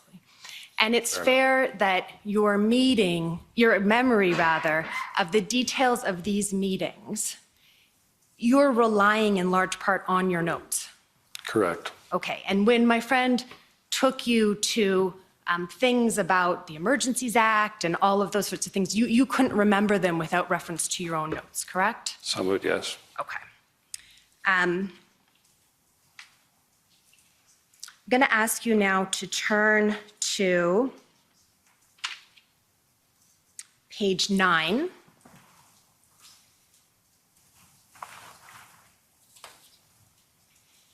And, just go a little, that's great. At 11:20 a.m., then Deputy Chief Bell called you to direct you to continue moving trucks onto Wellington, correct? Correct. And this was after you had made a decision to stop that movement, right? Correct. And that decision that you made was an operational decision? Correct. Okay. And what Acting Chief Bell was doing was he was directing you on an operational decision, correct? He was providing input, yes. Well, he told you to continue moving trucks onto Wellington. Correct. Okay. And is it fair to say that for Deputy Chief Bell, now Acting Chief Bell, we can assume that there was a larger context he was operating under when he gave you that operational direction? I would agree. Okay. And that in these extraordinary circumstances that you all were facing at the time, the lines between strategic and operational directions were blurred? Yes. Okay. No further questions.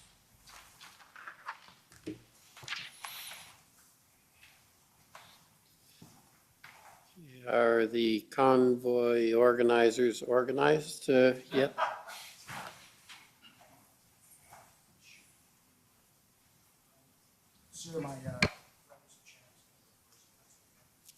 Okay. Mr. Champ, on behalf of the coalition.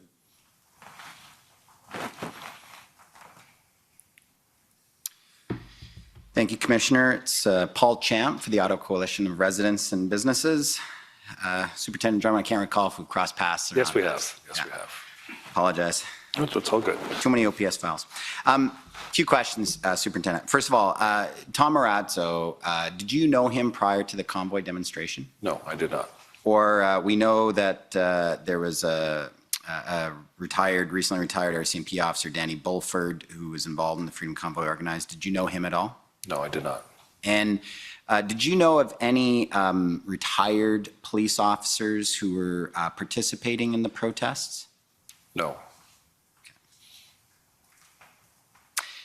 There was a concern at times, was it not, Superintendent, that some police information or police operational information was being leaked to protesters? Isn't that so? Yes, we had some concerns. And there was non-retired members that were. Pardon me? There were members that were not retired. Right. Yeah, there's a concern that there's some active members or current members might be sharing information with the protesters. Yes. Fortunately, though, there was no operational compromise, we don't think, or is that right? Yeah, true. There was some concern that possibly an operational plan around the potential plan to clear Rideau, Sussex might have been leaked. Is that right? There were some concerns about information flowing out of the organization, yes. And was there any investigations into that by the Ottawa Police Service to find out if any officers did in fact leak information? I believe there was. There was one member that I was aware of, and we shut down his access to his corporate accounts. But I don't know what came of that investigation. It just at the time, as a precaution, we shut down. He wasn't currently working. He was on leave of absence. Right. At the time, you were worried about the operation, what you're trying to do, discipline issues could deal with later. You guys were facing challenges on every level at that time. Yes, we were. Just a couple questions about the negotiations and the mayor's deal. Oh, wait, hold on a sec here. No, you know what? I'm not going to ask any questions on that. Just want to ask you some questions about the conditions on the ground in downtown Ottawa at that time, Superintendent. One thing we had heard about a fuel truck had parked in the Rideau Centre parking lot. You would agree with me, Superintendent, that would be very dangerous? Yes. And we also have heard evidence and seen images of big hay bales piled around downtown and also open fires and so forth. Those were dangerous, was it not? Yes. Many propane tanks, large numbers of propane tanks up together, as well as large numbers of jerry cans. That was very dangerous. Yes. And in addition to the hay bales and the propane tanks and the open fires and the jerry cans, in the evenings, there were fireworks going off very close to and binging off of apartment buildings. You were aware of that? Yes. And that was very dangerous? Yes. Yes, it was. And Superintendent, the convoy protesters were free to do all of this in downtown Ottawa because at the time, Ottawa Police Service did not have capacity for enforcement. Is that fair? In the beginning, certainly we had a resource problem for sure. Absolutely. Well, but those kinds of activities were going on right until the final operation, correct? There was some efforts around the jerry cans? There were efforts on all fronts. I mean, I went out on the street on foot and was involved in some enforcement.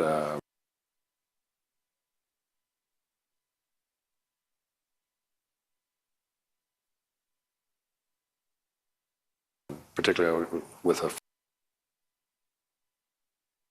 work. And you would agree with me, Superintendent, we are all very fortunate here in Ottawa that no one was seriously harmed or even killed, including the protesters themselves, because of these dangerous activities. Yes, there could have been injuries. Serious injuries with all that flammable material? Yes. And so the fact that the Ottawa Police couldn't prevent much of that activity, the convoy protesters were free to engage in those activities that created that risk. We tried to take efforts to curb those things, and we did do enforcement where possible, but it wasn't perfect.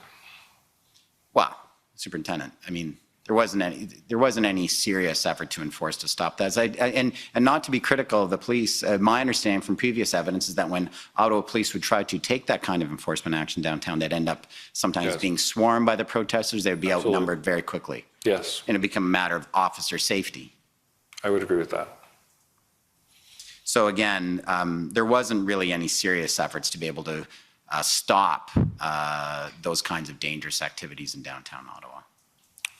We tried to do enforcement in a lot of areas, and it was met with mixed results.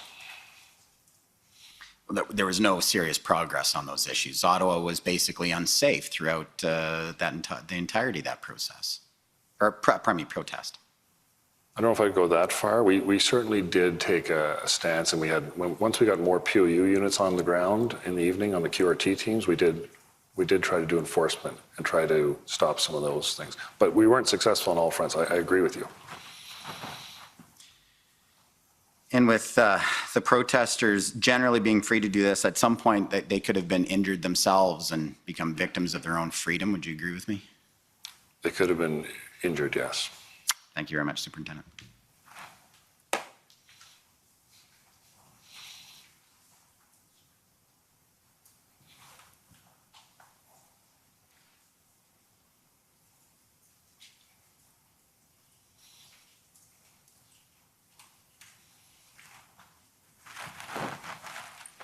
Good evening. For the record, Brendan Miller, I'm counsel for the Freedom Corp, which is the entity representing the protesters that were in your city in January and February of 2022. So first I want to talk to you about February 7th, 2022.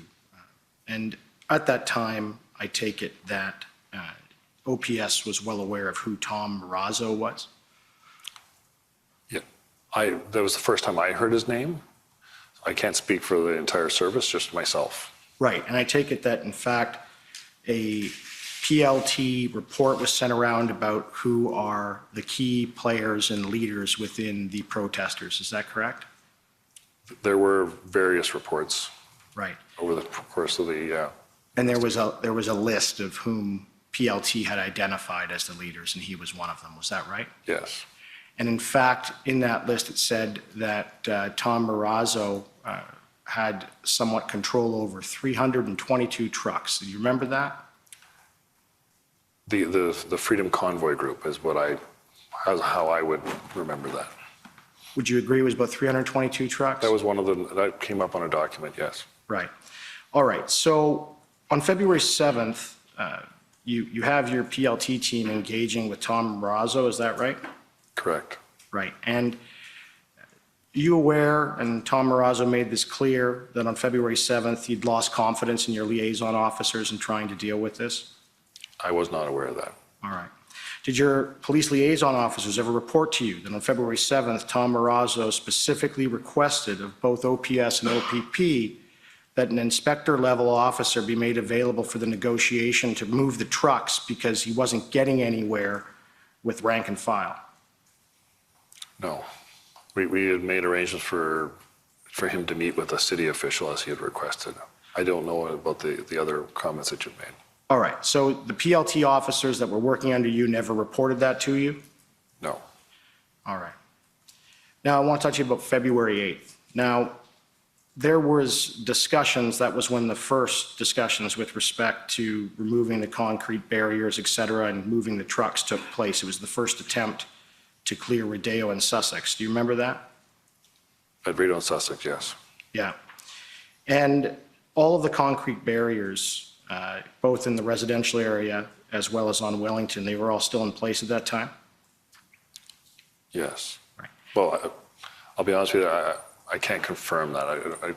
We may have moved some. I wasn't keeping track of every Jersey barrier in the Corps. Right.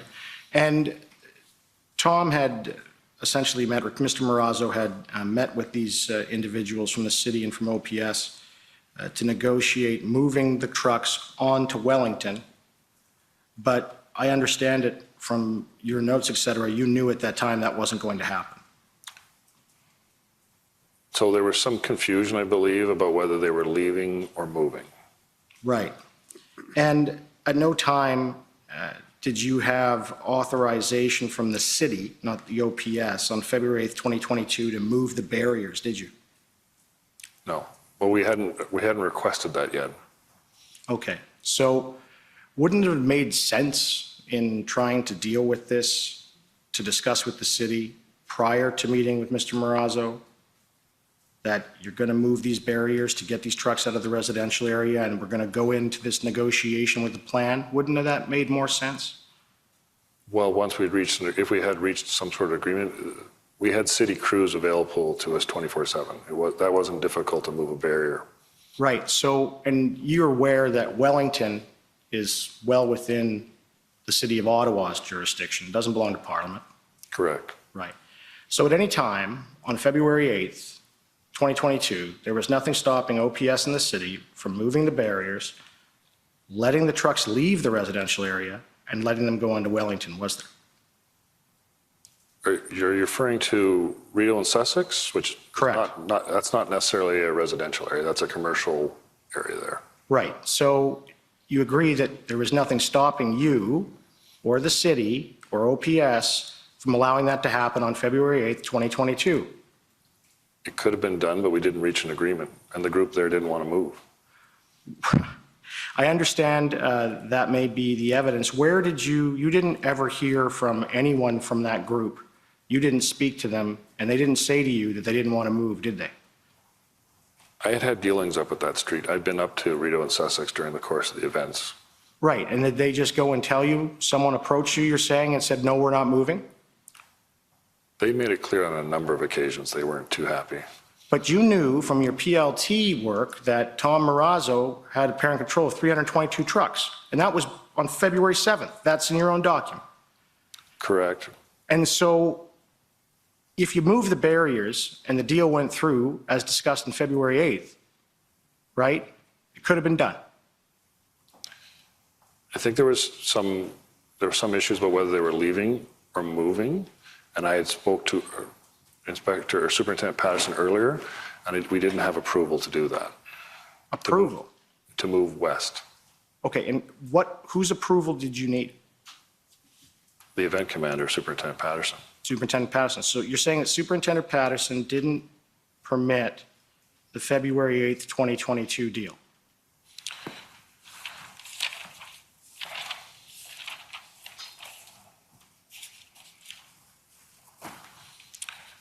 So around 1738, I have notes about that when I talked to John Ferguson, that I had talked earlier to Mark Patterson, and we didn't, and the chief was involved, and we didn't have approval to move west at that point. Okay, and you said you didn't have approval. Whose approval, again, was it Patterson? The event commander. The event commander. So you're saying that Patterson's approval was required in order to move the barriers? Correct. All right.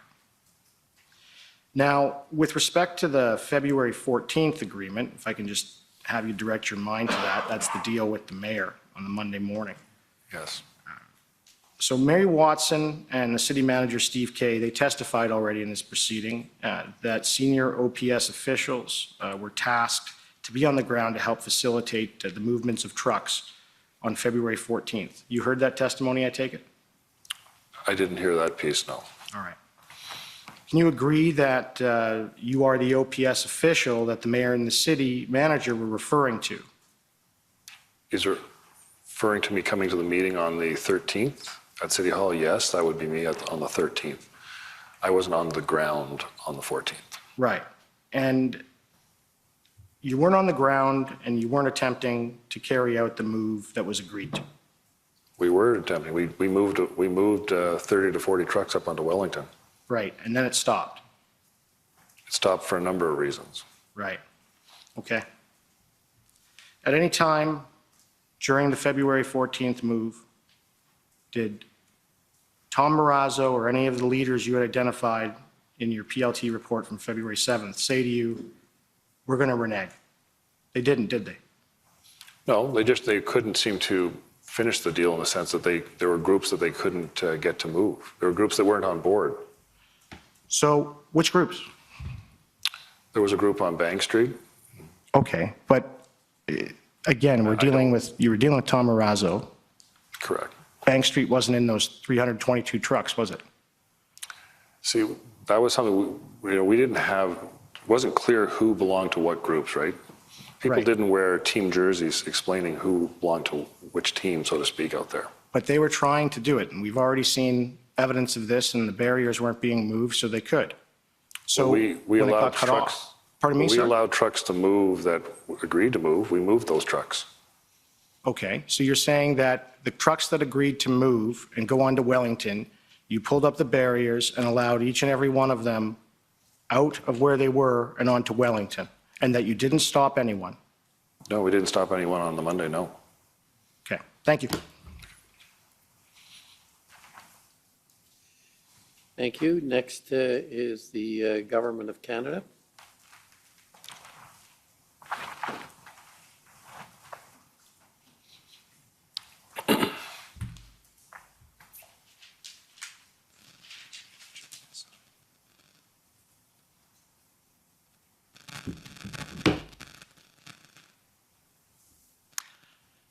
Good afternoon, Superintendent Drummond, Commissioner. Good afternoon. My name is Andrew Gibbs, and I'm part of the council team representing the Government of Canada. You've already answered many of the questions that I had prepared for you today, so I'll focus in my examination on just a couple of areas. I'll use my time for that. First of all, we heard earlier this week from Interim Chief Bell, who has also testified that this demonstration was exceptionally challenging for our PLT members from the perspective that there were so many different people and so many different organizations and so many different groups. Do you agree with that assessment?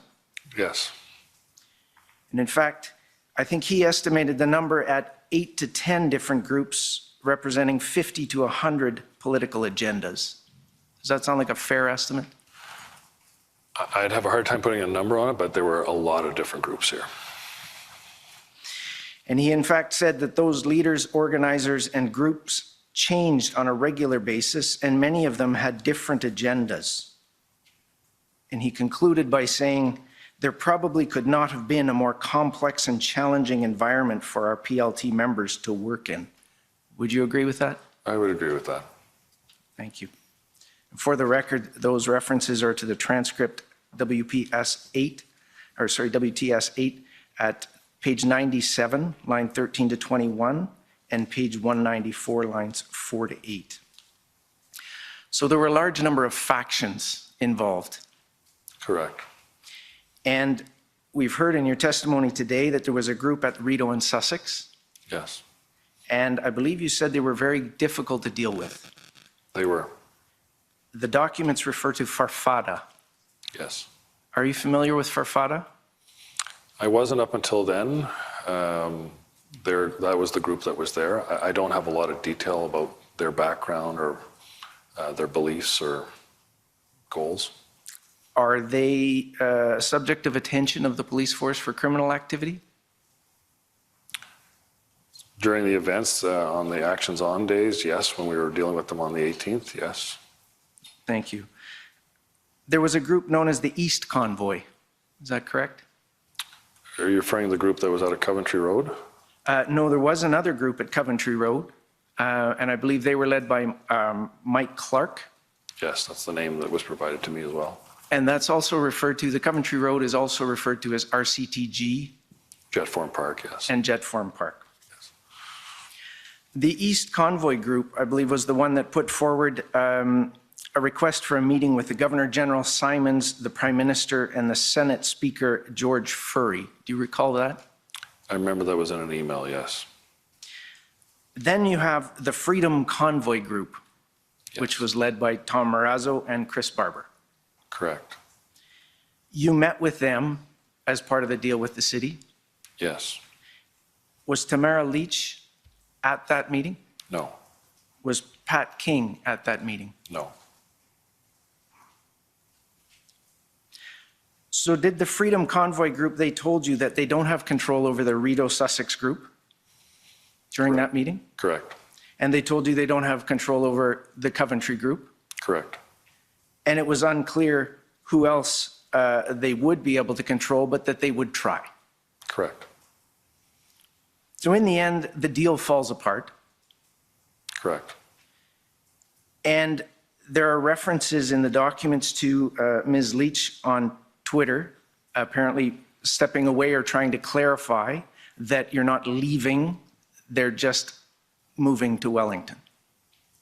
I'm not familiar with with her tweets, to be honest. Okay, that's fair.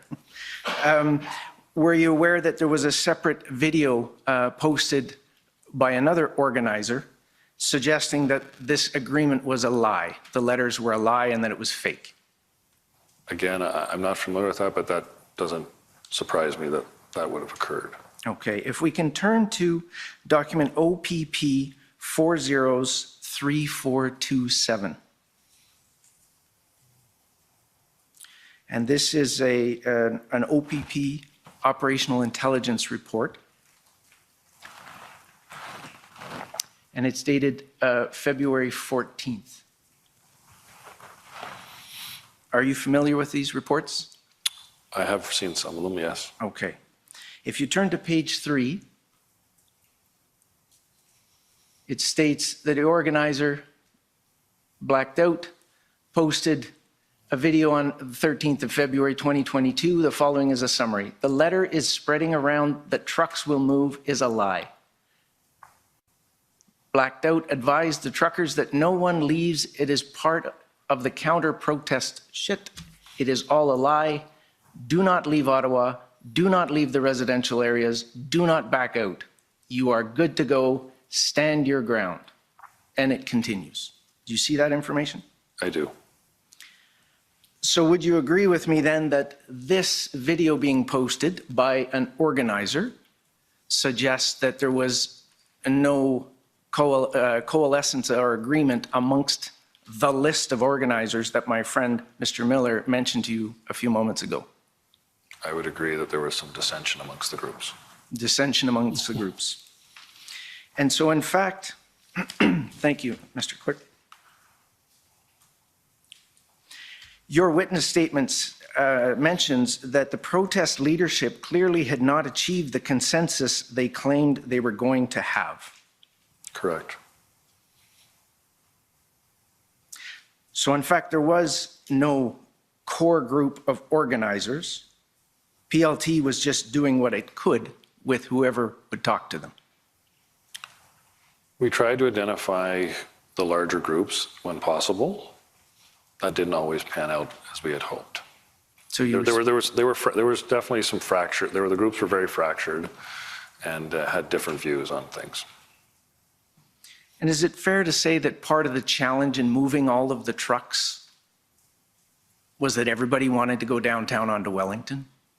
Yes. And we'd heard there were potentially 322 trucks from one of the organizers? Yes. Yes. Ultimately, I believe most of the, particularly, I would say that the people who came from out west, I suspect that they would have liked to had a chance to be on Wellington. Yes. And there was no room for everybody on Wellington. Correct. And so did it become a safety issue with them all trying to come down to Wellington?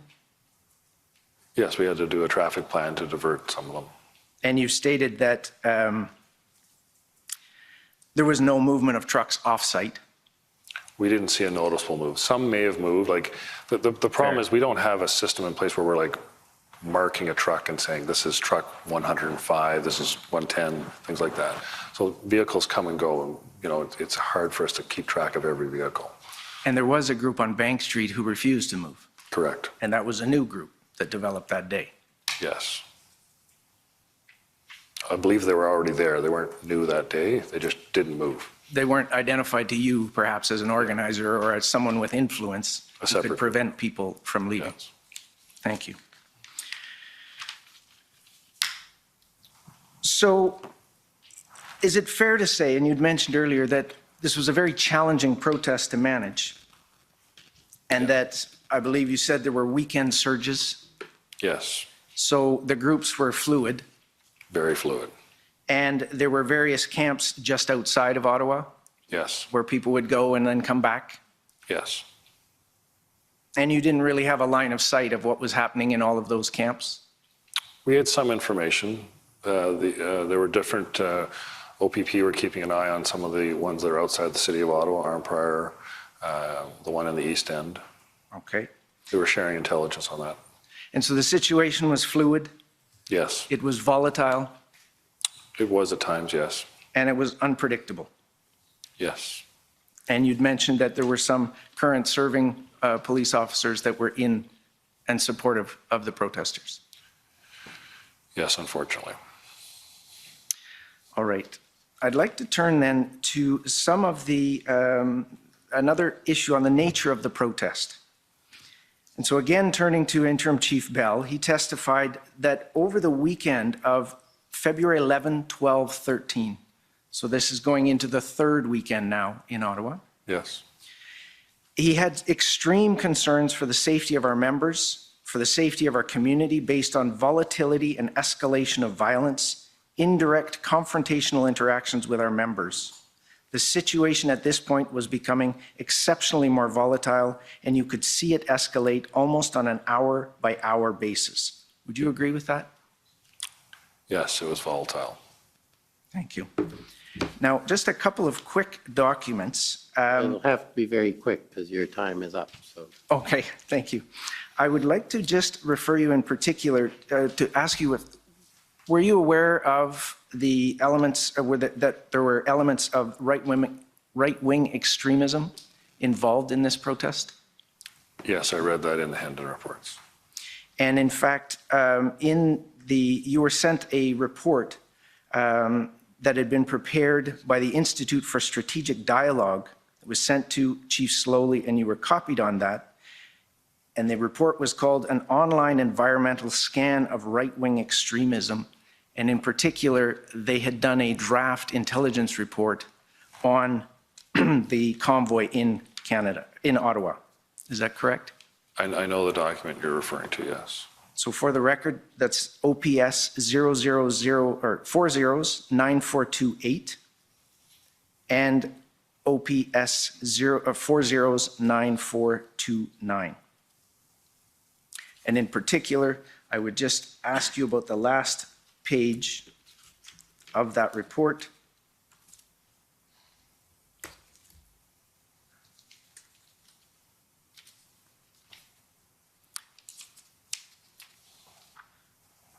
The last paragraph.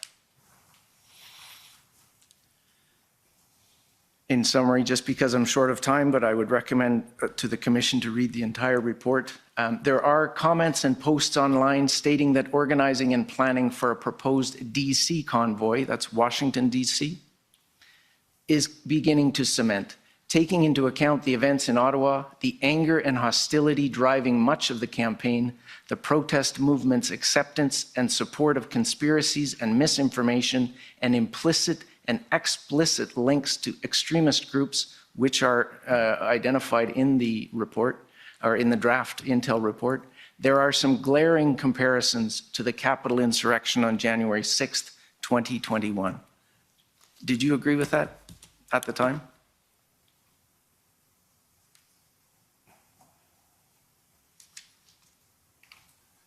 This is, I mean, I see the comments that are made there. Mm-hmm. This is a private company. It's not a recognized intelligence group that we would have dealt with back then. I know that company had sent information to us. I think they were looking for us to get involved in their product. Were you concerned of the similarities? Well, I mean, you know, there were people who made comments between us and what had happened in the U.S. State Capitol.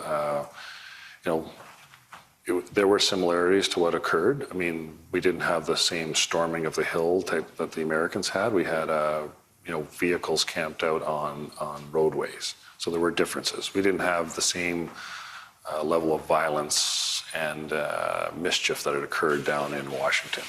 And we know that now. We know that now, exactly. We know that now. It was a risk that was on your mind at the time. Yes. Thank you. Those are my questions. Okay, thank you. Next is the OPP. Okay, and JCCF.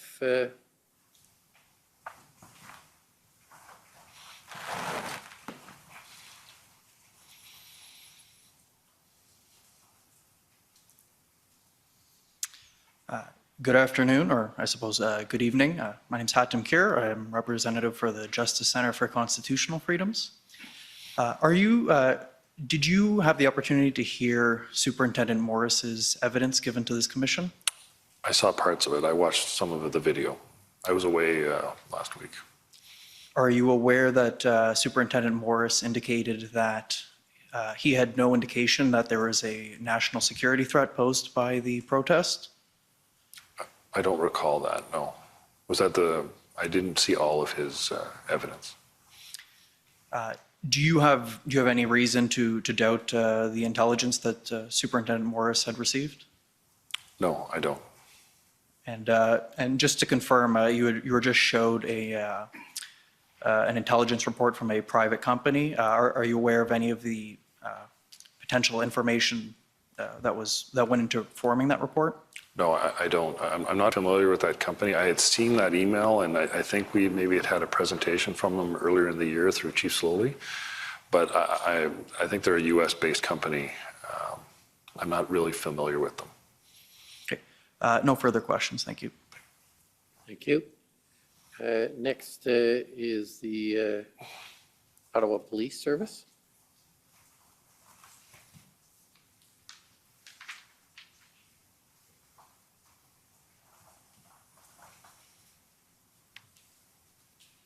Good evening, Superintendent.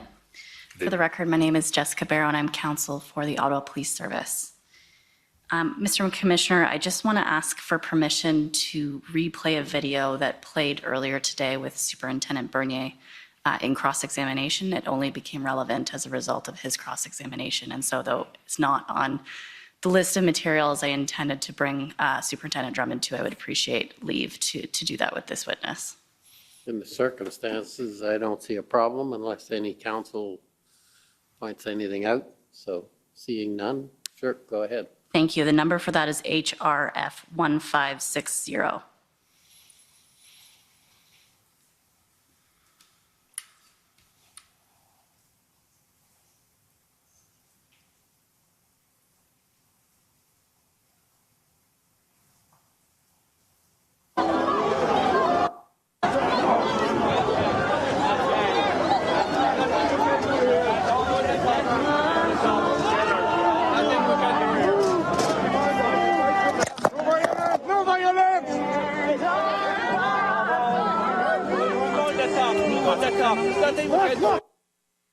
Superintendent Drummond, have you seen this video before? Yes, I have. And are you able to tell us, based on what you're seeing here, where this video was taken? Rideau and Sussex. We're looking southbound here. That's the Westin Hotel on the left. Before I continue the video, can you give us some context as to, we've heard already about the group of protesters that were located there, but can you give us some additional context about the type of behavior that was seen throughout the protest at this location? They were very anti-government, anti-authority. Farfada was one of the groups that was there. We had conflict there and called for service there to try to deal with even problems within the groups with each other. I think you've heard today that the Freedom Convoy group also was not successful in trying to reach any resolution with them, trying to move or do things differently there. And this video, I believe, was shot on the 18th of February when we are doing what's called actions on for a positive action with the public order units. We're clearing out that intersection, and clearly there are people that are not obeying the directions from the police officers on scene and are entering into altercations. All right, perhaps we could just continue the video.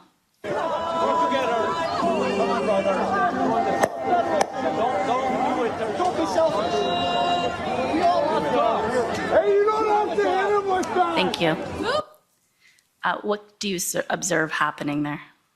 So there is the fellow with the backpack. You can see that in the beginning, the public order officers, the ones that have the yellow on, are trying to get that person to keep moving on, and he's hanging on to I think it's a parking sign, but he's hanging on to a sign there. Ultimately, he's being combative and not listening to direction. And remember, behind you see the officers that are not in yellow. They're darker clothing. They are what we would refer to as less lethal officers. They have weapons with them that would fire like a rubber bullet or gas if required. And they're behind the line that you see in yellow. And I believe one or two of them become involved with that individual. You can't see enough because but obviously they're on the ground.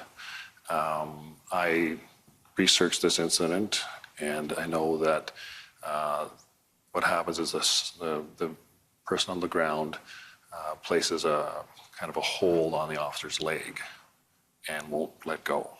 And the officer believes that his leg is going to be broken, and he delivers strikes with the tip of the R1 gun to get him to release. Were any reports filed in relation to this incident? Yes, the subject was arrested. There was an injured on duty report filed for the officer. He had medical treatment after that with EMS. And the subject was processed for charges. You said that the officer received medical attention. Well, he was seen by paramedics. In relation to this incident? In relation to this incident, yes. Okay, those are my questions. Thanks very much, Superintendent. Thank you. Any re-examination?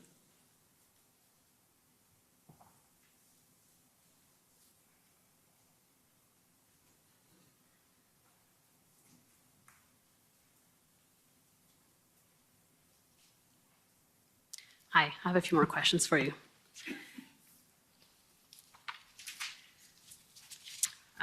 Now, in relation to what you were asked by counsel for former Chief Slowly, you indicated that your reason for believing that Chief Slowly knew that the deal was to move trucks onto Wellington and that the move actually happened was the letters exchanged between the mayor and Tamerley. Do you recall that? Correct, yes. Okay. So I just want to take you to OPS 14566. And again, these are Chief Slowly's notes from February 14. We looked at them earlier. And if I can take you to page 8. We go down. So we see here, we talked about the call that he had with Larry Brookson. And Brookson says, trying to get understanding the meeting to completely fill up Wellington Street. Chief briefed his team, understood that the Intersect team would then brief everyone, including PPS. And if we keep going down, and then he says, Brookson says, prefer negation to going hard in. For an administrator to reach out on their own and then permit the vehicles to sardine in on Wellington Street, this was purely political. And the chief says, we were not given any level of details. Rob Drummond is our liaison at the table with the city. We advise him that Brookson will have full access to Rob Drummond. Now, first of all, did Larry Brookson reach out to you after the 14 at all? No. Okay. And if we go down to page 9, right before the redaction, if we keep going, now this is the 5 p.m. demo briefing, and we know that Chief Slowly is there because these are his notes. And if we look in the middle there, we need some significant legal advice regarding the mayor's position that they can be on Wellington. So does this refresh your memory about whether the chief knew that trucks had been relocated onto Wellington, at least by the 14? I believe so. Okay, so that was explicitly stated at this 5 p.m. Meeting, as we can see here. I believe so, yes. Okay. And I want to take you now in response to what my friend Mr. Miller asked you about regarding whether any protesters who wanted to move were prevented from moving, exactly. If I can take you to your notes, OPS 14455. And I want to take you to page 60.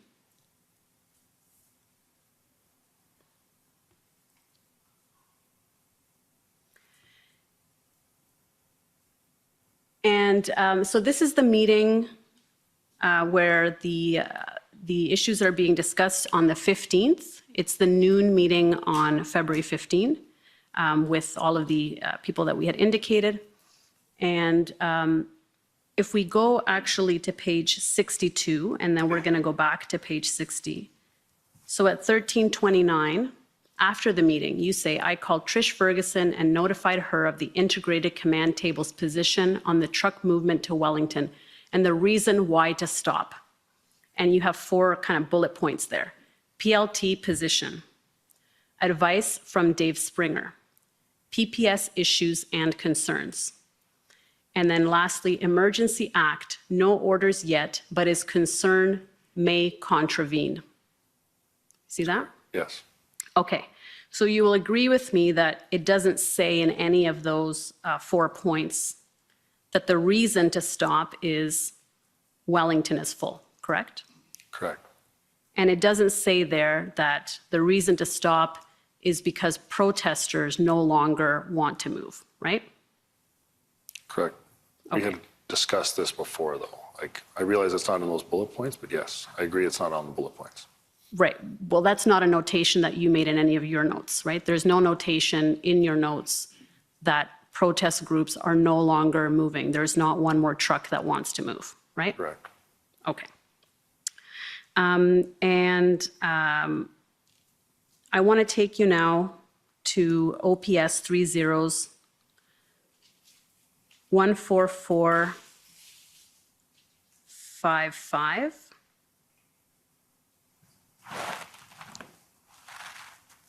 Oh, sorry, I'm there.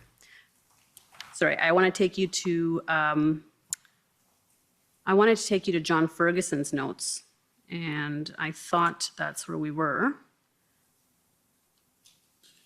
You'd said you wanted to go to page 60, but I don't know. Yes, well, he's acknowledged. I don't think I need to go back, but I do want to go to John Ferguson's notes, and I just need to make sure I have the reference here for that meeting.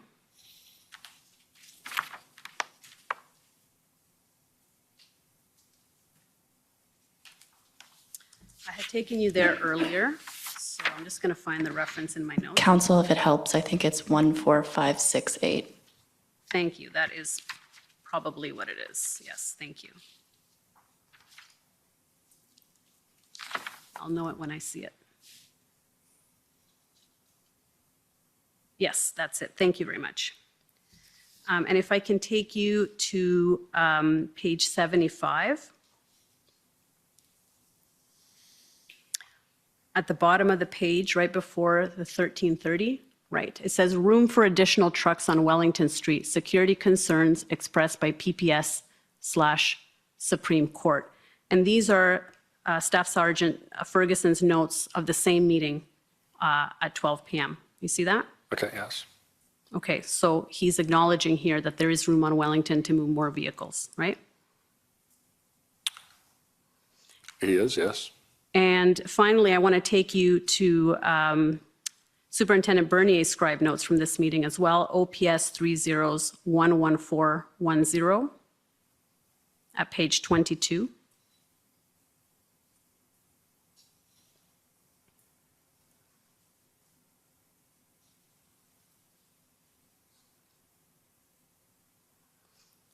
At 1305, the event commander, Superintendent Bernier, says, deal was, I think that may be bartered, before the PM declared Emergency Measure Act, and see there's an arrow, will no longer support agreement. Correct. And so you agree with me that in none of these meetings, and certainly not in this meeting at 12 noon, because I've read everybody's notes that was at this meeting, it was not indicated that protesters were no longer moving vehicles, correct? That they weren't willing to relocate. That was not mentioned in this meeting. So are you referring to the groups that didn't want to move or the ones that did want to move? I'm not sure I understand the question. That the issue was that you could not find any more trucks to move. That was not the issue here, right? There likely were other trucks that were willing to move. Yeah. There was room on Wellington, but it was OPS's decision to stop implementing the deal, as it indicates here, will no longer support agreement. Deal was bartered before the PM declared the Emergency Measure Act, as it says there, correct? Yes, that was one of the factors. I have those listed in my notes too. Okay, thank you. Those are my questions. Okay. So that ends your testimony. You'll be pleased to hear. Thank you very much for coming and. No problem. And for your evidence and for staying so late. I know it's. I'm not used to it, it's okay. convenient. I imagine you are. Okay, so we're going to adjourn until tomorrow morning at 9:30.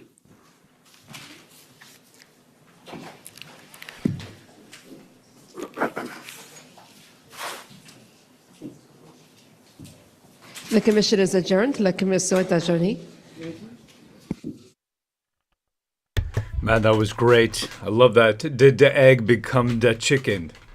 Says Maxim 1. I can't believe she stopped talking. I'm kind of disappointed. Oh, look, check it out. This is cool. I like this right over here.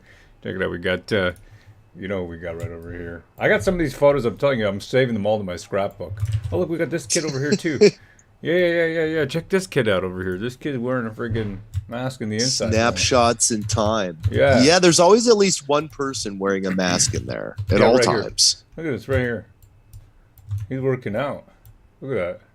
Oh, yeah.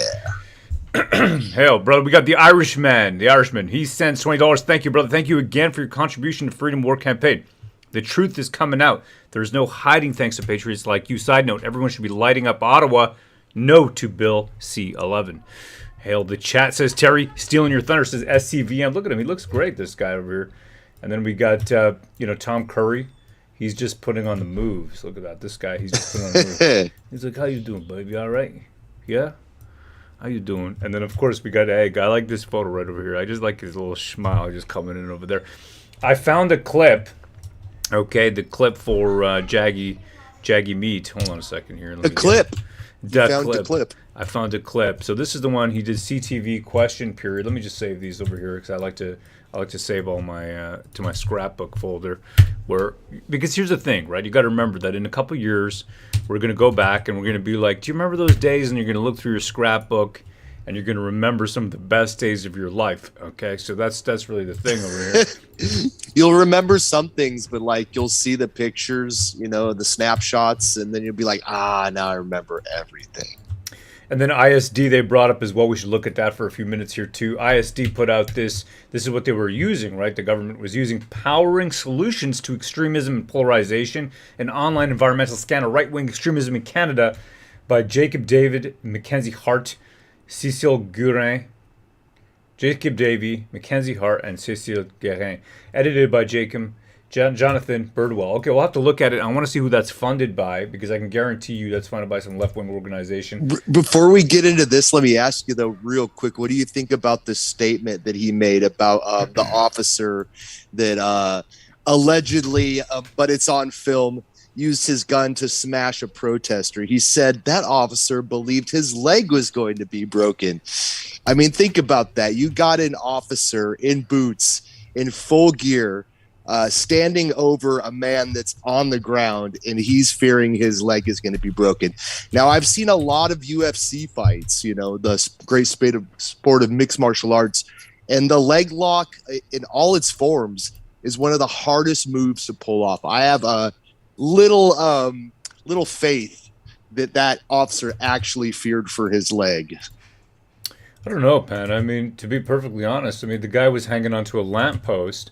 That's usually the precursor to having your legs broken. If you see a dude hanging onto if he's hanging onto a lamppost on his back, how is he grab a hold of your leg with his legs? He doing the scissors on your leg, and probably was. In your big thick leather boots and gear, and you're scared. I just got to smash this guy right now. Probably you have to. Probably you sounds like a bunch of BS. That's where we disagree.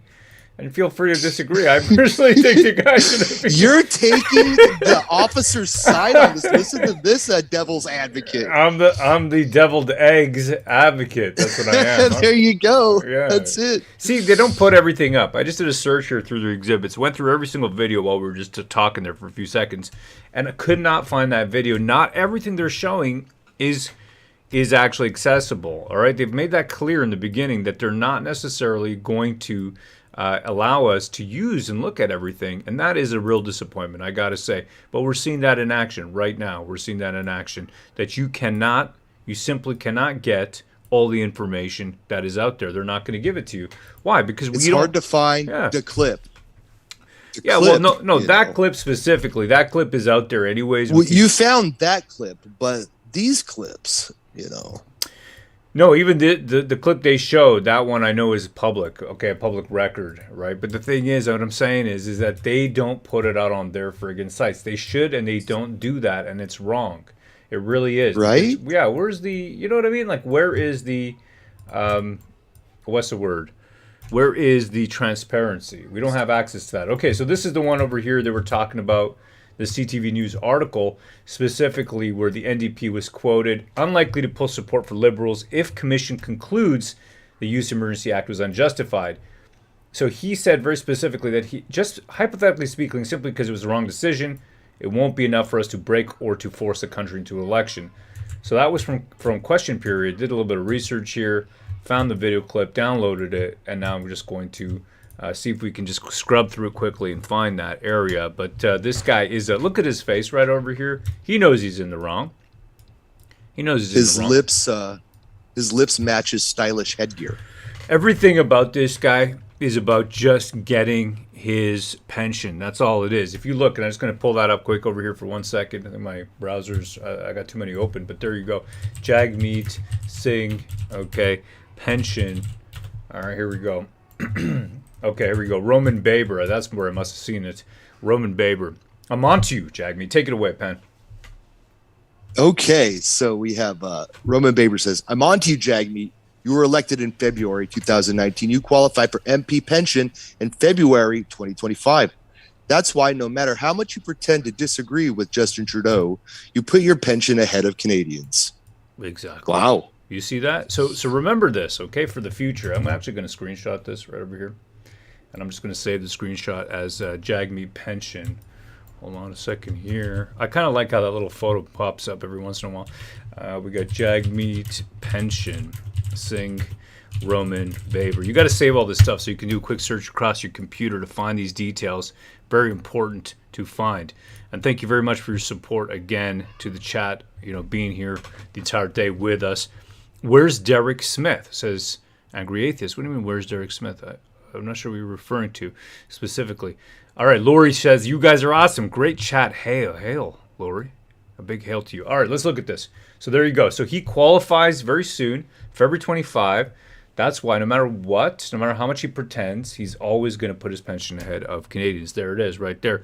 Roman Baber should have been elected conservative leader, says SCVM.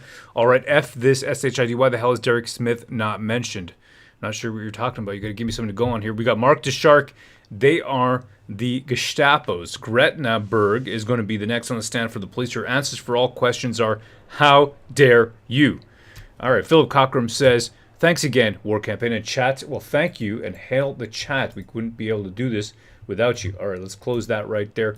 Let's look through this, and now we're going to scrub through, and there's a lot here, but let's see if we can just find that area. It's important. Absolutely. There's a lot that we can done. First of all, we economists have pointed to a very real likelihood of a Senate committee. If that happens, people are going to lose their jobs.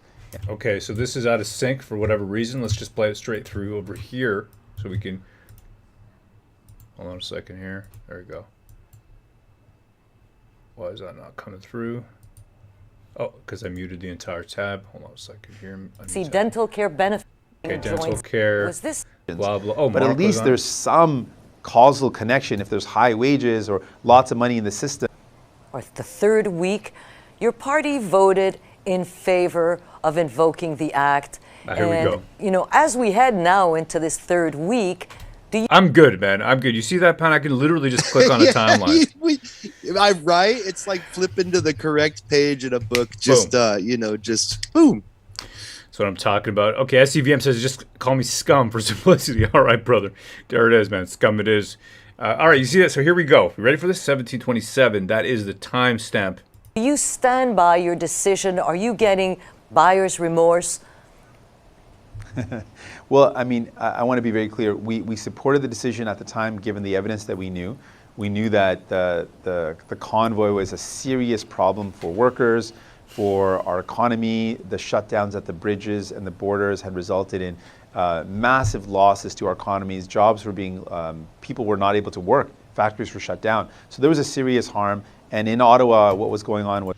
Hold on a second. People were not able to work. Factories were shut down. That actually is a Right. restriction. Yeah, because of the mandates? Oh, no, it was because of the convoy. Oh, wait a minute. Absolutely. Absolutely. Yeah, I know Derek Smith, Angry Atheist. You're talking about how the Prime Minister stole freedom. Yeah, but what are you referring to? I know Derek. I know him. Yeah, he's a great guy, man. He's doing amazing work. What are you referring to? Is there something you want to talk about specifically? Let me know. I will take a look. Let's continue. Here we go. Was horrific to the Canadians. People were being harassed. People, families, residents, children, businesses were shut down, were being targeted in a way that is completely wrong. People can protest government, protest politicians, but don't attack citizens. That was completely wrong. So stopping it was something that I...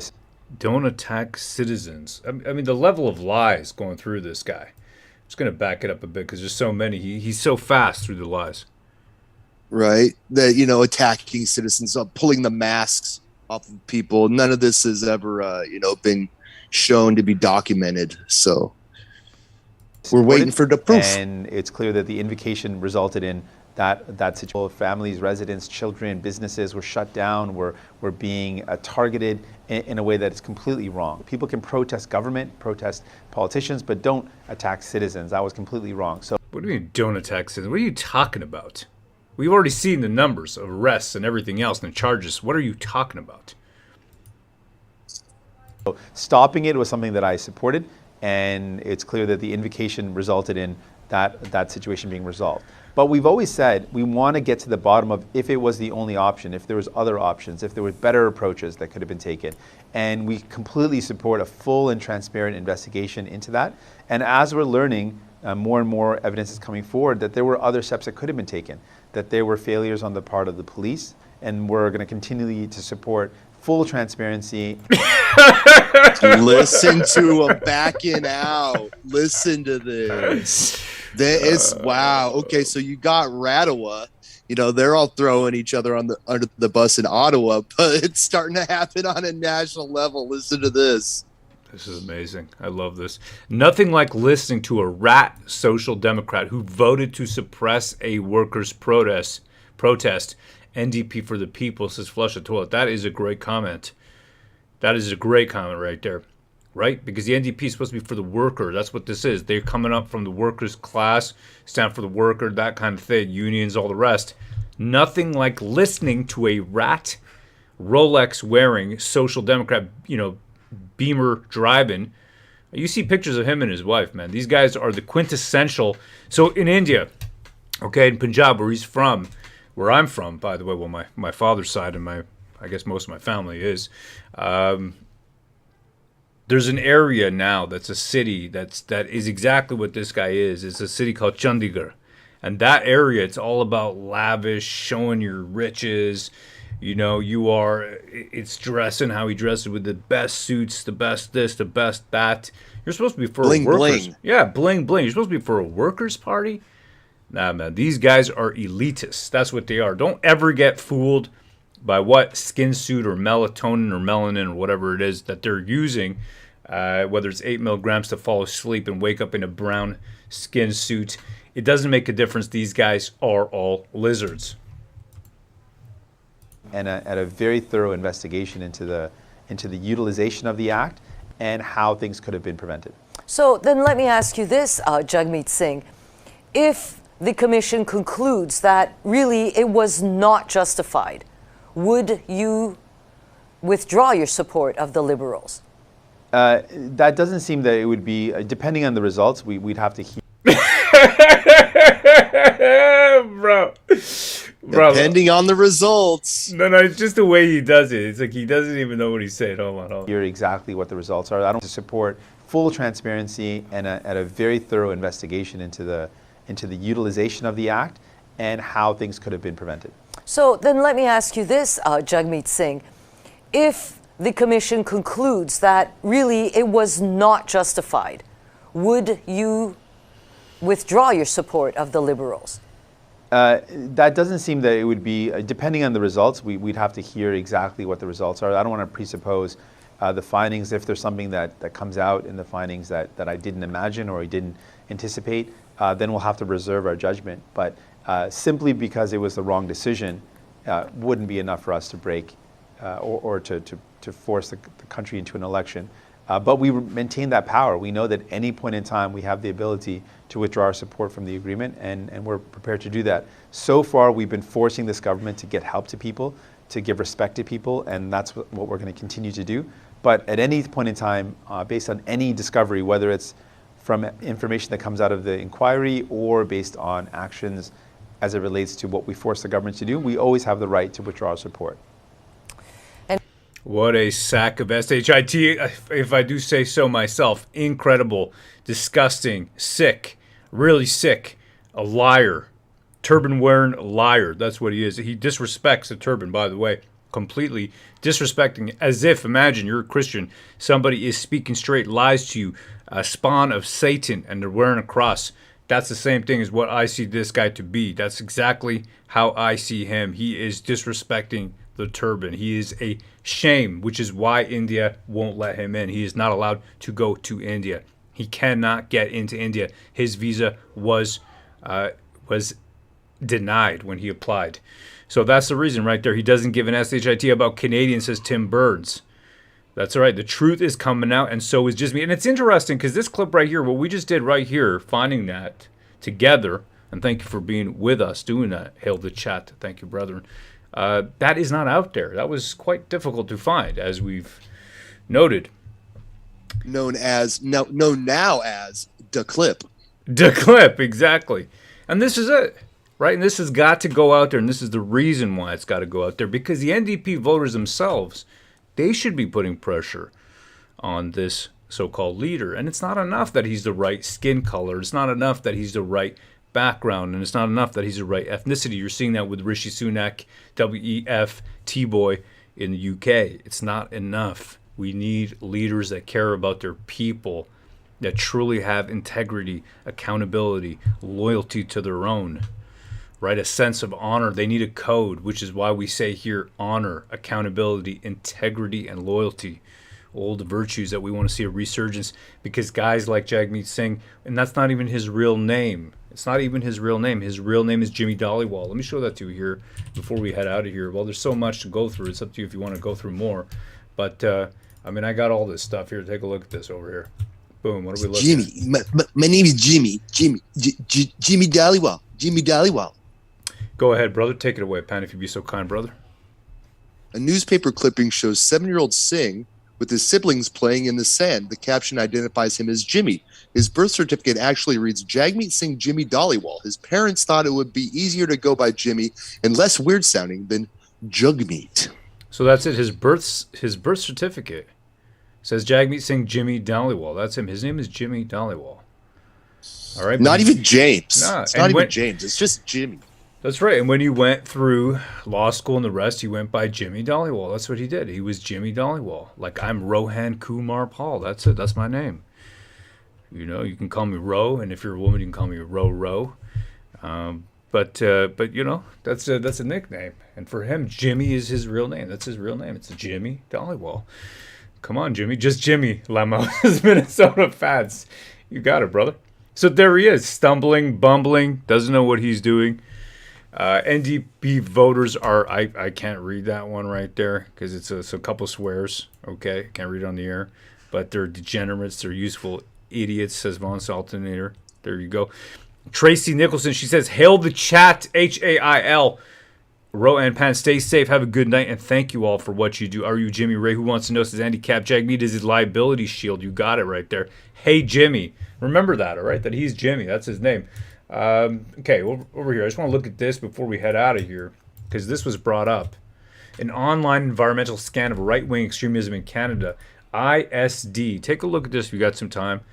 I don't know how much time I have to investigate this, but I think it's going to turn out that this group right here is also funded by the same old people. I can't say the words right now, but there's certain groups that are funding all these different social political movements to destabilize our countries.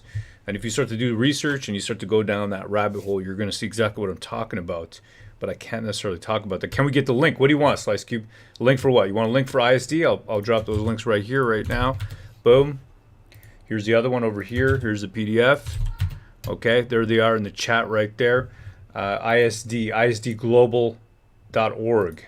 These are the ones being quoted. They were looking to be the primary informants for the Canadian government. You're most welcome, sir. You're most welcome. Anti-hate is not a reliable source, says Mega. Absolutely not. Canadian anti-hate network is Antifa, says Flush the Toilet. Come up with a code. Yeah, we need a code. You're right, brother. There's some crazy stuff in there. It's quite a read, says 68HK. There it is. I think we're going to stop it right here. Douglas Devine says, buy Vestige and support war campaign. Thank you, brother. Absolutely. Get on the mailing list, wcfreedom.com. I'm just going to show you how to do that. All you do is go to wcfreedom.com, and then you go to, it asks you over here, enter into your email, and we can stay in touch no matter what happens. It's great for us, for you, for everybody, so that we can communicate unmediated. Email still today is one of the most free platforms, of course, apart from being tagged as spam. But it still is. You ever heard of someone having their email frozen or their email banned? Not yet. Not yet, right? Maybe that's coming, but not yet. So that's wcfreedom.com. Check that out. Buyvestige.com.